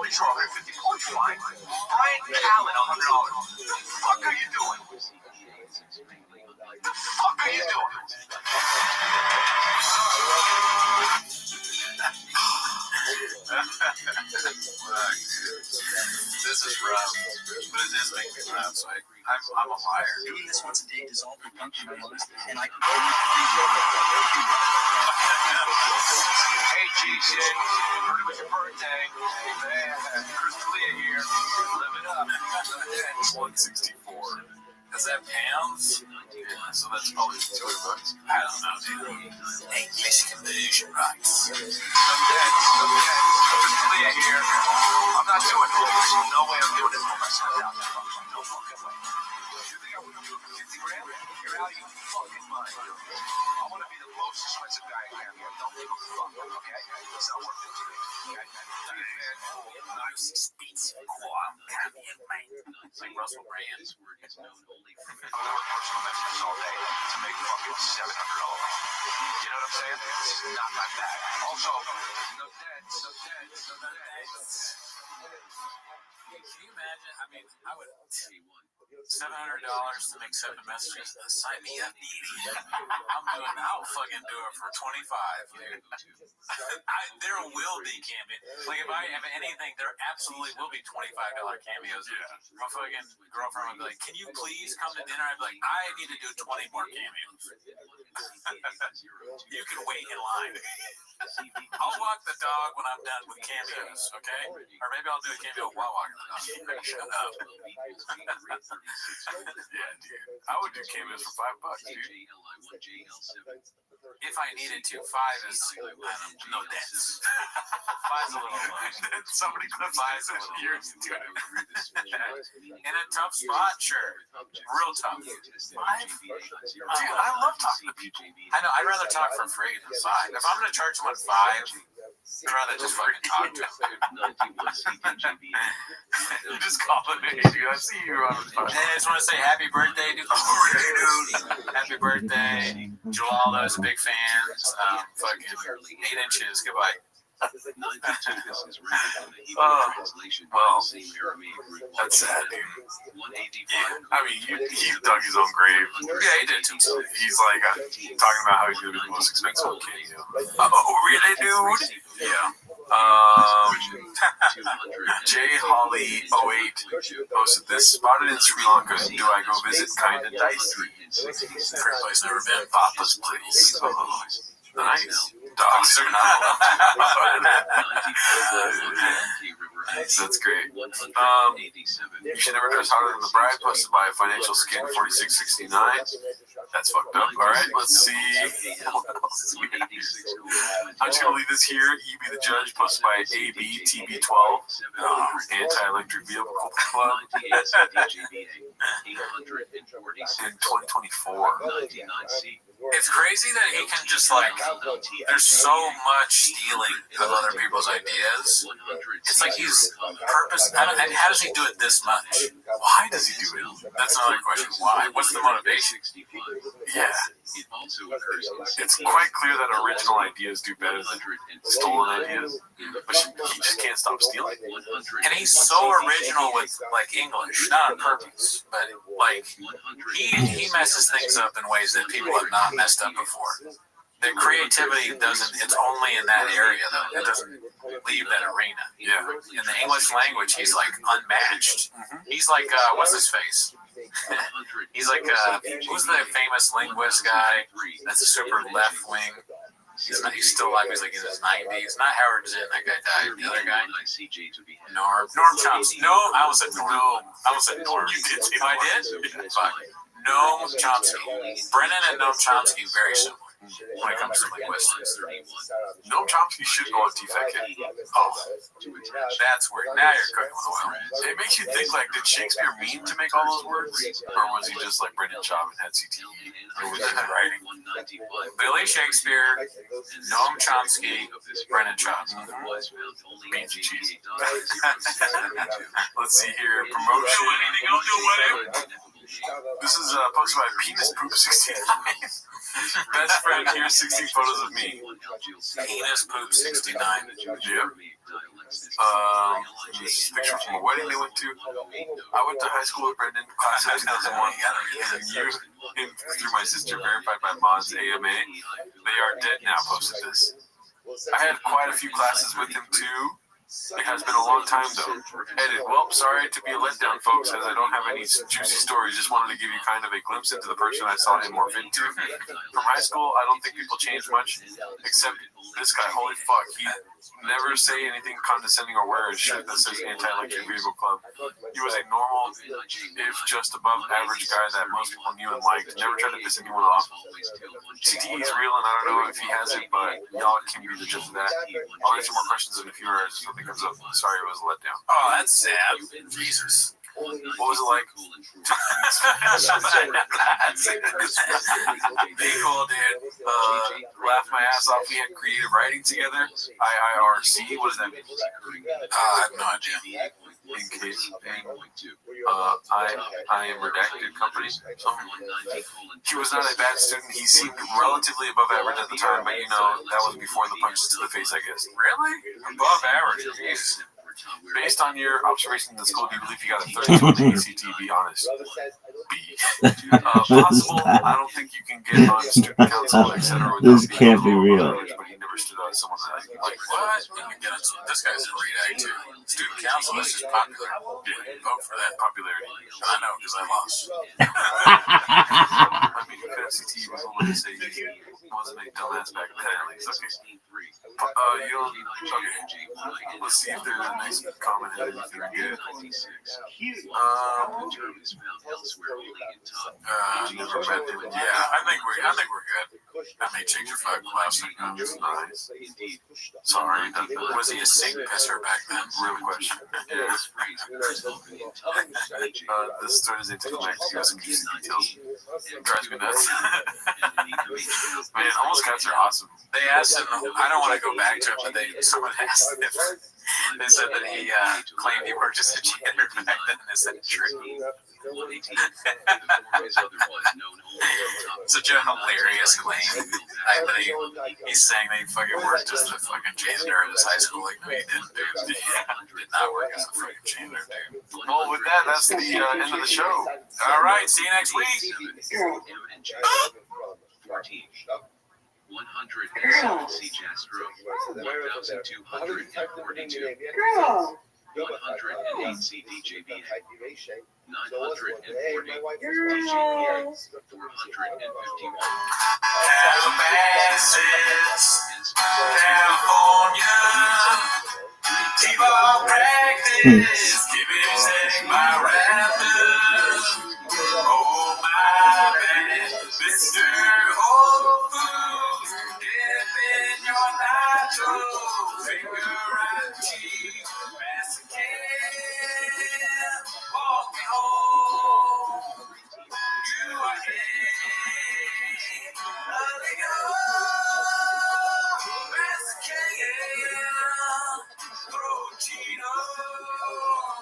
walk me home to my stop at my favorite time of the week when you get me here, Papa, try to speak. Really surprised to be better at me. Welcome back to 10 Minutes of Shop. Thanks for tuning in. As always, join the Patreon, join the Discord. If you join the Patreon, you get early access to this show. Never heard of it. And that's not why they're here, though, right? But I'm burying the lead. What's going on, Jordan? Oh, we have hats. Look at this. Yeah. What do you think of these? We're not selling it though. It's for us. No, yeah, it's a fan. Wolfcat with a gun, shout out to him for getting these two amazing hats. I really like them. Let us know what you think in the comments. Maybe there's some way we can eventually have merch and sell you these AKA Troy McClure, AKA Brendan. His name is actually Brendan. Yeah, right. Yeah. Another Brendan. Brendan. Anyways, that's not why you're here though, right? You guys are here to watch 10 Minutes of Shot. So start the timer, play the chick clip. Alrighty. Well, today we're going to do something a little different. We're just going to be friendly. We're going to just scroll down through Chang's and see what happens, dude. Okay. Yeah. Oh, wow. We usually have pre-picked clips, not to DD. No. Rough Conclusion 6149 posted another post to show what a piece of shit she is. Okay. Wow. Why though? Yeah. I thought this was pretty funny when I read it earlier. After a shit show of a week. Finally, my roots are being done because these guys came out worse than Oh man, that's not a good thing to post. Man, that's it's pretty insensitive. She's I'm gonna skip over the obvious, like, don't say that kind of stuff, and just go to like, why is she always having such a bad week? Every post is like, I can't handle these kids. Oh my god, Chop and the whole family are home. It's the worst week ever, and then finally got to do, and then it's some inane, got her nails done, her hair colored or something. It's a very actory thing to do. Oh right, You know what I mean? She wasn't. She's like, living is the worst. Isn't it? Every day you kids get Fauci in your Delta. But she's the one saying that usually, though. She's probably one of those for me, but not for thee kind of people. You don't think Brendan Schaub is as sassy as his wife, dude? They're both sassy little demons, man. The sass meter is just out of control at that house. Yeah. But I'm worried. I'm like, she's always unhappy in this situation. I hope she can, why are they, maybe the kids need some tutor or something, or she's dealing with Schaub. God knows what she has to stop him from hurting himself, or she has to teach Schaub the socket and shit. Teach two kids and Schaub. Yeah, some fool. You know what? Maybe we're too hard on her. So she made this strange comment about the fires. Yeah, she's going through every week is gonna suck. Dude. Yeah, she's going through a lot. She's going through something. What is it? She's going through some shit. Yeah, she's going through some shit. Let's see the next one. That's a promotion. God damn it, another one? Possible Glad 7290. Remember this one 4 days ago? Let's see. It's crazy to think Kobe died. Oh my god. Why? She's like bringing up 2 tragedies in a row. I think this is a while ago, but still, not good. Just trying to brag where she lives. Yeah. But again, this is like what a depressed person posts. Like, why are you? It's all doom and gloom for her. She should be having a good time every day. Yeah. Married to one of the funniest people ever lived. She's rich. Calabasas is like a fucking head, like in that. It's very nice up in there. A great place to live. I want her to get listen, cheer up. Cheer up, okay? We're having a good time, and we're looking like we are. We got purple. We got purple. We got nothing else. That's all we got is camera equipment, podcast stuff, and purple ads. And so many microphones. It's probably up to like 12 microphones in my apartment, dude. Yeah, and you know why that is? Because on your way, I don't know, dude. I was gonna say the reason is because you've always been a microphone. Oh yeah, I've been heavy in the yeah. Honestly, I think I have 25 microphones because I have drum mics too. Yeah, you do music too, dude. You're very multi-talented. Always been a music guy, dude. That too. Mm-hmm. Okay, you do it, and you almost are part of every facet of things. In any facet. Toronto Rapture. This is, I think, from the JRE episode with Brian Callahan. Or Brian Called, sorry. Callahan is so funny. Colin calls out Rogan for falling for misinformation. The pot calling the kettle gay or something? He started to cry, man. He was like, I can't tell you how many people have reached out. He had 5 cell phones and the United Nations prepaid debit card. I'm skeptical. Of course you are. You're always skeptical. Is this conspiracy? I just don't want to be played. No, I think the New York Post did a thing about it. You know what I mean, though? I don't want to be played. Wait, the New York Post is the one that... Yeah, it's not a real news, but it's a what is that, tabloid? Okay, yeah. So you got to take what they say with a grain of salt. But what I noticed, 5 cell phones, were you Gerardo? So you remember you had the fucking 4 cell phones in your door dashing? This guy's out of control. That's a 3D's thing. You got but still, you're basically Gerardo Mangione over there. You got a lot of cell phones. Cigars, I got candles in here. When I'm not smoking cigars, I got candles going, you know? Maybe I don't want to smoke cigars, really. I'm not saying that they're cool. I don't, in the Rogan way, you gotta have cigars every once in a while. You got, like, if you're doing a pod, maybe you got a cigar, maybe you bring out your gun. But I don't want to do that, really. Yeah. No, we can't smoke in here, I don't think. No. Hey, man, let's upstairs. Yeah, some would say the most not a good idea to smoke. But, you know, do we want to live in the past with podcasting? I think it's the future, you know? True. It's kind of a what are we doing here moment. Yeah. Let's see the rest. I don't know what's true. Maybe the New York Post didn't post that he had the debit card. Yeah. I don't know what's getting this from the Texas Patriot Twitter account. You see? I told you. I'm already like, I don't know. They said that the New York Post has edited the info out of their article. Thank you. Why? Because it's not true. Spread rumors, Joe Rogan. Patriot account said that. Oh, so then, you got played.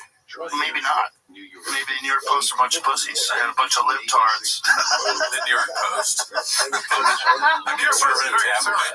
Yeah. They're liberal now. Everybody's lib now. They're having a good time, dude. That's true. This is funny. I kind of like it, but you're a fucking hater. People like you online, you know what I mean? Yeah, you know, I am like, because Adam Ray's actually really great. I was going to just say that. I was just going to say that. He's kind of really funny. Yeah, I'm just a hater. Yeah. I don't even know. Why am I thinking these things about Adam Ray? Why do I not like him? I don't get it. Because he's yeah. But I gotta tell you, this is. I do think this is how there's a sea change here.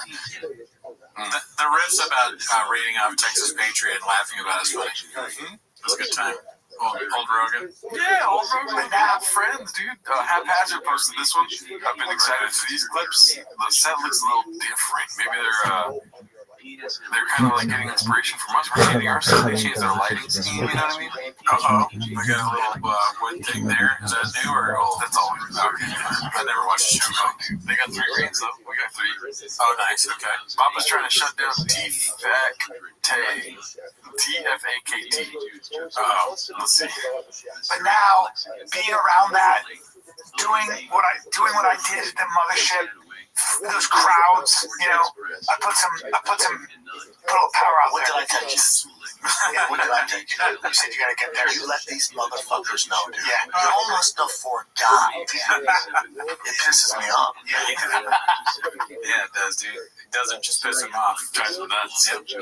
Now, you said show these fuckers who you are. Yeah, remind them. What the fuck remind them? You want to leave my boy? Y'all must have forgot. Yeah. He just hasn't been around the clubs like you. Yeah. But if you want to go toe-to-toe, I don't care who you are, the mothership, comedy store, improv, you want to go toe-to-toe with Brian Callen? Good fuck. Toe-to-toe? I thought you said coat-to-coat.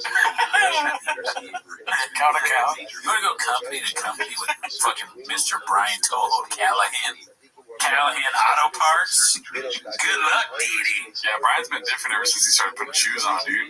Yeah. When he dropped the sandals, dude, he fucking... When he gets on stage, dude, 4, 7. Fucking luck. And you're lucky because he hasn't been coming around because he's been busy dealing with other bullshit. When he shows up, y'all must have forgotten. You know, Mark, I told you, you fucking remind them. Yeah. And like, we'll figure it out. But for what you're doing, you have to be the brand. You have to be the brand. I think I do. At least, I don't know if it's moving there full time. I don't know. You have to be in that zeitgeist. Moving there full time? You do a show with him, you moron? Or do you just hate Brian and you're like, I can't, I'm trying to get him out? He's got to go. I need a new co-host. Not finishing the sentence, too. All right, yeah. Like he's trying to accept the idea into Brian without being like, I didn't see that.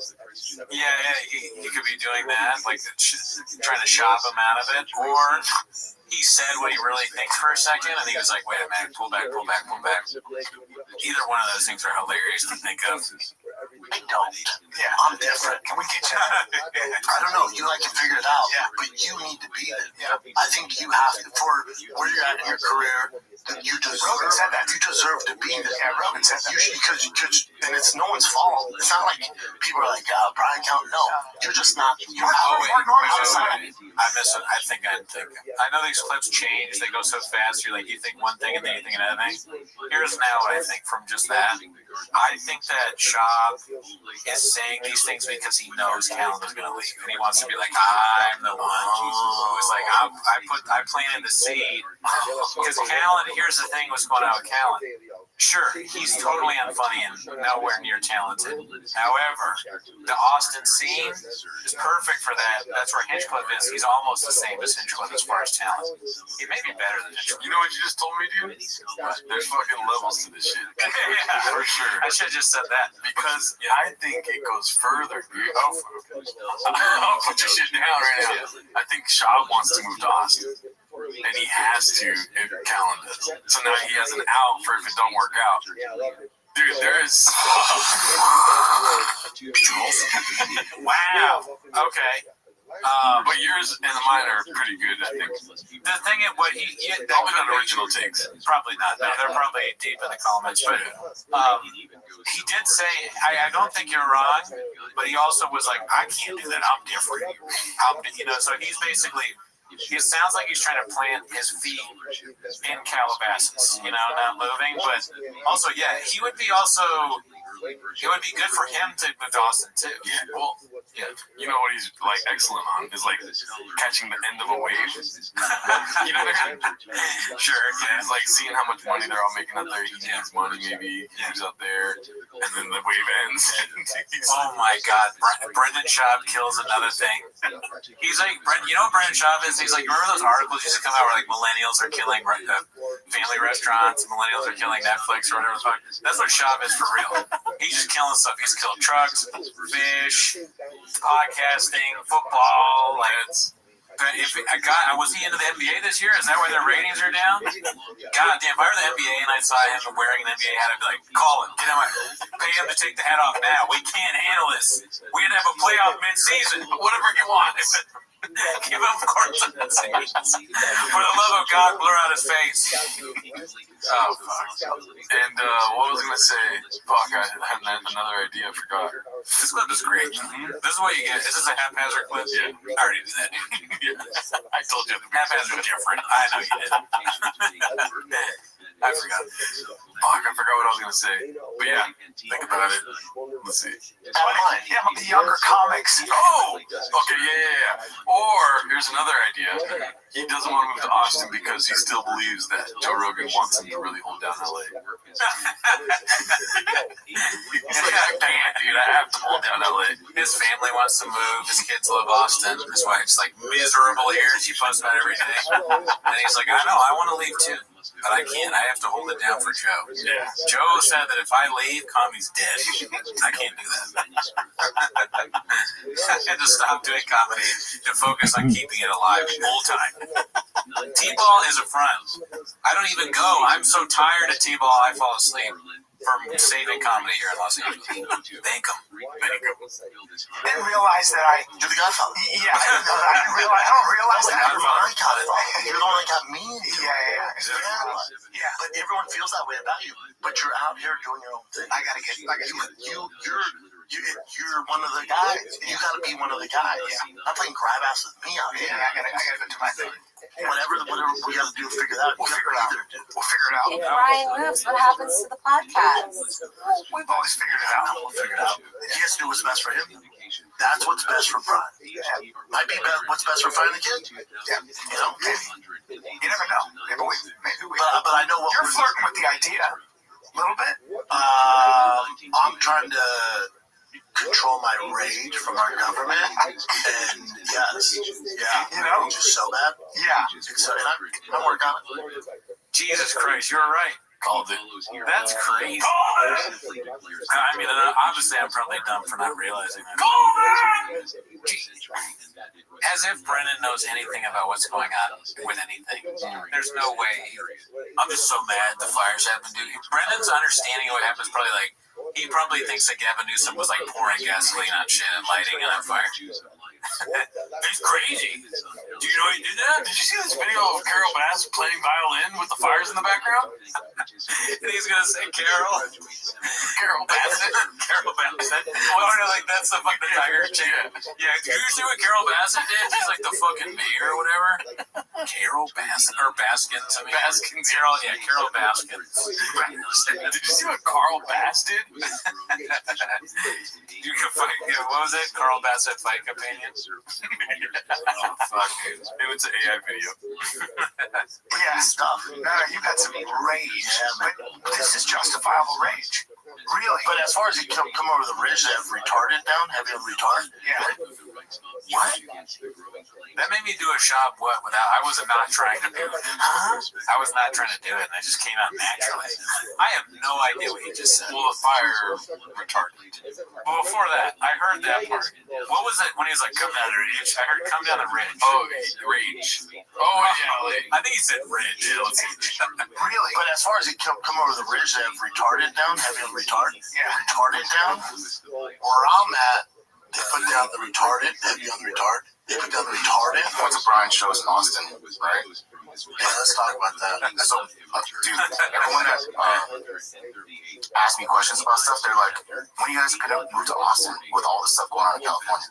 Like, they're saying, like, that's like one of the number one questions when people would meet me at the shows. When are we leaving? Well, yeah, we're going to Texas. They said Texas, but Austin, I'm sure. They want you guys to go to Austin.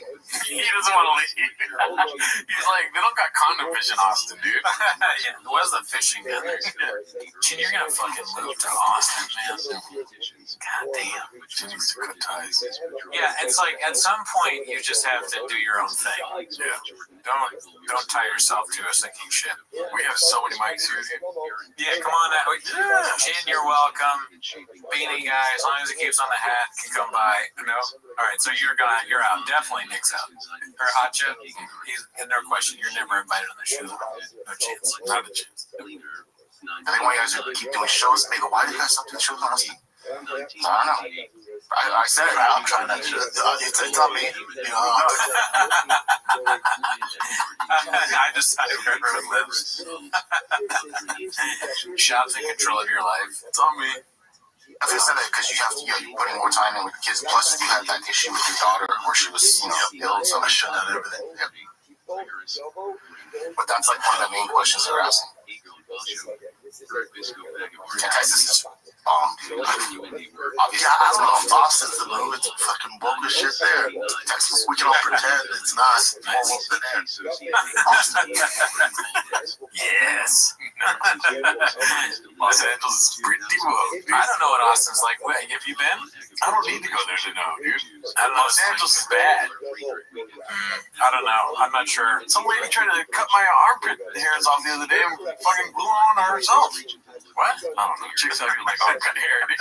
That's what my gauge of woke is armpit hair. I'm slowly turning into shop every day, every week.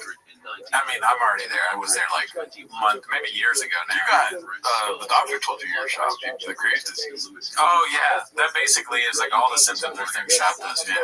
That's GDE, like CTE. That's funny. My Graves is like a CT. Wow. Thank you. But Texas, like I like Fort Worth. If I'm going to Texas, I want proper fucking taxes. You know what I'm saying? Peaches, the light. He's like the comedy scene in Fort Worth. I wonder how far Fort Worth is from Austin. Probably a hop, skip, and a jump. They say that as a Texas term, right? If you're in Fort Worth, you can go to Dallas real quick. Alrighty, let's see what else we got here, dude. Let's go scroll down here. You guys already know the clip. This is Bean Dip gives some sass to Bill Burr. Posted by McChicken in the Bag. We'll see. Okay, I'll just play it now. Edit out this. You have to evacuate your home. Yes. Really? On the internet knows how to manage the worst fire in LA. Sit there and it's on. No, hold on, real quick. They don't burn.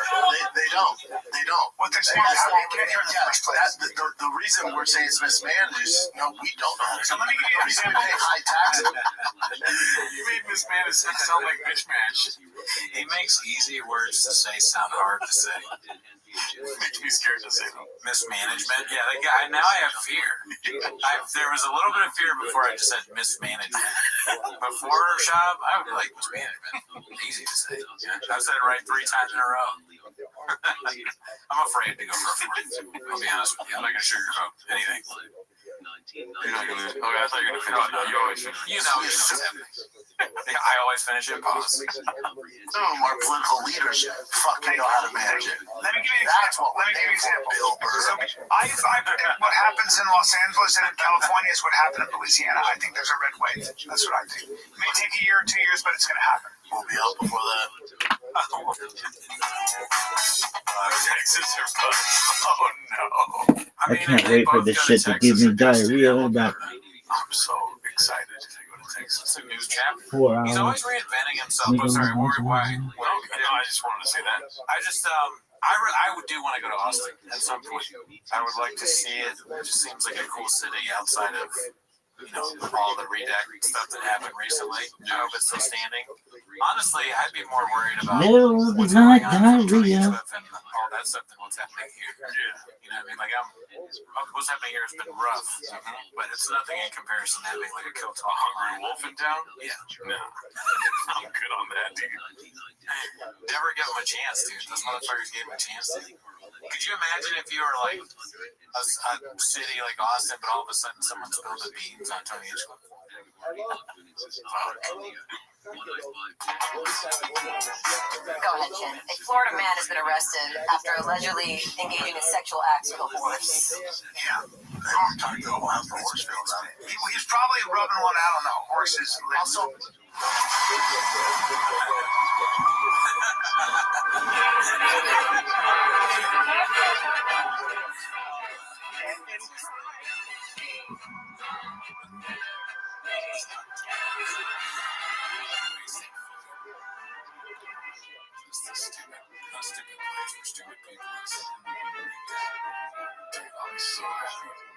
It's nice that the Rotary will host this Oktoberfest.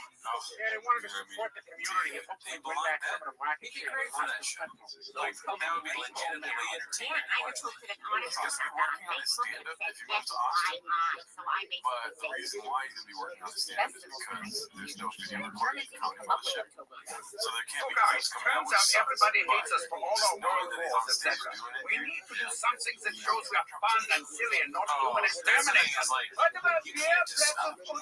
Now, when you did two comedy specials, and one of them is one of the most, it's not good or whatever, but it's like, No more mustaches! famous specials ever. Check it out. You never rented of almost 200,000 people. Who else has that? No comedians have that, I don't They think. look like I don't know, maybe they do. I haven't done no research into it.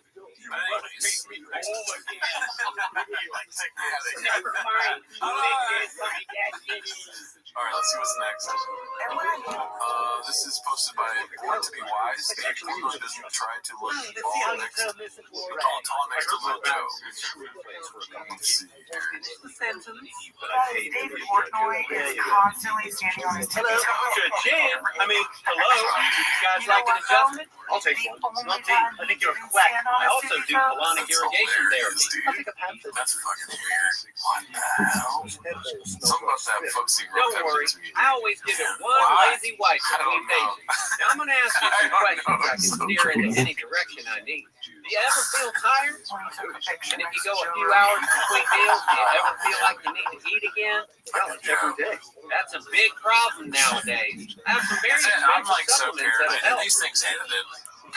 No, dude, they're real shit. I don't know. Yeah, that good feeling will last right That's until fucking you weird. get into That's your true. car. Here's your bill. That covers the consultation, evaluation, diagnosis, adjustment, supplements, Dave and a Portnoy part made her surcharge. calls, dude. That's crazy. It did. Never saw People that always happening. do. Shout out. Either Let's way, see, I'll this one still is do your posted service. by Deathlin777. Eric Griffin needs a reality check. How much that What is that? chiropractor charge? I don't know. I could do the same thing he did. Cool, and that's not a compliment. Notice on the last several Golden Hour episodes, Eric is constantly talking about how gross he thinks fat women are. Siri, how do I The become a hotel in the chiropractor? restaurant was facing a You want to be a doctor, He was but trying don't to eat like at to the read restaurant, but books? couldn't because overweight women were Congratulations, you are in a now gross a smell. chiropractor, He called failing he called me certification everything. and teeth whitening kit now.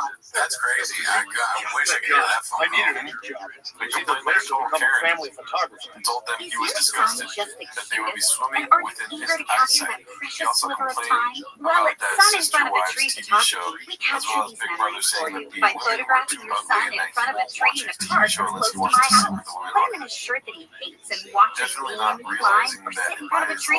Hold his arms as he jumps into the air in front of a tree. Sure, he bit you for making him take off his Spider-Man These are suit. just examples, Wait but there are until some you see more this photo with him resting on his hands in front of a tree. He'll even take one of his parents in front of a tree. Because at sun in front of a tree photography, we capture memories that'll last a lifetime. And years later, when that same son is forced out of college for a teen cheating scandal, you look at the photos of your son in front of a tree and wonder if that monster was always inside him. Yeah, probably. All the shit He stuff bit that you they for have to taking off watch his and shoes. stuff. I Call like, today. you know, you wouldn't want to, like, we love Jags. You would want to be a chef, but you have to sit through all these hours of fucking content. Prizes Yeah, these and days it will are such drive you, and it'll make you write a paragraph on it. Yeah, we need a toy. I mean, that was pretty funny.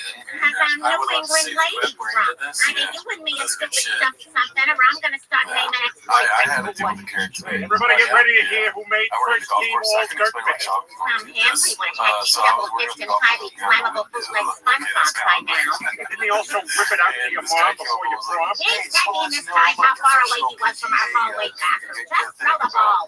Who hurt my elbows after old injuries on the Starts face? naming off his bitch. Oh, when you want And that then thing I'm like, tight. No, Right? Michael I know he's going to Lois' be mad about it. ex-boyfriend. It's Shamrock tattoos on both hands. You know how? And he's like, and I just want to say that your pin And I placement guess is it's illegal your for move, championship do standards, that? this and that. And then he starts throwing F-bombs and I S-bombs. wonder what my old And I was like, oh yeah, cool story, bro. This is where I started shop. Cool story, bro. Right up, Sensei. Put them in the cubby.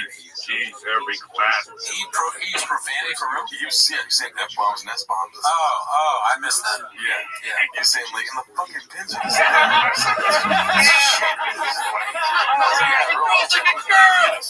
People don't say that anymore, dude. The correct term I'm not speaking like Shop. I sound like Shop for trying. Use that mouth with DJ Tour name.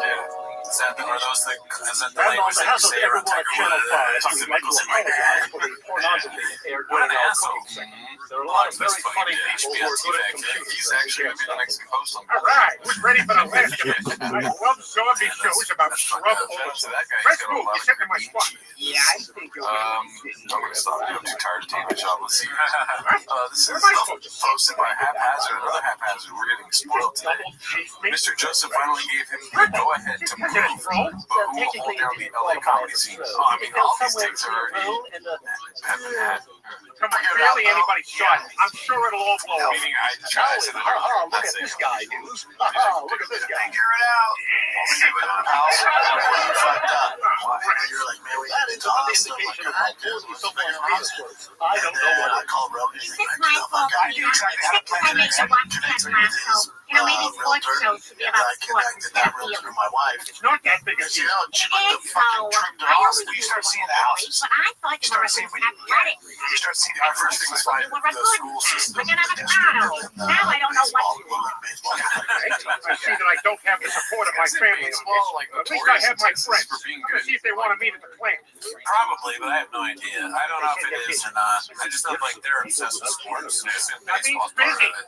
But you know, you're not thinking, okay, like most important thing, you check out the baseball, you want to make sure they like work out. Oh, God, I am. Baseball I'm going to have to hang out at the Beta Dad headquarters. The farmer's market. This isn't spicy, is it? No, the covers are good now. Oh, yeah, when it comes to travel, some would say, yeah. Once you turn that faucet on, though, Daddy, you better get ready to go. Otherwise, you get left in this week. Zero available. Boy, you fucked up. You're like, man, we need to get to Austin. Like, all right, dude, let's figure it out. You're sitting in that, like, we'll figure it out. But for what you're doing, you have to be the man. You have to be the man. I don't know if this is going to I don't know. There's a number of things. Yeah. That's Eric. Well, I'll say one thing. There is sirens in the Colin background never out there does right now, anything. so. Everything We're going to move our show to Austin. I mean, you know, we're going to do a whole, we should do a whole show where we just talk about moving somewhere that's not Austin. Chicago, Seattle. I'm drinking alone as long as you have popsicles in the window. But you have to be in that He only uses me to scratch his icky parts. I'm different. Shut up and get to work again. I don't know. You like to figure it out, but you need to be. What the hell? You got to make your head split because he's drinking and you're in my spot. Laser, dude. Yeah. I'm going to be sitting wherever I want from now on. Let's see this next one. We didn't want people thinking we were Posted by new to our C-Mike association. 9292. Yeah, my arms are literally all very right. concerned about where all the taxes Not she know how to personally pays in throw. LA are I never going. learned. My dad was always working when I was a kid. Billions of When he'd get dollars home, he governing always some said he had a blue headache. sanctuary state for That was back before everyone carried metal water bottles, so no one drank water, and all adults had headaches. My only friends were gay rats. Yeah, she's on who were one, the most dude. social of all She's rats. posting. They're the ones who taught me how to throw. It's, So that's why I I throw see. bad for a guy. You know what I was but thinking really about good just for a now? rat. I kept thinking about Aaron complaining. And I didn't even hear that way you read Oh, it. that's true. My mind keeps I've going had back several to my cases of calling rabies, the so manager. memories Yeah, there's all I know is that I spent the rest of my life avoiding scenarios where I got to throw. Then you go to Red Sox What do you fans, say? yeah, but I swear that I sounds like something that might happen to you at the golf course. The golf guy comes up to you and he's like, I just want you to know I'm on the PGA Tour. I'm like a 12 handicap. There's not fat chicks playing golf. Almost. They're dressed kind of like they have a dress code for fat. Serving illegal drugs. No, I didn't like that guy. Local minor league team. No hot blow. It's like, what do you? That's one of those I like wanted to tricky invite you to customer throw out a service things where ceremonial you're just like, you don't know. You're like, What? okay, yeah, well, Yeah, that's why we wanted minor league baseball needs gimmicks to attract fans. You guys remember the story about that chimpanzee umpire? The one who ate above his pants? Yes, that was me. Yeah, I mean, Anyway, we think you I make the that's the perfect thing you get when you gimmick. just go. You know, you're gonna get a lot of. You couldn't embarrass yourself again. This time on a bigger stage. Because we don't want to like Fat focus on girls the just stuff. give up when everyone This is said the her dumbest thing movie I've ever sucks. seen in my life. He's a moron, obviously. But Well, I'm not you fat know, girl. I'm going to throw out that first pitch, and it's going to be a perfect strike. I love confident idiots. I'm a That's why I want to I test go to a lot of hotels. Never have I seen this many fat chicks in Can't the just pool. learn how to throw in a couple days. Hey, anything is possible. Stanley Tucci's a sex It's really, it's like you go there, even you're shocked because there's like with a bowl of 40 and fat super women hairy in all arms. now bikinis, and you're like, this is it. Oh, yeah. I was like, you would think like you're probably dead or like in treatment or something. If that happened to me, I try and flick, you flick a light switch to see if they're awake or not. I'd be going like in my room, like flicking it. What the fuck is going on? I'm awake. There's 70. What is going on? It wouldn't gross me out, but I would just be like, it is an amazing sight, I'm sure. Yeah. Well, this is going right. All right. We're both very tired. We also doing very well. Permission to speak like a human fist bump. Let's see here. We are passing What else go. we got? We are collecting $200. We are Post by Bubba 255. Baba Austin Art is going to be crazy. Buckle up, buckaroo. Yep. Yeah. I think this is from the T-Fat Cake video. You can take a walk. Slowly watching on Patreon. That's funny. We've seen this a few times, this picture. I never made that connection. The cats are always one step ahead. Hey, Yeah, it's Dr. kinda like S, my ears are still kind of ringing from that adjustment. You said you drank a soda once, right? The silent killer. What the fuck, dude? Why is he? I mean, I'm no one to comment, but why is he dressed like this? Did he just? Is he? Where is he coming I'm from? always just going to be one of This those is guys where who throws the like a mall. girl. You gotta like dress. What's it called? Like kind of hide that you're celebrity innocuous. You're gonna throw out that first pitch, Dad. Just the glasses look like they're goggles. Much laughter and exaggerated scenarios This is ahead. supposed to be This joke was EXD written by AI claim while the teaching writers his were on dead strike. fact checks in real time.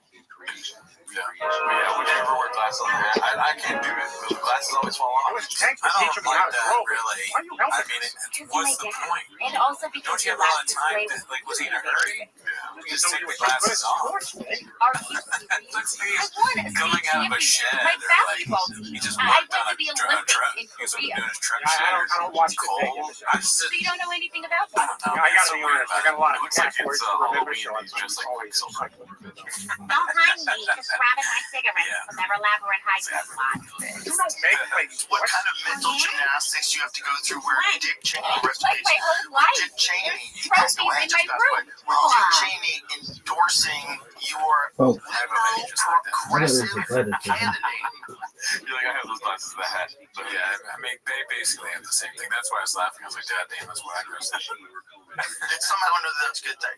The guy was the architect of the Iraq invasion, weapons of mass destruction host, all that shit. The guy was a lumberjack guy, right? Scary guy, man. He was the oil guy, right? You couldn't put Halliburton. Yeah, Halliburton. Fuck, bro. That's bizarre. I mean, that's the thing. Everything's gotten so bizarre, dude. He's not dead. Oh, it's a fake report. Fake Dick Cheney death report came from RT parody account. Those motherfuckers. Do you remember the first time you saw a message that said R.I.P. Joe Rogan? Yeah, not the first time, but I've seen it a bunch. Right. Do you remember the first time? No. I was like, what? Joe Rogan died? Oh, really? Yeah. I did. I think it might have been the first time I saw an R.I.P. like as a satire thing. Really? Yeah. Yeah. I mean, sometimes those are fun. I never really think the Rogan ones are funny. I'm like, oh, you hate him that much? They're hilarious. But one time I did say, Pete Russo's dead, R.I.P. I thought that was funny. But nobody knows who it is, got no likes. Let's see here. All right, what else do we got? The next one is posted by Confident Search 8648. Newsom and the lesbian Black Mirror don't give a fuck about you. That's what you're doing. Black Mirror. His face at the making, he was crazy. The nod one. Nothing there. Nothing behind the eyes. That's what you're dealing with. Oh, but she's a lesbian Black Mirror. Governor. Is Karen Bass a lesbian? I didn't even know that. Is she? I don't know. I go shop said she is. Gotta get Jamie here to fact check.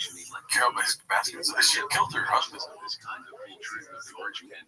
Oh, He was killed by tigers. Something like that. That's cool, right? That's cool. Your house is gone.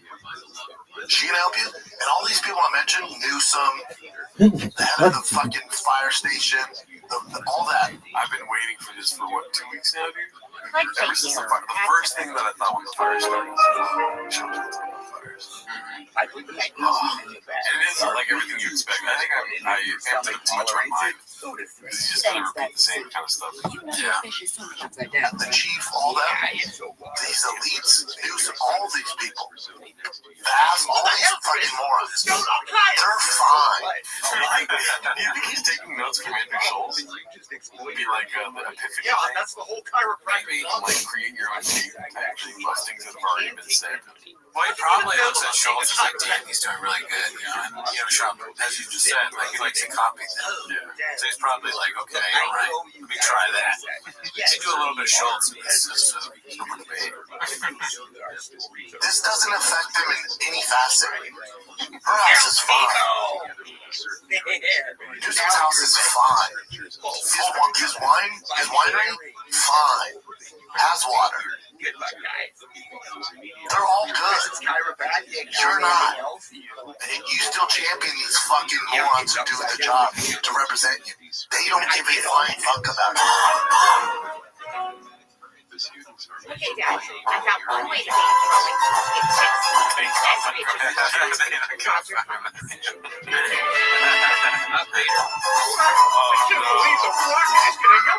First thing is, then you go find the right place on your ass to inject that water fire. If I did this while I was playing, I would have shoved it right through my thick Texas cage. But I did not do this while I was playing. Go back to the crack. Then when you're done, make sure to discard your lethal safety. If I had ever done this, which I did not, I would have discarded them in the top drawer of my wife's dresser, in between her underwear and necklaces, or her gym bag possessions. Any place that isn't yours and is hers works. Shots fired at Daddy. Confident Search 8648. Another one by him. It sounds exactly like the last one. You know you're ready to pitch. It's like Joe Biden double up. Let's feed some Oreos. So one thing with Zuck, he was like, yeah, can you believe that they were controlling and suppressing people? Yeah, but you're part of it. Because you grew out your hair and got your shit too now. You know, maybe not one shot, but okay. It's never too late to make change. At least he's corrected it. He's trying to correct his ass. He's still got. You're going with it. I like when he talks about Zuckerberg. I'm on board. You're rich privileged fuck. Protect your ass because you're in the lawsuit that Trump did file. So you're doing this to protect your ass. You grab your hair. You try to look like a tough guy. Some people are buying because of morons. You look different. When you walked in here today, you look thicker. You look like a different guy. You do. You look like a jiu-jitsu guy now. It's funny. I saw your neck. I'm like, his neck's bigger. Your neck is bigger. Good. Are you using iron neck or is it just for training? I do like iron neck. But What is iron? Trying to look. Are those idiots taking supplements to make your neck look bigger? No, I feel like iron neck is some sort of machine. Yeah, okay. Like maybe like something to work your neck out. I know nothing about lifting, but I think it's just so fun. Like, what group are you working on today, Nick? Working on my thyroid. Working on my nose muscle. Like a tough guy, and some people are buying it because they're morons. Hilarious. Calling Joe Rogan a moron. Joe down. Joe fell for it, man. Listen, he's not as sharp as, he's not the smartest tool in the shed like Shop. No. He's not the brightest. Oh, part 6. What happens next? Icarus lives. Yeah. This is what I live for, dude. Yeah. Texas, what's up, you little thickies out in Texas? Few little updates for you. Oh, no. Beg the difference. He doesn't have more than one update. Oh, few little updates. See, you got a good brain for this, dude. I think. Really only just one. This Saturday, Bud Light Courtyard Event Center. I'm out there next to AT&T Arena where the Spurs play. Beg the difference. Beg the difference again. Yeah. I'm not there. I told you that before. I'm not there. But I told you. What was the update? We'll be going to the green room. I said it's Saturday Night Philly. They are notoriously known. We're lion tamers. Here's the problem. The Lions know jujitsu. We don't have our whip. Lions know jujitsu. We don't have our whip.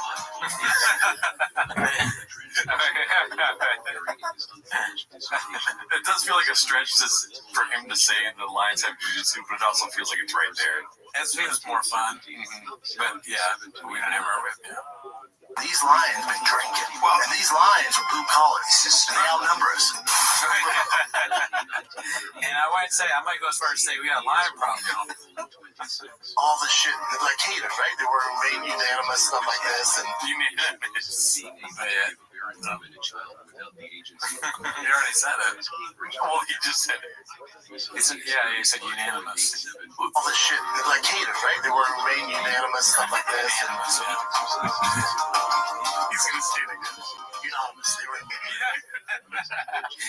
To say go from unanimous to unanimous is crazy, dude. That is crazy. That's another one of those ones where I'm like, I'm laughing, but I'm also a little worried. Yeah. Unanimous? No, unanimous. These are the reasons why whenever I agree with Shop, I'm like, oh my god. Sure, yeah, you should absolutely feel like that, yeah. I'm like, maybe Kevin is doing a good job, dude. Unanimous, all the stuff. Yeah, unanimous.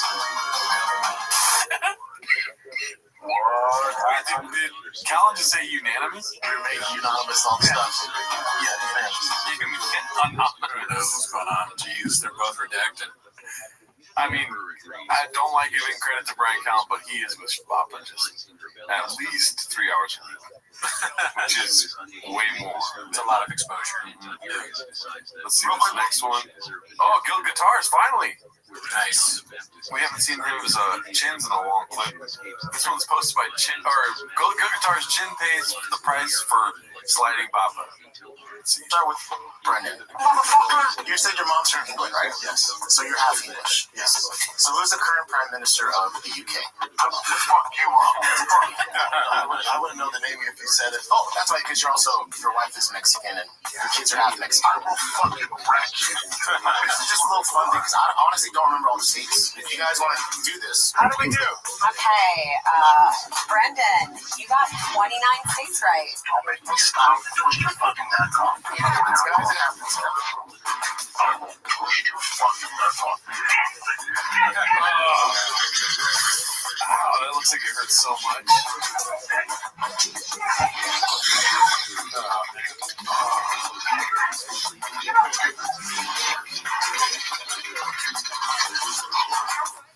I'm terrified, dude.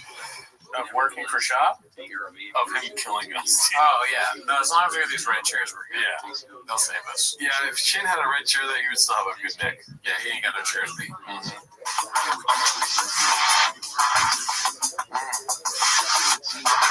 That's how this goes. That's you.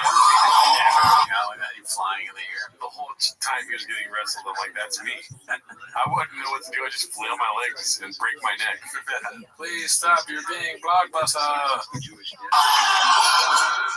I thought you didn't read the comments. I thought you posted good. Alright, it's a promo. This one's posted by Mock It Farces, Dos Bozos Vodka.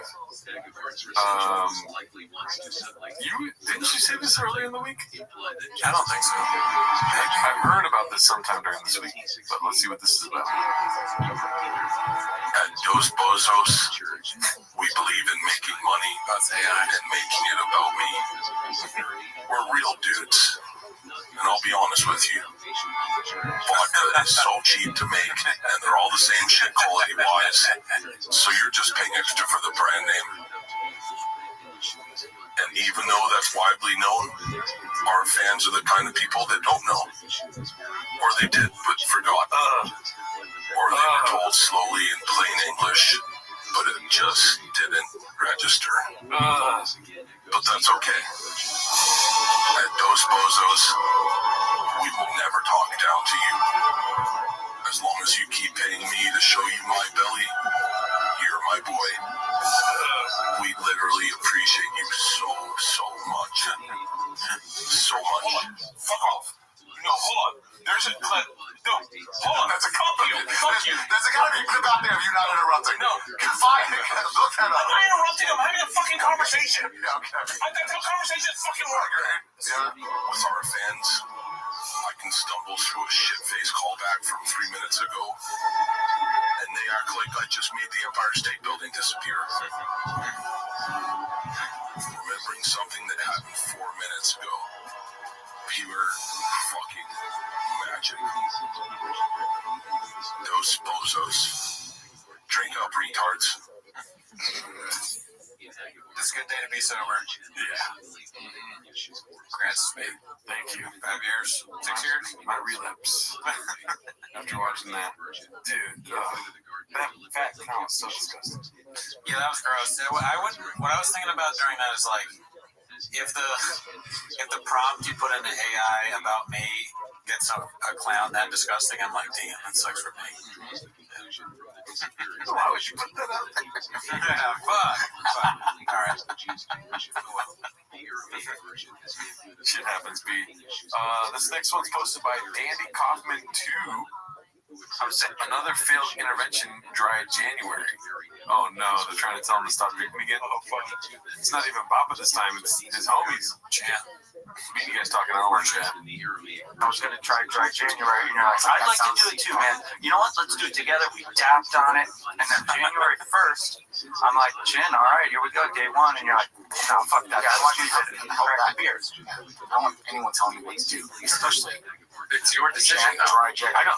I'm not telling you what to do either. I was gonna say, Especially me. nobody's gonna tell me what to do, Especially me. I respect it.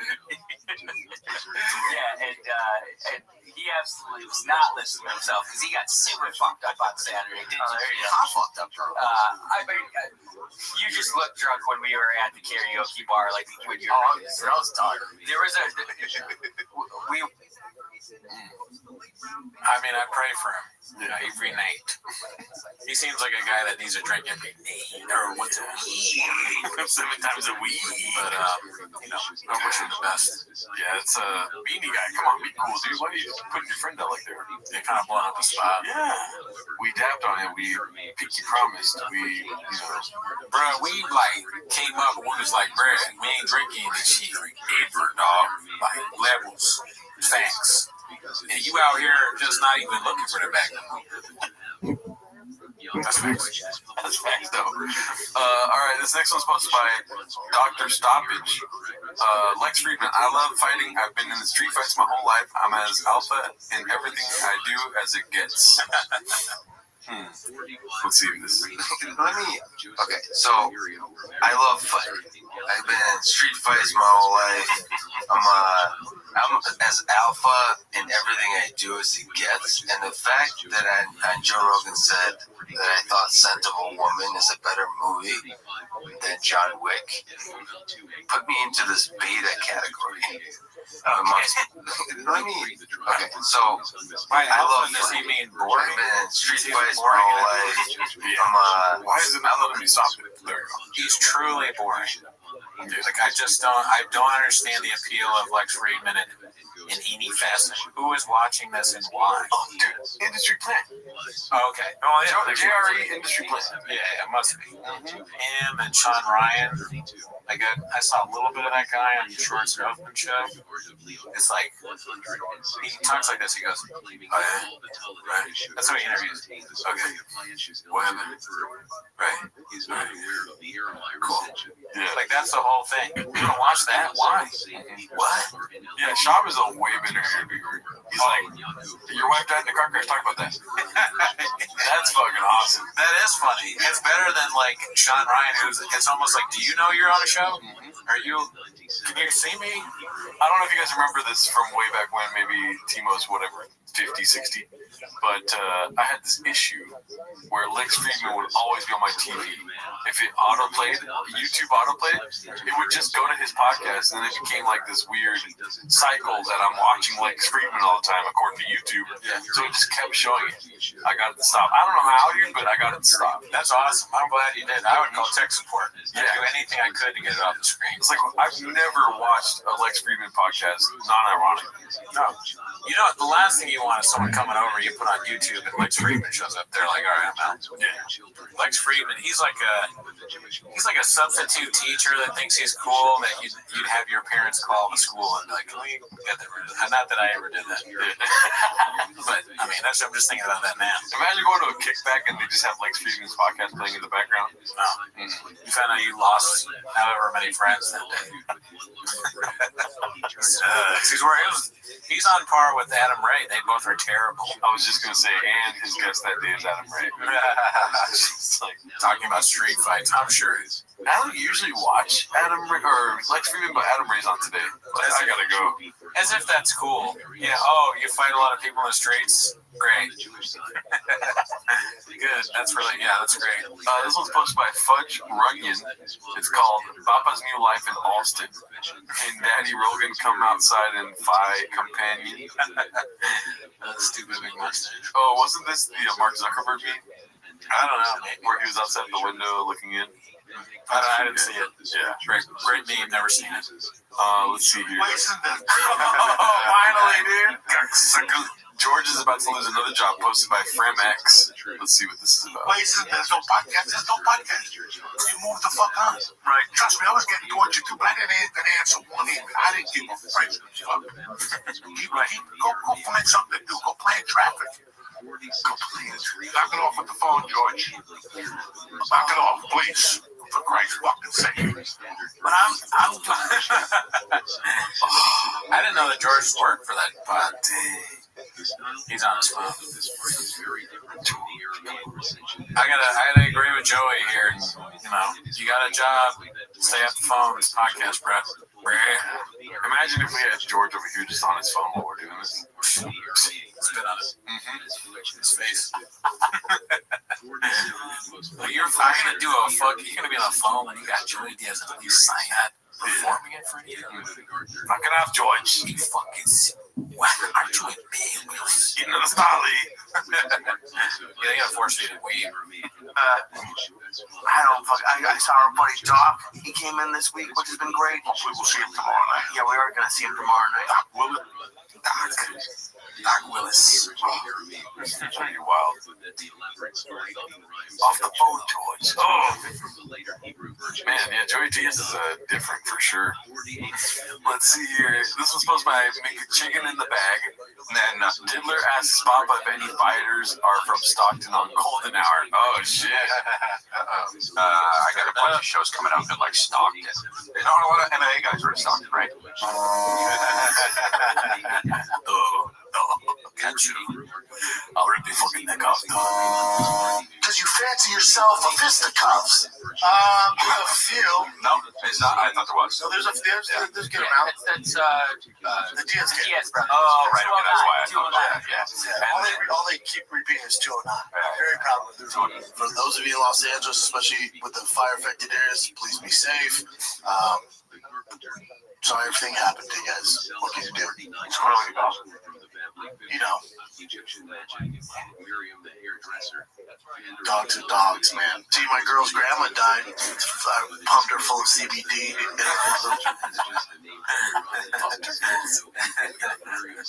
While I was over, she gets a call. We're like headed out the door. She's like, "What?"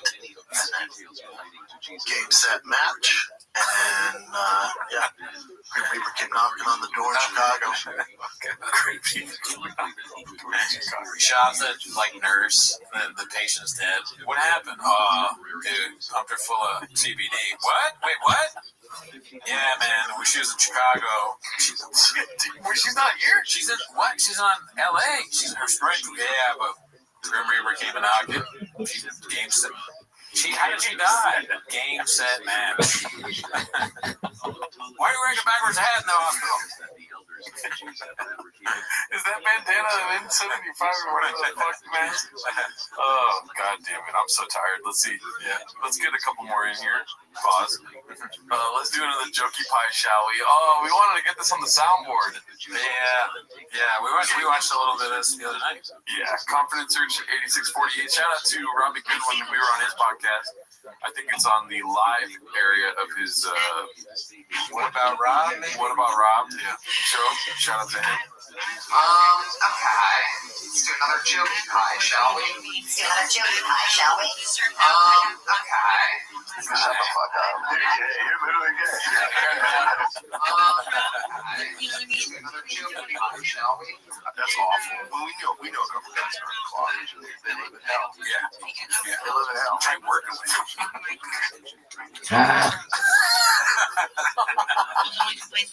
Not in your car. That reminded me shockingly about what I was thinking about the Eric reality was like when he was talking about the fat chicks. I was like, oh, okay, so he's now doing the David Lucas routines. This is a trailer of the David Lucas thing. Oh, blah, blah, blah, blah, blah. Hey, but what if Lucas is in the closet and that's a red man's talking about? How many people like that, you know? It's also an obvious joke from Red Bay because it's the running bit that Tony's doing. Oh, okay. Yeah, I don't think he's a Beatles lyric when he's saying that. Deep. Paul's really dead. I think you were talking about Lucas. You're right. Okay. I wasn't talking about Tony. Son of a bitch. Everybody always assumes I'm talking about Tony. Tony's so straight and so crazy. So straight.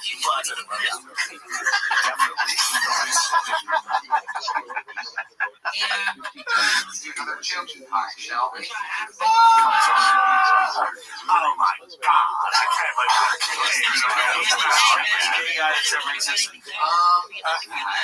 But, yeah.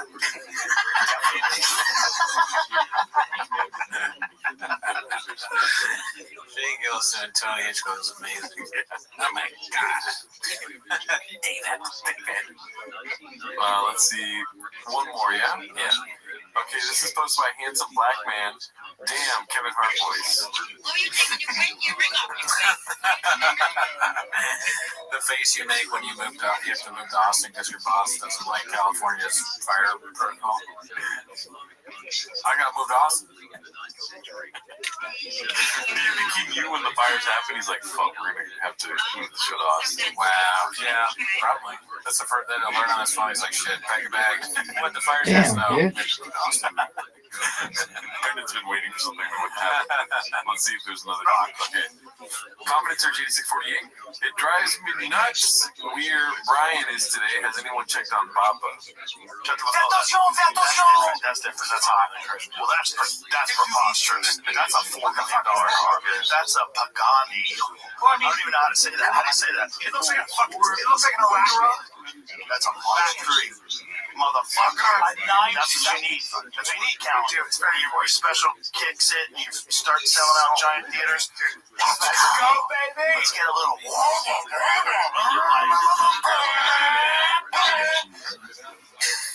That's what fucking Toontown Drive Fast All Gas should be. That's what the show should be. Just Shop doing impressions of cars. Absolutely, yes. Or at least some of that. But what we got is what we get. How sad do you think Shop gets when he sees Colin sitting across from Joe and Joe's going, the most sad. Yeah. He's like, this is a sad. But yeah, I think that's all the chins for Flip today. All right, that's our show. Hope you enjoyed it. Join the Patreon. See you next week. Express their desire to convert to Christianity. Such conversions, he complains in his first letter of 823. The baptismal plans of ever more difficult because he supports the Jewish point of view in this matter. Although they offered the price they had originally paid for the side he wants to convert, they refuse to accept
Welcome back to 10 Minutes of Shop.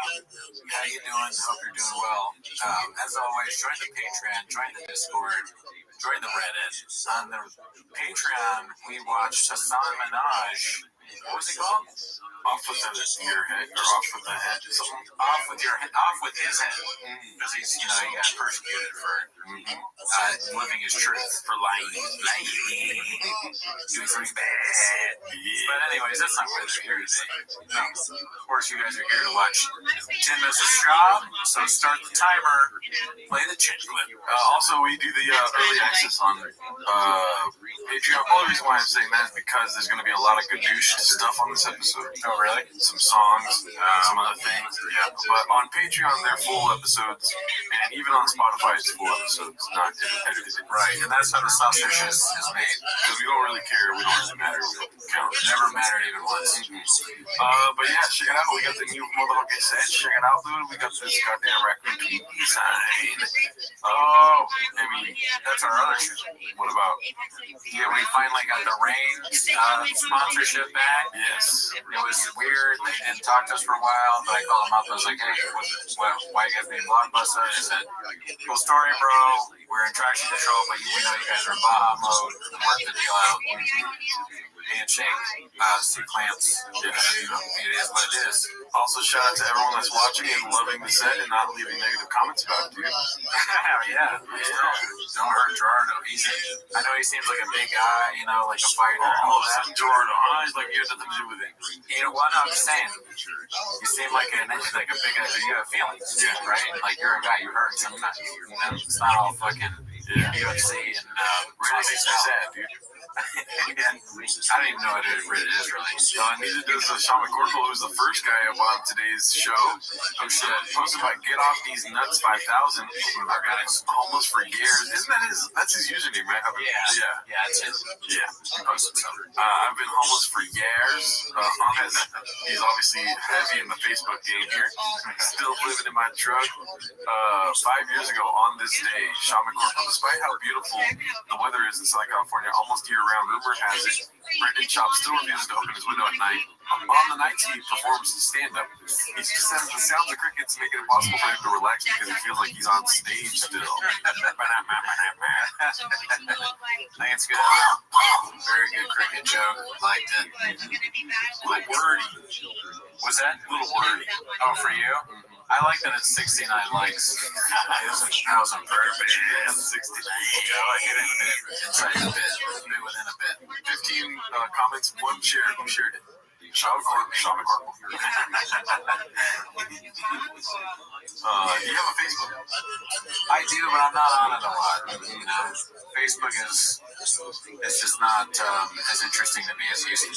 Yeah, definitely. Facebook is like what you get with like social security plans and stuff like that. I've always been a Twitter guy. You know, can't do numbers. I mean, look, big celebrity Sean McCorkle, 69. Could be 1,000. And that's what it is on James. Yeah. It is 1K uploads, dude. Let's see what else we got here. This one's posted by Flashover 962. Thank God my gardeners came today. Our backyard was a disaster. The city's burning slowed up. It's thank God Mount Gardeners came today and cleaned up our backyard. It was a complete disaster. This morning I was laughing, and my girlfriend was like, "What are you laughing about?" And I go, "God damn it, I have to tell her what I'm laughing about." It was this post. I was like, Sean's wife just posted that, she was like, my gardeners, thank God my gardeners came today, our lawn was a mess. And then my girlfriend started laughing. Yeah, she gets it.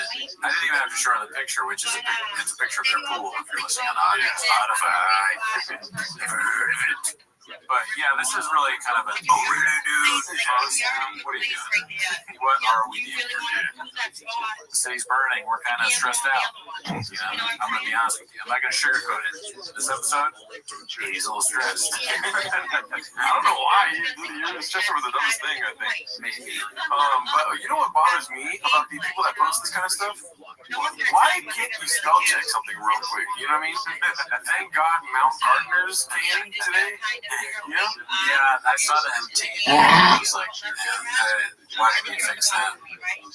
It's so insane. It's not a good look, but you know, I don't know why it surprises you. There's a lot of statuses that are not most of it is not a good look, right? This is a theme for her. So bad posts, taste like kind of tasteless, weird, and then you know, kind of in the English is from someone here illegally. She just got here like a few months ago, dude. You're being a little fucking, I don't want to get on you. You can tell when she's getting ketoed out. She's not ketoed out. Exactly. She barely speaks English. You know? I blame the hot Cheeto fingers. Oh, yeah, that's true.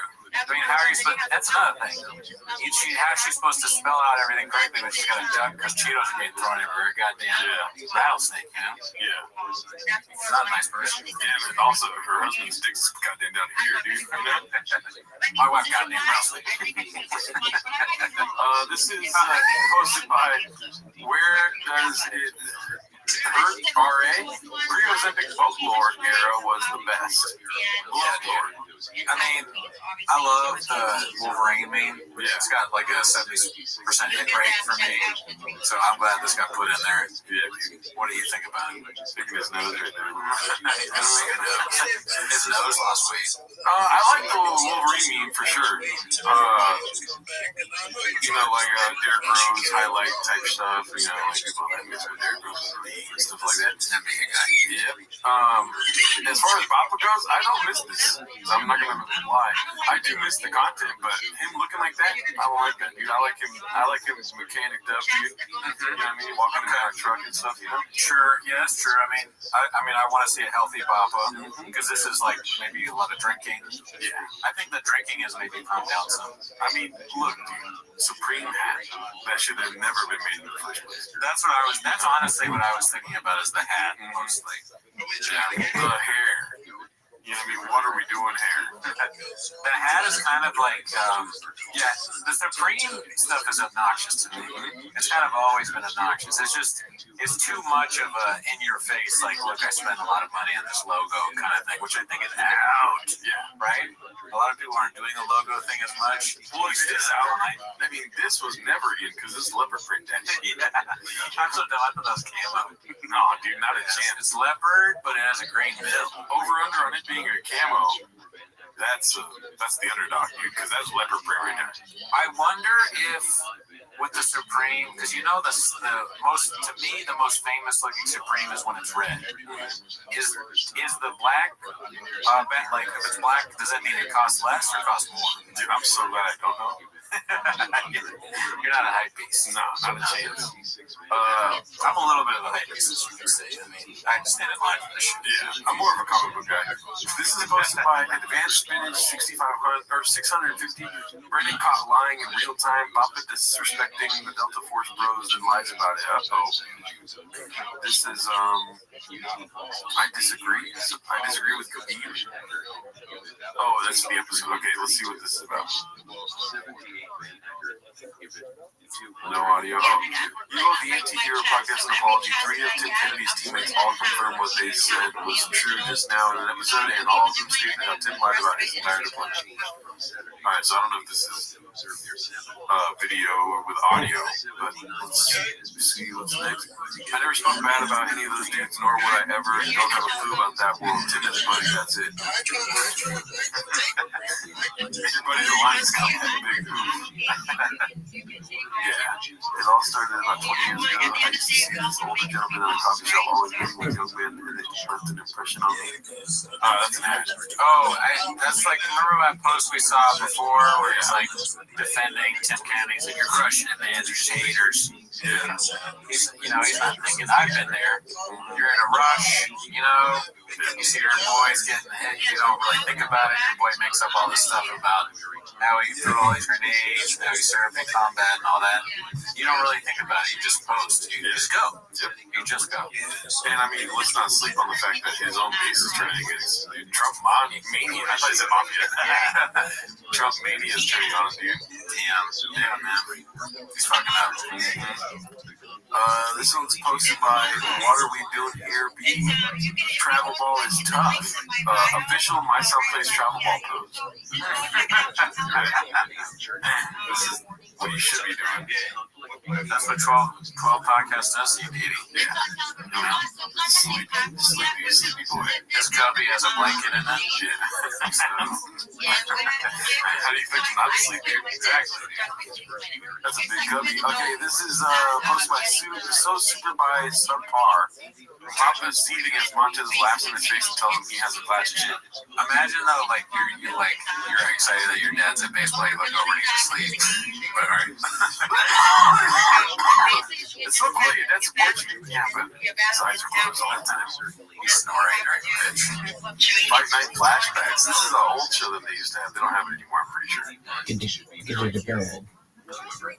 Am I tripping or do we just not have audio? It seems like we don't have audio. Right. Oh, let me fix that real quick. All right, we're back. With the new setup comes troubles and, Alrighty, back to this clip here. Let's see. They don't show it, but he's rocked here, so I'm just going haywire. And he hits me with boom, that hits me behind the ear again. Oh, wow, that didn't even look like he was I don't know why they don't show my spinning elbows and rock. That's high. Show me a heavyweight who's pulled that off, man. Yeah, man, but nobody wants to see the basket the person hit, right before the other team hit the game winner. Man, show that layup I hit. And then it in right now. Here's the thing, though. It's like, I need to see how this wow, that didn't even seem like that big of a hit. Right behind the air. It's so funny to be like, no one showed the part where I was winning, though. Why would they show that? Does it show the interesting part where you get knocked out? That was great. I thought he would literally say that he has a glass chin, but he was just. I like how much Montez laughs at him. Yeah, no, Montez has a good laugh when he's laughing at Brennan. Get the person hit, right before the other team hit the game winner. Yo, man, show that layup I hit. Not lying. You're not laughing at all. You can't have any humility. Nope, not a chance. Let's see here. What's the next one we got? This one's posted by Gil Guitars.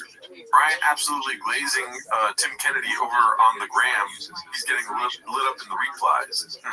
Let's see you become a Green Beret, serve countless combat deployments, risk your life over and over for a higher ideal, all while being one of the top 3 185-pound fighters in the world for 10 years. Oh, and then there's the tireless amounts of time you spend helping veterans and trying to prevent veteran suicide. Most of which is done out of the spotlight. Yeah, you don't need to apologize for a fucking thing. I mean, it would be one thing if it was just like random dudes being like you or me, like going off on Tim Kennedy for lying and whatnot. Yeah, like 10 minutes a week. Yeah, like if we had a show called 10 Minutes to Tim Kennedy, which comes out next week. No, but it's another thing where it's like, what I saw, the small amount that I've seen of this controversy is like a bunch of, it's like 6 or 7 Navy SEALs on a podcast just talking about how much of a piece of shit he is. And how he lies about everything. Those are the guys talking shit. And they did all those things that you just said. They fucking served and like do stuff for veterans, I'm sure just like Tim Kennedy. And they're like, nah, dude, he's full of shit. Wow. So, that's why. Yeah, you ever met Tim Kennedy? No. Same. Never met him. I don't know. Never met him. Alrighty, this one's great. Confidence Search 8648. Comedy is fucked, B. I'd rather watch the Poppy than any of these weirdos. Thank you. Thank you. Right? Great point. I know. Very good. Oh, I just shit my pants. Yeah, I mean, people are getting on us a little bit for hating on Adam Ray. Well, I'm going to double down, okay? Because he's atrocious. Oh, yeah. Yeah. This is the worst Biden impersonation I've ever seen. Yeah, when I read those negative comments, this is my face. Both of them suck. I don't know who the guy in the back who's catching strays is. He's a blind man. Yeah. Well, I hope he can't hear either because that Kill Tony shit is... Yeah, it's pretty bad. Yeah. Oh, let's get some people that are really bad at comedy to do 1 minute of stand-up, and then let's also be bad at comedy. Mm-hmm. That's the formula. And then you get that face. When was this ever... Have you ever laughed this one? Yeah, I think so. But I mean, wouldn't you be laughing that hard if you were that bad and had that much money? Oh, dude, if I was watching the Gringo Poppy, that would be my face. That is true. We've got the Gringo Poppies made us have that face. Mm-hmm. You got a line problem, y'all. That face. Yeah, exactly, dude. Mr. Whole Foods. That face. Karma the Uglies. That face. I would rather do anything. That face. This is a Gringo Poppy face. Yeah. Look at this is just. Man, it's just not. Yeah, these guys are like the opposite of quality entertainment. Yet they're killing it. But, I'm just a hater. I don't even have a profile picture. I mean, how does he even fit in that thing? He's a tour guy that became a stand-up, and now he does impersonations that everyone else does. Oh yeah, what was your impression of him doing the tour guide and then telling people he has a show? Like everyone on the tram is like, he's a really good tour guide, and then he's like, by the way, I got a show tonight. He's like, oh no, he's doing stand-up. Oh no, fuck. All right, over there, you can see that's where they film Jaws, and also. I'll be back. Like he starts doing Schwarzenegger, and people are like, all right, welcome back to the Jaws scene. Or when they come back to Jaws, they're like, that's funny. He did a Schwarzenegger riff, and then he's like, I have a show later tonight, Here's what his impersonations suck, that's for sure. But what really bothers me about Adam Ray is that he goes on stage and he acts like everything is shocking to him. Like everything's a mystery. He's like, why am I here? He literally, it's beyond the fact that he wears, which I've talked about before, he wears a shirt and he's like, look at how much the shirt sucks. He does that almost every time. But even beyond that, he goes on, he's like, every time he comes on stage, he's like, oh, what is this? Why a stool? Oh man. Or he's like, he'll ask somebody in the audience something, what do you do? What do you do? And they're like, I'm a plumber. And like, whoa, what? There are plumbers here? Everything shocks him. And then he like looks at because a lot of comedians do this, but they do it more skillfully. He'll make fun of the atmosphere and what the stuff they around, like, whoa, look at that fucking that curtain there. Wow, you know. But he's like, dude, the back there. What? I was in the green room. It's green. Like, put it on the nose, right? It's almost as if he's never experienced anything at all. Everything is a shock. Yep. He's like, whoa, purple backlights? What am I, Oprah Winfrey? What am I doing here? Oh, I almost fell down walking up the stairs. Oh, you got a little, Dasani? Wow, who does that? Who drinks Dasani water? Oh my God, this microphone works? Wow, you can hear me? Wait. You guys can hear what I'm saying? And then people are dying laughing at that. I'm like, you guys are stupid as hell. Maybe you're just as stupid as him. Wait, who shit my pants? Who shit my pants? What the hell? Oh my God. Remember when he used to say that he would have like a gun or something? What was the gun bit? Oh, it became threatening eventually. He's like, oh, why do I have this gun? I guess I gotta use it on someone. Why would I just shot someone? Why would I do that? I murdered someone. I murdered someone in the audience. Why would I shoot them? Did you expect that? Why would you expect that? He's like Two-Face from Batman, flipping a coin. Oh, which one am I gonna be today? Boom! You're all fucking dead now. That stupid fake voice. I cannot take the fake voice. Yeah. It's too much. Radio guy. He is a Universal tour guide that is down to stand-up. And then he's like, all right, enough of the warming up, in his head. He's like, time to get into material. And he goes, I took an edible and went to the airport. Why would I do that? That is crazy. You know that you're from Adam Ray. It's going to be edible, Spirit Airlines. What else what's another really hacky premise? Shit his pants. Yeah, got too high, shit his pants. I don't know. Not good stuff. Traffic on the way to the spot. Yeah. Yep. Minnesota, if you play Minnesota, why is it so cold out here? Yeah. That's another thing. Goes anywhere he goes, weather-wise, shocked by the weather. Oh my God, it's fucking beautiful here in Hawaii. Wow. You guys, I had no idea. He's in Alaska. Oh my God, it's fucking cold. He's light deleted, but like less animated. He's in Philadelphia. He's like, Jesus Christ, that bell is huge. Do you guys really like Rocky? No, you build a statue. He knows nothing. That's another problem with the Rogan verse. You'd think they'd be kind of smarter, because Rogan's not a dumb guy, really. He knows a lot of stuff. He researches things. But everybody he associates with knows almost nothing, and he's always telling them stuff, and they believe anything he says. Right? He's like the smartest dumb guy. Yeah. I went to Tams and said, fuck my mother. Why would they do that? All right, let's go to the next one. This is posted by Icarus Lives. It's the next chapter in What Happens Next, Part 4. Let's see. Should have dressed like I do when I was in high school. How about had you eat a banana slowly? Oh. You know what I mean? I think it's going to be that's racist. This one is. I'm going to go gay. Because why would I do that? Pause. But, I mean, I think he's more racist than he is anti-gay. Only reason why I'm saying that is because every single answer has been me so far in this series. Let's see. Draped over the. When he comes down to it, he's gonna say something offensive towards race. Mostly for black guys. And the kid who has Latinos covered.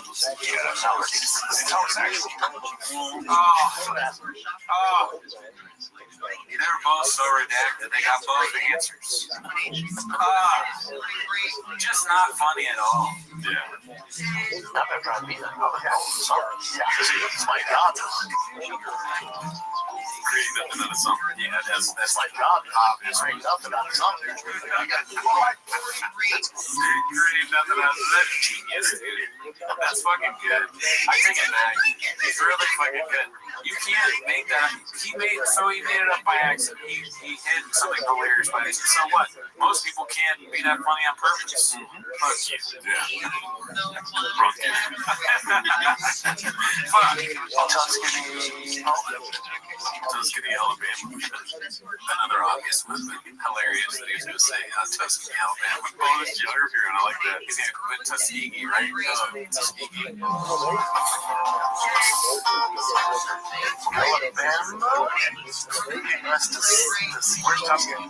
Tuscany is in northern. It's sort of middle. Oh, Tuscany, yes. College is a long way out there. Alright, so go to audit.com/shopping.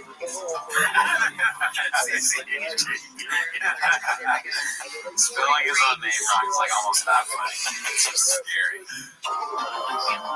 Backstage AV received 10% off free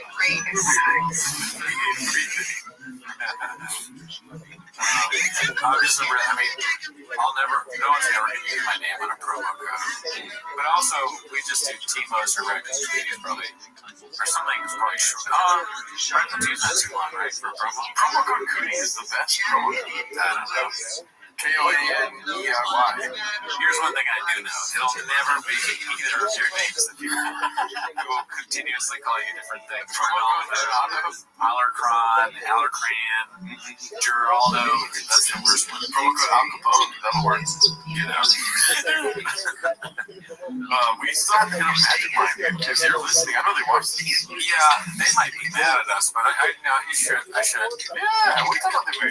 You're going to go into a situation where somebody might be mad at you? We have such a good relationship with Rain already. Yeah, why would they do that? Yeah, you're right. We don't want to upset Rain. Papa Rain. Okay, this is supposed to be Ronaldo Johnston. This looks like somebody trying to spell my name.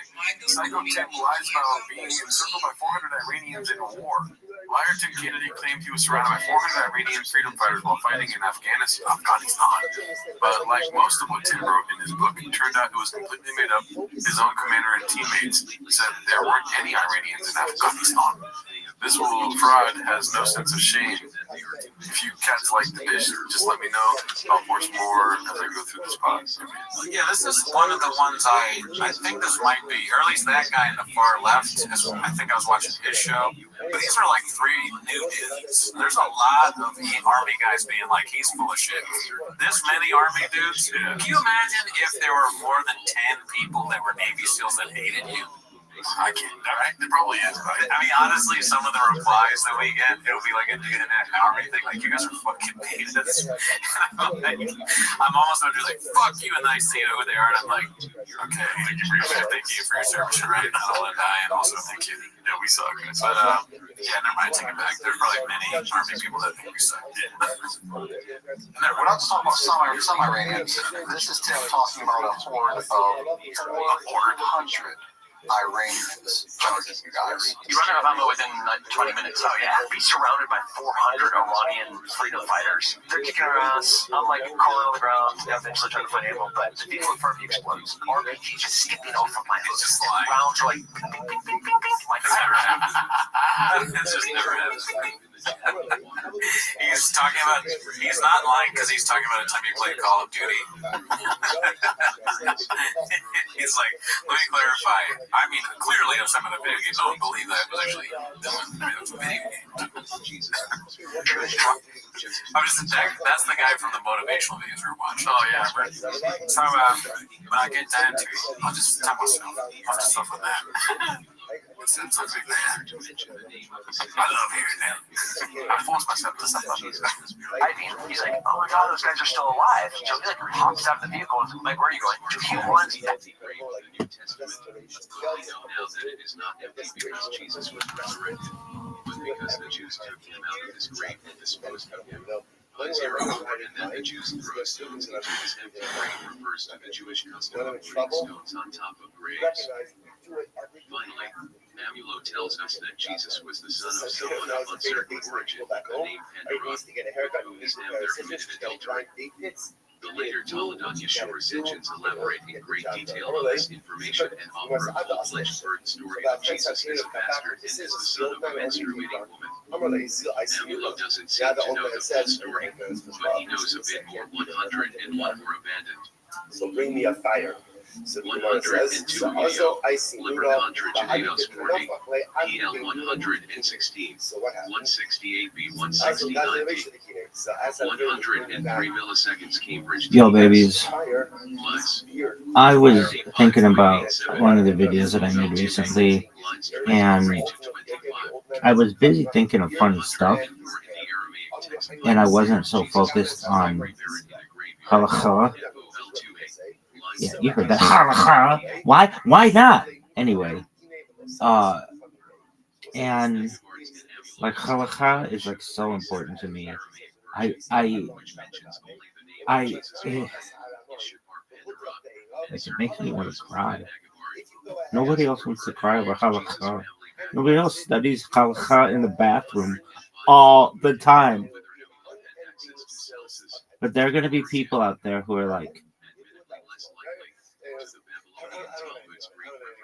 you're imperfect. And I'm like, dog, I know I'm perfectly imperfect. But halakha is like, it's so important to me. And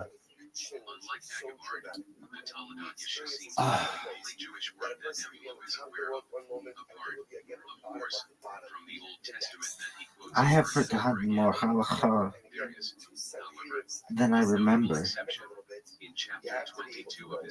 And if anybody ever sees my story, they're gonna know. And it's painful to me for how much halakha I've. This looks like the well-known midrashic tradition of the Messiah ben Ephraim, who is supposed to die in the eschatological battle and to pave the way for the true Savior, the Messiah ben David. Perhaps forgotten. But what is conspicuous here is and so for those of you who are like watching this and that's not the mainstream centrist Orthodox way or teaching. Well, it either was a learning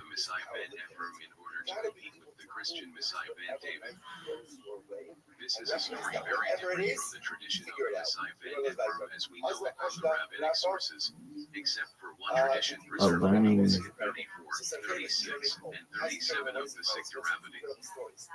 107 there, a Messiah Ephraim, not ben Ephraim. A learning appears as the only Redeemer, and this Messiah Ephraim bears a number of quite I remarkable want to say lesson. that are otherwise known from the I feel as if there's a better word for it. You're going to find that I'm imperfect with an incredible desire to be perfect in everything I do. Most certainly, and most importantly, in the halakha. And in what? In halakha.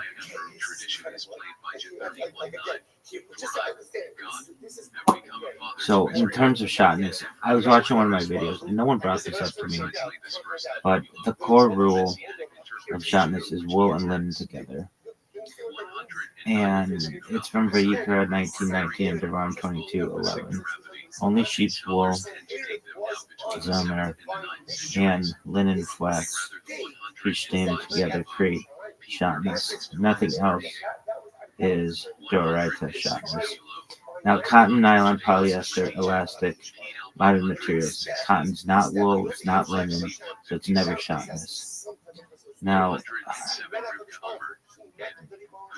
the opinions of the Rishonim, Rambam has a very strict definition. Shotness applies only to wool and linen.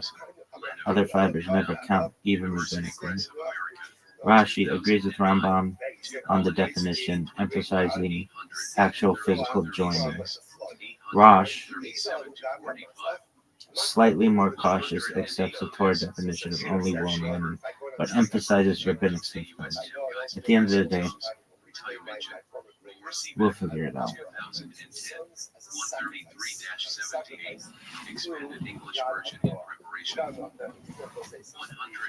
Amulo, Leprechaun Trigidados 22, TL 116, 155D.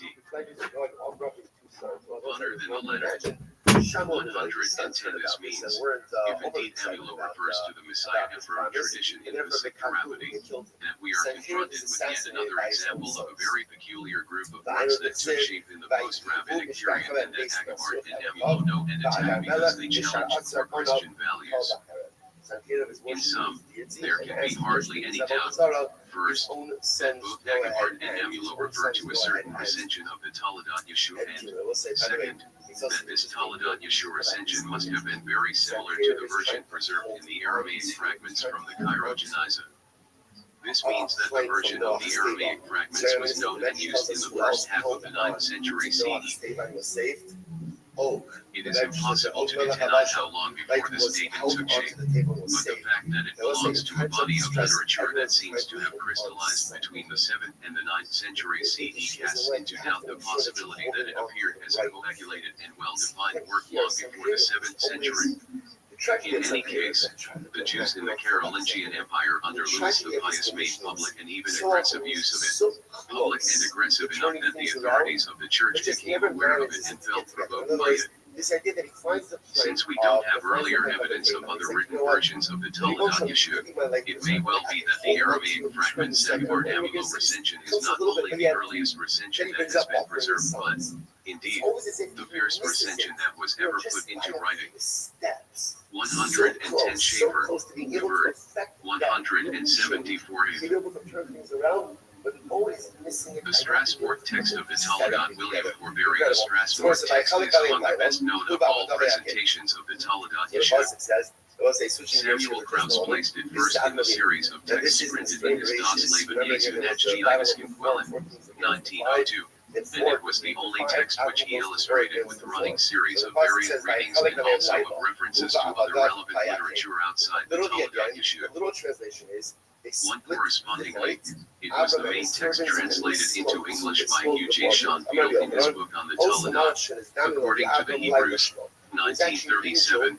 And the text chosen for translation into Italian by Riccardo Dissini in his substantial study 11 Vangelo del Ghetto, 1985, to illustrate the first and probably oldest type of what he called the Helen group of texts. Point to Kraus himself had written that this text stands out for its Aramaisms on the one hand, and its agreement with the Oxford Yiddish, text edited by Eric Bischoff on the other.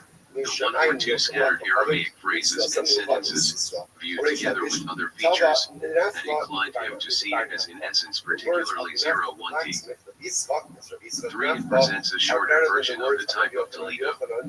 Yeshua first made fully known in the scholarly world through an edition, translation, and study by one.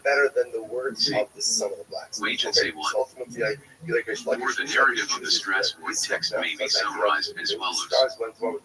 Mary is betrothed to John, but Yeshua's father is Joseph son of Pandaroth. The wise find this out, and Yeshua flees to Jerusalem, learns the Shem HaMepharosh, gathers disciples and works wonders before Queen Helen, claiming to be Messiah and Son of God. The wise accuse him as a sorcerer, at first in vain, but they eventually prevail when Yeshua is brought down from his aerial flight by their agent Judas Iscariot, bound to a pillar and crowned with thorns in Tiberias.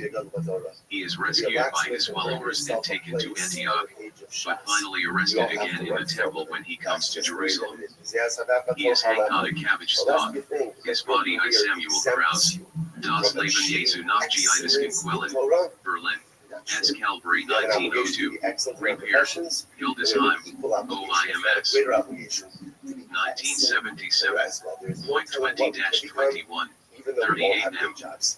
2 UJ Shotfield, according to the Hebrews, London, Duckworth, 1937, 35-61, Ricardo Dissini, 11 Vangelo del Ghetto, Rome, Newton Compton, 1985, 33, 51 to 66.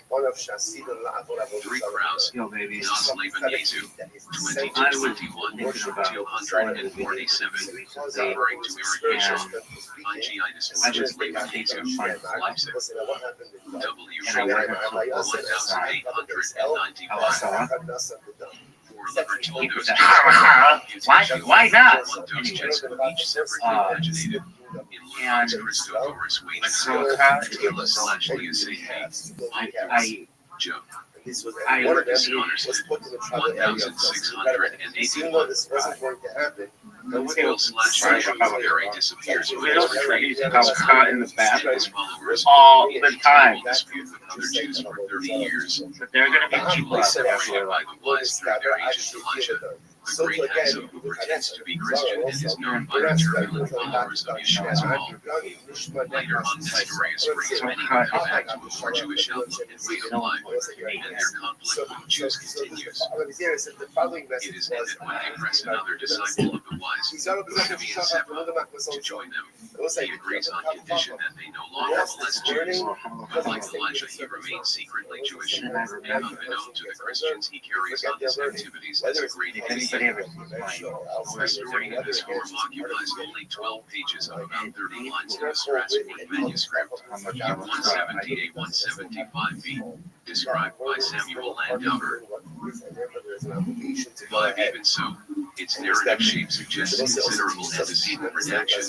Thus, not to speak of details, the passages on Nestorius So and for those of you who are like look-like additions. watching this, In any case, since Krause's book is probably become the most familiar Hebrew Talmud Yeshua for many, as the treatments by Sean Field and Husseini may suggest. Yet perhaps the Strasbourg text still deserves further notice, partly because one or two doubts have overshadowed it, but more especially because Krause's judgment of its importance can be confirmed in various ways, and it raises the question of the origins of the Talmud Yeshua tradition particularly clearly. 1. The later Modem series of editions of Talmud Yeshua texts by scholars was heralded by Adolf Jelinek's publication of extracts on Simeon Sepa.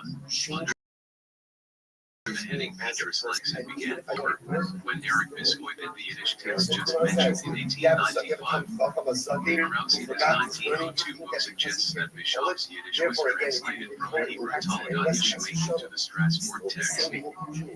Seven Biscoit himself now, in 1902, contributed to Krause's book A Classification of Types of Toledo, texts which later students have repeatedly reconsidered, but therein he recalled that when he had inquired about the Strasbourg text in 1890 for the chief librarian, Professor Roth had expressly denied to him that any manuscript of this kind existed in the library. This, of course, 5 informs the 10 main items in Strasbourg. Believe that nationality Universitaire was 3,974. Hebrew 48, as described by Samuel Landauer, Dr. Henry Agaskin, Chen, versus Genuinity Urkiskin Manuscript, Universitas Unity Landesfamilias Axiom Strasbourg, Cape 1, Trilbner, 1881, 68-17, 6 men Samuel K. Jiner Petrus Community Jewish Journal, Johnny Wester Elter Genesis Literature, Adolf 6 volumes, Vienna, Elder Winter, 1853-77, Jerusalem, Marvin, 1967, 5, XXVIXXVII, 62, 6, 913, 9-14, 153 to -6. I would think 7 Krause, Das Leben Jesu, 20 to -21. 8 Viscount F. Krause, Das Leben Jesu, 30. Oh my God, this guy's ripping off Mitch Hedberg. And like I said, I've heard from some of my associates that it turns out that you do this every night, that you're a good writer. They've seen you do longer sets, and it's just who you are. Thank you, associates. This is what I do. He's a funny guy. Oh my God, this guy's ripping off Mitch Hedberg. And like I said, I've heard from some of my associates that it turns out that you do this every night, that you're a good writer. They've seen you do longer sets, and it's just who you are. Thank you, associates. See what I mean? He's a funny guy. Oh my God, this guy's friggin' trees drooping. I know this like I need a friggin' hole in the head. Get in the water. Doesn't sound like Pearls from Boscov's to me. Got Diane again for Pollyanna. Every year with Diane. This is so hard. I don't even know how Santa does it. It's Christmas, Lynn. It's just a beautiful song about him wanting shoes for his mom. Is that too much to ask? No, I'm done. Christmas is canceled. I'll tell you what I don't want for Christmas. I don't want to get stuck in the corner with your weirdo cousin John chewing my ear off about the Dallas Cowboys. Who cares? It's disrespectful. Just be honest. Is the Grinch based on a true story? Friggin' trees drooping. I know this like I need a friggin' hole in the head. Get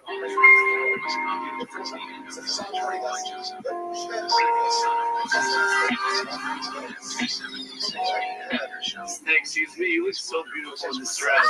Yeah, what are you guys up to? Going to Sephora. Oh, okay. Can I grab your number? Sure. That's crazy. We were just talking about it. What's your name? I'm Eris. Eris. What were you guys talking about? Never getting approached. Are you serious? Yeah, seriously?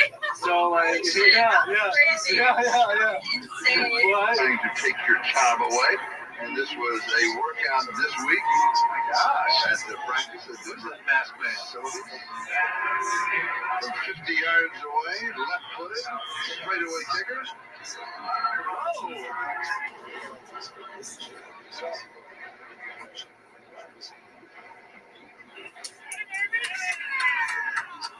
Trying to take your job away, and this was a work. My dad was Jewish, so now, my mom told me that I'm half Jewish on the wrong side. My dad was Jewish, so now, my mom told me that I'm half Jewish on the wrong side. So now I just identify as Jewish on Christmas. And I identify as Christian on Hanukkah, so I don't have to buy anyone any gifts.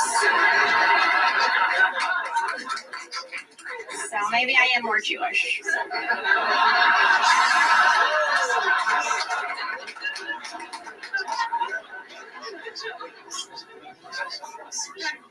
That's about Jews being smart, not cheap, by the way. So.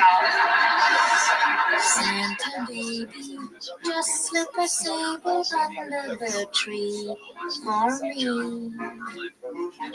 Been an awful good girl, Santa baby, so hurry down the chimney to me. You take cash up any chance? Make sure you get the air out. Hey,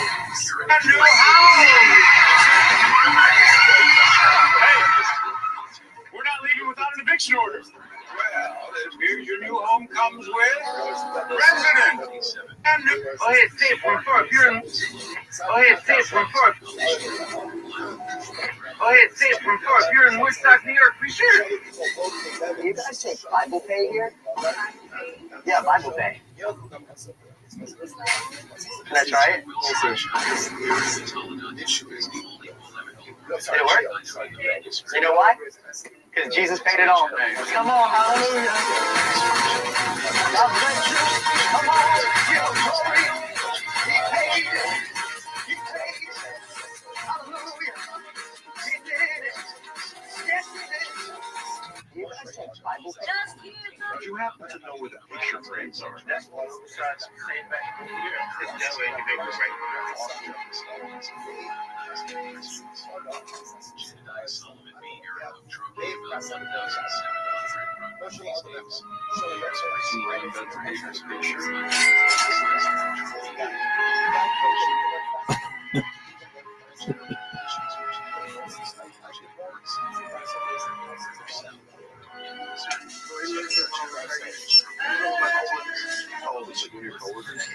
Did you happen to know where the picture frames are? That's one of the sides of the same back. That way you make it great.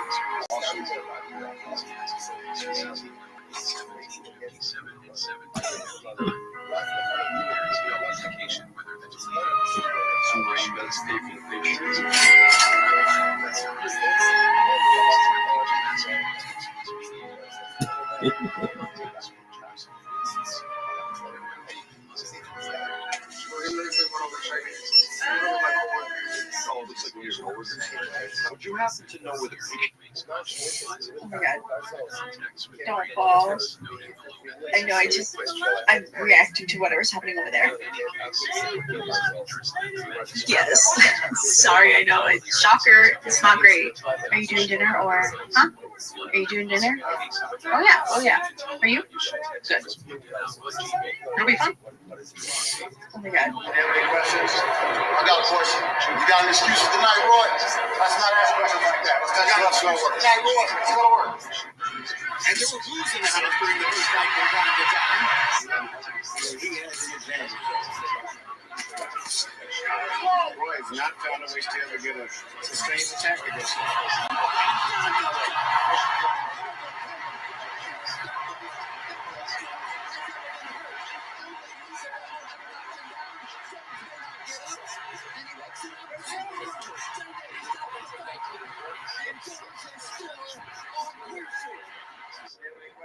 I got a question.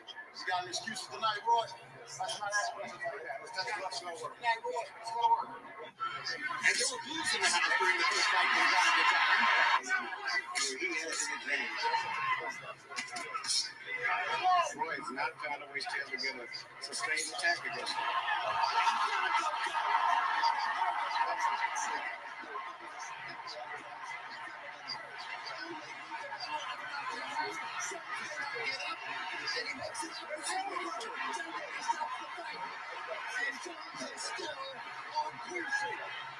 Any questions? I got a question. You got any excuses tonight, Roy? Let's not ask questions like that. Let's go to work. Hey, Roy, let's go to work. And there were blues in the house during the first fight from time to time. He has an advantage. Roy's not found a way to ever get a sustained attack against him. Pure and Post Malone.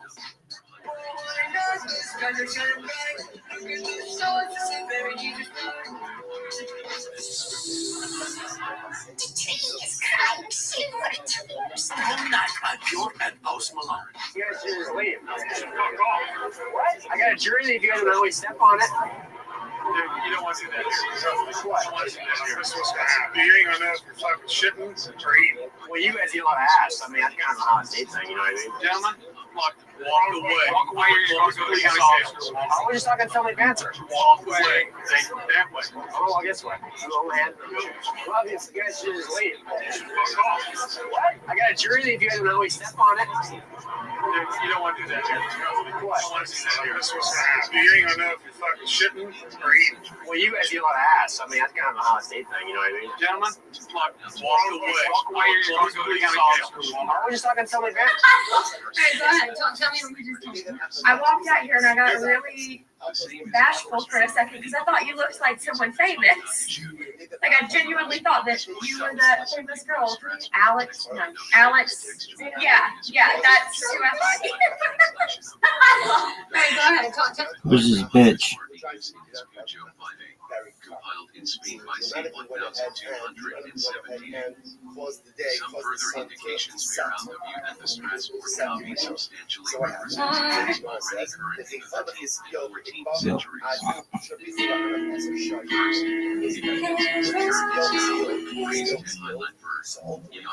Yo, bitch. You have 29 posts? That's the worst. I have over 5,000 posts on just one of my Instagram accounts. And they're all over an hour long. Really? Oh, for sure, dog. You have 5,000? It's over 4,000, for sure. to which the text was repeatedly liable. In this case, however, the reworking is of respectable age, for the same opening of the text is attested in Latin translation in the anthology of texts compiled by the Dominican Leopold of Saxony under the heading Extractiones de Talmud in the mid-13th century, in connection with the long drawn-out public examination of the Talmud in the University of Paris initiated in 1239. In a section illustrating blasphemies against Christ and the Virgin, it is stated that the Jews have a book which begins in idiom creationis unisu Nazarene. 16 number 14 David S. David. Descriptive catalog of the Hebrew and Samaritan manuscripts in the Sassoon Library, London, 2 volumes, London, Oxford University Press, 1932. No. 793, pages 426, 920. Albert A. Isaacs, Biography of the Reverend Henry Aaron Stern, D.D., London. Oh shit, you read that now. That's like shit. I've seen it. I'm trying to post it.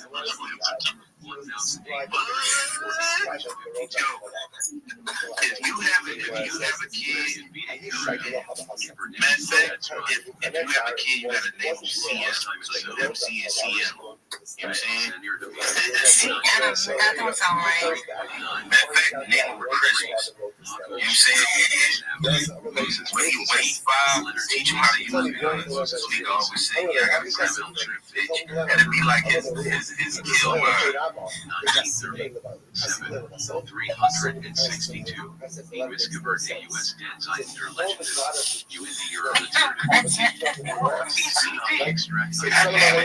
name him Vegeta. Yeah, like Dragon Ball Z, like, yeah, saying, you gotta keep saying that to him every day. So he can calm down. Black King, what's going on? Nice to see you.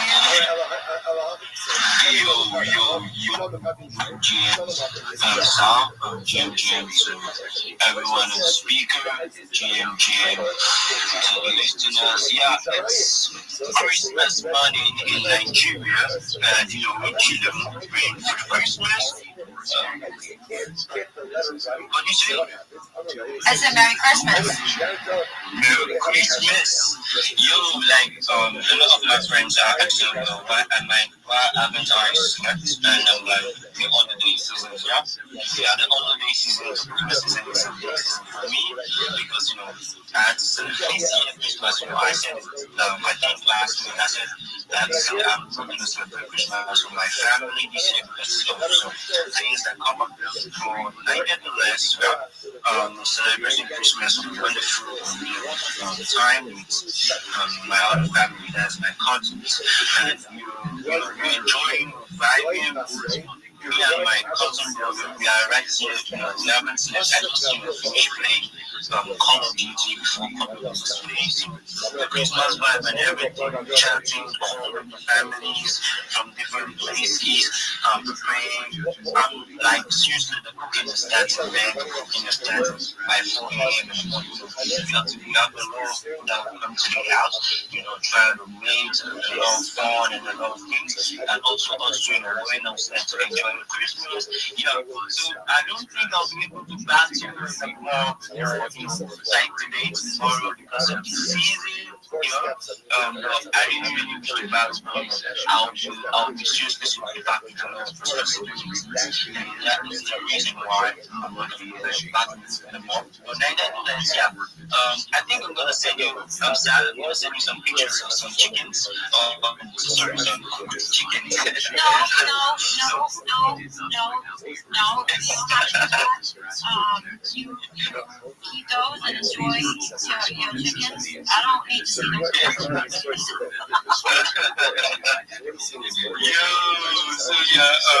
I see Paris on the stage, I see Faxman, I see Rabbi, I see Trojans, the Trojans, I see a lot of people in the street. But nevertheless, the Christmas holiday is going to be fun, it's going to be interesting. And I believe that, apart from that, because I just finished watching something, and we shouldn't forget about This is not about your belief, but because of my belief, we shouldn't forget that Christmas season is also to celebrate our Lord Jesus Christ. So, yeah, that is the whole reason for Christmas, because it's a period of, I think, 2,000 years ago, our Lord Jesus Christ was given birth to, and a lot of things happened. So we thank God for that, and for Him coming to this earth and saving everyone of us. So apart from that, the season also is to enjoy yourself, enjoy with the family, enjoy with the people, talk, gist, do a lot of things that you want to do this Christmas season, and make sure that you are on top. That is the thing. Make sure that you are number one, man. You are number one. So that is the main, that's the essence of this Christmas holiday. Enjoy yourself, show love to one another, show love to the people. If you see an helpless someone that couldn't celebrate Christmas, also help the person. I wish I knew my own time. Every day, not just for Christmas. Sure. Because sure, every day, sure. But I'm not gonna lie, here in Nigeria, Christmas season is one of the toughest seasons because a lot of people raise their prices this season. A lot of people It's not just everywhere. They do it everywhere. It's not just there. I will just say Nigeria because I've not been to the US. Yeah. It's a scam. It's a buy to spend their money on shit that they don't need.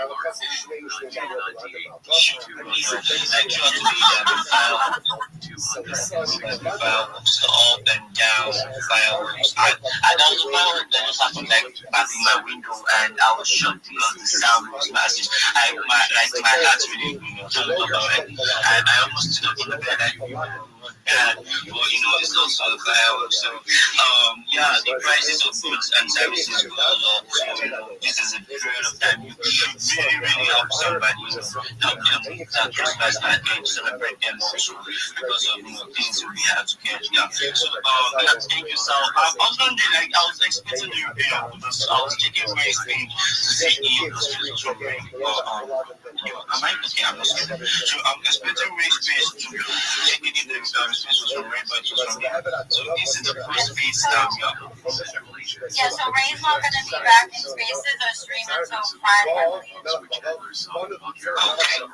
So we should that. I think this is the first phase, your first phase I'm attending, and I look forward to more. Also, I have to say something here, sir. I'm very sorry. Please, if you are on the bus, I need to follow you guys, to ride up. So please don't follow me, and I'm going to press the follow back immediately. Like, immediately you see that I followed you back. So please, I'm begging you, I'm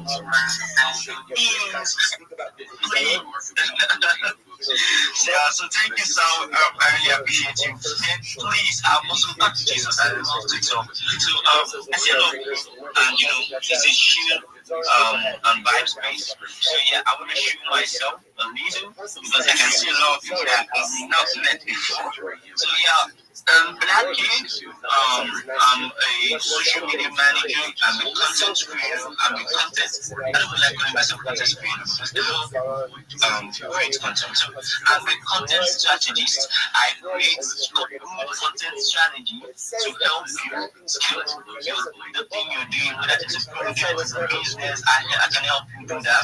I'm a good guy when it comes to creating growth and marketing strategy. So my DMs are always open. Are my DMs open? I don't know. No, I don't think my DMs are open because of I do receive a lot of scams, but my DMs are open to verified people. Yeah, sure. And I see a lot of verified people, but I'm gonna correct that. So because immediately I open my DMs, I can receive like 15 scam messages email daily. So I don't love that. I don't like that. I'll be expecting good news from I reach out to a lot of people like what I do. So when you see a message request, I'll be like, okay, maybe it's a project that's reaching out to me. Then opening it, I found out that it's a scam. Land your plane. You're gonna lose people. You're gonna lose people in your attention. Okay. I'm sorry for that. No, it's okay.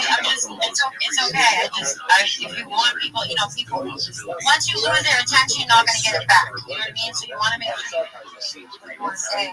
Yeah.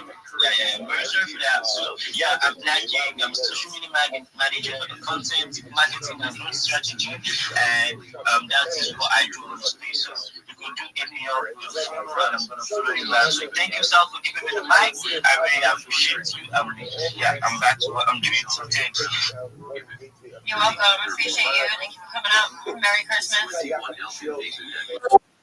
What's going on, my friend? Every day is a holiday. Every meal is a feast. Thank you so much for hosting this space.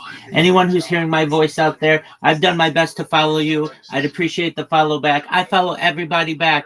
If you don't know who I am, I'm Rabbi Rothschild. You will. I stream my life 24 hours a day, 7 days a week, 365 days a year for world peace. I've been doing so for more than 4 years. My streams go back to the pandemic. We've seen the death of a queen, the birth of AI, the coronation of a king, and everything in between. This is a real life Truman Show, a real life Big Brother. This is a timeline and a time capsule of human achievement. Bill Gates coined the phrase in the 1990s, content is king, and I'm making it true today. I'm king of the internet. This is the biggest event in global history, and here's why. In 2018, The Economist magazine stated that data had overtaken petroleum as Earth's #1 resource, and I have more data archived on the internet than any person ever, which is making me very influential. I'm going viral, and when I do, I want to make you, your friends, your family, all financially independent if you're not already. I want to ensure that you have generational wealth if you don't already, and I want you to be able to start charities and philanthropic organizations of your own. I'm unlike any influencer you're ever going to meet. I'm not live on one YouTube stream nor 2 YouTube streams. I'm live on over 20 simultaneous YouTube streams 24 hours a day. You can view my life in 360 degrees. I even have a ceiling cam. If you want to view my YouTube links, they're available in my profile. Additionally, they're available in my pinned post. You'll also find in my pinned post a link to my link tree. I dare you to look at my link tree. No one dares you to look at their link tree, but I do, because I have more social media than any person ever. I have more content than any person ever. You'll also find a link to my Discord, discord.me/rabbi. We have over 2,700 people in the community and continue to grow each day.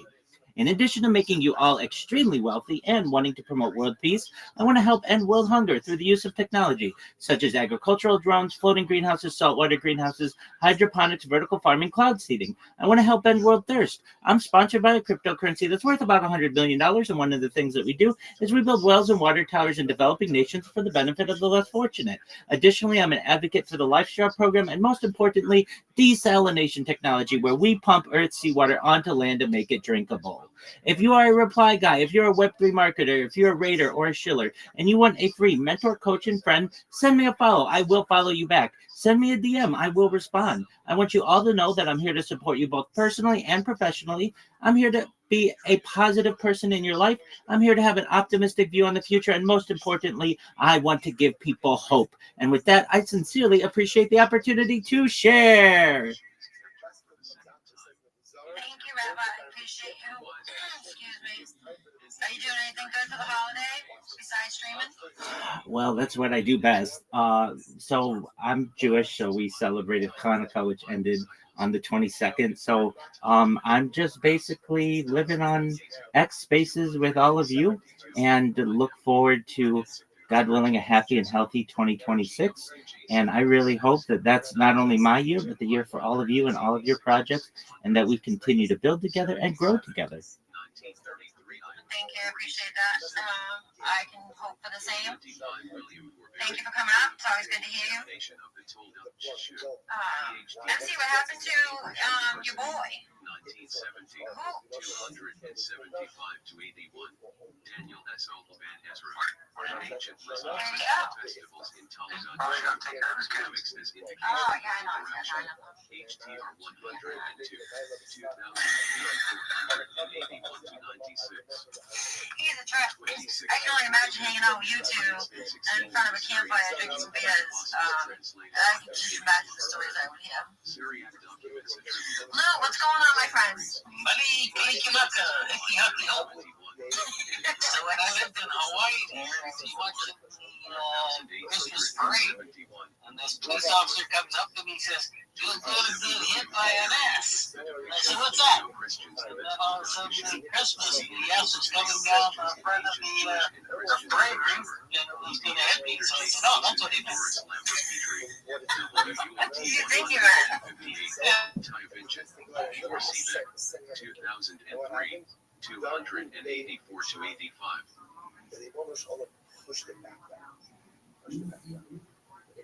Utic textual tradition, represented in Sagada Talmud.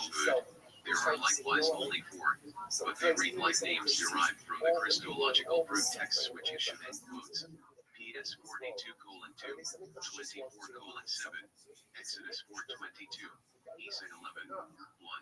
Only to be rebutted by other nearby texts on the principle Teshuvah and Bezit, enunciated in respect of answers to Minim and B Sanhedrin 38b, ViralRabbi 8:9. The messianic and Christological character of the groups was emphasized by students including H.J. Schofield.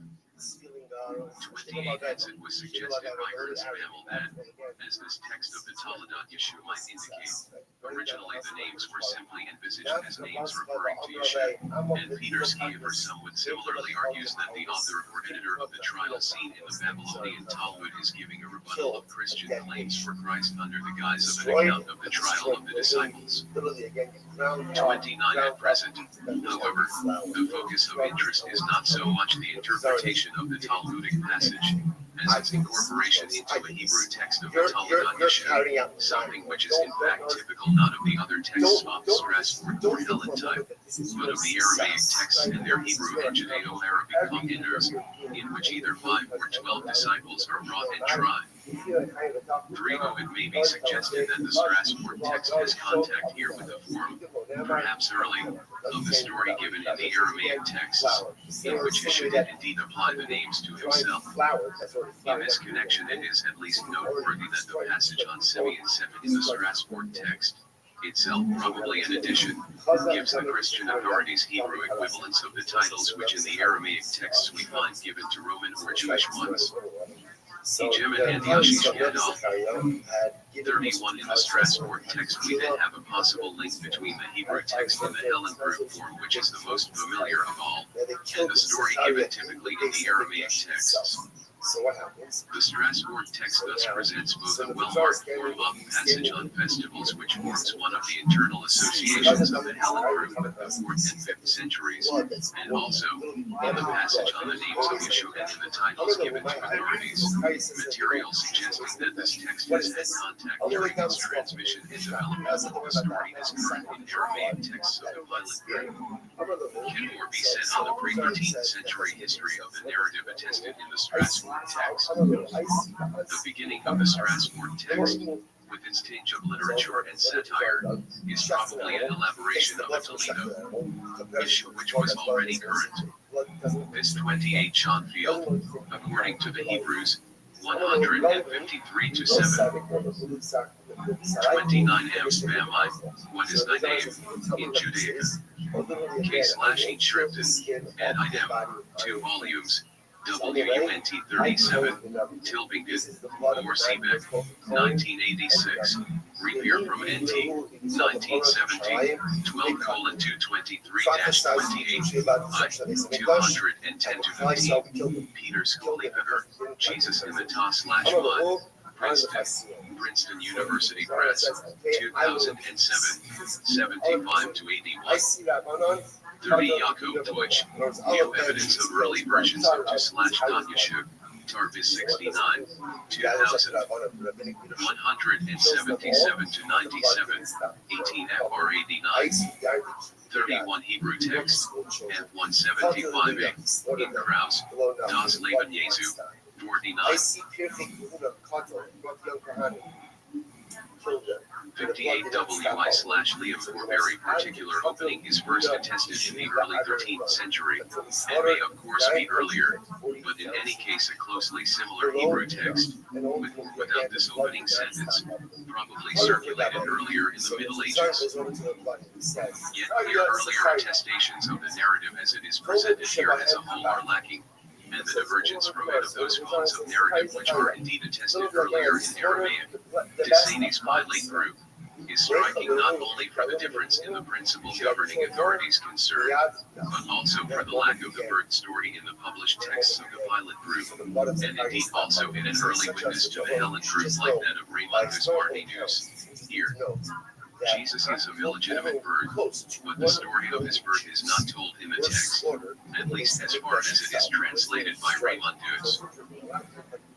Hence it has been suggested that the birth story as it is found at the beginning of the Strasbourg text represents a medieval addition to the Talmud's narrative from the 13th century or later. 32. The intensive study of texts which is underway will surely throw more light on the whole question of the pre-13th century antecedents of the Helen group. But some tentative remarks can be made on the basis of evidence already available. The importance of the Talmud Yeshua for the Jewish statements reported by Agabart and Amulon in the 9th century was underlined, now with the suggestion that it owned a significant factor in Carolingian conversions to Judaism, by Bernhard Blumenkranz. 33. Of special note for the Strasbourg text, with its narrative of the conception of Yeshua, is Amulon's Liber Contraludios, issued in 846. Here a connected narrative of the type known from Aramaic texts concerning deposition from the cross at the request of Joshua, Ben Perea, entombment, and the dragging of the body through the city is followed by a report that Jews call Jesus the impious son of an impious father, that is of some Gentile, Neshioquis ethnicai, whom they call Pandora. They say that this man committed adultery with the Lord's mother and that thence he, whom we believe was born 34. This statement implies knowledge not just of the Talmud, which lacks the specification of Pandora as a Gentile, but also of a bone of the Talmud conception narrative.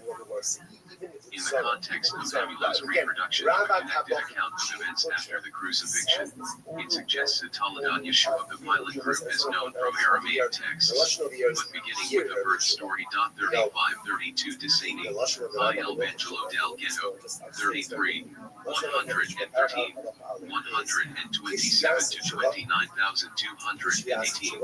Not mentioning the 13th century attestation of the incipit of the Strasbourg text. 33 Bimhard Blumengrens, Joab CT Great Hans Dans Elimon Occidental, 432-1096, Paris.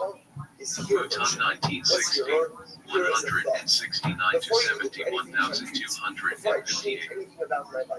34 Wage and Sale, Confutatio Libri Toldos Jesu, 12 to 13, Krause, Das Leben Jesu, 13. Both follow the old attribution of the book to Urbanus Morus. The relevant passages are reprinted from Pierre Brand-Ois Shipian, Scriptorum Veterum Defini Catholica Quinqua of the School of Dijon, 1656, 289-534 in Head and Labor Extract. Jesus, die Rediger UND Christen not Daniel Testin Giitis Angevin, Leipzig, J.C. Herricks of Hanlon, 1910, 17 star. 35 Blumengrens Joab CT Great Hans 258 envisaged a recension like, but a little different from, that attested by Agabart. Goes on to become a member of this. I will say, the story's not over, but we're going to stop here for today. The rest of the view expressed here that Pandora was a Gentile was later assumed by Maimonides, and it reappears in Talmud Yeshua texts. For example, in the Yemen, possibly now in turn influenced by Maimonides, in Misassoon 902. The 17th century text cited above for its closeness to the Strasbourg copy. 36 The Strasbourg text itself represents a widespread form in which Joseph ben Pandora Look at this athleticism. is simply a Jewish neighbor, but Wage and Sale's text among others retains with this a vestige of the old assertion that he was a soldier, which is found in the 2nd century in the statements on Christian origins attributed by Celsus to a Jew. Probably at an early stage the description soldier and Gentile were sometimes bound together, for the suggestion that the father was non-Jewish already appears in another form in St. John's Gospej. 38. A conception narrative could then reasonably be envisaged for the Helen, as well as the Pilate narrative in the 9th century, given that Much internal evidence suggests that the Helen form had already developed in the 4th and 5th centuries. Krauss dated the story in the Strasbourg text probably to the 5th century. 39 AD. Here this time is suggested by the character of the account of Nestorius as an addition to an existing narrative. The figure of Helen herself, apparently CONF Lady Helen Augusta, the mother of Constantine, with Helen of Adiabene, in the light of the proliferation of Christian legend on Saint Helen and the Jews in the 4th and 5th centuries, and the context of the Elijah Paul narrative noted already with Christian accounts, from the 4th century onwards, of apostolic preaching by pious thought and apostolic instruction to separate from Jewish ways. The Pilate movement, it may be suggested, represents a still earlier narrative. It has links with the anti-Christian acts of Pilate which circulated in the late 3rd century, and, like the probably later Helen form known through the Strasbourg text, it is related ultimately, but more closely than the Helen form, to the 2nd century stories which are attributed by Celsus to a Jewish source, and are not without some reflection in rabbinic tradition. 3036 Abraham Alford, and Moses Maimonides Epistle to Yemen, New York, American Academy for Jewish Research, 1952, 12-13. 37 Origin, Contra Celso 132, Mary turned out by her betrothed, for she had been convicted of adultery and had a child by a soldier called Panthera, wage and sale. Liber Toldos Jesco. 3. Joseph Panterai Ibrahimullah, discussed with other attestations of soldier and Gentile. By Forbury, a critical examination, 405-6. 38 John 8:48, you were a Samaritan. CF 8:41, we were not born of fornication. 39 Krauss, Dos Leben Jesu, 246. 40 for rabbinic passages as suggesting an early form of narrative on Jesus related to the Talmud Yeshua and Christ in both Judea and the East. See William Forbury, Rabbinic Perceptions of Christianity and the History of Roman Palestine.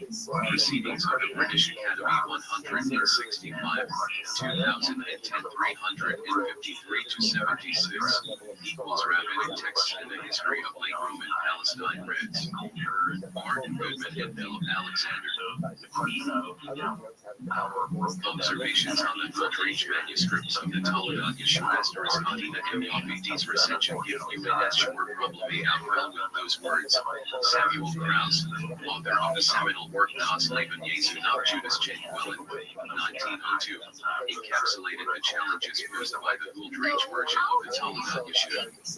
Johann Jacob Goldreich, a Christian scholar from Zurich about whom little is known, first published a manuscript of the version in 1705, along with a Latin translation and annotations. Two Goldreich's manuscript differ substantially from earlier manuscripts of the Talmud in both content and style. It combines some of the earliest and some of the latest Talmud traditions, and its origin remains almost completely obscure. Goldreich said only that a Jew had given it to him.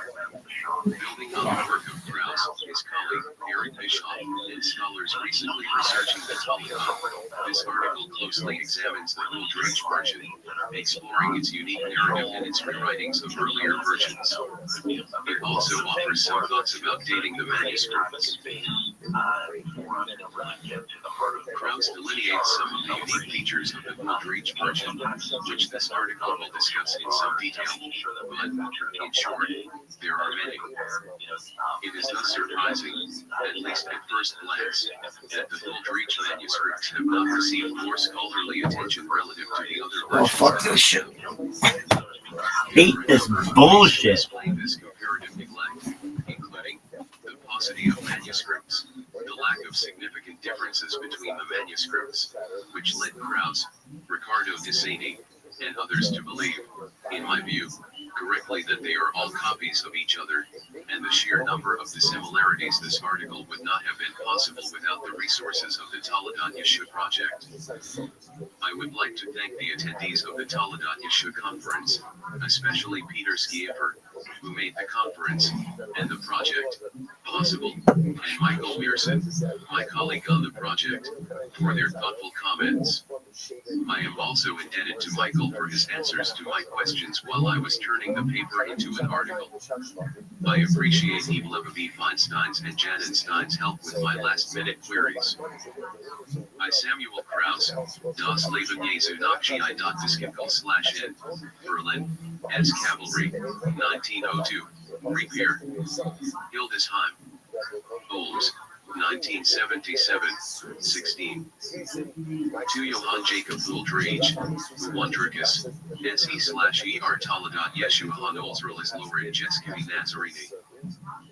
Eis blaspheme corrupt Alex manuscripto hactinus inedigo nuctima edila, AC verioni et natus, quibus jade orum equal ie proprius diliguntur, et authorus asserta in FGEAC impietatis convincuntur, I Elias strata adjo. JAC. Ultraco, Leiden, J. Dubibi, 1705.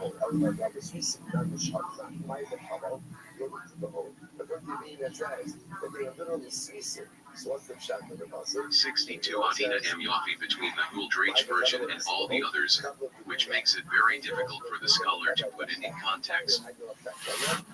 3. This article aims to situate the Uldreich manuscripts in their historical and geographical contexts, in light of the manuscript's unique features.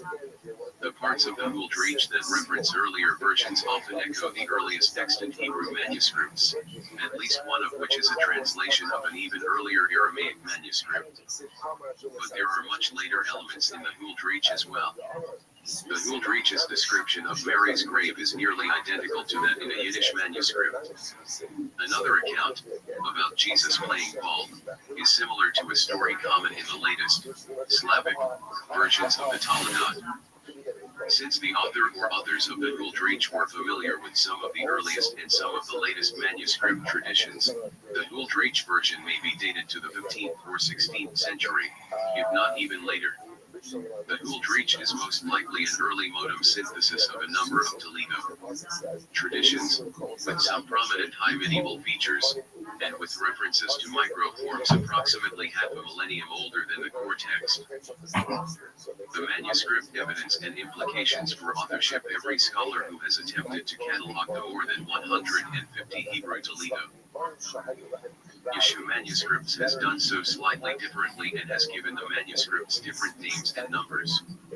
Ricardo Desani, author of a 1985 work on the manuscripts, calls the Uldreich group Herod, after the arbiter of Jesus' trial. This is his general classification scheme, with what Krause calls the wage and sale, type being called Helena, etc. For the Princeton University Taladat Yeshua project, unlike earlier catalogers, has access to digital copies of at least 3/4 of extant manuscripts. That has made it possible to check the classifications of Krause and Desani against both the manuscripts and Uldreich's text and, in some cases, to eliminate manuscripts from the Uldreich group. The project has identified 5 manuscripts so far that are nearly identical to the Hebrew text published by Uldreich in 1705. They are Frankfurt Hebrew 8.249, Frankfurt 249, Amsterdam HSROS 442, Amsterdam SROS 504, Princeton Firestone Library 24, Princeton 24, and Manchester Gaster 1989, so called because it was once owned by Krause's friend, the Reverend M. Gaster of London. The rest are likely to be either copies or translations of those 5, which are nearly identical to each other. Krause's book lists only 3 Uldreich manuscripts, one of which 3 Ricardo Desani, Evangelo del Ghetto, Rome, Newton Compton, 1985, 225-36. 4 Desani, 11 Vangelo del Ghetto, 29-42, 216-19, cited by Hillel /Newman, The Death of Jesus in the Taladat Yeshua Literature, JTS 50, 1999, 59-79, 59, and 5.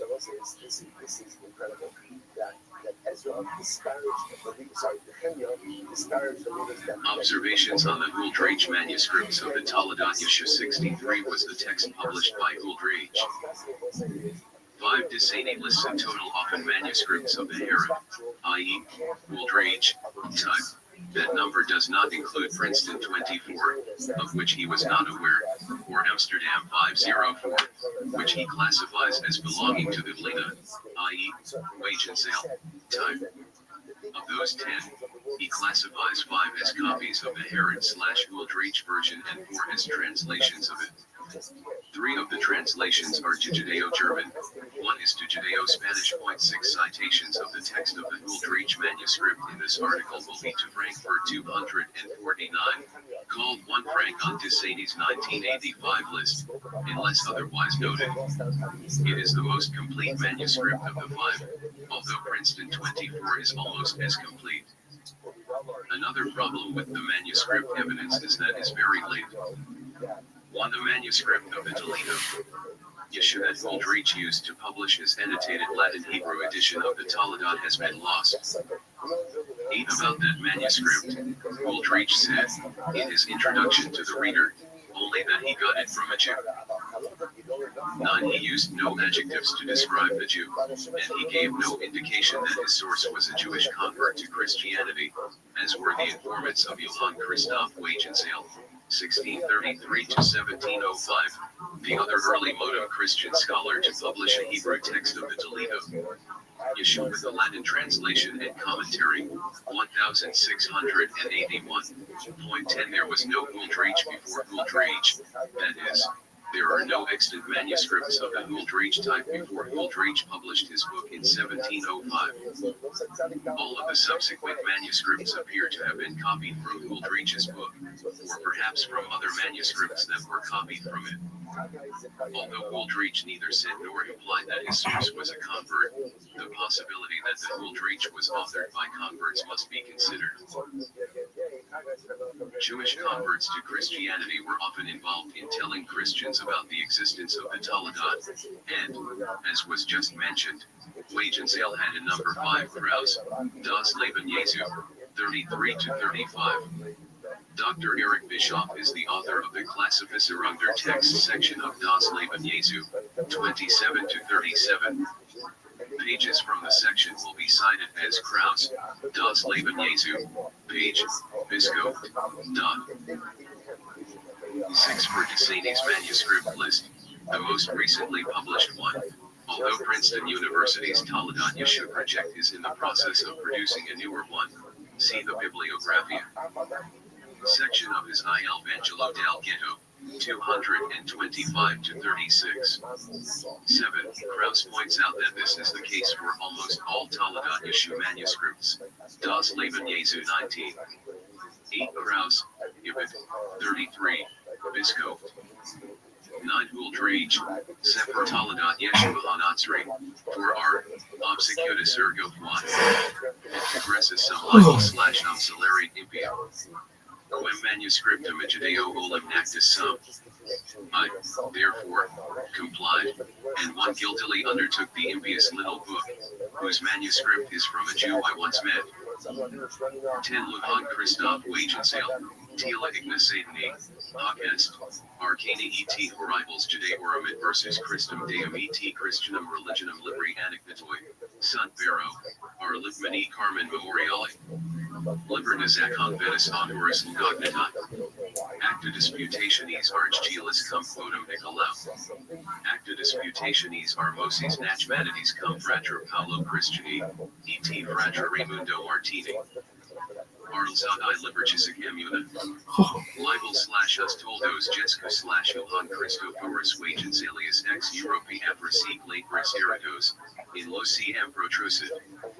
A1 Teeter. Johann Heinrich Sconners Lit. 1681. Of apostate phonons. 11. Another feature of the Woolridge that could point to a Christian author, or authors, is its many allusions to the story of Jesus' life in the Gospels, and particularly the Gospel of John. 12. In both texts, Herod is the king and Jesus' birth. Ij both have a flight to Egypt, 2b, and a slaughter of the innocents, 2b3r. Jesus is both a student and a critic of the rabbis, 3R, and he has 5 disciples, 3R, as in the Gospel of John, chapter I. The disciples' leader is Peter, Petrus. John the Baptist, Yehanos, is the first to be killed for following Jesus, 3b. In most of the versions in which John is mentioned, primarily the Aramaic fragments and the early Hebrew manuscripts, he is killed together with Jesus, after the disciples are executed. 14 Jesus wanders in the desert, although with the disciples, meets people, and makes pithy remarks to them, 3b. The ruler, in this case, Herod, agrees to execute Jesus after some delay, 4b. His executing is by hanging, with no stoning, although his disciples are stoned, 4b, and, in a marked departure from many other versions, and from the Talmud. LS perhaps the most famous 17th century convert connected with the Toledat is Samuel Friedrich Brands of Bavaria. In his Judy's Earth, History of the Church, the Jewish servant is Restream, 1614. Christmas Eve, the Jews read a book called the Gospel of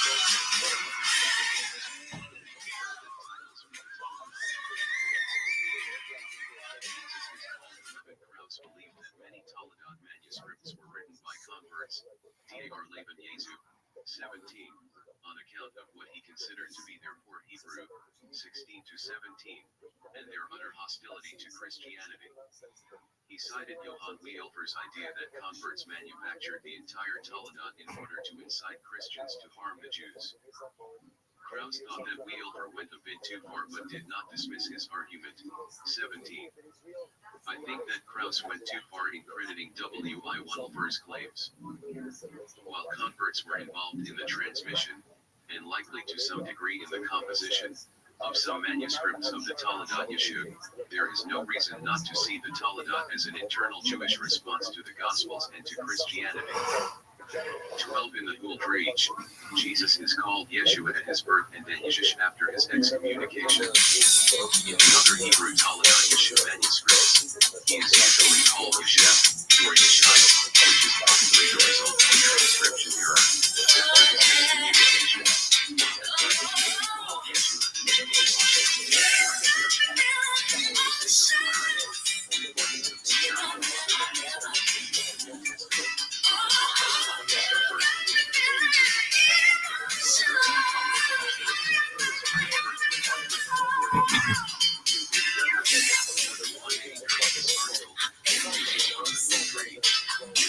for 249, will be cited in internal citations in the body of the text. 14 For a transcription of, and introduction to, one of the most complete Aramaic manuscripts, Cambridge 35.87, see Jakob Deutsch, New Evidence of Early Versions of Toledat Yeshua. Tarvis 69, 2177-97, in Hebrew. Bias on the execution of Jesus in the Gould Reach. See also Krauss, ViralRabbi 34, Bisco. Who dare? Jesus' execution by stoning in the Talmud. See Mishnah.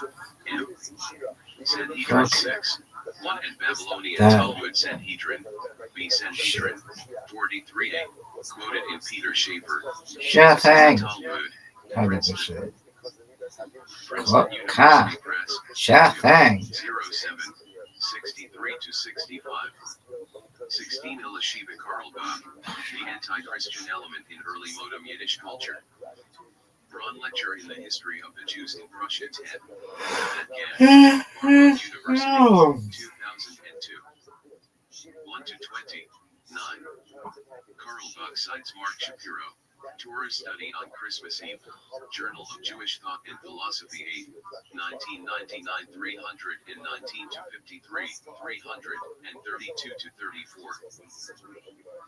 A bastard and the son of a whore and a menstruating woman. 17. He added that the book was a secret among Jews, and that they were forbidden to print it. 18. Brands went on to give a number of details of the book, focusing particularly on the ineffable name, Scampi Parash, which the Jews claimed that Jesus stole from the Holy Temple in order to perform his miracles.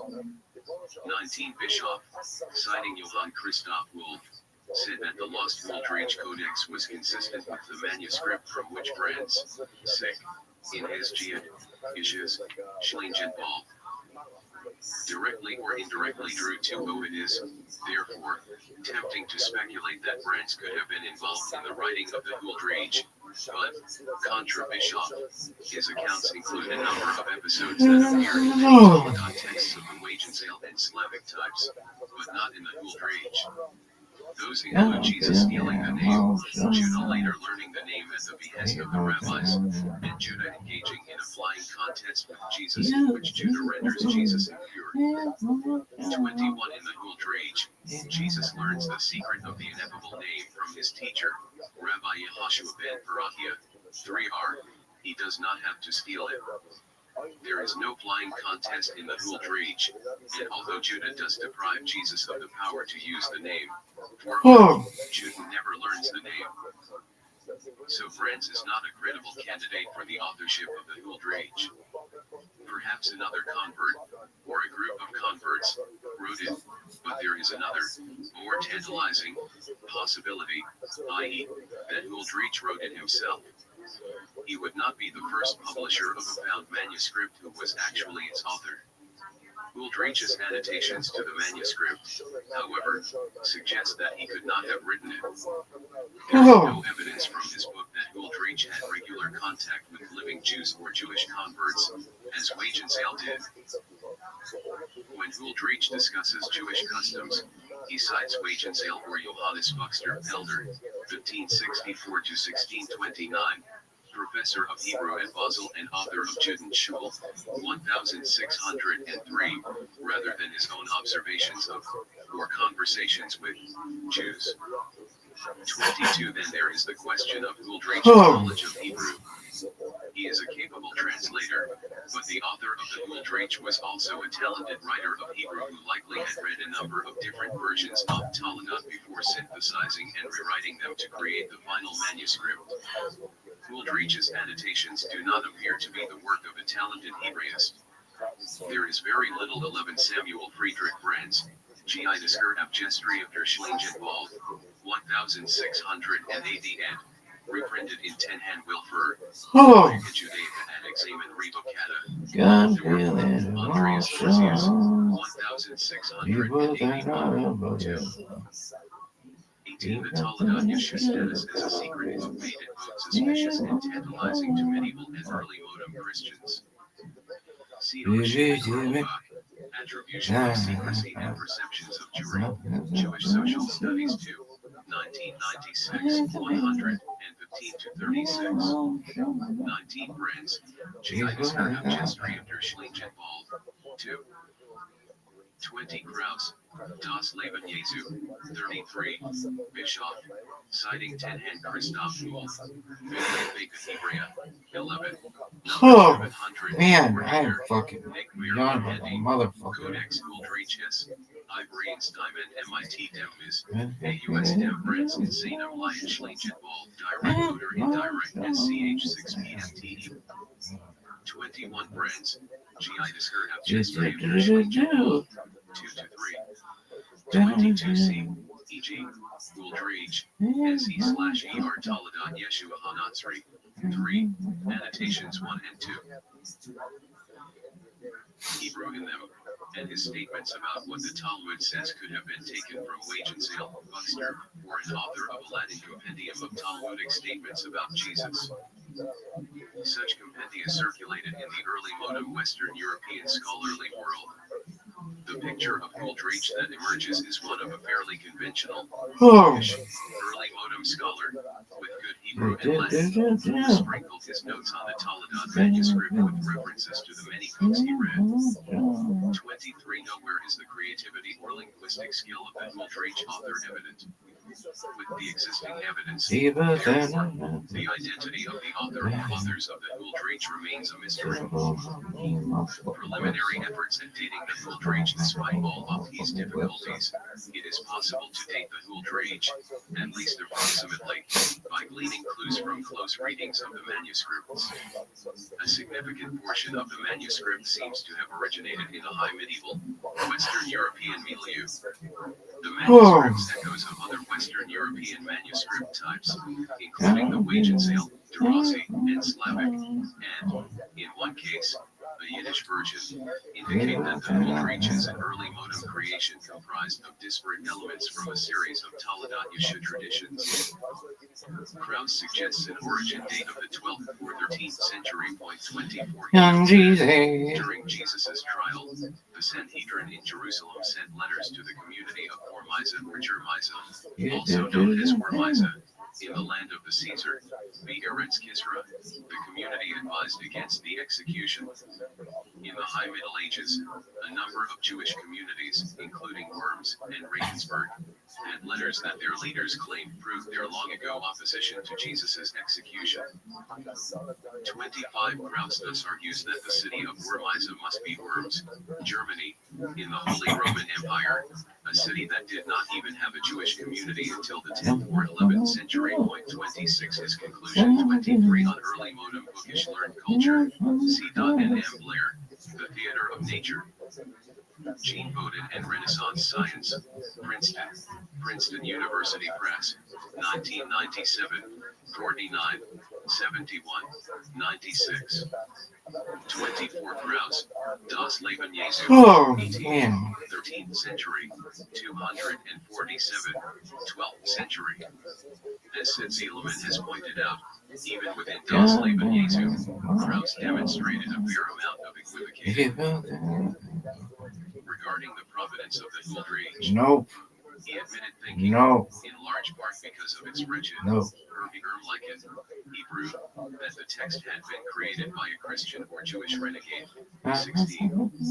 He then changed his mind, because all of the manuscript's Hebrew was pretty wretched, and especially because he saw traces in the text of very old editions. 17. And over 200 pages later, he argued that the manuscript that Huldreich published could be dated to the 12th century, 247. See Sid Zieleman, The Scroll of Fasts, the 9th of Tibet, JQR 74, 1983 174 to 95,190, and 48. 25 Krauss, Gibbet, 18, on Worms, 247, on Regensburg, 26 Krauss, Gibbet, 16 to 18. Is that the Huldreich version must have developed in Germany no earlier than the 13th century. 27 Another piece of evidence brought by Krauss is the use of Latin in the Huldreich, which would place its author in a high medieval, or later, European milieu. Krauss says that the new alphabet written for the Christians, Senior, is a Latin one, which I have also found to be the case. 28 Krauss and Bischoff note the use of Latin in proper names in the Huldreich, the most prominent of which is I, Y, which is short for year, Y, city, metropolis, and thus for Rome. 29 In most mock versions of the Toledat Yeshu, Jesus is called Yeshu, in anagram form may his name and memory be erased, Yemeshemo be Izikro. In the Huldreich, the anagram is may his memory and his name be erased, Yemeshemo be Yemeshemo, resulting in the name of Yeshish, Al-Ar, which is very close to both the Latin and German pronunciations of Jesus. Krauss's origin date is too early, for reasons that will be discussed below, but the manuscript has a prominent element that may be described as high medieval. In addition to the Latin and the reference to Worms, another indication of this high medieval European segment of the Huldreich is the strong anti-Marian strain running through it. The Huldreich is the only manuscript type that portrays Miriam as totally complicit in her adultery. She is clearly a suspect character even to her husband, here called Paphos, as in the Talmud, rather than Yochanan or Yosef Joseph. as in most other versions containing an account of the birth of Jesus. 30. Paphos locks her in the house so that the parents him, men of violence, an allusion to Daniel 11. 14. Here a reference to Joseph Pandora and his family members, cannot engage in acts of harlotry, see not, with her, 2b. When Joseph Pandora comes along, she eagerly assents to his plan to carry her off, 2b. She lives an apparently happy life with him, first in Egypt and then in Nazareth, bearing him additional bastard children, 2b3r. After Miriam dies, Herod has Jesus' siblings hanged, and mother and children, except for Jesus, buried together under a headstone saying, here were hanged children of harlotry, and their mother is buried beneath them. Your Miss Princeton 24, IOP, their mother is a disgrace, senior. Jesus' relatives and followers then knocked down the marker and put up a different one, indicating that she had ascended to heaven. 32. Herod orders its destruction and the killings of over 100 of Jesus' relatives. 27 crowds, giveth 18. 28 crowds, giveth 18 to 19. The alphabet is very close to the Latin one, although there is also a bit of Greek in it, such as tau or tau. 29 crowds, giveth 22. 34. 30 crowds, giveth 34. Visco. 31 on the word parent seen in Daniel 11:14. See double Ilium or Mary, the depiction of the Judeo-Christians in the Talmud Yeshua, in the image of the Judeo-Christians in ancient Jewish and Christian literature. EDS Peter. Folks, look at this athleticism. I don't necessarily believe how sick this motherfucker can be. Yeah. Anti-Marian sentiment among Jews in the West also ages. It arose in response to the cult of the adoration of Mary and its anti-Jewish elements.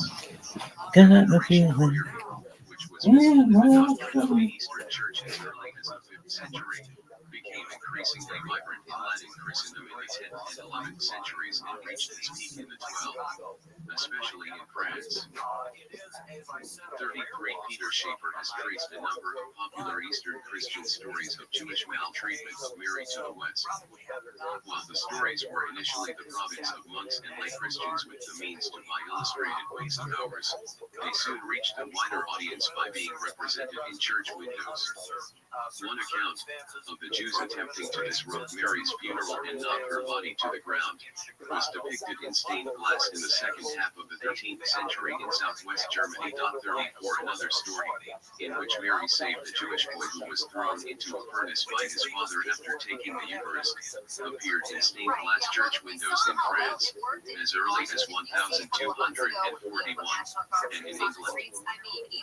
35. Schaeffer shows that even if it cannot be proven that Jews were familiar with Christian literary representations of those anti-Jewish stories, they must have seen the windows of the churches of their towns, just as they would have witnessed the processions of venerators of Mary walking through the streets. 36. In light of the negative images of Jews promulgated by Christians in Mary's name, Schaeffer has expressed surprise that most versions of the Talmud Yeshua do not cast her in a more negative light. J7. The dominant Talmud Yeshua manuscript type circulating in high medieval Western Europe was the Wage and Sale, which portrays Mary as the victim of a rapist she thought was her husband. 38. That the Gooldreich manuscript, also a product of Western Europe, does depict Mary as an adulterer and whore is much less remarkable. It suggests a date of origin, at least for those parts of the manuscript involving Mary, in the 12th or 13th century, when the Marian cult, and thus the need to respond to it, would have been most salient for Jews. In the style of its narrative, The Gold Reach is sometimes more reminiscent of medieval Europe than 1st century Palestine. Sid Zielman has said that it abounds with anachronisms and reads much like a late medieval romance. 39. He is probably referring to Joseph Pangeras placing a ladder against Mary's window in order to free her from captivity in Papose's house. 2b. Jesus giving romantic advice to a shepherdess. 3b. And Jesus outsmarting Peter and Judah out of a goose at a desert tavern. 3b. The latter story, as has been noted by 33 Peter Schaefer, mirror O/his beauty, feminine images O/God/Ram the Bible to the early Kabbalah. Princeton University Press, 2002. 147 to 48. 34 Schaefer, Gibbon, 189. 35 Schaefer, Gibbon, 204. 36 Schaefer, Gibbon, 179 to 80,239. 37 Schaefer, Gibbon, 211 to 12.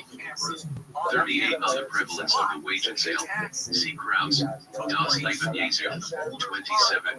Bischoff. 39 Levin, The Scroll, 187. On the Gold Reach's romantic style. See also Krause, Gibbon, 12. Even if that part of the campus is older, you can install new technology in that part of the campus. Scholars is also in the Decameron. The area of the campus. None of these stories appears in any of the other manuscripts. The role of works as a major Jewish city in the Gold Reach manuscripts, the Latin names and alphabet in the text, as well as the prominent anti-Marian sentiment, point to a 12, or, most likely, 13th century context for at least a significant part of the Gold Reach. But there are later elements still. When Mary dies in the Gold Reach, Herod wants to have her buried under a monument describing her as the mother of children of Cordon. Her family's response is to steal the monument and replace it with one saying, Inesulam Matsevart Sabidi Marosho Magia Hashemai Mabidi Inamela Iloko Olem Favorite Emabandem Spa. Hallelujah. 5b. The first sentence's words are those describing Jacob's ladder in Genesis 28:12. This account is in none of the Hebrew manuscripts, but, as Michael Stanislawski has shown, there is an almost identical incident in the Yiddish manuscript, JTS 2221, owned by the Jewish Theological Seminary. The manuscript was written in the 17th century, but, as with the manuscripts of the Hebrew Talmud, the composition dates of surviving manuscripts are not accurate indications of the text's origins. That being the case, the European Yiddish manuscripts are generally later than the European Hebrew manuscripts. It is possible that the Yiddish author could have been familiar with the Gold Reach rather than the other way around, but that would still put the Gold Reach manuscript in the world of Central and Eastern European Jewry before Gold Reach published it in the 18th century. There is also one similarity between the Gold Reach and the elaborate modern Slavic version, which Krause and Bischoff consider to be the latest manuscript type. 40, as will be discussed in the next section, the rabbis get a number of clues that Jesus is a bastard. The most common is that Jesus does not cover his head in front of them. The Gold Reach also has him playing ball inappropriately close to the Holy Temple. In at least 8 Slavic manuscripts, Jesus also attracts the attention of the rabbis by playing ball, in those cases in a way that violates the Sabbath. 41. The Gold Reach is so unique that it is tempting to say that it has no parallels in any manuscript types, except perhaps the earliest ones that draw heavily from the Talmud. But such a statement would be too rash, as it ignores the type Krause and Bischoff call the Rossi 42. The Rossi is also quite unusual. Perhaps its most noteworthy characteristic is that Miriam's husband is called Joseph and her movie Krause, given 35 to 37. Bishop Love. 41. There are 7 manuscripts, all Slavic, in which Jesus violates the Sabbath by throwing the ball in the public domain more than the allotted 4 cubits. Amsterdam HSROS 467, page 15. Jerusalem JNULB 263-8228. 14. Jerusalem Advents B961. 16B. Leeds University Library Ms. Rob. 3R. New York JTS 2503. 8B. Princeton Firestone Library 22. 21. NST.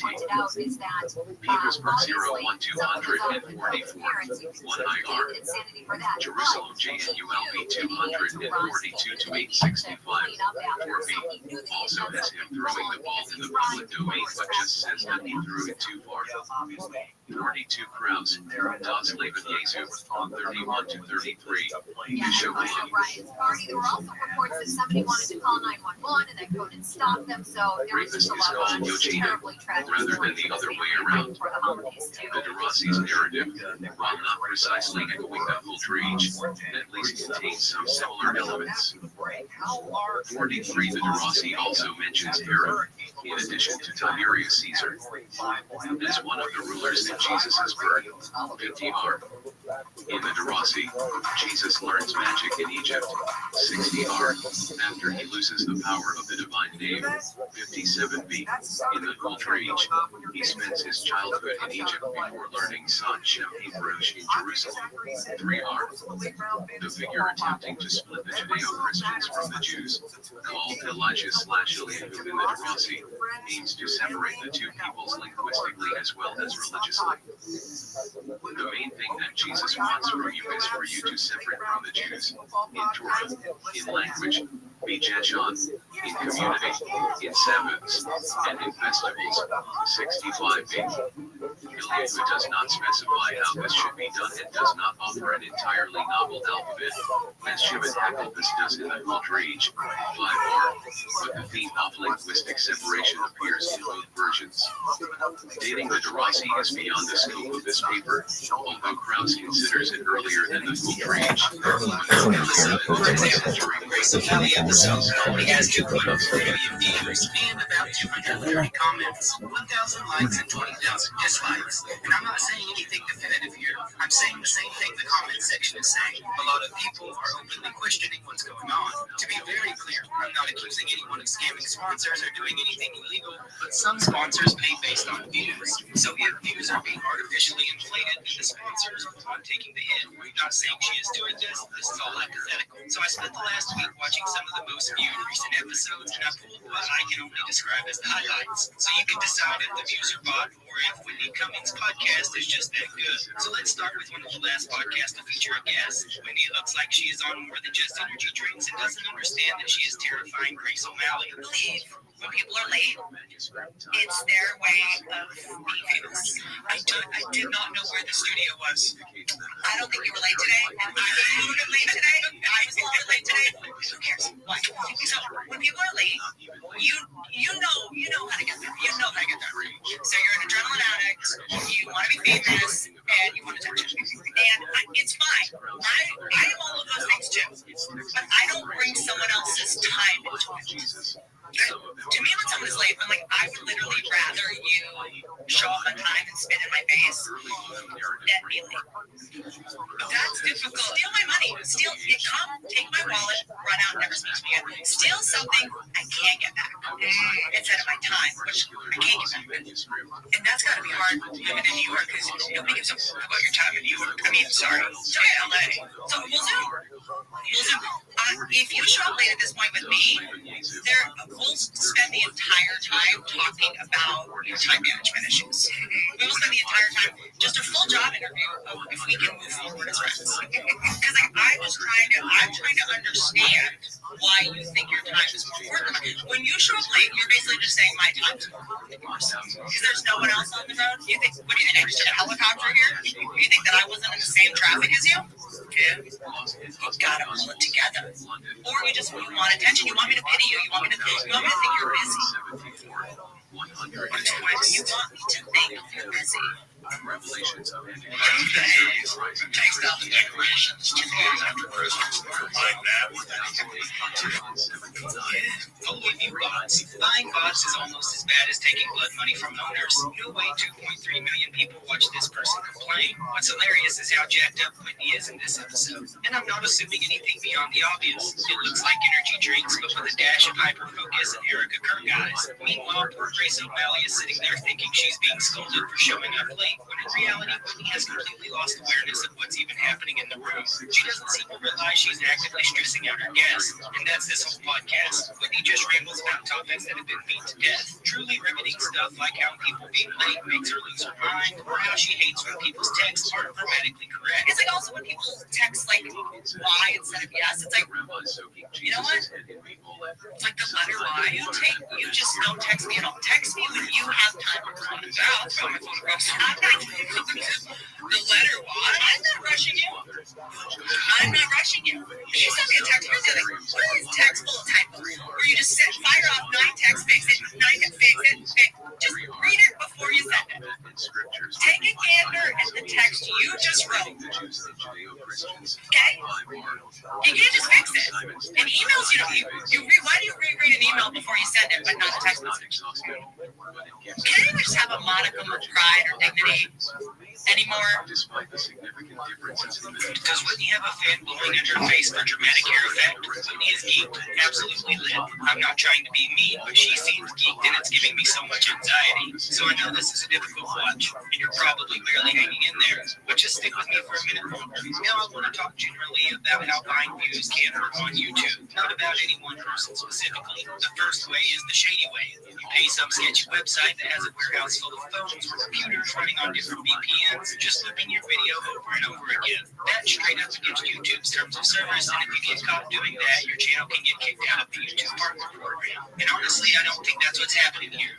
If someone were doing that, you'd probably also see fake likes and fake comments to match the views. And sometimes that can still backfire. Like if the people you are paying accidentally give you thousands of more likes than views. The second way is much more common and totally allowed, which is running ads through YouTube to promote your videos. When you do that, you can choose what you want the campaign to do. You can select for views, subscribers, or website visits. But here's the thing, getting views through ads does not guarantee engagement. It doesn't guarantee comments, and it doesn't guarantee likes. Where it can get messy, hypothetically, is if you have sponsorship deals that are based on raw view counts. Those views are being heavily supplemented by paid promotion, without that being disclosed to sponsors. Again, I'm not saying that's happening with Whitney, but you can see where there may be an issue. Moving along, the next viral upload on Whitney's channel is her comedy special. She uploaded it after Netflix's rights expired and it went back to her. It currently has over 1.3 million views with 93 comments and roughly the same number of dislikes as likes. I can't show clips from the actual 37-minute set or special as it's labeled because that's copyrighted. But what I can show you is the trailer Netflix released years ago when they were promoting it. You can watch the trailer, look at the numbers on the full upload, and decide for yourself whether that feels like something that organically pulled 1.3 million views in a single month, or if it feels like something else is just helping it along. You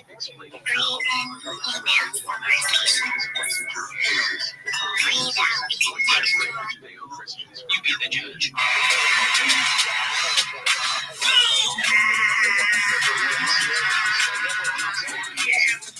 There's a documentary I need you to watch. Why are you complaining about this miracle in your living room? Turn this so off. 3 minutes. Daddy, daddy, daddy, daddy, they'll deserve to see this peanut in this chick. That's the move that's illegal in the NFL. I would like a Big Beaver magazine, please. I paid $750.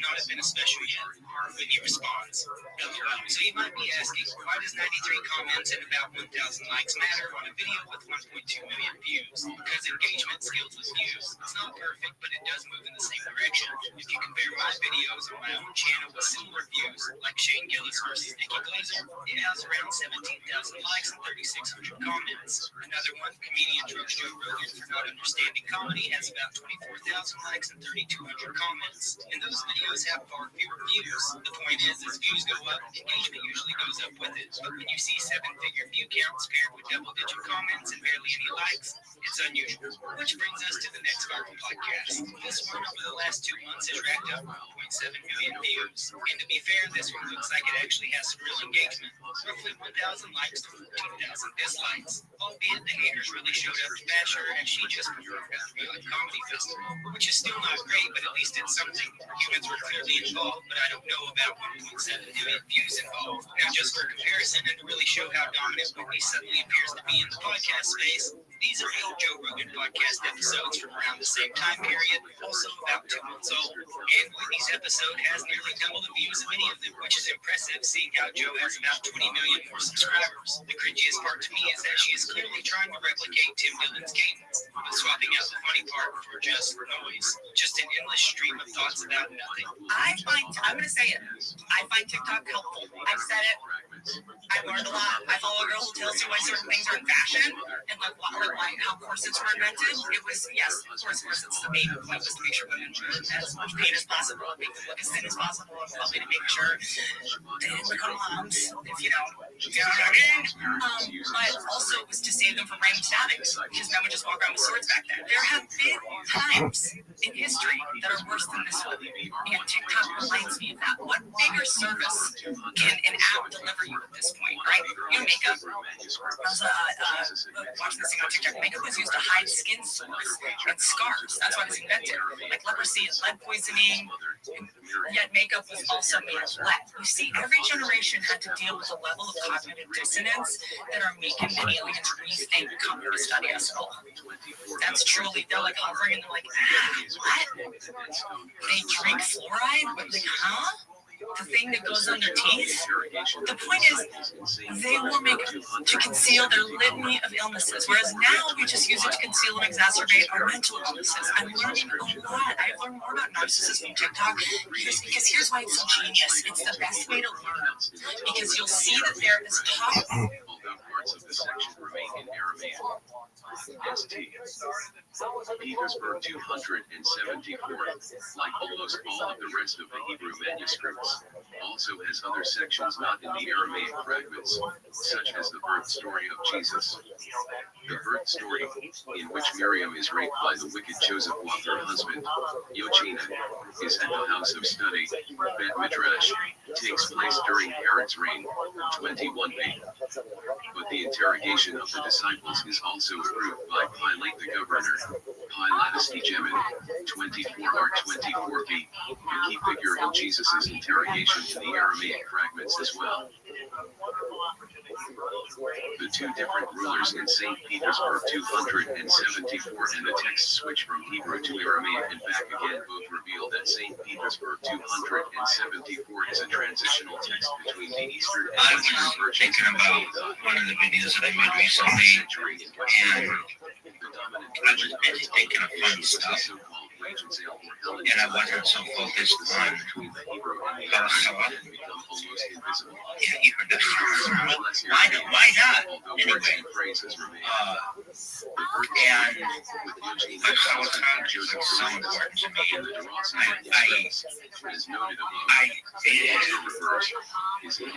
makes me want to cry. Nobody else wants to cry with halacha.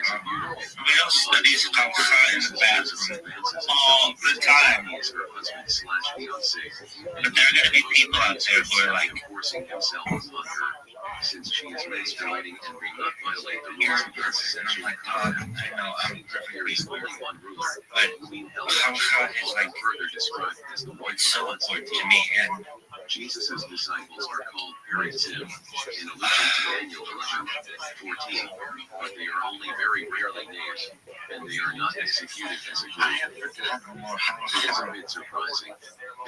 Then, in the Middle Age, the Western European manuscript And if anybody ever sees my story, they're gonna know. would be more similar to the Talmud story And it's painful than the wages to me for how much I was However, a number of similarities between the Uldreich and the Babli.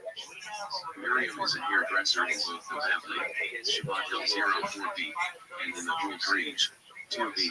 The provision was, for some reason, And so for those of you who are like 47 in both texts choose watching this, soda, in adulterous women, that's not mainstream centrist the story of orthodoxy the Uldreich of Rabbi or teaching. to her Nazareth house to ask about the Well, it either surrounding Jesus' birth. was They are a learning appears to be based on the Sikh Kel 15b16. 48, although the Kel version names neither mother nor child. The story later, according to Louis Ginsburg and to be associated. Jesus is buried in a sewage ditch, as opposed to a water channel. The text announces, in order to fulfill the words of the sages, everyone who mocks the words of the sages is judged with boiling excrement. 49. This is not just an allusion, I'm gonna say lesson. rather, the quotation I feel as if there's a better way. begin in 56b57, You're gonna find which tells the stories of the punishments of the worst Jewish and an Gentile incredible sinners. desire to be Jesus, in in some everything versions, I do. the sinners of Israel, is forced to spend eternity in boiling excrement. Was certainly, and most importantly, And and that's how and Uldreich almost always incorporates Talmudic stories and Talmud traditions by rewriting them, at least slightly. As has been So in discussed, terms of shotness, I was watching one of my videos relationship on that promises Jesus is voluntary like the core root rather than reformist. shotness is all unlinked together. Jesus purported 17 And it's from Vayikra 1919 to Deuteronomy 11. Only sheep is 48 born, is a minor track is on there, and linen flax, fish standing together create shotness. Nothing else is direct shotness. Now, cotton, nylon, polyester, elastic, lighter materials, cotton's not wool, it's not linen, it's never shotness. Now, Jesus in the Talmud, the Peninsula that we're showing you, Rambam has a very strict definition. Shotness applies only to wool and linen. Other factors never count, even the linen.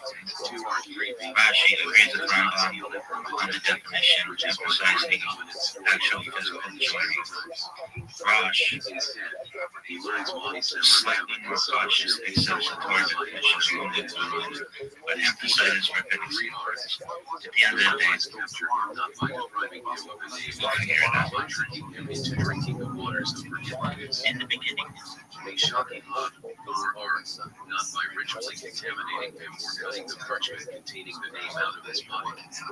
In addition to assigning Jesus' followers new holidays, the post-Jesus prophet in the Uldreich takes the unusual step of writing an entirely new alphabet and scriptures for them. Not content merely to separate them from the Jewish people, he murders a group of them by offering to give them a ride on his flying cloud and then throwing them from it in midair.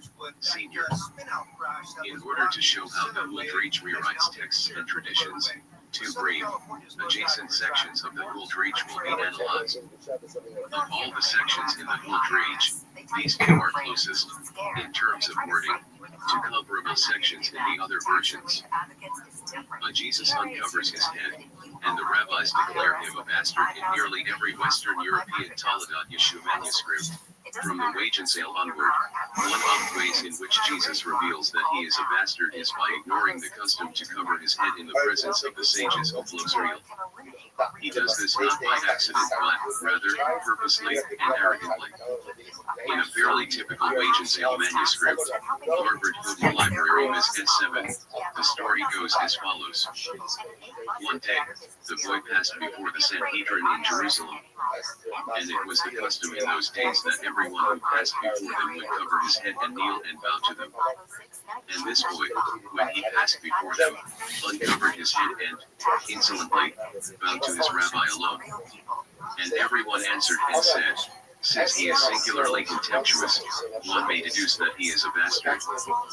And one of them answered and said, Surely he is a bastard and the son of a menstruant. 23r. The expression, since he is singularly contemptuous, one may deduce that he is a bastard, is a slight modification of a sentence that appears in the Babli, Babamitzi 83b.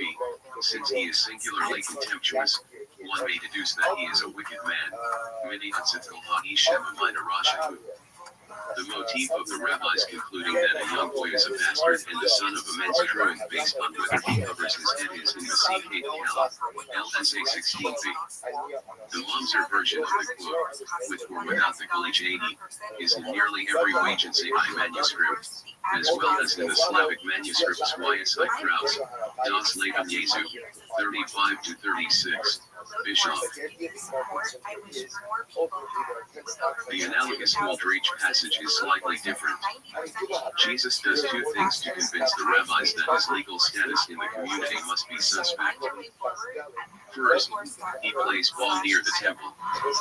In the other manuscripts that have him playing ball, which are all Slavic, his sin is playing on the Sabbath and throwing the ball in the public domain outside the allotted 4 cubits. He is wearing priestly garments, and, when his ball goes astray, he becomes despondent and throws his mitre onto the ground. The boys playing with Jesus say to him, Cover your head, to which he responds, And is it not true that Moses did not command that head covering in the Torah, and that the words of the sages are worthless? The rabbis are not directly involved in this conversation, but 3 of them, Rabbi Eliezer, Rabbi Yehoshua ben Levi, and Rabbi Akiva, are sitting nearby, and they hear the exchange. Rabbi Eliezer suggests that Jesus is the son of a menstruant, to which Rabbi Joshua responds that he is the son of a prostitute. Rabbi Akiva says that he is a bastard. 3r. In order to capture the Waldreich's melding of different texts, it is necessary to take a close look at the Masikhet Kala text. In the Kala passage, the primary sin of the young boy, later identified with Jesus, is, as in most of the Taladat Yeshua texts, but not in the Waldreich, failing to cover his head in front of great rabbis. In the Waldreich, but not in the other versions of the Taladat, the rabbis in question are the same 3 named in the Kala text. In the Kala passage, Rabbi Eliezer suggests that the boy is a bastard, Rabbi Yehoshua ben Levi says that he is the son of a menstruant, and Rabbi Akiva, bringing their charges together, concludes that he is a bastard and the son of a menstruant. In the Waldreich, however, the charges are that Jesus is the son of a menstruant, the son of a prostitute, and a bastard, with the result that the symmetry of the Kala text is lost. There is no clear narrative reason for this change, and the change is even stranger in view of the fact that the Waldreich, unlike the rest of the Taladat versions, continues with the story, as the Kadila passage does. In both the Waldreich and the Kala, Rabbi Akiva approaches the boy's mother for confirmation of the manner of her son's conception. He swears to her that if she tells him the truth, she will be granted a share in the world to come. But Rabbi Akiva, we are told, did not mean his vow. He swore with his lips/mouth and nullified the vow in his heart as to the mother admits the truth to him. In Masikhet Kala, it is that, without her knowledge, her husband's friend slept with her on her wedding night, while she was menstruating. In the Waldreich, Miriam admits sleeping. 52. The Waldreich reads, And, behold, I put you under oath, Mishpayach, by God, the Lord of the heavens, tell me what your deeds have been, and I am a surety, Arab, for you for the world to come. And Rabbi Akiva swore with his mouth and nullified in his heart. 3r. The Kala reads, My daughter, if you tell me the thing I am asking you, I will bring you to the life of the world to come. Hagolam Haba. Rabbi Akiva swore with his lips and nullified in his heart. By 5a16b.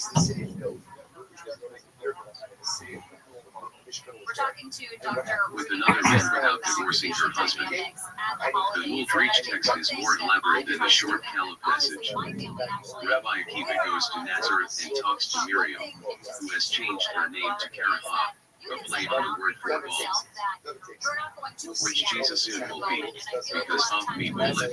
Point 53. After he swears falsely to her, and she admits that Jesus is a bastard, he excoriates her. 3R.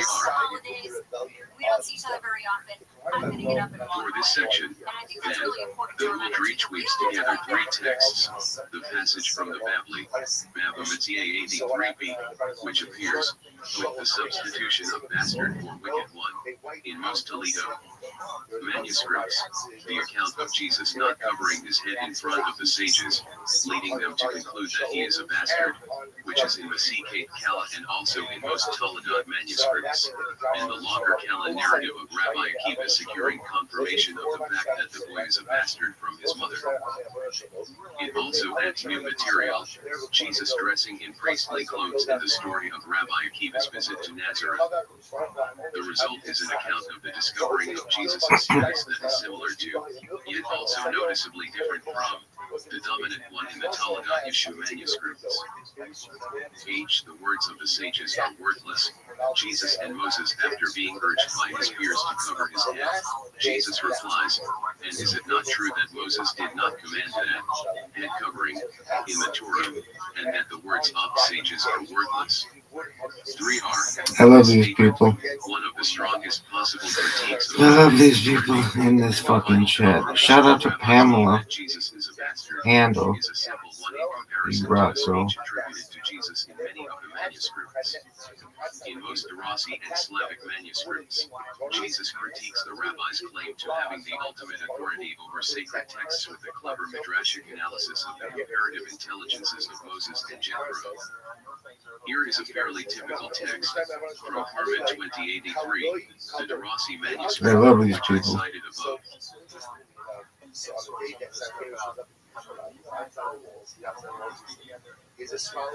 Afterwards, his rabbi went to his study house and was teaching his students from Tractate Nezikin. And the bastard came to the house of study and began to teach law to the students. One of them answered and said to him, "Did you not learn that everyone who teaches law in the presence of his teacher is liable for death?" Be Berachot 31b. And you are teaching law in the presence of your rabbi like a bastard and the son of a menstruant. The wicked one answered insolently, "You are the epic ones, offspring of falsehood, children of whoredom." Hosea 2:6.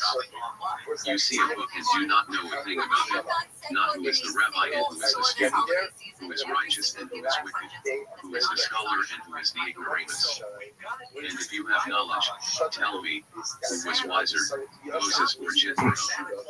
If you say to me, Moses, you are giving false testimony, since Moses learned practical knowledge and good counsel from Jethro. And if you say Jethro was wiser than Moses, Moses' greatness is nullified and his prophecy is delegitimized. For the scriptures said about him, he is faithful in all of my house. Numbers 12:7 and 53 on Miriam, Karahah, and baldness. See Krause, Das Leben, Issue 23. On the same page, Krause speculates on the origins of the comes to no firm conclusion.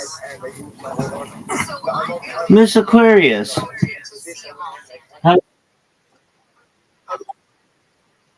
Rose a prophet like real.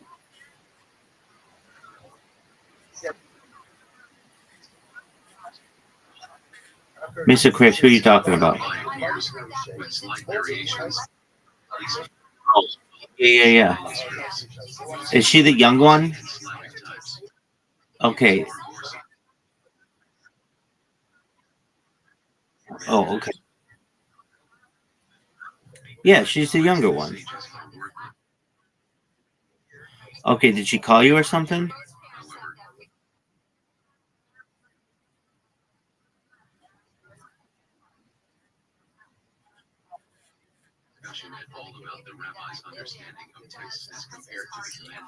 Well, is everything okay with her? Everything work out?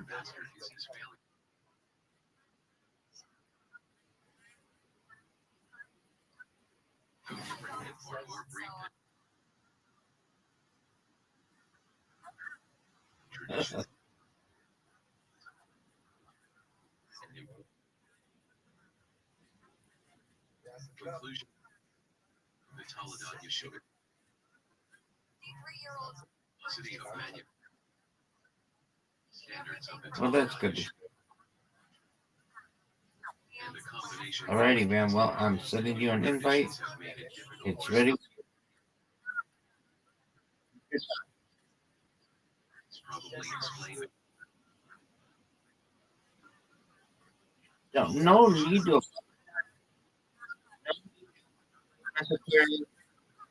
No need. His own notes to the manuscript he published. No need to apologize. Sections of the most complete. I'm glad you're here. The earliest Hebrew manuscript.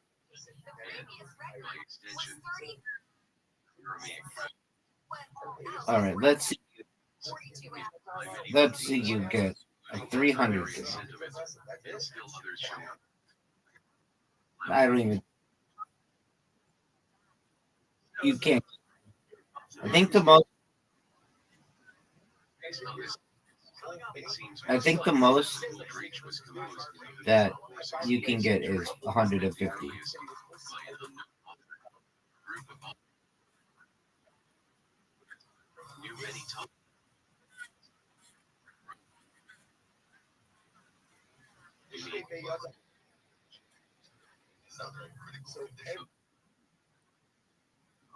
Not 300. 300 is a real game when you play 10 frames. With 5 frames, I think it's 150.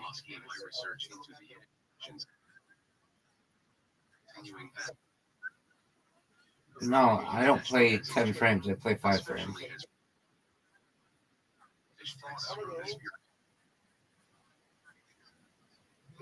You were playing against some random people, weren't you?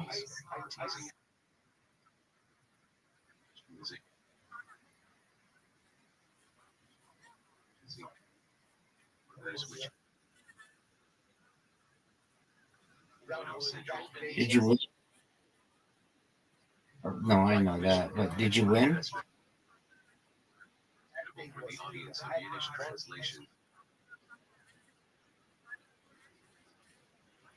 Okay. In this study, I will attempt to adapt.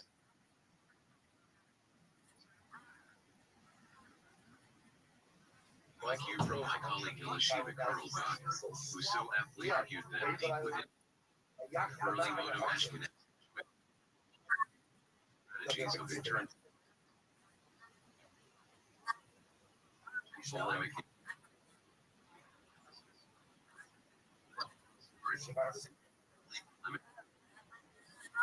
fundamental problems. First, we do not possess an accurate list of extant issue, something I hope to redress in a tentative manner. That looks perfect. It looks good. All right, this is a tough one. Hebrew versions of the texts, it is impossible to discern to what extent the issue resources. Thirdly, despite all the scholarship that has been Got it. I knew it. That's what I'm talking about. Essays in honor of Yosef Yerushalmi, EDS. Yeah.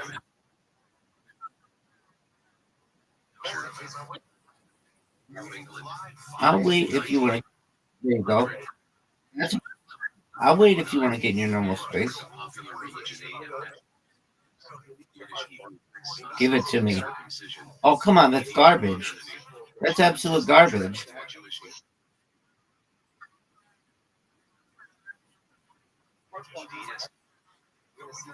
Strauss and Michi Brenner.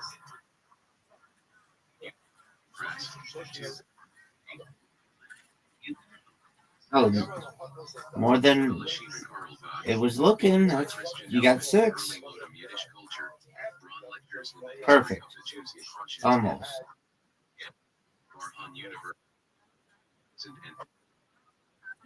Out. I'm going to get these 2 without a doubt. And I don't think anyone should doubt this. Easy peasy. No, Miss Aquarius. Not even close. Not even close. It was ugly. It was so ugly. Get it. Miss Aquarius with the strike. She's going to win, folks. Miss Aquarius. FTW for the win. Give me this. Oh. Don't count him out yet, folks. Get it. Get it, Miss Aquarius. Get it, Miss Aquarius. Perfect. Almost everything. Now you get double these points. 59. Get the.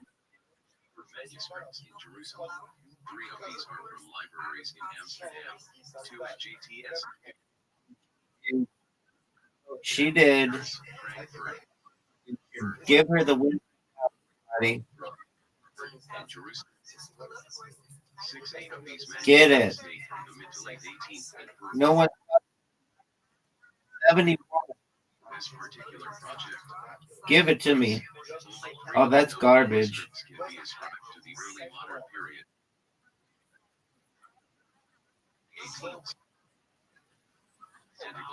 Here we go.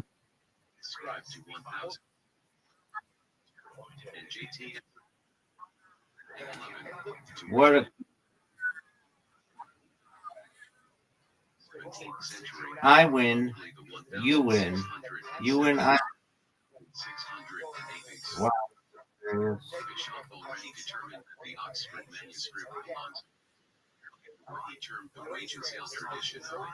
That was close. That was good. I like those ones the most where they're you make me work for it. Oh, nice. Perfect spare. No one's. Give it to me. Oh, that's garbage.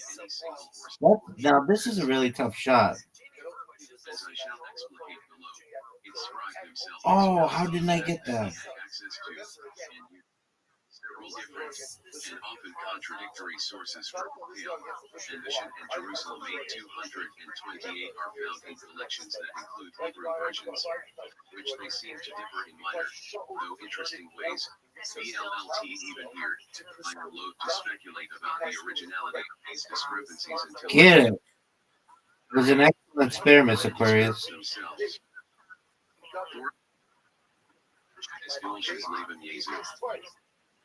Mail not der Box / Water Manuscript Rothschild Band, Leipzig, will / M. Friedrich, 1895.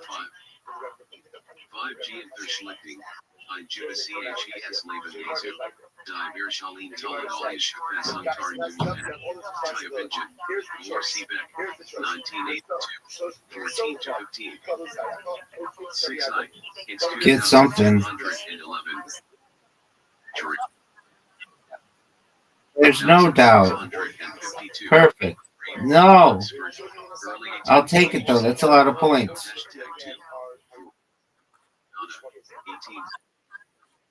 Miss Aquarius, my finger slipped. That was not ideal. Not ideal. But I'm going to come back. Get it. Don't call it a comeback.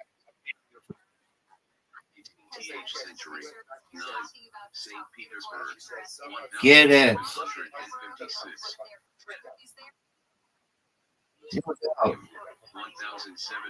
Oh no. My finger keeps slipping.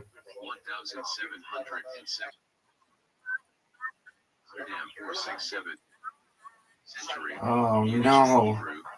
Miss Aquarius going into the final frame. She's got a 10-point lead, folks.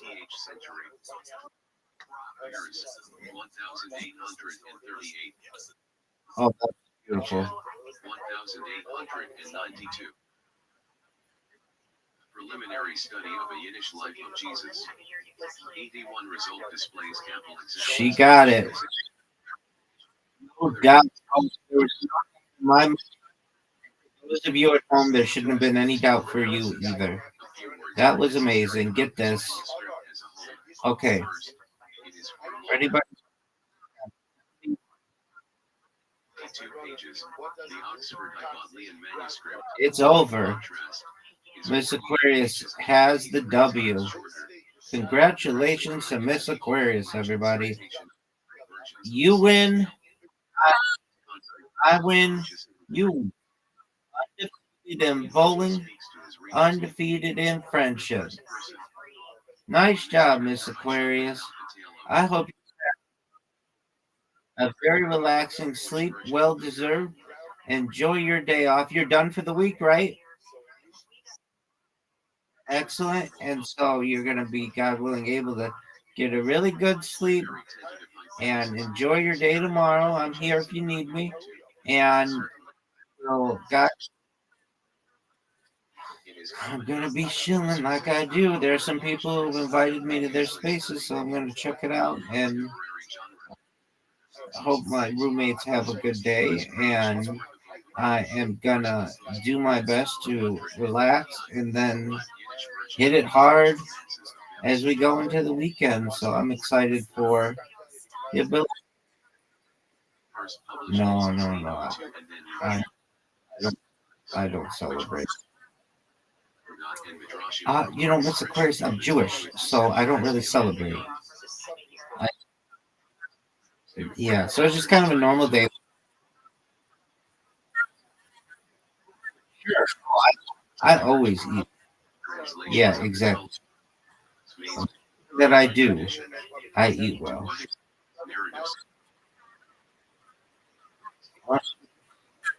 100%. All righty. Well, you enjoy, and I hope everything's good with Pop Pop. And did you get him anything?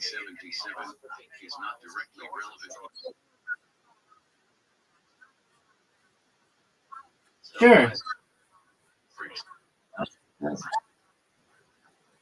Okie doke. And everything's on sale, right? There you go. All right, Mr. Aquarius, sweet dreams to you. God willing.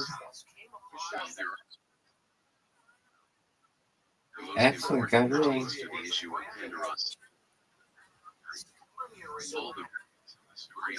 Shout out to Miss Aquarius. Miss Aquarius. But the disagreement in the sources is about whether Pandora's intercourse with Mary was consensual or rape. Some say that the first time Pandora came to her to have sex, she thought this was Joseph and screamed at him, "Get away from me, since I am Korsnita, Big Bento. I am menstruating and impure 7, while others present her essentially as a whore, either enticing Pandora or 7. All references to Ms. JTS 2211 will be cited by folio number. Yo, what up, baby? How you living, pimp? 82 Michael Stanislavski is the least succumbing to his entreaties. Dog, you're like that all the time, baby. Well, I hope you have a wonderful day. My friend, how are things with your girlfriend? Did you get her perfume? Did you put it in a nice box?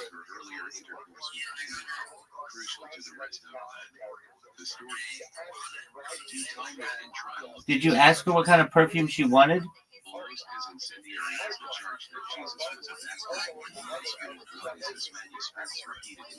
You fucked up. What am I gonna do with you? What am I gonna do with you? I told you exactly what to do, and you jerked yourself off raw.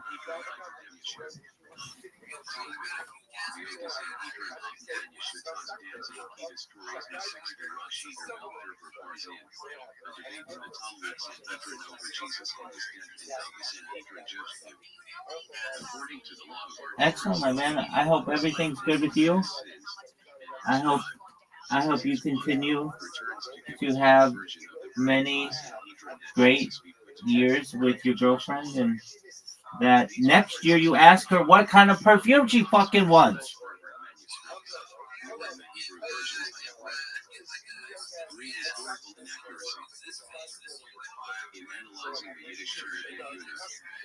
Dog, you should just ask her.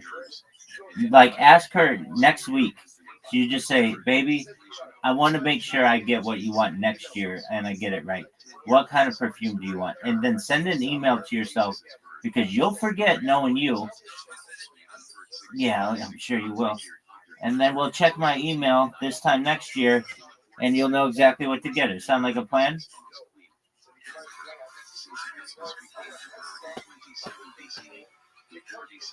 I appreciate it, big dog. You enjoy yourself. I appreciate the love. And go spend it with your girl.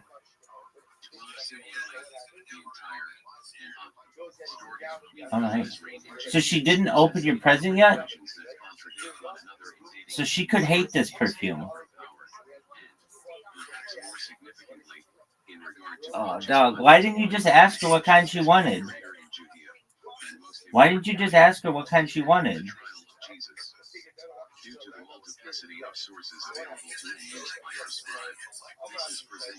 Yeah, good expectations. Hey, I want to get you something you like. Dog. What'd you get for your girlfriend who makes walnut soup?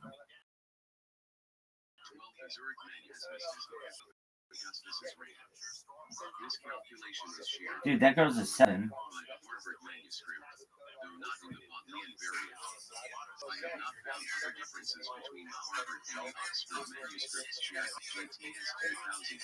Dog, you sent me full-on nudes of that bitch.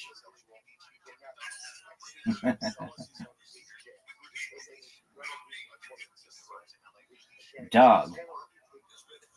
That girl, she must have had some amazing walnut soup for as much as you were talking about that bitch. You met her at Safeway. You fucking played in a away game. You went to Safeway for this bitch.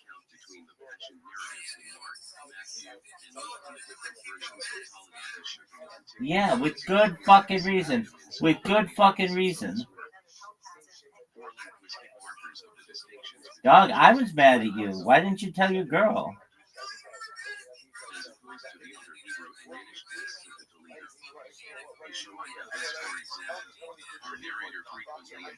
Yeah, I'm mad at you. You done fucked up, son. Do you know how many jerk-offs I get into this fucking 24/7 Twitter space? And I don't get mad at them, but I'm mad at you for fucking up with your girlfriend?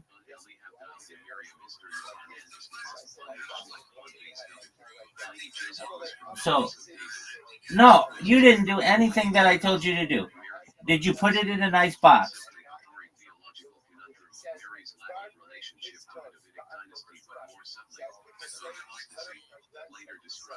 Dog, you still don't have his bitch in a box? You need this bitch in a box with a big old bow on it. Like you'd see in a fucking car commercial. No, you need to put your perfume in a box with a big old bow that you'd find in a car commercial.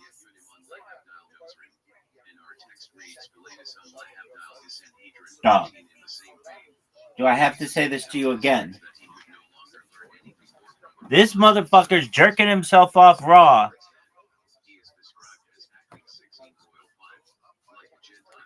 Jerking himself off raw.